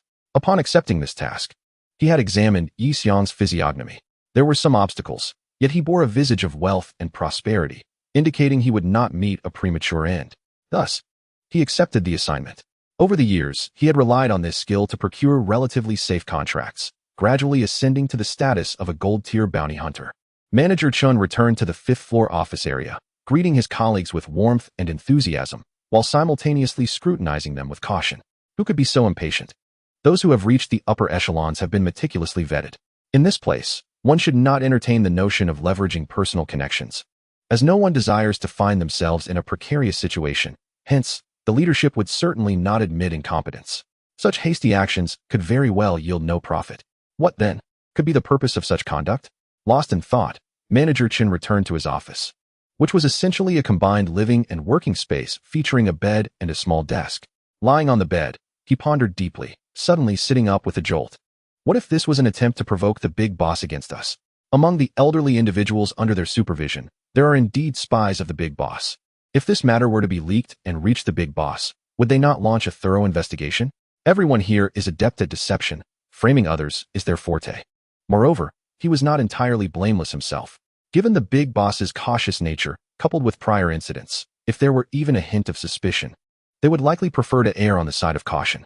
If this were indeed the case, Xiao Mushing would likely be privy to it, possibly by design. After all, he was the one who had recruited him and had previously focused on him. Had it not been for today's revelation, he might have fallen victim. They likely could not fathom that Xiao Mushing trusted him to such an extent, seeking confirmation of such a significant matter. Since the game has been played this way, one must not blame oneself for being ruthless. But what of the big boss? Should such incidents continue, the big boss would certainly lose faith in him, and any opportunity for wealth would be beyond his reach. Perhaps it would be best to take decisive action. Sending the big boss into retirement would be a heavy burden. Yet, it is uncertain if others would simply acquiesce. Most matters could be delegated to them, and one only needed to lend a gentle push when necessary. This matter requires careful consideration, as the comfort of the latter half of his life hinges on this occasion.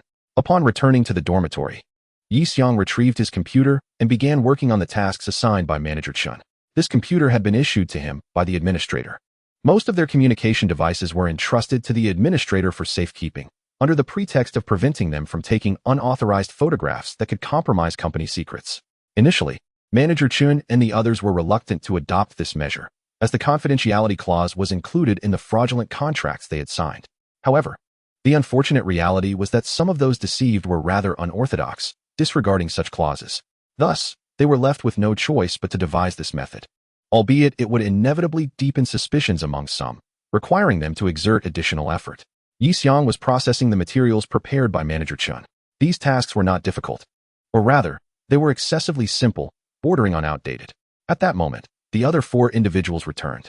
Upon entering the room, they enthusiastically inquired about what he was working on. Upon learning that it was an assignment from Manager Chun, they showered him with praise, expressing hopes for future mentorship. Amidst their flattery, Yi Xiang felt a sense of elation for reasons unknown. Perhaps it was his own prowess that rendered these tasks so trivial. However, just as he entertained this thought, a sudden silence enveloped the dormitory.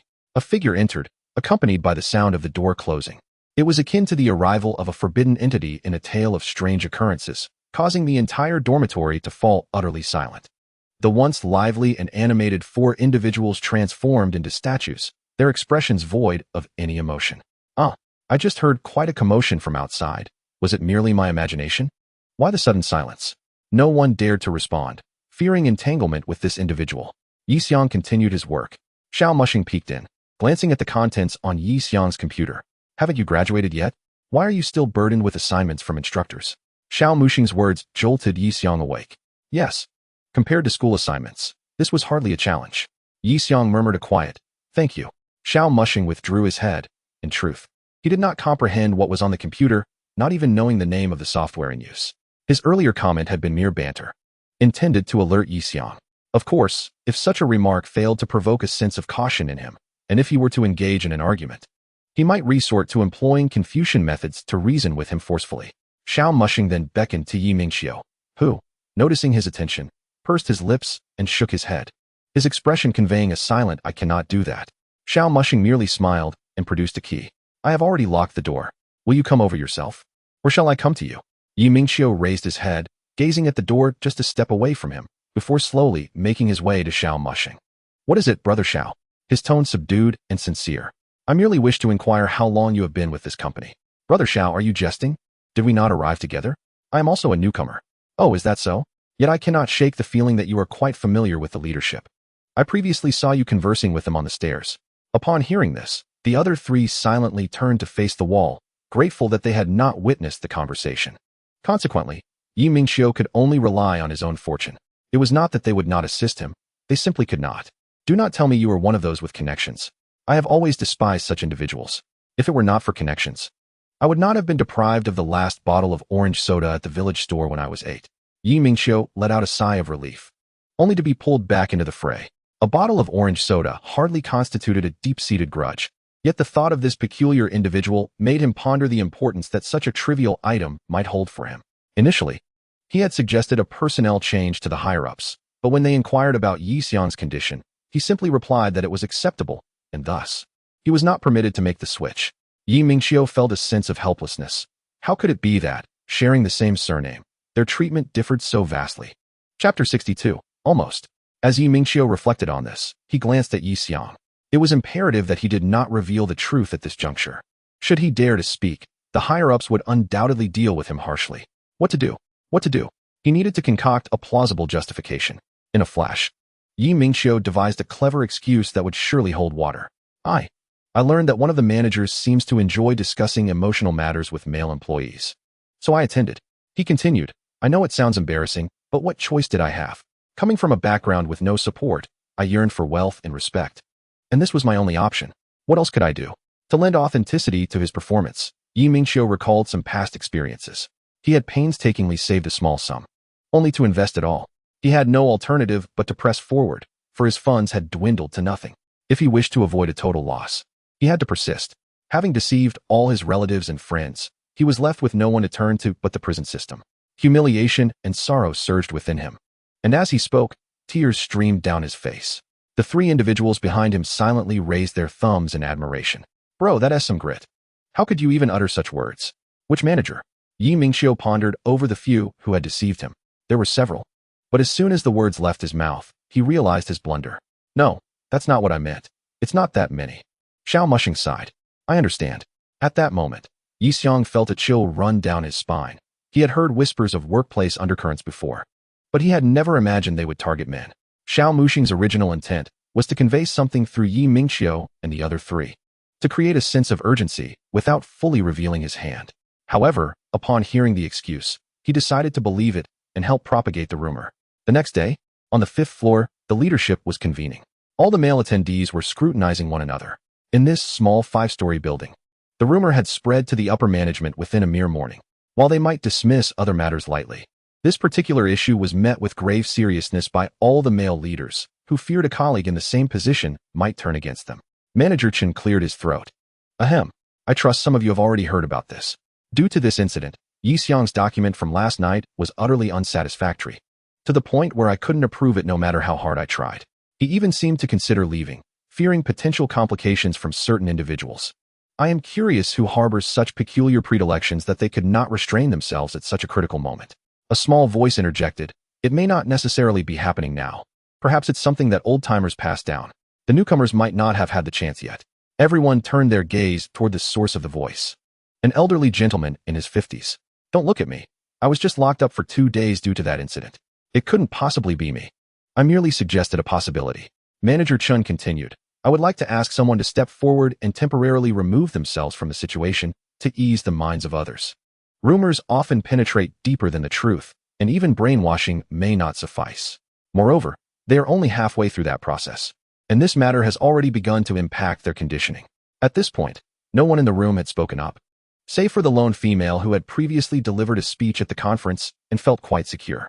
Given the current situation, she chose to remain silent, as speaking out could offend and incite jealousy among the men. Such matters were best handled by the 8 men present. Manager Chun, the instigator, fell silent as well, harboring thoughts of using this opportunity to eliminate a few individuals and lighten his burden. The atmosphere thickened with silence as moments ticked by. Finally, someone could no longer contain themselves. Damn it, who will step forward? What is the point of lingering here? Exactly. If we let this big fish slip away over such trivial matters, the big boss will have our heads. As chaos ensued, suspicion and blame were cast about. Everyone wished to see a few individuals removed, yet no one wanted to be the target themselves. As time continued to pass, one person's phone rang. Seeing the caller ID, they made a gesture for silence and answered on speakerphone. A voice distorted by a voice changer came through. Is it not resolved yet? Everyone's hearts raced. They had not reported this incident, yet the big boss was aware. If this is not resolved today, I will personally bring people over, and you will be responsible for managing other matters. Meanwhile, Yi Xiong began to sense something amiss within the company. That afternoon, he attempted to leave, but was met with locked doors and barred windows, making escape impossible. His computer had been confiscated, and it seemed it would not return to him anytime soon. Recalling Xiao Mushing's earlier words, Yi Xiong sought him out. Can you help me escape? Xiao Mushing regarded the anxious air, finally realizing the gravity of the situation. Are they not the type that sells people overseas? Yi Xiong's thoughts spiraled into fear as he recalled things he had seen online. I don't want to die. I have grand ambitions yet to fulfill. I cannot meet an untimely end. Hearing this, Xiao Mushing reassured him. Rest assured, this company is not as extreme. They do not engage in human trafficking. Yi Xiong felt a fleeting sense of relief, but Xiao Mushing's next words brought his heart back to his throat. However, killing someone is an easy task for them. Given their line of work, they could face prison time or worse. Yi Xiong swallowed hard. What should I do? The priority is to remain calm and avoid rash actions. Engage them in a game of Tai Chi, prolong the confrontation. I, too, am seeking an opportunity to escape. Almost. Yi Xiong grasped Xiao Mushing's hand tightly. As you depart, do ensure to take me along. My gratitude will be boundless. Upon our exit, I shall join you in entrepreneurial endeavors, and you will find yourself as the vice president. Why do you continuously dwell on matters of ingratitude? Upon hearing these words, Xiao Mushing promptly withdrew his hand. With the meager earnings he had, should he truly invest in a venture, it would likely create only a modest ripple, if not burden him with debt. From that moment forth, he would be at the mercy of the winds and rains, solely to repay that debt. The mere thought of such a dismal existence sent a shiver down his spine. You and I share a dormitory. Should an opportunity to flee arise, I will certainly inform you. However, do not disclose this to others, for there are spies among us. Yi Xiang responded with vigorous nods. It was imperative for Xiao Mushing to secure this young master, as a significant boss was set to arrive the following day. This was indeed a fortuitous opportunity, and thus, this young master would have to serve as bait. Meanwhile, the managers had yet to finalize a candidate. Each was acutely aware of their own unsuitability, yet uncertain of others' qualifications. They understood that the individual in question would likely not step forward voluntarily. Doing so would spell their complete exclusion from consideration. Hence, the issue had shifted from merely identifying a candidate to necessitating the nomination of someone. Given the current stalemate, a vote was proposed to select one. Just as the discussions became heated, a voice emerged, suggesting this time-efficient method. Although the boss had granted them a day, the actual time was scant, as they needed to announce the decision before the employees' break. The group exchanged glances and nodded in unison. The sole female participant abstained from both voting and being voted for. To maintain fairness, the votes were to be revealed one by one. The only woman present, Hu Yingying, nodded in agreement, and the voting commenced. Manager Chun pondered a name as he held a pen and paper, eventually inscribing it. He did not believe he would be voted out. Such a probability seemed improbable. 5 votes were cast against old Chun. As he observed the 5 ballots affixed to the wall, he glared at the others with indignation. It was evident that collusion had occurred. Fine. I'm leaving. Announcements will be made this afternoon. The slander and the intention to oust him were unbearable. Having said this, he stormed out, while the remaining individuals exchanged knowing glances, a glimmer of mockery dancing in their eyes. Alas, this individual had monopolized too many advantageous conditions. In conversations with Yi Xiang, he had also positioned individuals within the dormitory. Should they successfully acquire funds, he would undoubtedly be the first to handle them, leaving the others with mere scraps. Thus, it was essential to eliminate Manager Chen first. In the afternoon, all were summoned, with 9 managers standing at the podium. Hu Yingying took the microphone to address the assembly. Having investigated the rumors circulating within the company, we are here to bid farewell to one of our managers. Please welcome Manager Chun. However, before she could finish, Chun snatched the microphone from her grasp, his eyes red and brimming with tears. I shall take over, he declared. Manager Wang and I have been longtime colleagues, and thus, Hu Manager was reluctant to disclose this truth. I shall do so on her behalf. Manager Wang has decided to depart. We share a deep sorrow regarding this matter. But our company cannot tolerate any manager compromising the physical and mental safety of its employees, nor allowing inappropriate relationships to flourish. Therefore, we must transfer Manager Wang from her position. Please join me in giving her a round of applause as we bid her farewell. At this moment, the spectators, who had anticipated a spectacle, witnessed Manager Wang clenching her fists, ready to retaliate. Yet, she was restrained by others, for a brawl now would render their meticulous plans futile. Manager Chen wore a confident smile. The attempt to oust him was perplexing. He wondered how he had even reached this position when he had sold out his own mentor. Now that the announcement had been made, it could not be easily retracted. The corporate environment here was far more brutal than that of the outside world. Everything had to be earned. Xiao Mushing, seated in the audience, clapped enthusiastically, aware of the voting results. Besides the 9 individuals on stage, he was the only one present who understood the underlying truths. As for the person beside him, they were oblivious. Witnessing Manager Chun's actions, he found it utterly captivating. Chun's maneuver was audacious. Had he failed to seize the moment, had Hu Yingying revealed the truth in her opening statement, or had he not successfully taken the microphone, the entire assembly could have unraveled, potentially leading to his downfall at the boss's hands. Yet, he succeeded. While it appeared straightforward, each step required meticulous inference and calculation. If anyone had anticipated his move, he would have been utterly compromised. However, in his original scheme, he did not wish for matters to unfold so smoothly. Fearing that if they did, the boss might not arrive, he was reminded by He Zheng that such a significant venture would undoubtedly attract the boss, who was already starting to feel uneasy about the unfolding situation. As for the delay in arrival, it was likely due to an investigation into Yi Xiang's identity, seeking to verify the accuracy of the intelligence. Now, it was probable that they had confirmed Yi Xiang's lineage as the scion of a wealthy family. He Zheng unhurriedly inquired, with the boss arriving tomorrow, how do you plan to procure the evidence against her? To maintain control over those beneath him, the boss possessed compromising information on everyone, which could be mortally incriminating. I discovered a storage room on the first floor containing gas canisters. Xiao Mushing remarked in a voice as faint as a mosquito's buzz. Are you out of your mind? There are so many innocent people inside. He Zheng shouted, his ethereal presence agitated. He had no desire to harm the innocent. Gas canisters? Are you planning to take out everyone in this building? Explosions, flames, a burning building, and Xiao Mushing standing outside, laughing maniacally. What do you think? I merely intend for them to inhale some gas. I am not a terrorist. Xiao Mushing said, clearing his ears. He had gathered enough information to ascertain that there were no dangerous weapons within this organization. They were merely ordinary individuals. Of course, with too many people, he might not be able to withstand the onslaught, as they were not like the elderly men from the village. Most were young and vigorous. Chapter 64. The Tragic Fate of Manager Chun. Under the cover of night, a shadowy figure appeared, clutching a set of keys, approaching a door on the 5th floor. Manager Wang carefully unlocked the door with the key, sidestepping inside and shutting the door behind him. Approaching the bedside, he loosened his tie, gazing at the slumbering Manager Chun. Company policy prohibited the casual elimination of colleagues, so he opted to lace the latter's meal with a touch of sleeping medication. Isn't it slanderous to accuse me of having a weakness for handsome men? Today, I shall solidify the evidence of wrongdoing. Meanwhile, as Manager Chun drifts into the realm of dreams, he envisions himself in a rather peculiar situation, grappling with the discomfort of his bodily functions, an unsettling experience marked by a painful rhythm. The following day, Manager Chun rises late, missing even the farewell of Manager Wang. As he languidly awakens, he rubs his eyes only to be jolted by a sudden pang of discomfort and the foul stench that permeates the air. Upon lifting the sheets, he discovers the state of his trousers has dramatically changed, accompanied by an overwhelming sense of unease emanating from his rear. This sensation is entirely foreign to him, instilling an acute terror within. It seems he has become less than composed. In a sudden epiphany, Manager Chun grasps the gravity of his situation.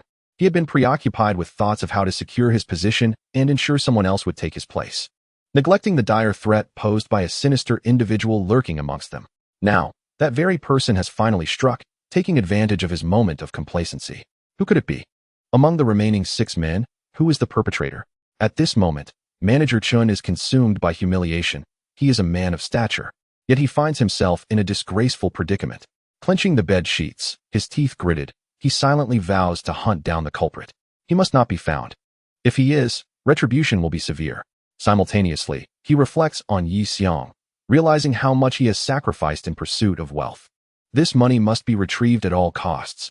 No one shall obstruct him, not even the highest authority. Meanwhile, in the dormitory, the others are dining. What nonsense is this? Manager Chun has been compromised by another man. Xiao Mushing cannot contain his voice, initially intending to spread rumors, but now it seems they have taken a darker turn. Are these fraudsters truly so brazen? This is utterly outrageous. He now feels a surge of anxiety, fearing he may become the next target. He Zheng, who witnessed the scene unfold last night, wished he could gouge out his own eyes. How had he not discerned the depravity of this group before? Such acts are indeed plausible.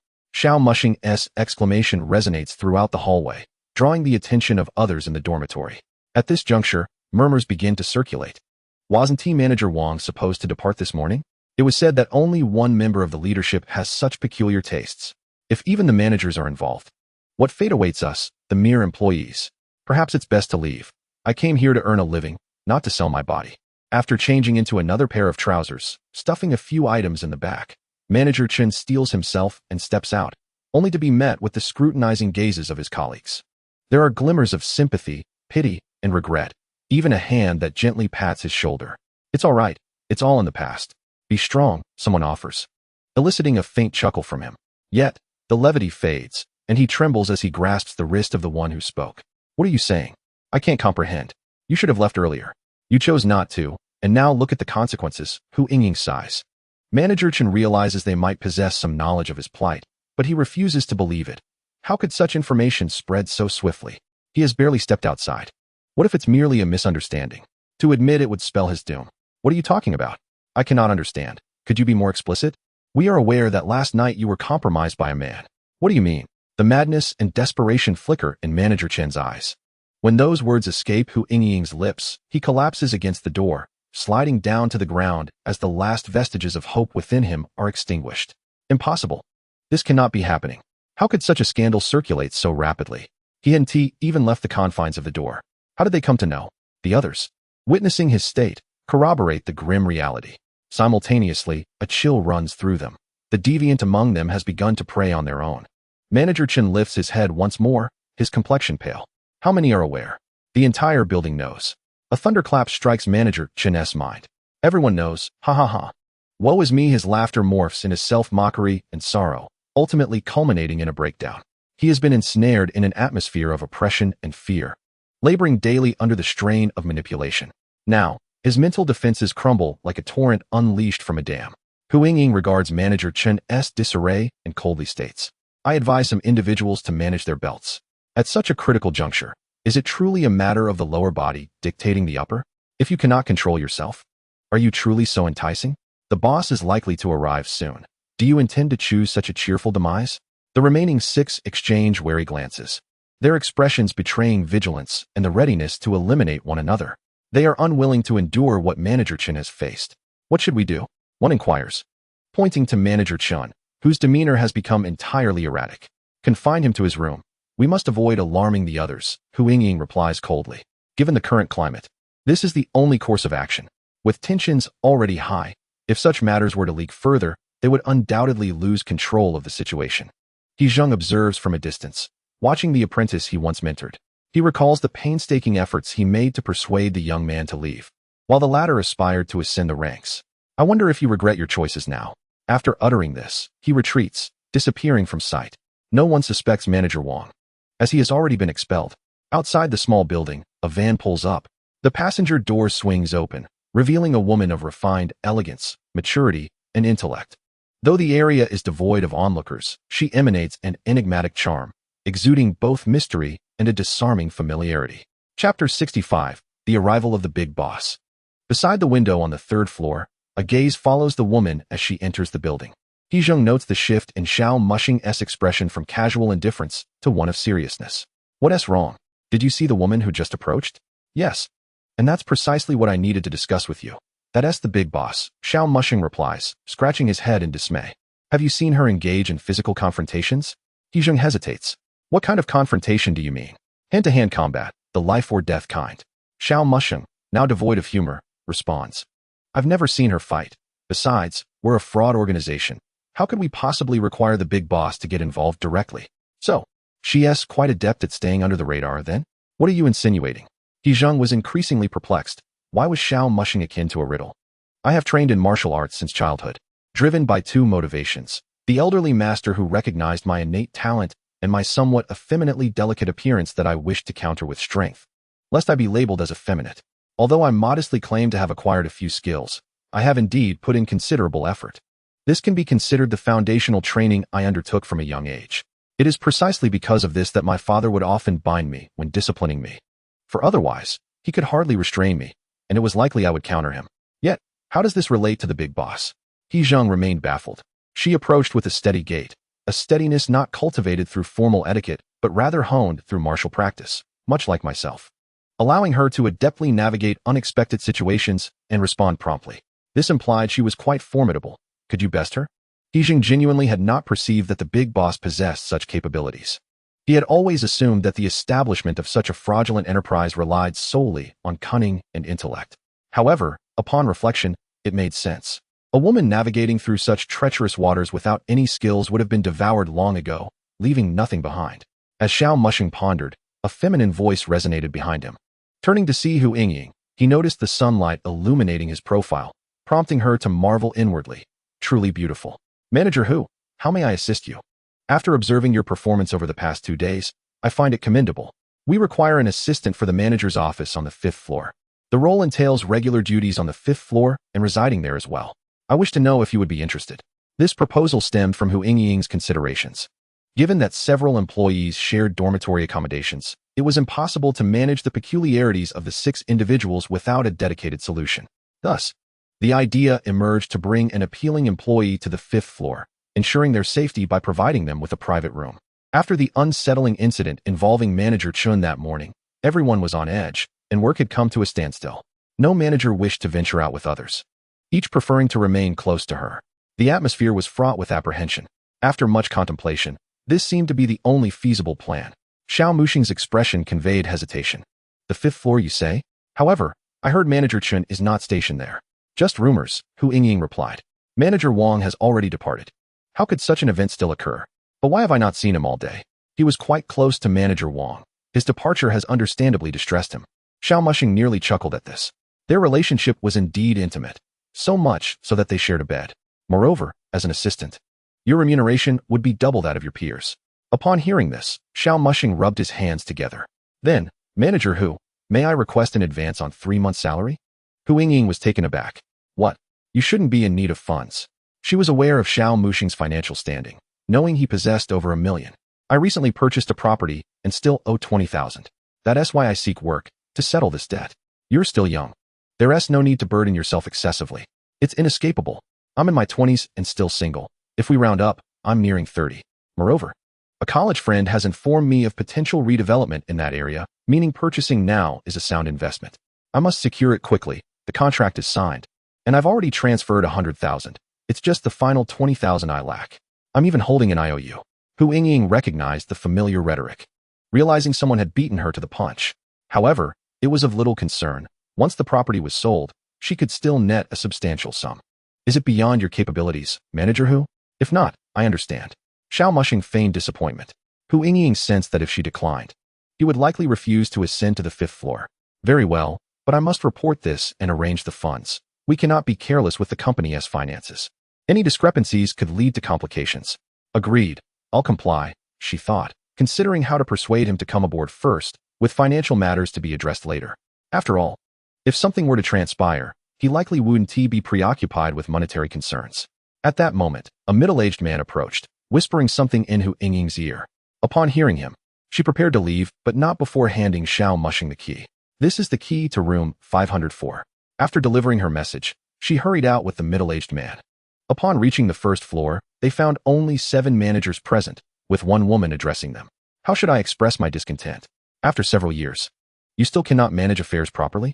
You allowed rumors to force the dismissal of a manager, and worse, some among you have turned against your own. If you two are willing, I would remain uninvolved, but you have orchestrated this debacle. Her tone was gentle, yet any naive newcomer might mistake it for a playful reprimand. As the managers absorbed her admonition, their heads hung low. They were acutely aware of her methods. 2 days had passed without progress, and the internal chaos was palpable. Entrusting this matter to them was unthinkable, as one phone call could lead to a police report. Apologies. Enough of this. Report on the young master's current status. The 7 exchanged glances, and the big boss casually pointed.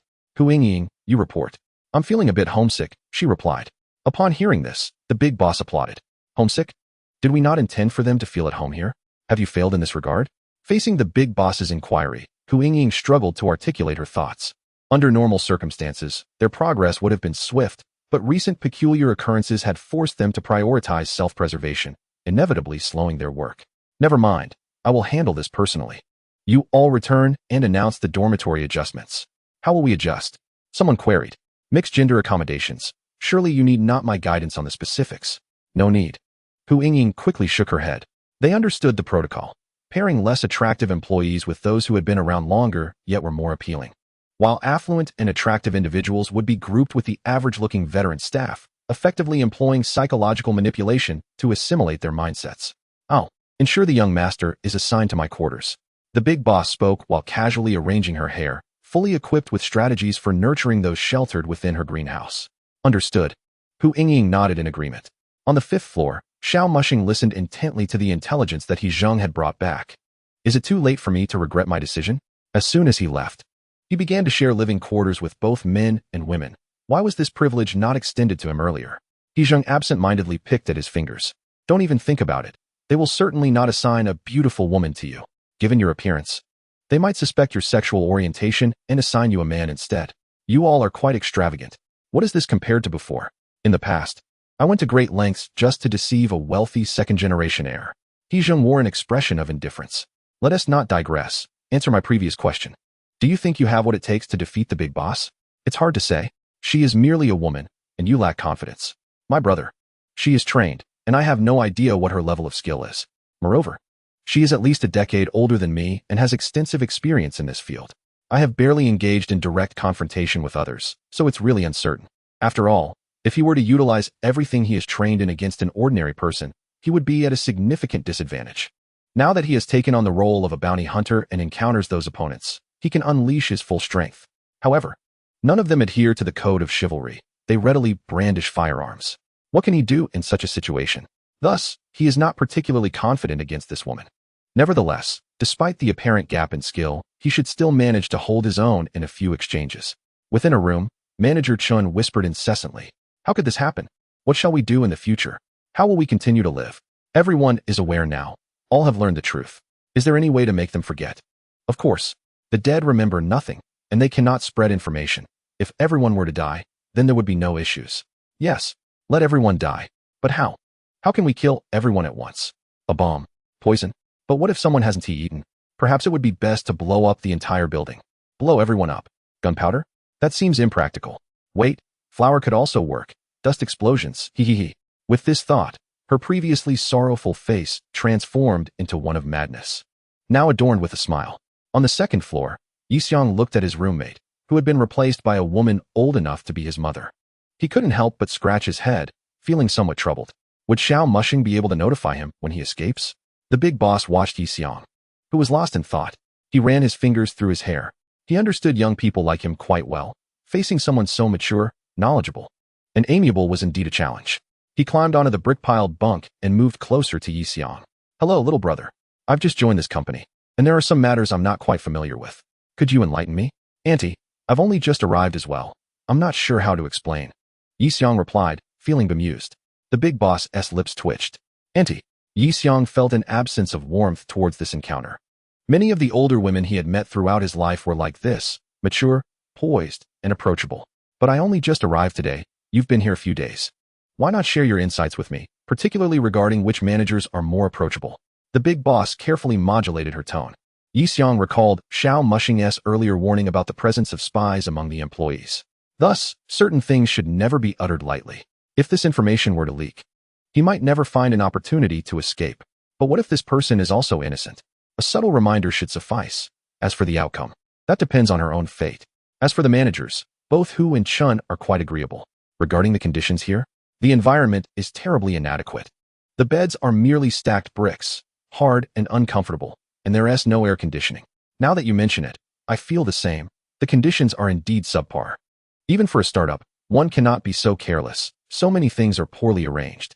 The big boss understood that when someone complains, it is best not to argue, but rather to affirm their sentiments, allowing them to feel pleased first. This way, one can subtly implant their own views without starting off on the wrong foot, which would only exacerbate the situation. It's not carelessness. It seems this company is trying to cut costs. Even if they are negligent in not installing air conditioning, the beds are far too inadequate. The big boss nodded in agreement. Indeed, the beds are somewhat uncomfortable. Given how remote this location is, it's already a concession for us to reside at the company. Yet the living conditions are still so poor. In response to Yixiang's incessant complaints, the big boss nodded approvingly.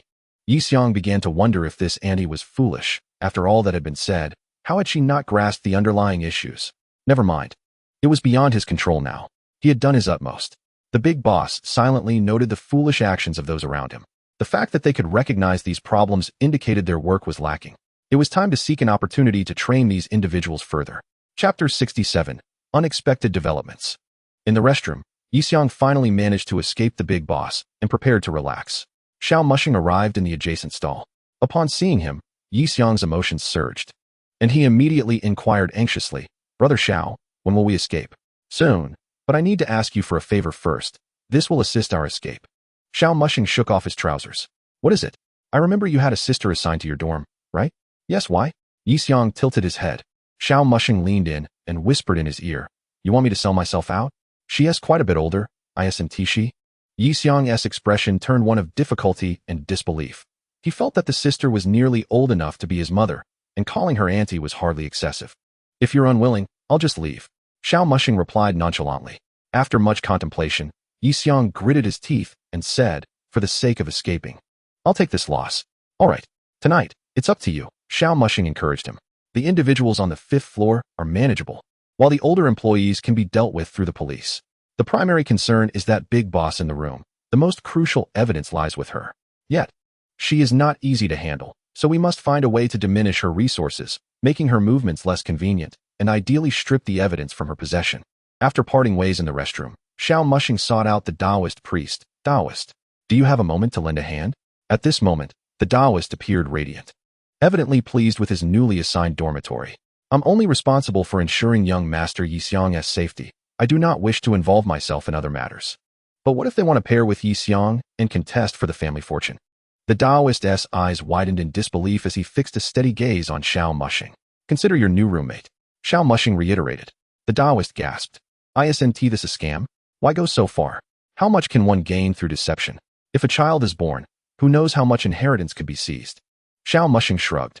The Taoist Xianxing stroked his beard thoughtfully. Indeed, there was some merit to that reasoning. If you wish for my cooperation, it is imperative to establish a clear understanding beforehand. My foremost concern is the safety of Yixiang. The Taoist exhibited a hint of tension, no longer as nonchalant as he had been previously. While Yixiang was undeniably not short-lived, the aspect of creating life was something he had not discerned much about. All you need to do is to burst into the dormitory at the appropriate moment and prevent any harm from befalling your young master. This is indeed a form of assistance, and it falls within my purview, does it not? The Taoist appeared somewhat perplexed. You will understand in due course. A look of suspicion and inquiry flickered in the Taoist's eyes. Xiao Mushing sought out the Taoist Xianxing because, from the very first glance, he was convinced of the Taoist's prowess. The Taoist had undoubtedly undergone training, possessing formidable combat abilities that Xiao could not ascertain. Engaging that woman would undoubtedly pose no problem. Even if challenges arose, he could always lend his support. As night descended, the small building was cloaked in darkness. At that moment, a mobile phone, nestled within a drawer, illuminated its screen, sending out a flurry of text messages, each accompanied by a distinct location. He Jingyo's hand delved into the phone, electricity coursing through it. He needed to act swiftly. The battery was dwindling, having gone several days without a charge. Meanwhile, on another side, a tightly shut door on the 5th floor creaked open quietly. A man, clad in a suit with disheveled hair, descended with a smile. I recall that the flower is on the 1st floor. With everyone dead, no one would remember this affair, he chuckled. The suited figure reached the ground floor. Where's the flower? Where could it be? His peripheral vision caught sight of 2 iron canisters in the storage room. A deeper smile crept across Manager Chen's lips. This seems to possess even greater potency. With a grin, he hoisted the 2 small canisters and made his way back to the 5th floor. Stealthily, he tucked the canisters into a corner, producing a slight noise in the process. In the adjacent room, a manager suddenly opened his eyes, glancing at the door that had been barricaded with a table and bound with cloth, before comfortably closing them again. With such precautions, he knew he couldn't escape. Let alone others, there was simply no way in. He had no need to worry about a man slipping in. As for going out, that was unthinkable. Wasn't that akin to a sheep walking into a tiger's den? Simultaneously, in another room, another figure stealthily slipped out, cautiously making their way down the stairs to the 1st floor. Arriving at the storage room, he exclaimed, "Where are the gas canisters? Where could they have gone? Hadn't He Jingyu mentioned this afternoon that the 2 gas canisters were still here? Why have they vanished?" Xiao Mushing searched the storage room in vain, unable to find the canisters. Frustrated, he pondered what else could render someone unconscious. With so many people in the company, if a conflict arose, others would surely come to assist. If he did not resolve this swiftly, he would be in deep trouble. Even if he initiated action when the police arrived, the adversaries could conceal or destroy the evidence. All of his efforts would be in vain. Suddenly, an idea struck him. Set fire to create chaos. That should prevent others from coming to help, allowing him and the Taoist to secure the evidence. For now, that was the only course of action he could take. On the other side, Yixiang found herself pinned against the wall. Could you kindly explain the situation to me? The boss pressed Yixiang against the wall, and she realized that, despite being shorter than her, she couldn't break free. A glimmer of danger flashed in the boss's eyes. Is it merely the heat of the room? Yixiang attempted to justify herself. While it was true that men often thought with their lower halves and could be indiscriminate when hungry, the stark contrast between day and night was too pronounced. Moreover, for someone of your status, if there was no initial interest, would you truly develop any now? If the boss had initially sought financial gain, the current atmosphere had shifted to one of peril. Upon returning at night, Yixiang had merely removed her jacket due to the heat, yet the boss had attempted to persuade her to remove more. Furthermore, she could detect no trace of lust in the boss's eyes. Their acting was woefully inadequate. Having encountered many similar situations before, she had refrained, but her companions had not. Those individuals had met their fates. Thus, Facing the boss's behavior, which aligned with her expectations yet felt off-kilter, she sensed an underlying danger. At that moment, Yi Xiang realized she was in deep trouble. Escape was no longer an option. Outside, the Taoist Xiansheng felt a bead of sweat trickle down. How could this woman be so fierce? Logically, this young master should not be so short-lived. How had he found himself in such a perilous situation? Chapter 68. Explosion. The net tightens. With a single hand, one adult male was effortlessly lifted. Such strength was beyond what an ordinary woman could muster. While the Taoist possessed some self-defense skills, his combat prowess was not exaggerated. Observing the woman's ferocity, he felt uncertain about his ability to match her. Meanwhile, on the 5th floor, Manager Chun had already released the gas canisters and, covering his mouth and nose, took meticulous care to ensure nothing went amiss. He began to secure the locks on each door, preventing anyone from escaping. What if he failed to eliminate them all? However, just as his hand made contact with the metal door lock, a reminder of the day's event struck him. He had not had a single drop of water all day. His skin, parched, felt a sharp sting upon touching the metal. Manager Chun recognized that sensation all too well. The moment it registered, he was left dumbfounded. The generation of static electricity was beyond his comprehension and exceeded his plans.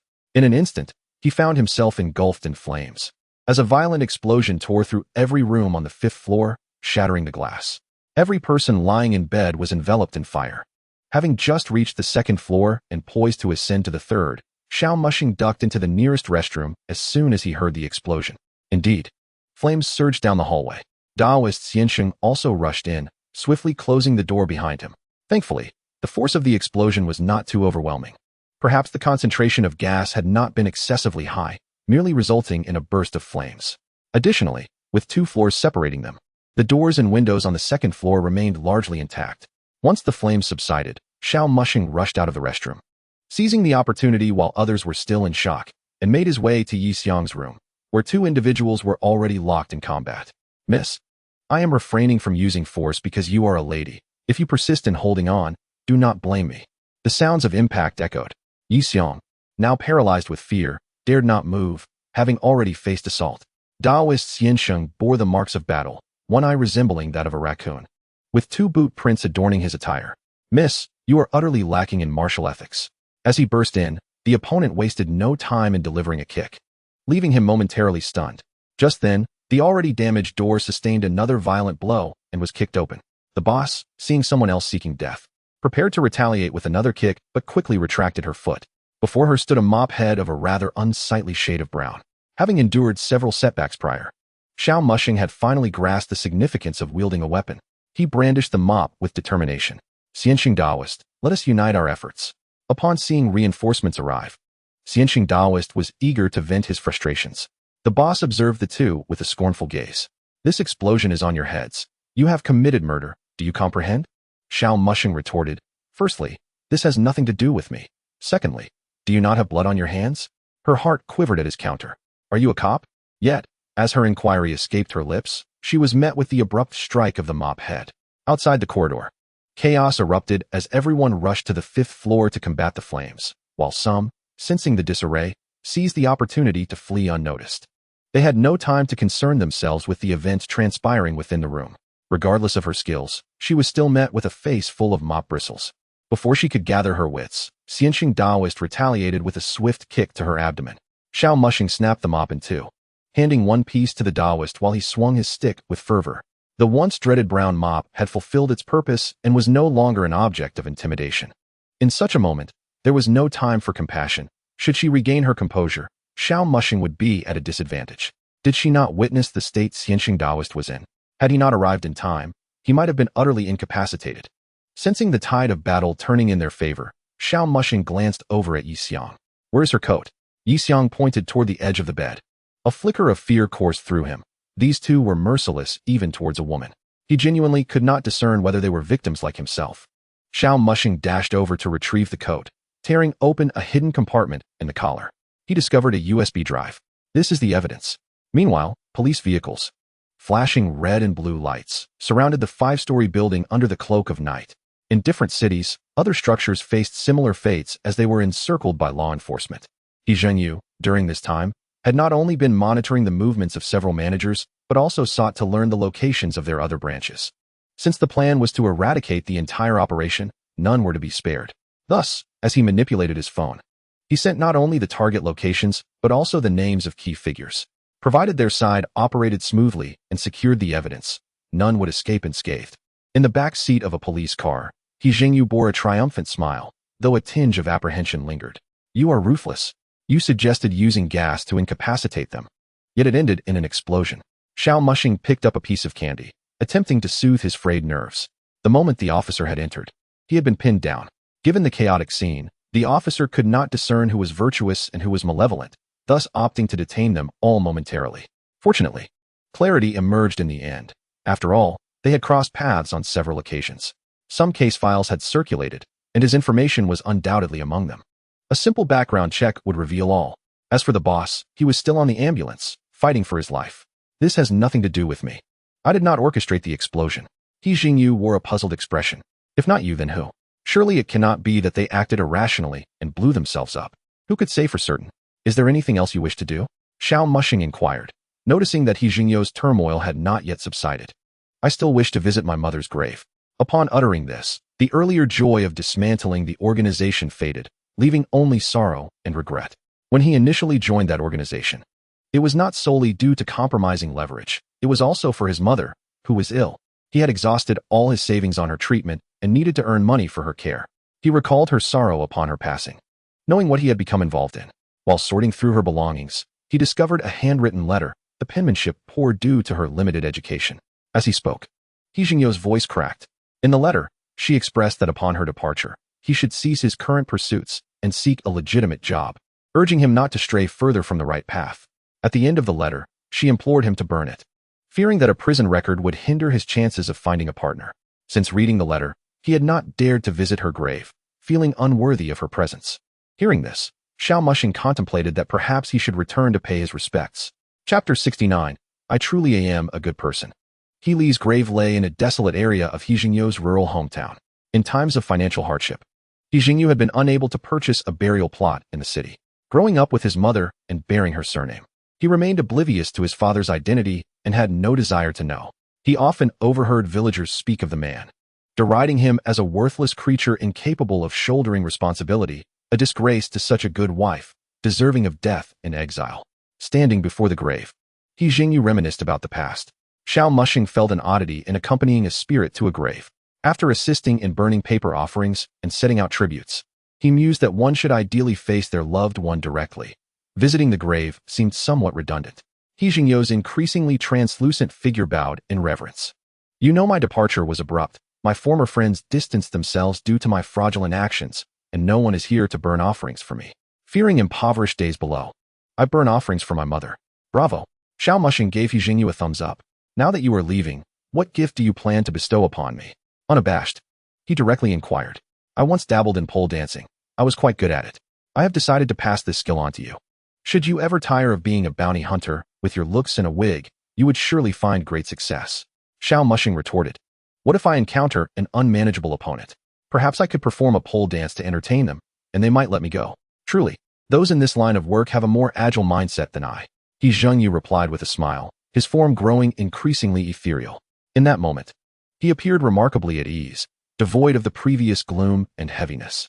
It seemed as though even if the world were to crumble, it would bear no consequence for him. Begone, Xiao Mushing playfully scolded. He Jingyu's lower half transformed into golden particles, gradually dissipating. Take care. Do not seek me out before I have completed my own penance below. This had been a harrowing experience. Had the gas not exploded prematurely and instead spread throughout the entire building, Xiao Mushing would likely have had no chance of escape. Even with a ghost by his side, he could not guarantee complete control of the situation. I am well aware, Xiao Mushing responded, though abandoning such a means of livelihood was out of the question. Once one becomes accustomed to quick gains, the prospect of returning to a humble job that pays a meager salary becomes unappealing. It is easy to fall into extravagance, yet difficult to return to frugality. However, before you depart, do inform me of the gift you intend to provide, to spare me the effort of pondering. Anti-mind control techniques. Xiao Mushing raised an eyebrow. Are you concerned I might tread your path? No, the anti-multilevel marketing techniques inherently encompass multilevel marketing, albeit interwoven with some of my own countermeasures. Upon hearing this, Xiao Mushing chuckled softly. Well, you've met your demise far too early. This could prove to be of significant utility. You are overthinking it. These concepts have long been articulated by others, though few have taken the time to delve into them. The individuals within the organization aren't as formidable as you imagine. Many ideas are merely regurgitated from others. Even in multi-level marketing, one must endeavor to learn. Otherwise, how would there be so many fools to deceive you? Indeed, he acknowledged. With that, Xiao Mushing waved his hand in farewell.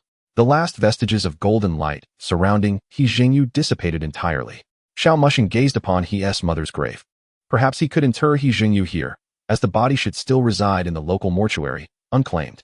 After all, in his eagerness to visit his mother, he neglected to consider his own remains. Had I not remembered, one shudders to think how your bones would be treated. As he spoke, Xiao Mushing descended the mountain.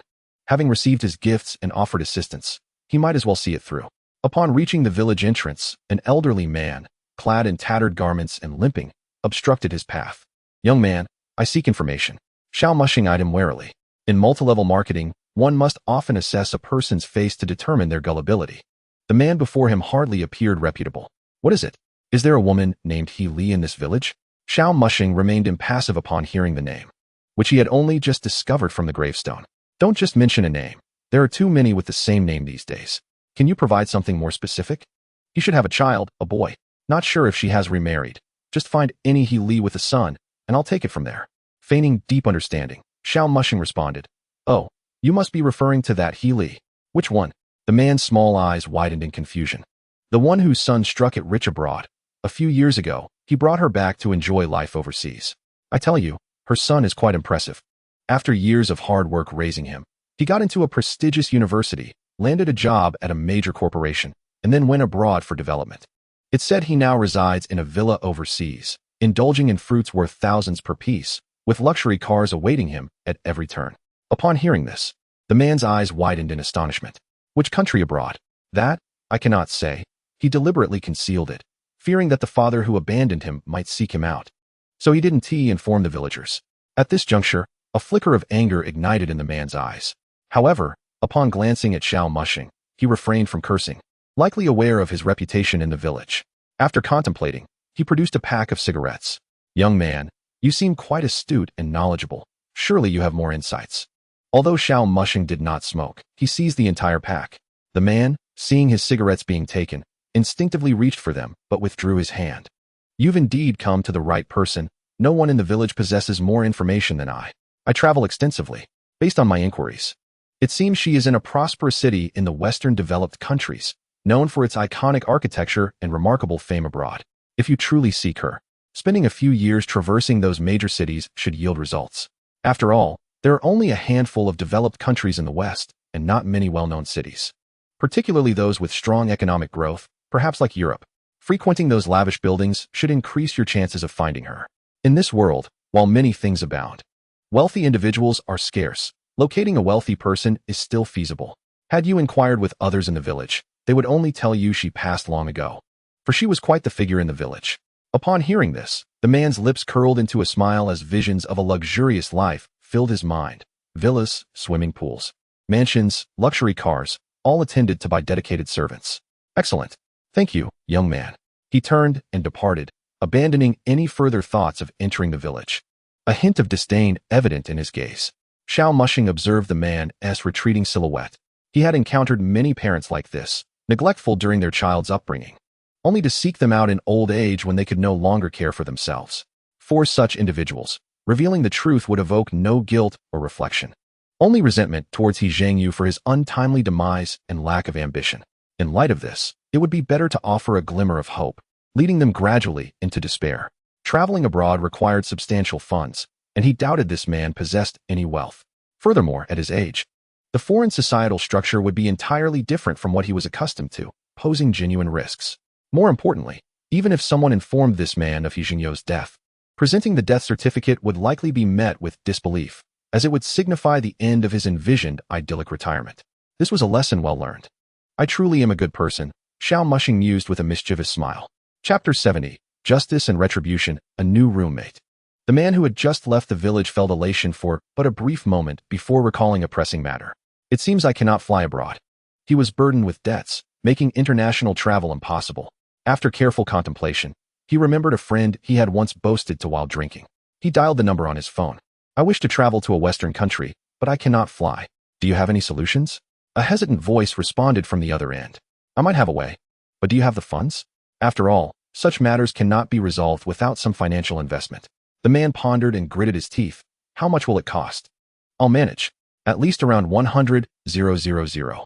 That much. Traveling abroad involves numerous expenses and connections. While 100,000 may seem substantial, it will be distributed among many people, leaving you with little in hand. Resolutely, the man clenched his teeth. If necessary, I'll sell a kidney and have my wealthy son buy me a young replacement. Fine. But I'll need to travel across several Western countries.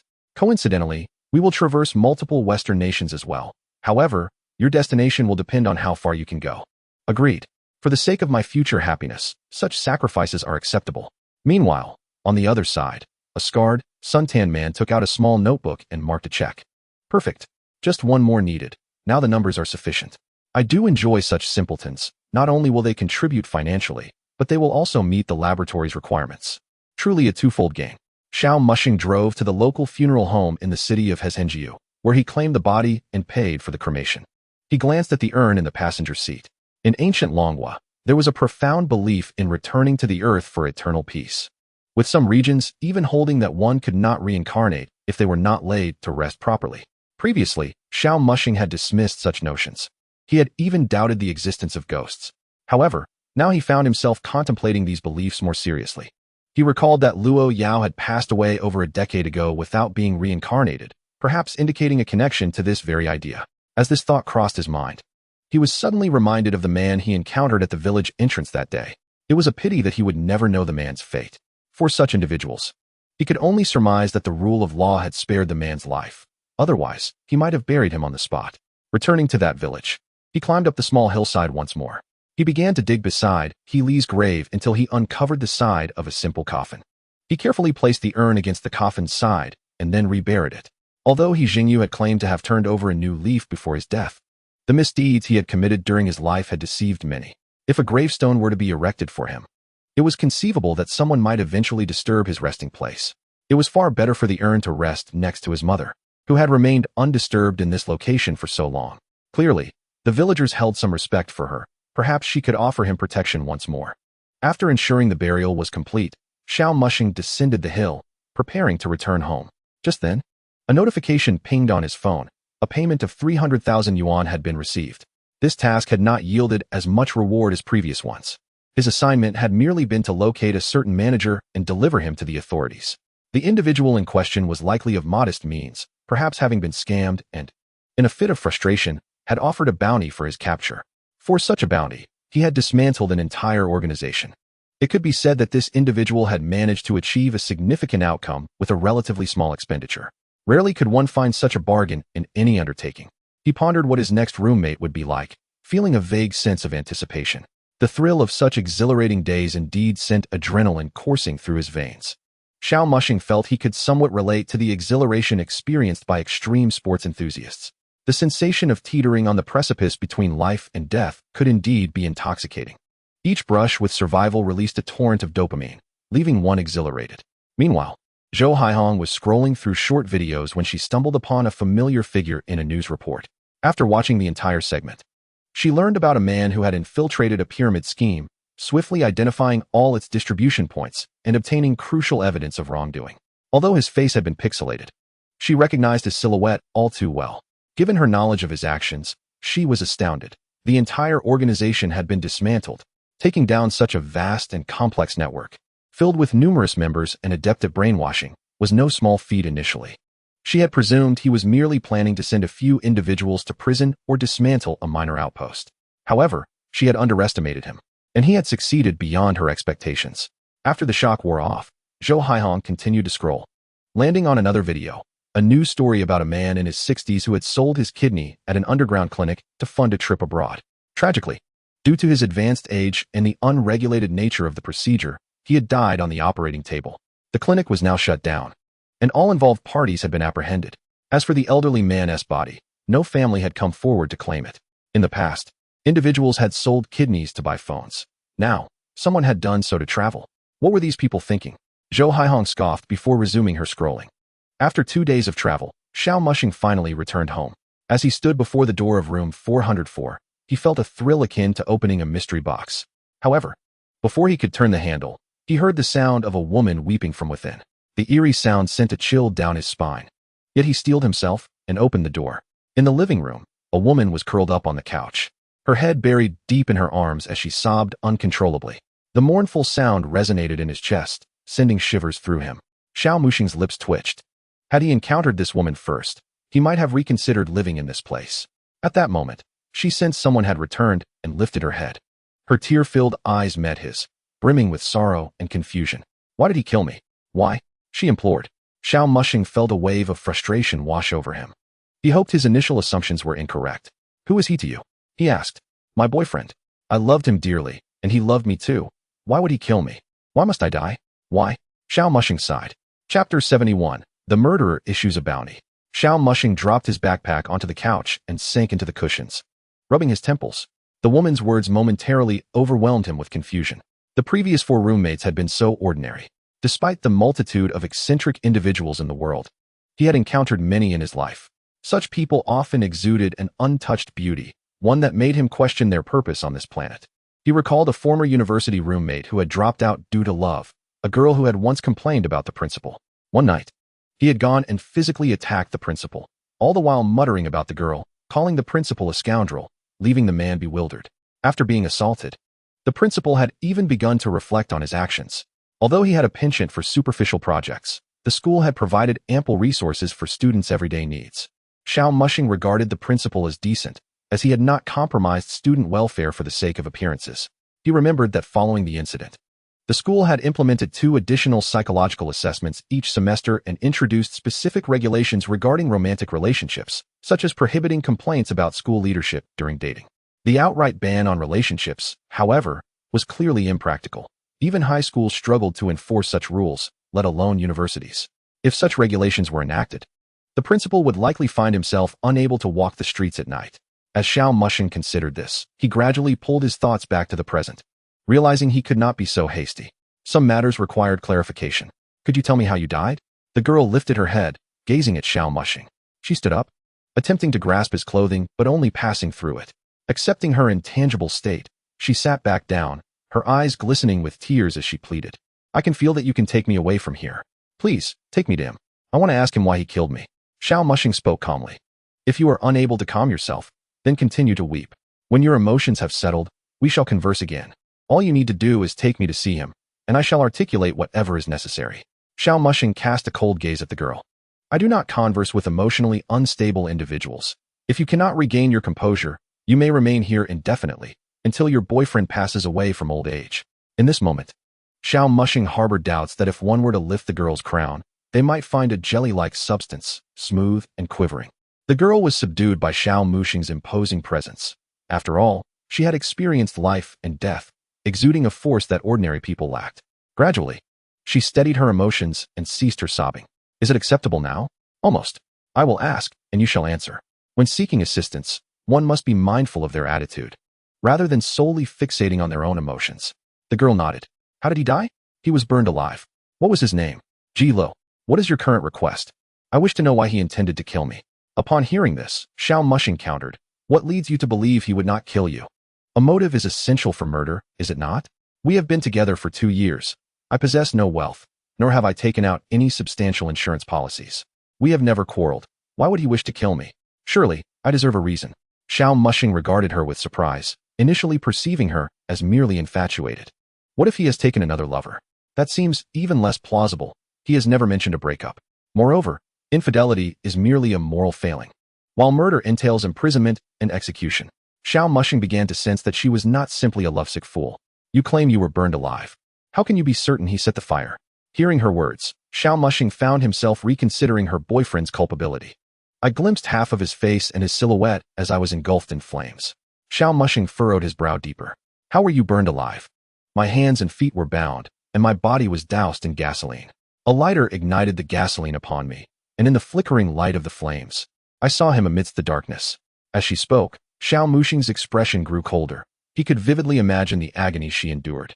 Thus, I seek clarity. Why did he wish to kill me? When did you die? Approximately in April of 2010.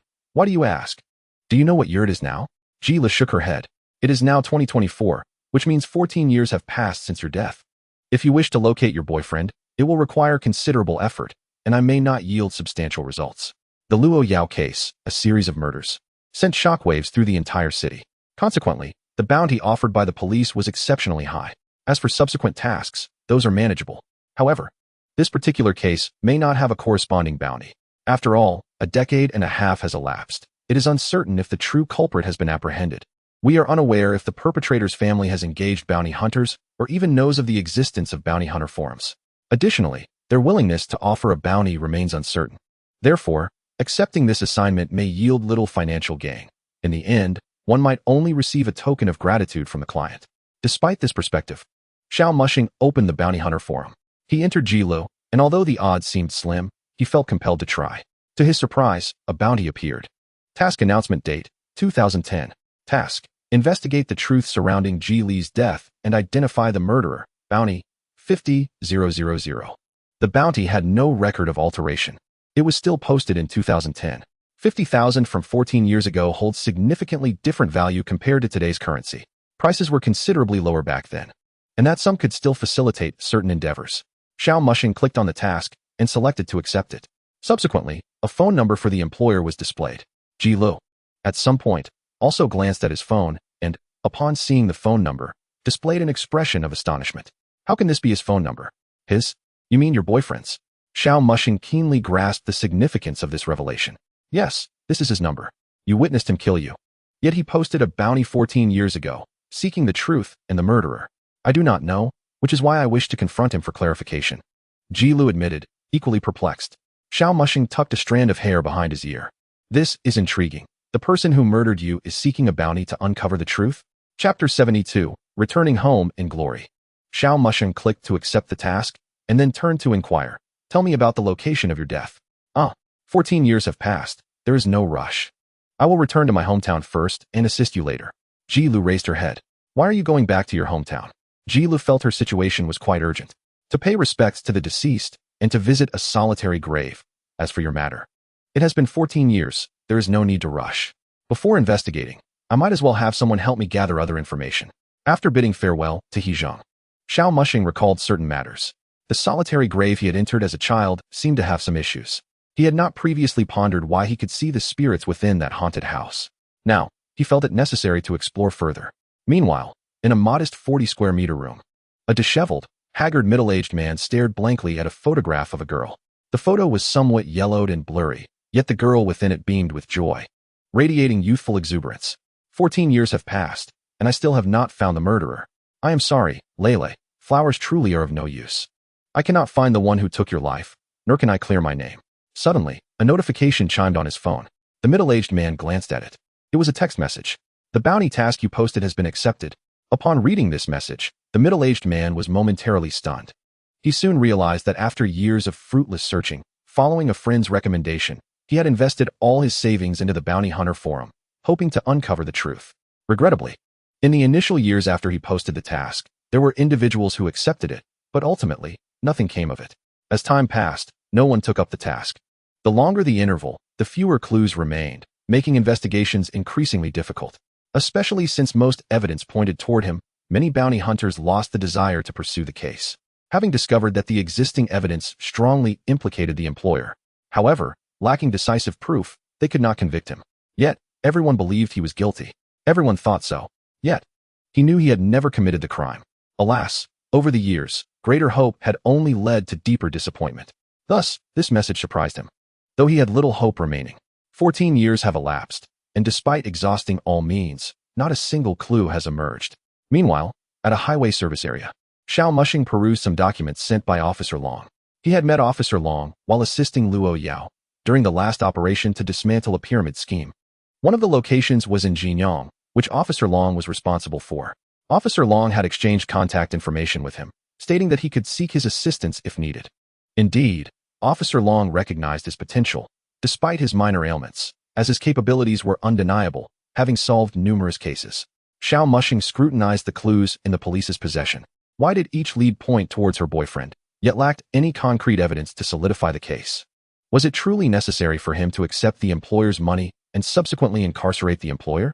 Wasn't that absurd? Such a scheme could undoubtedly invite someone exceptionally talented to uncover the truth and expose him. Ji Lu watched from the side. Did you not mention that there was a slim chance it wasn't him? Ji Lu had initially been insistent on confronting her boyfriend for clarity. However, Xiao Muxing's words instilled a sense of calm within her. What if it wasn't your boyfriend after all? This statement invigorated her, prompting her to share some of her own theories. She even suggested visiting a bounty hunter forum to seek assistance in uncovering the truth. In such circumstances, this was inherently a perilous endeavor. Indeed, there existed such a possibility, for certain aspects did not align. If he were truly guilty, the repercussions would be immense, and the evidence left behind too significant. Even if he could evade incarceration, it would suffice to tarnish his reputation irrevocably. Moreover, as you mentioned, there had been no emotional disputes between you, nor any economic disagreements. There existed no rationale for murder unless your boyfriend were a deranged killer. However, I have encountered such individuals, and they tend to prefer tools, relishing the process of tormenting their victims. Furthermore, a true psychopath would not confine their actions to a single victim. If they were to target those close to them, opportunities for future acts would diminish significantly. It could very well be a case of framing. Yet, considering the contents of this document, your social network does not appear to harbor any animosities with others. You must be aware that compelling someone to murder requires formidable grudges. After all, taking a life demands a certain audacity. Gila found herself at an impasse. What should they do? They would have to proceed step by step, continuing to devise a plan. Xiao Muxing had some ideas, potentially employing an old strategy. However, he needed to ascertain whether her boyfriend was indeed the perpetrator before determining whether to utilize the same approach again, which had already been employed once. The media had reported a frenzied killer, yet did not imply that he had exposed the two individuals. Xiao Muxing stroked his chin, contemplating a new approach. After confirming some details, he retrieved his phone to check a map, Qingyan Town. It turned out that his village had merged with others to form a town. He wondered if the old grave still remained. He then drove to the town's entrance and soon encountered some elderly gentlemen who could recognize Xiao Muxing, though he could not recall their names. The younger generation had little interaction with relatives, especially after his parents had passed away, severing most of his connections. There were only a few individuals with whom he could engage in conversation. He drove to his spacious yet empty home. As he parked the car and stepped out, someone greeted him. Muxing, why are you back so early this year? Usually, you wait until winter break to return. Uncle Wang, it's my mother's Memorial Day. I came back to pay my respects. Upon hearing this, Uncle Wang slapped his forehead. How could I forget? You ought to return and visit. If your parents could see you now, they would surely find peace. Uncle Wang watched the young man with a sense of pride. The townsfolk were aware of Xiao Muxing's family situation. While there were murmurs of discontent regarding his father's irresponsibility, many secretly admired him for his resilience. Chapter 73, The Tombstone in the Old Grave. He took out his keys and opened the door. The table and sofa were covered with a layer of plastic sheeting, dust accumulating atop. Xiao Muxing tidied up a room to ensure he had a place to sleep that night. Noticing it was still early, he ventured to a small supermarket in town to purchase a few items: yellow paper, incense, a bottle of white wine, a pack of cigarettes, and some snacks. The wine was his father's favorite, while his mother had always enjoyed sweet treats. Checking the time, he planned to visit his parents' graves tomorrow, but decided to explore the solitary grave today. He located Uncle Wang downstairs and offered him a cigarette. Uncle Wang, may I inquire about something? Is the rumor regarding the town's demolition true, or is it merely gossip? Uncle Wang shook his head regretfully, stating that many had inquired about it. That's not what I meant. I'm asking if the solitary grave on Tuota Mountain still exists. That old grave? It should still be there, but the area is quite overgrown, with thorns and weeds everywhere. The younger generation has dwindled, and there are not many children left. No one visits the place anymore. But why are you asking about it? I thought that grave was empty. Uncle Wang was puzzled. As the grave had been abandoned for ages, it seemed improbable that anything of value remained, given its remote location, attracting only the bravest of children playing hide and seek. Recently, I've sensed something unsettling, and a master suggested I investigate. Upon hearing this, Uncle Wang took a step back, well aware of the mischief Xiao Muxing had engaged in during his childhood. Then you should indeed take a look. Do you have a sickle? May I borrow it? Uncle Wang returned to fetch a sickle. Here you go. Keep it. No need to return it. Thank you, Uncle Wang. Xiao Muxing accepted it graciously and departed. Following his memory, he traversed a weed-choked path. Midway, he discovered that the road ahead had vanished, overrun by dense shrubs and grass. It's so desolate, he muttered, skillfully wielding the sickle to clear the surrounding foliage. Ji Lu fluttered beside him. What if you find something in that old grave? What will you do? That's why I brought you along. After all, you've had 10 years of practice. If there's truly something ancient lurking within, you'll be the one to hold it off. What? I can't even move a blade of grass. You expect me to confront an ancient spirit? Xiao Mushing nodded affirmatively. However, his words were purely in jest. If there truly were a millennium-old specter within that grave, it would have long since departed this world. It is worth noting that he had frequented that burial site quite often. In the midst of wielding his sickle, Xiao Mushing suddenly crouched down, clearing away a pile of pine needles to reveal several clusters of orange mushrooms. Pine mushrooms. Tonight, he was in for a treat. Take care. You wouldn't want to poison yourself, Ji Lu kindly cautioned from the side. I've been consuming these since childhood. It is implausible that I would succumb to their toxicity now. In addition to the rudimentary survival knowledge gleaned from his rural upbringing, Xiao Mushing possessed the extensive outdoor survival skills of a geological explorer. As he forged ahead, he collected mushrooms along the way. Eventually, he arrived at a small hillside devoid of excessive underbrush. Here, he finally laid eyes upon the solitary grave of his childhood. At this moment, fragments of geological knowledge began to resurface in his mind. Beyond the specialized scientific understanding, he also possessed a faint awareness of folk geomancy. It dawned upon him that the feng shui of this solitary grave was rather formidable, promising high officialdom, wealth, and fortune. Who, he wondered, had once been interred here? Unfortunately, the grave was now empty. Approaching the grave, Xiao Mushing placed his gathered mushrooms down and made his way to the collapsed entrance of the tomb. Crawling inside, he half-squatted and illuminated the interior with his flashlight.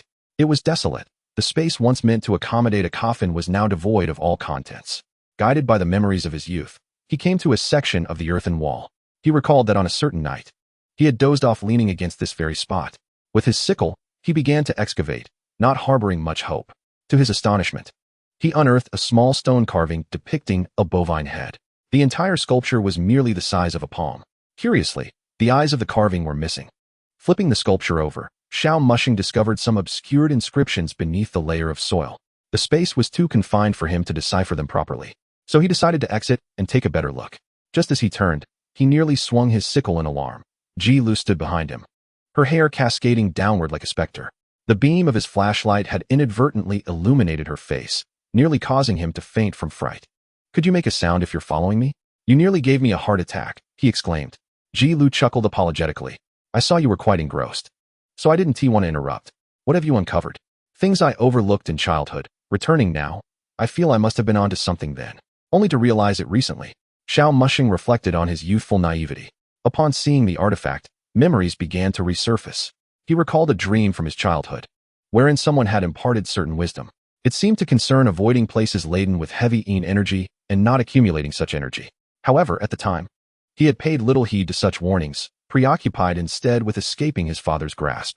Ultimately, he had failed to evade it altogether, and the matter faded from his mind, until now, when it had resurfaced.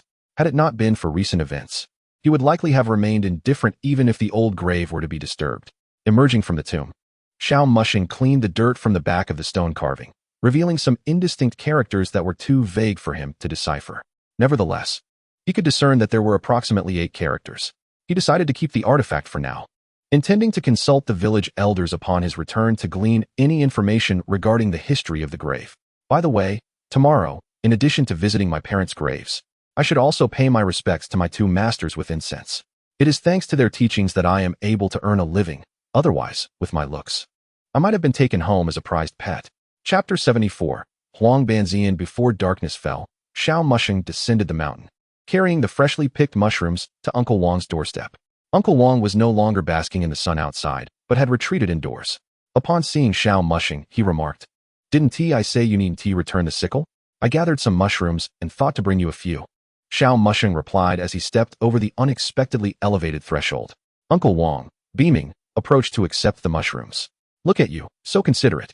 The kitchen at my place isn't set up yet, and it would be too troublesome to take the mushrooms back home to clean. It's far simpler to enjoy them at your place. How did you manage to acquire such a fine vehicle, being so lazy?"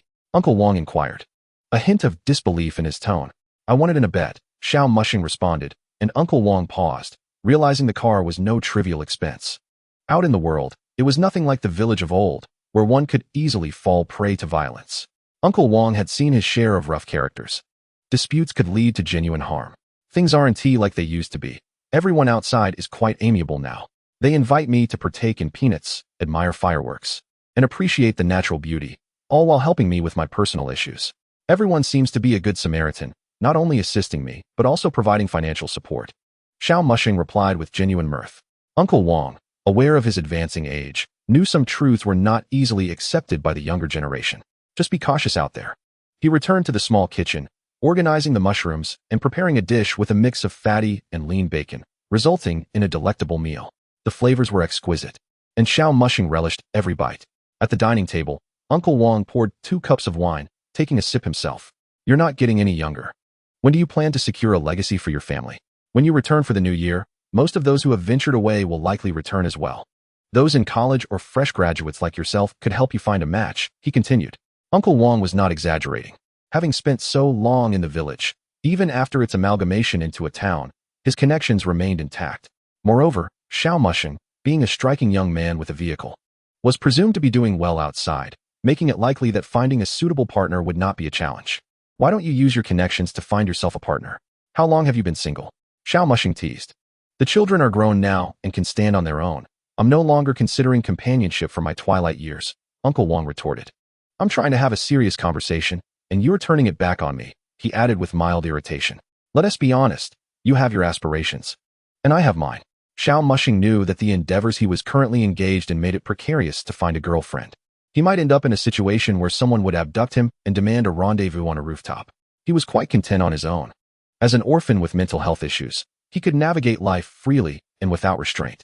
The conversation veered away from that topic. Seizing the moment, Xiao Mushing inquired, Uncle Wang, do you know when that old grave was constructed? It was already there when I was born. No one in the village recognized it at the time. I vaguely recall hearing the older villagers mention that the grave did not belong to anyone from our village. It was only after the collapse of the grave that everyone realized it was empty, devoid of coffins or any remains. As Wang Bo uttered these words, he deliberately lowered his tone, exuding a certain melancholy. You, my boy, haven't stumbled upon something today, have you? The peculiar behavior of the other party indeed raised suspicions. The inquiry seemed to suggest either a discovery or a lack thereof, which led one to ponder deeply. If nothing was found, then the very act of questioning was perplexing. What unclean thing could possibly be on you? Xiao Mushing shook his head in response. Wang Bo tilted his head back, creating a slight distance. Ji Lu, standing nearby, absent-mindedly touched her own face, remarking, but I'm not dirty at all. Her gaze then fell upon Xiao Mushing's phone resting on the table, which began to flicker incessantly. Wang Bo exclaimed in astonishment. Although he too possessed a smartphone, he could see that the screen displayed no notifications. Yet, the device continued to vibrate insistently. Reaching into his pocket, Wang Bo produced a yellow talisman and affixed it to the phone, causing it to dim momentarily. However, shortly after, it resumed its flashing, even autonomously scrolling through short videos. Wang Bo, visibly frustrated, moved to a corner of the room and grasped a hammer. Quick as a flash, Xiao Mushing tucked the phone into his pocket and extended a hand to restrain. Wang Bo, calm down. There's no need for this. Your phone may be buzzing, but it's merely a nuisance that will cost me a few thousand yuan. It poses no threat to any unclean entity. Moreover, it won't have any immediate impact on me, he explained, casting a knowing glance at Ji Lu. She, however, was absorbed in marveling at the beauty of the ceiling above. Wang Bo, upon hearing this, reluctantly lowered the hammer and sighed. You should visit old Huang tomorrow.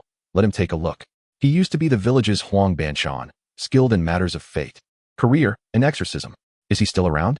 Isn't he nearly 90 this year? Xiao Mushing inquired. Indeed. Although we often derided him as a fraud, he must possess some ability. Go and consult him, perhaps he can provide clarity. Xiao Mushing mentally noted this. The next morning, Xiao Mushing found himself burdened with a plethora of offerings as he traversed among the graves on the mountain. The number of individuals to honor was somewhat considerable. By the time he finished, it was already past 2 in the afternoon. He then returned to Wang Bo for a brief chat before seeking out Huang Banshan. In the backyard of Huang Banshan's home, an elderly man cradled a small yellow dog, basking leisurely in the sun. Suddenly, a child dashed up to him, exclaiming, "Great-grandfather, there's a guest here to see you." The old man, still relaxed, inquired, "Oh, who is it?" "A big brother with the surname Xiao." Upon hearing this, Huang Banshan straightened up. "Go tell him, I am dead, reduced to ashes." "Oh dear, why is the great master so unwelcoming towards me?" Without having seen the man, Xiao Mushing entered through the house and made his way to the backyard. Upon realizing his visitor had arrived, Huang Banshan ceased his idle chatter and instructed his grandson to brew tea. "What brings you here on such a gusty wind?" "A chilling one," Huang Banshan replied, his wrinkled face suddenly stiffening. "It seems we've encountered something unusual." "More or less," he continued, reclining in his chair. "Honestly, I would prefer not to engage with someone like you. From the looks of it, you've sensed something amiss long before today," Xiao Mushing remarked. Huang Banshan nodded in affirmation. "Your fate is exceedingly peculiar and perilous, thus I hesitated to involve myself, fearing for my own safety. Then I shall ask a few questions today, and after this, I will not seek your counsel again," Xiao Mushing declared. "It's about the old grave." His eyes narrowed. "You are aware of it, aren't you? Ever since you delved into that old grave, I knew the day would come when you would encounter strange occurrences."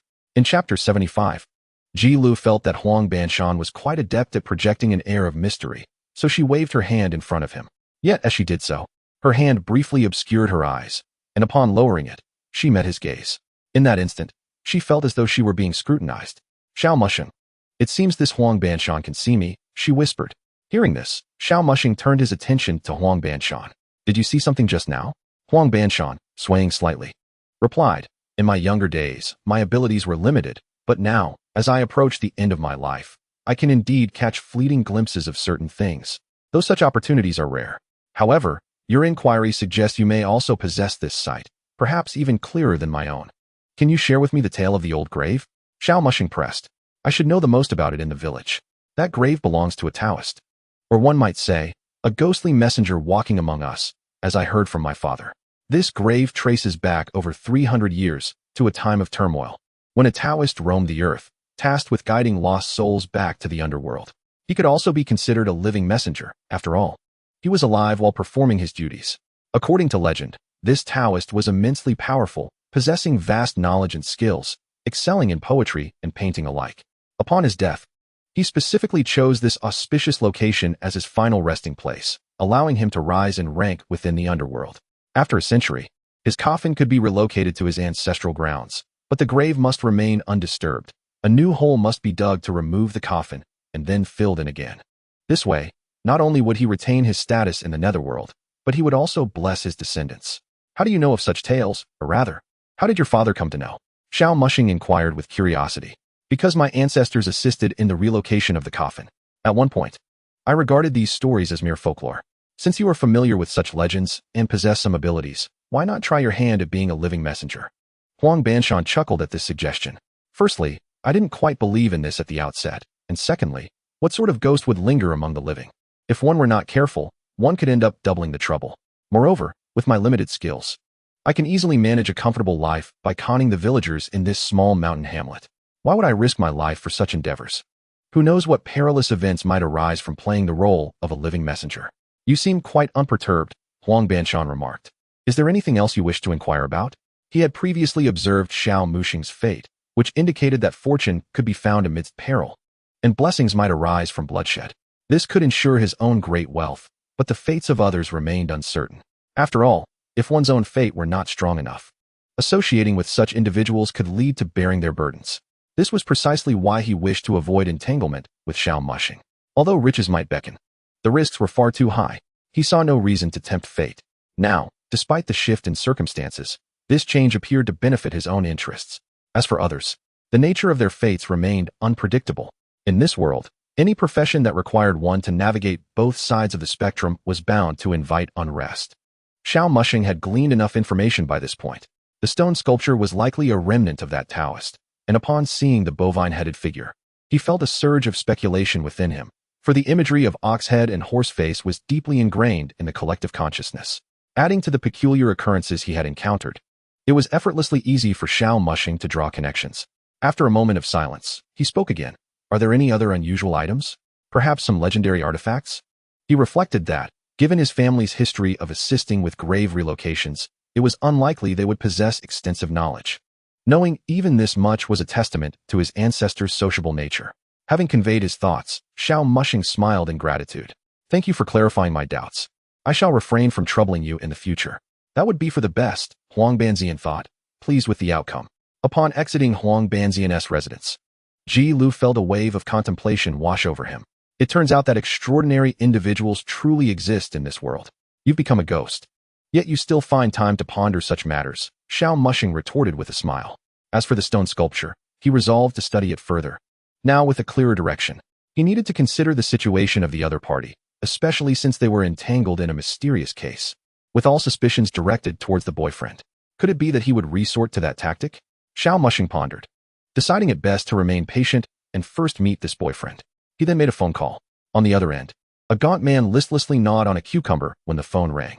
Picking up the device, he noticed it was an unfamiliar number. After a moment of hesitation, he answered but uttered not a single word. After a brief silence, Xiao Mushing realized that the man might suspect it was a scam call. I'm the bounty hunter, Insha, assigned to your case. Please provide me with your address so I may pay you a visit. Only upon hearing this did the man respond, perhaps it would be better to leave it be. If you dare to speak such nonsense now, I might suspect you. Do not underestimate my capabilities. My willingness to take on this task implies a certain level of confidence. My aim in contacting you is to gather more details and context. Just understand that I have accepted the assignment, and your cooperation is all that is required from you. The outcome will be determined later. The firmness in Xiao Mushing's tone momentarily stunned the weary middle-aged man. Logically speaking, he was the subordinate party. Had the dynamics of such relationships shifted to this degree? The call lapsed into silence as the middle-aged man contemplated. Xiao Mushing faced an unreasonable demand. Ji Lu, anxious, interjected. Tell him I love you. Imagine a man telling another man that his long-deceased girlfriend says, I love you. He will either think you are a pervert or suspect you are mocking his late girlfriend. One can only speculate whether, upon Xiao Mushing's arrival, he would be greeted with a burlap sack, a watermelon knife, and a meat grinder, ready to turn him into a delectable feast. Calm yourself. Do not let your infatuation cloud your judgment every time your boyfriend is mentioned. Allow your intellect to guide you. Should he truly be the culprit, consider how you would cope with that reality. Did you not mention there was a possibility it might not be him? Even possibility suggests a degree of uncertainty, so I urge you to maintain your composure. Once Ji Lu had regained his calm, Xiao Mushing turned and said, for now, send me your location, I will come to find you. With that, he concluded the call.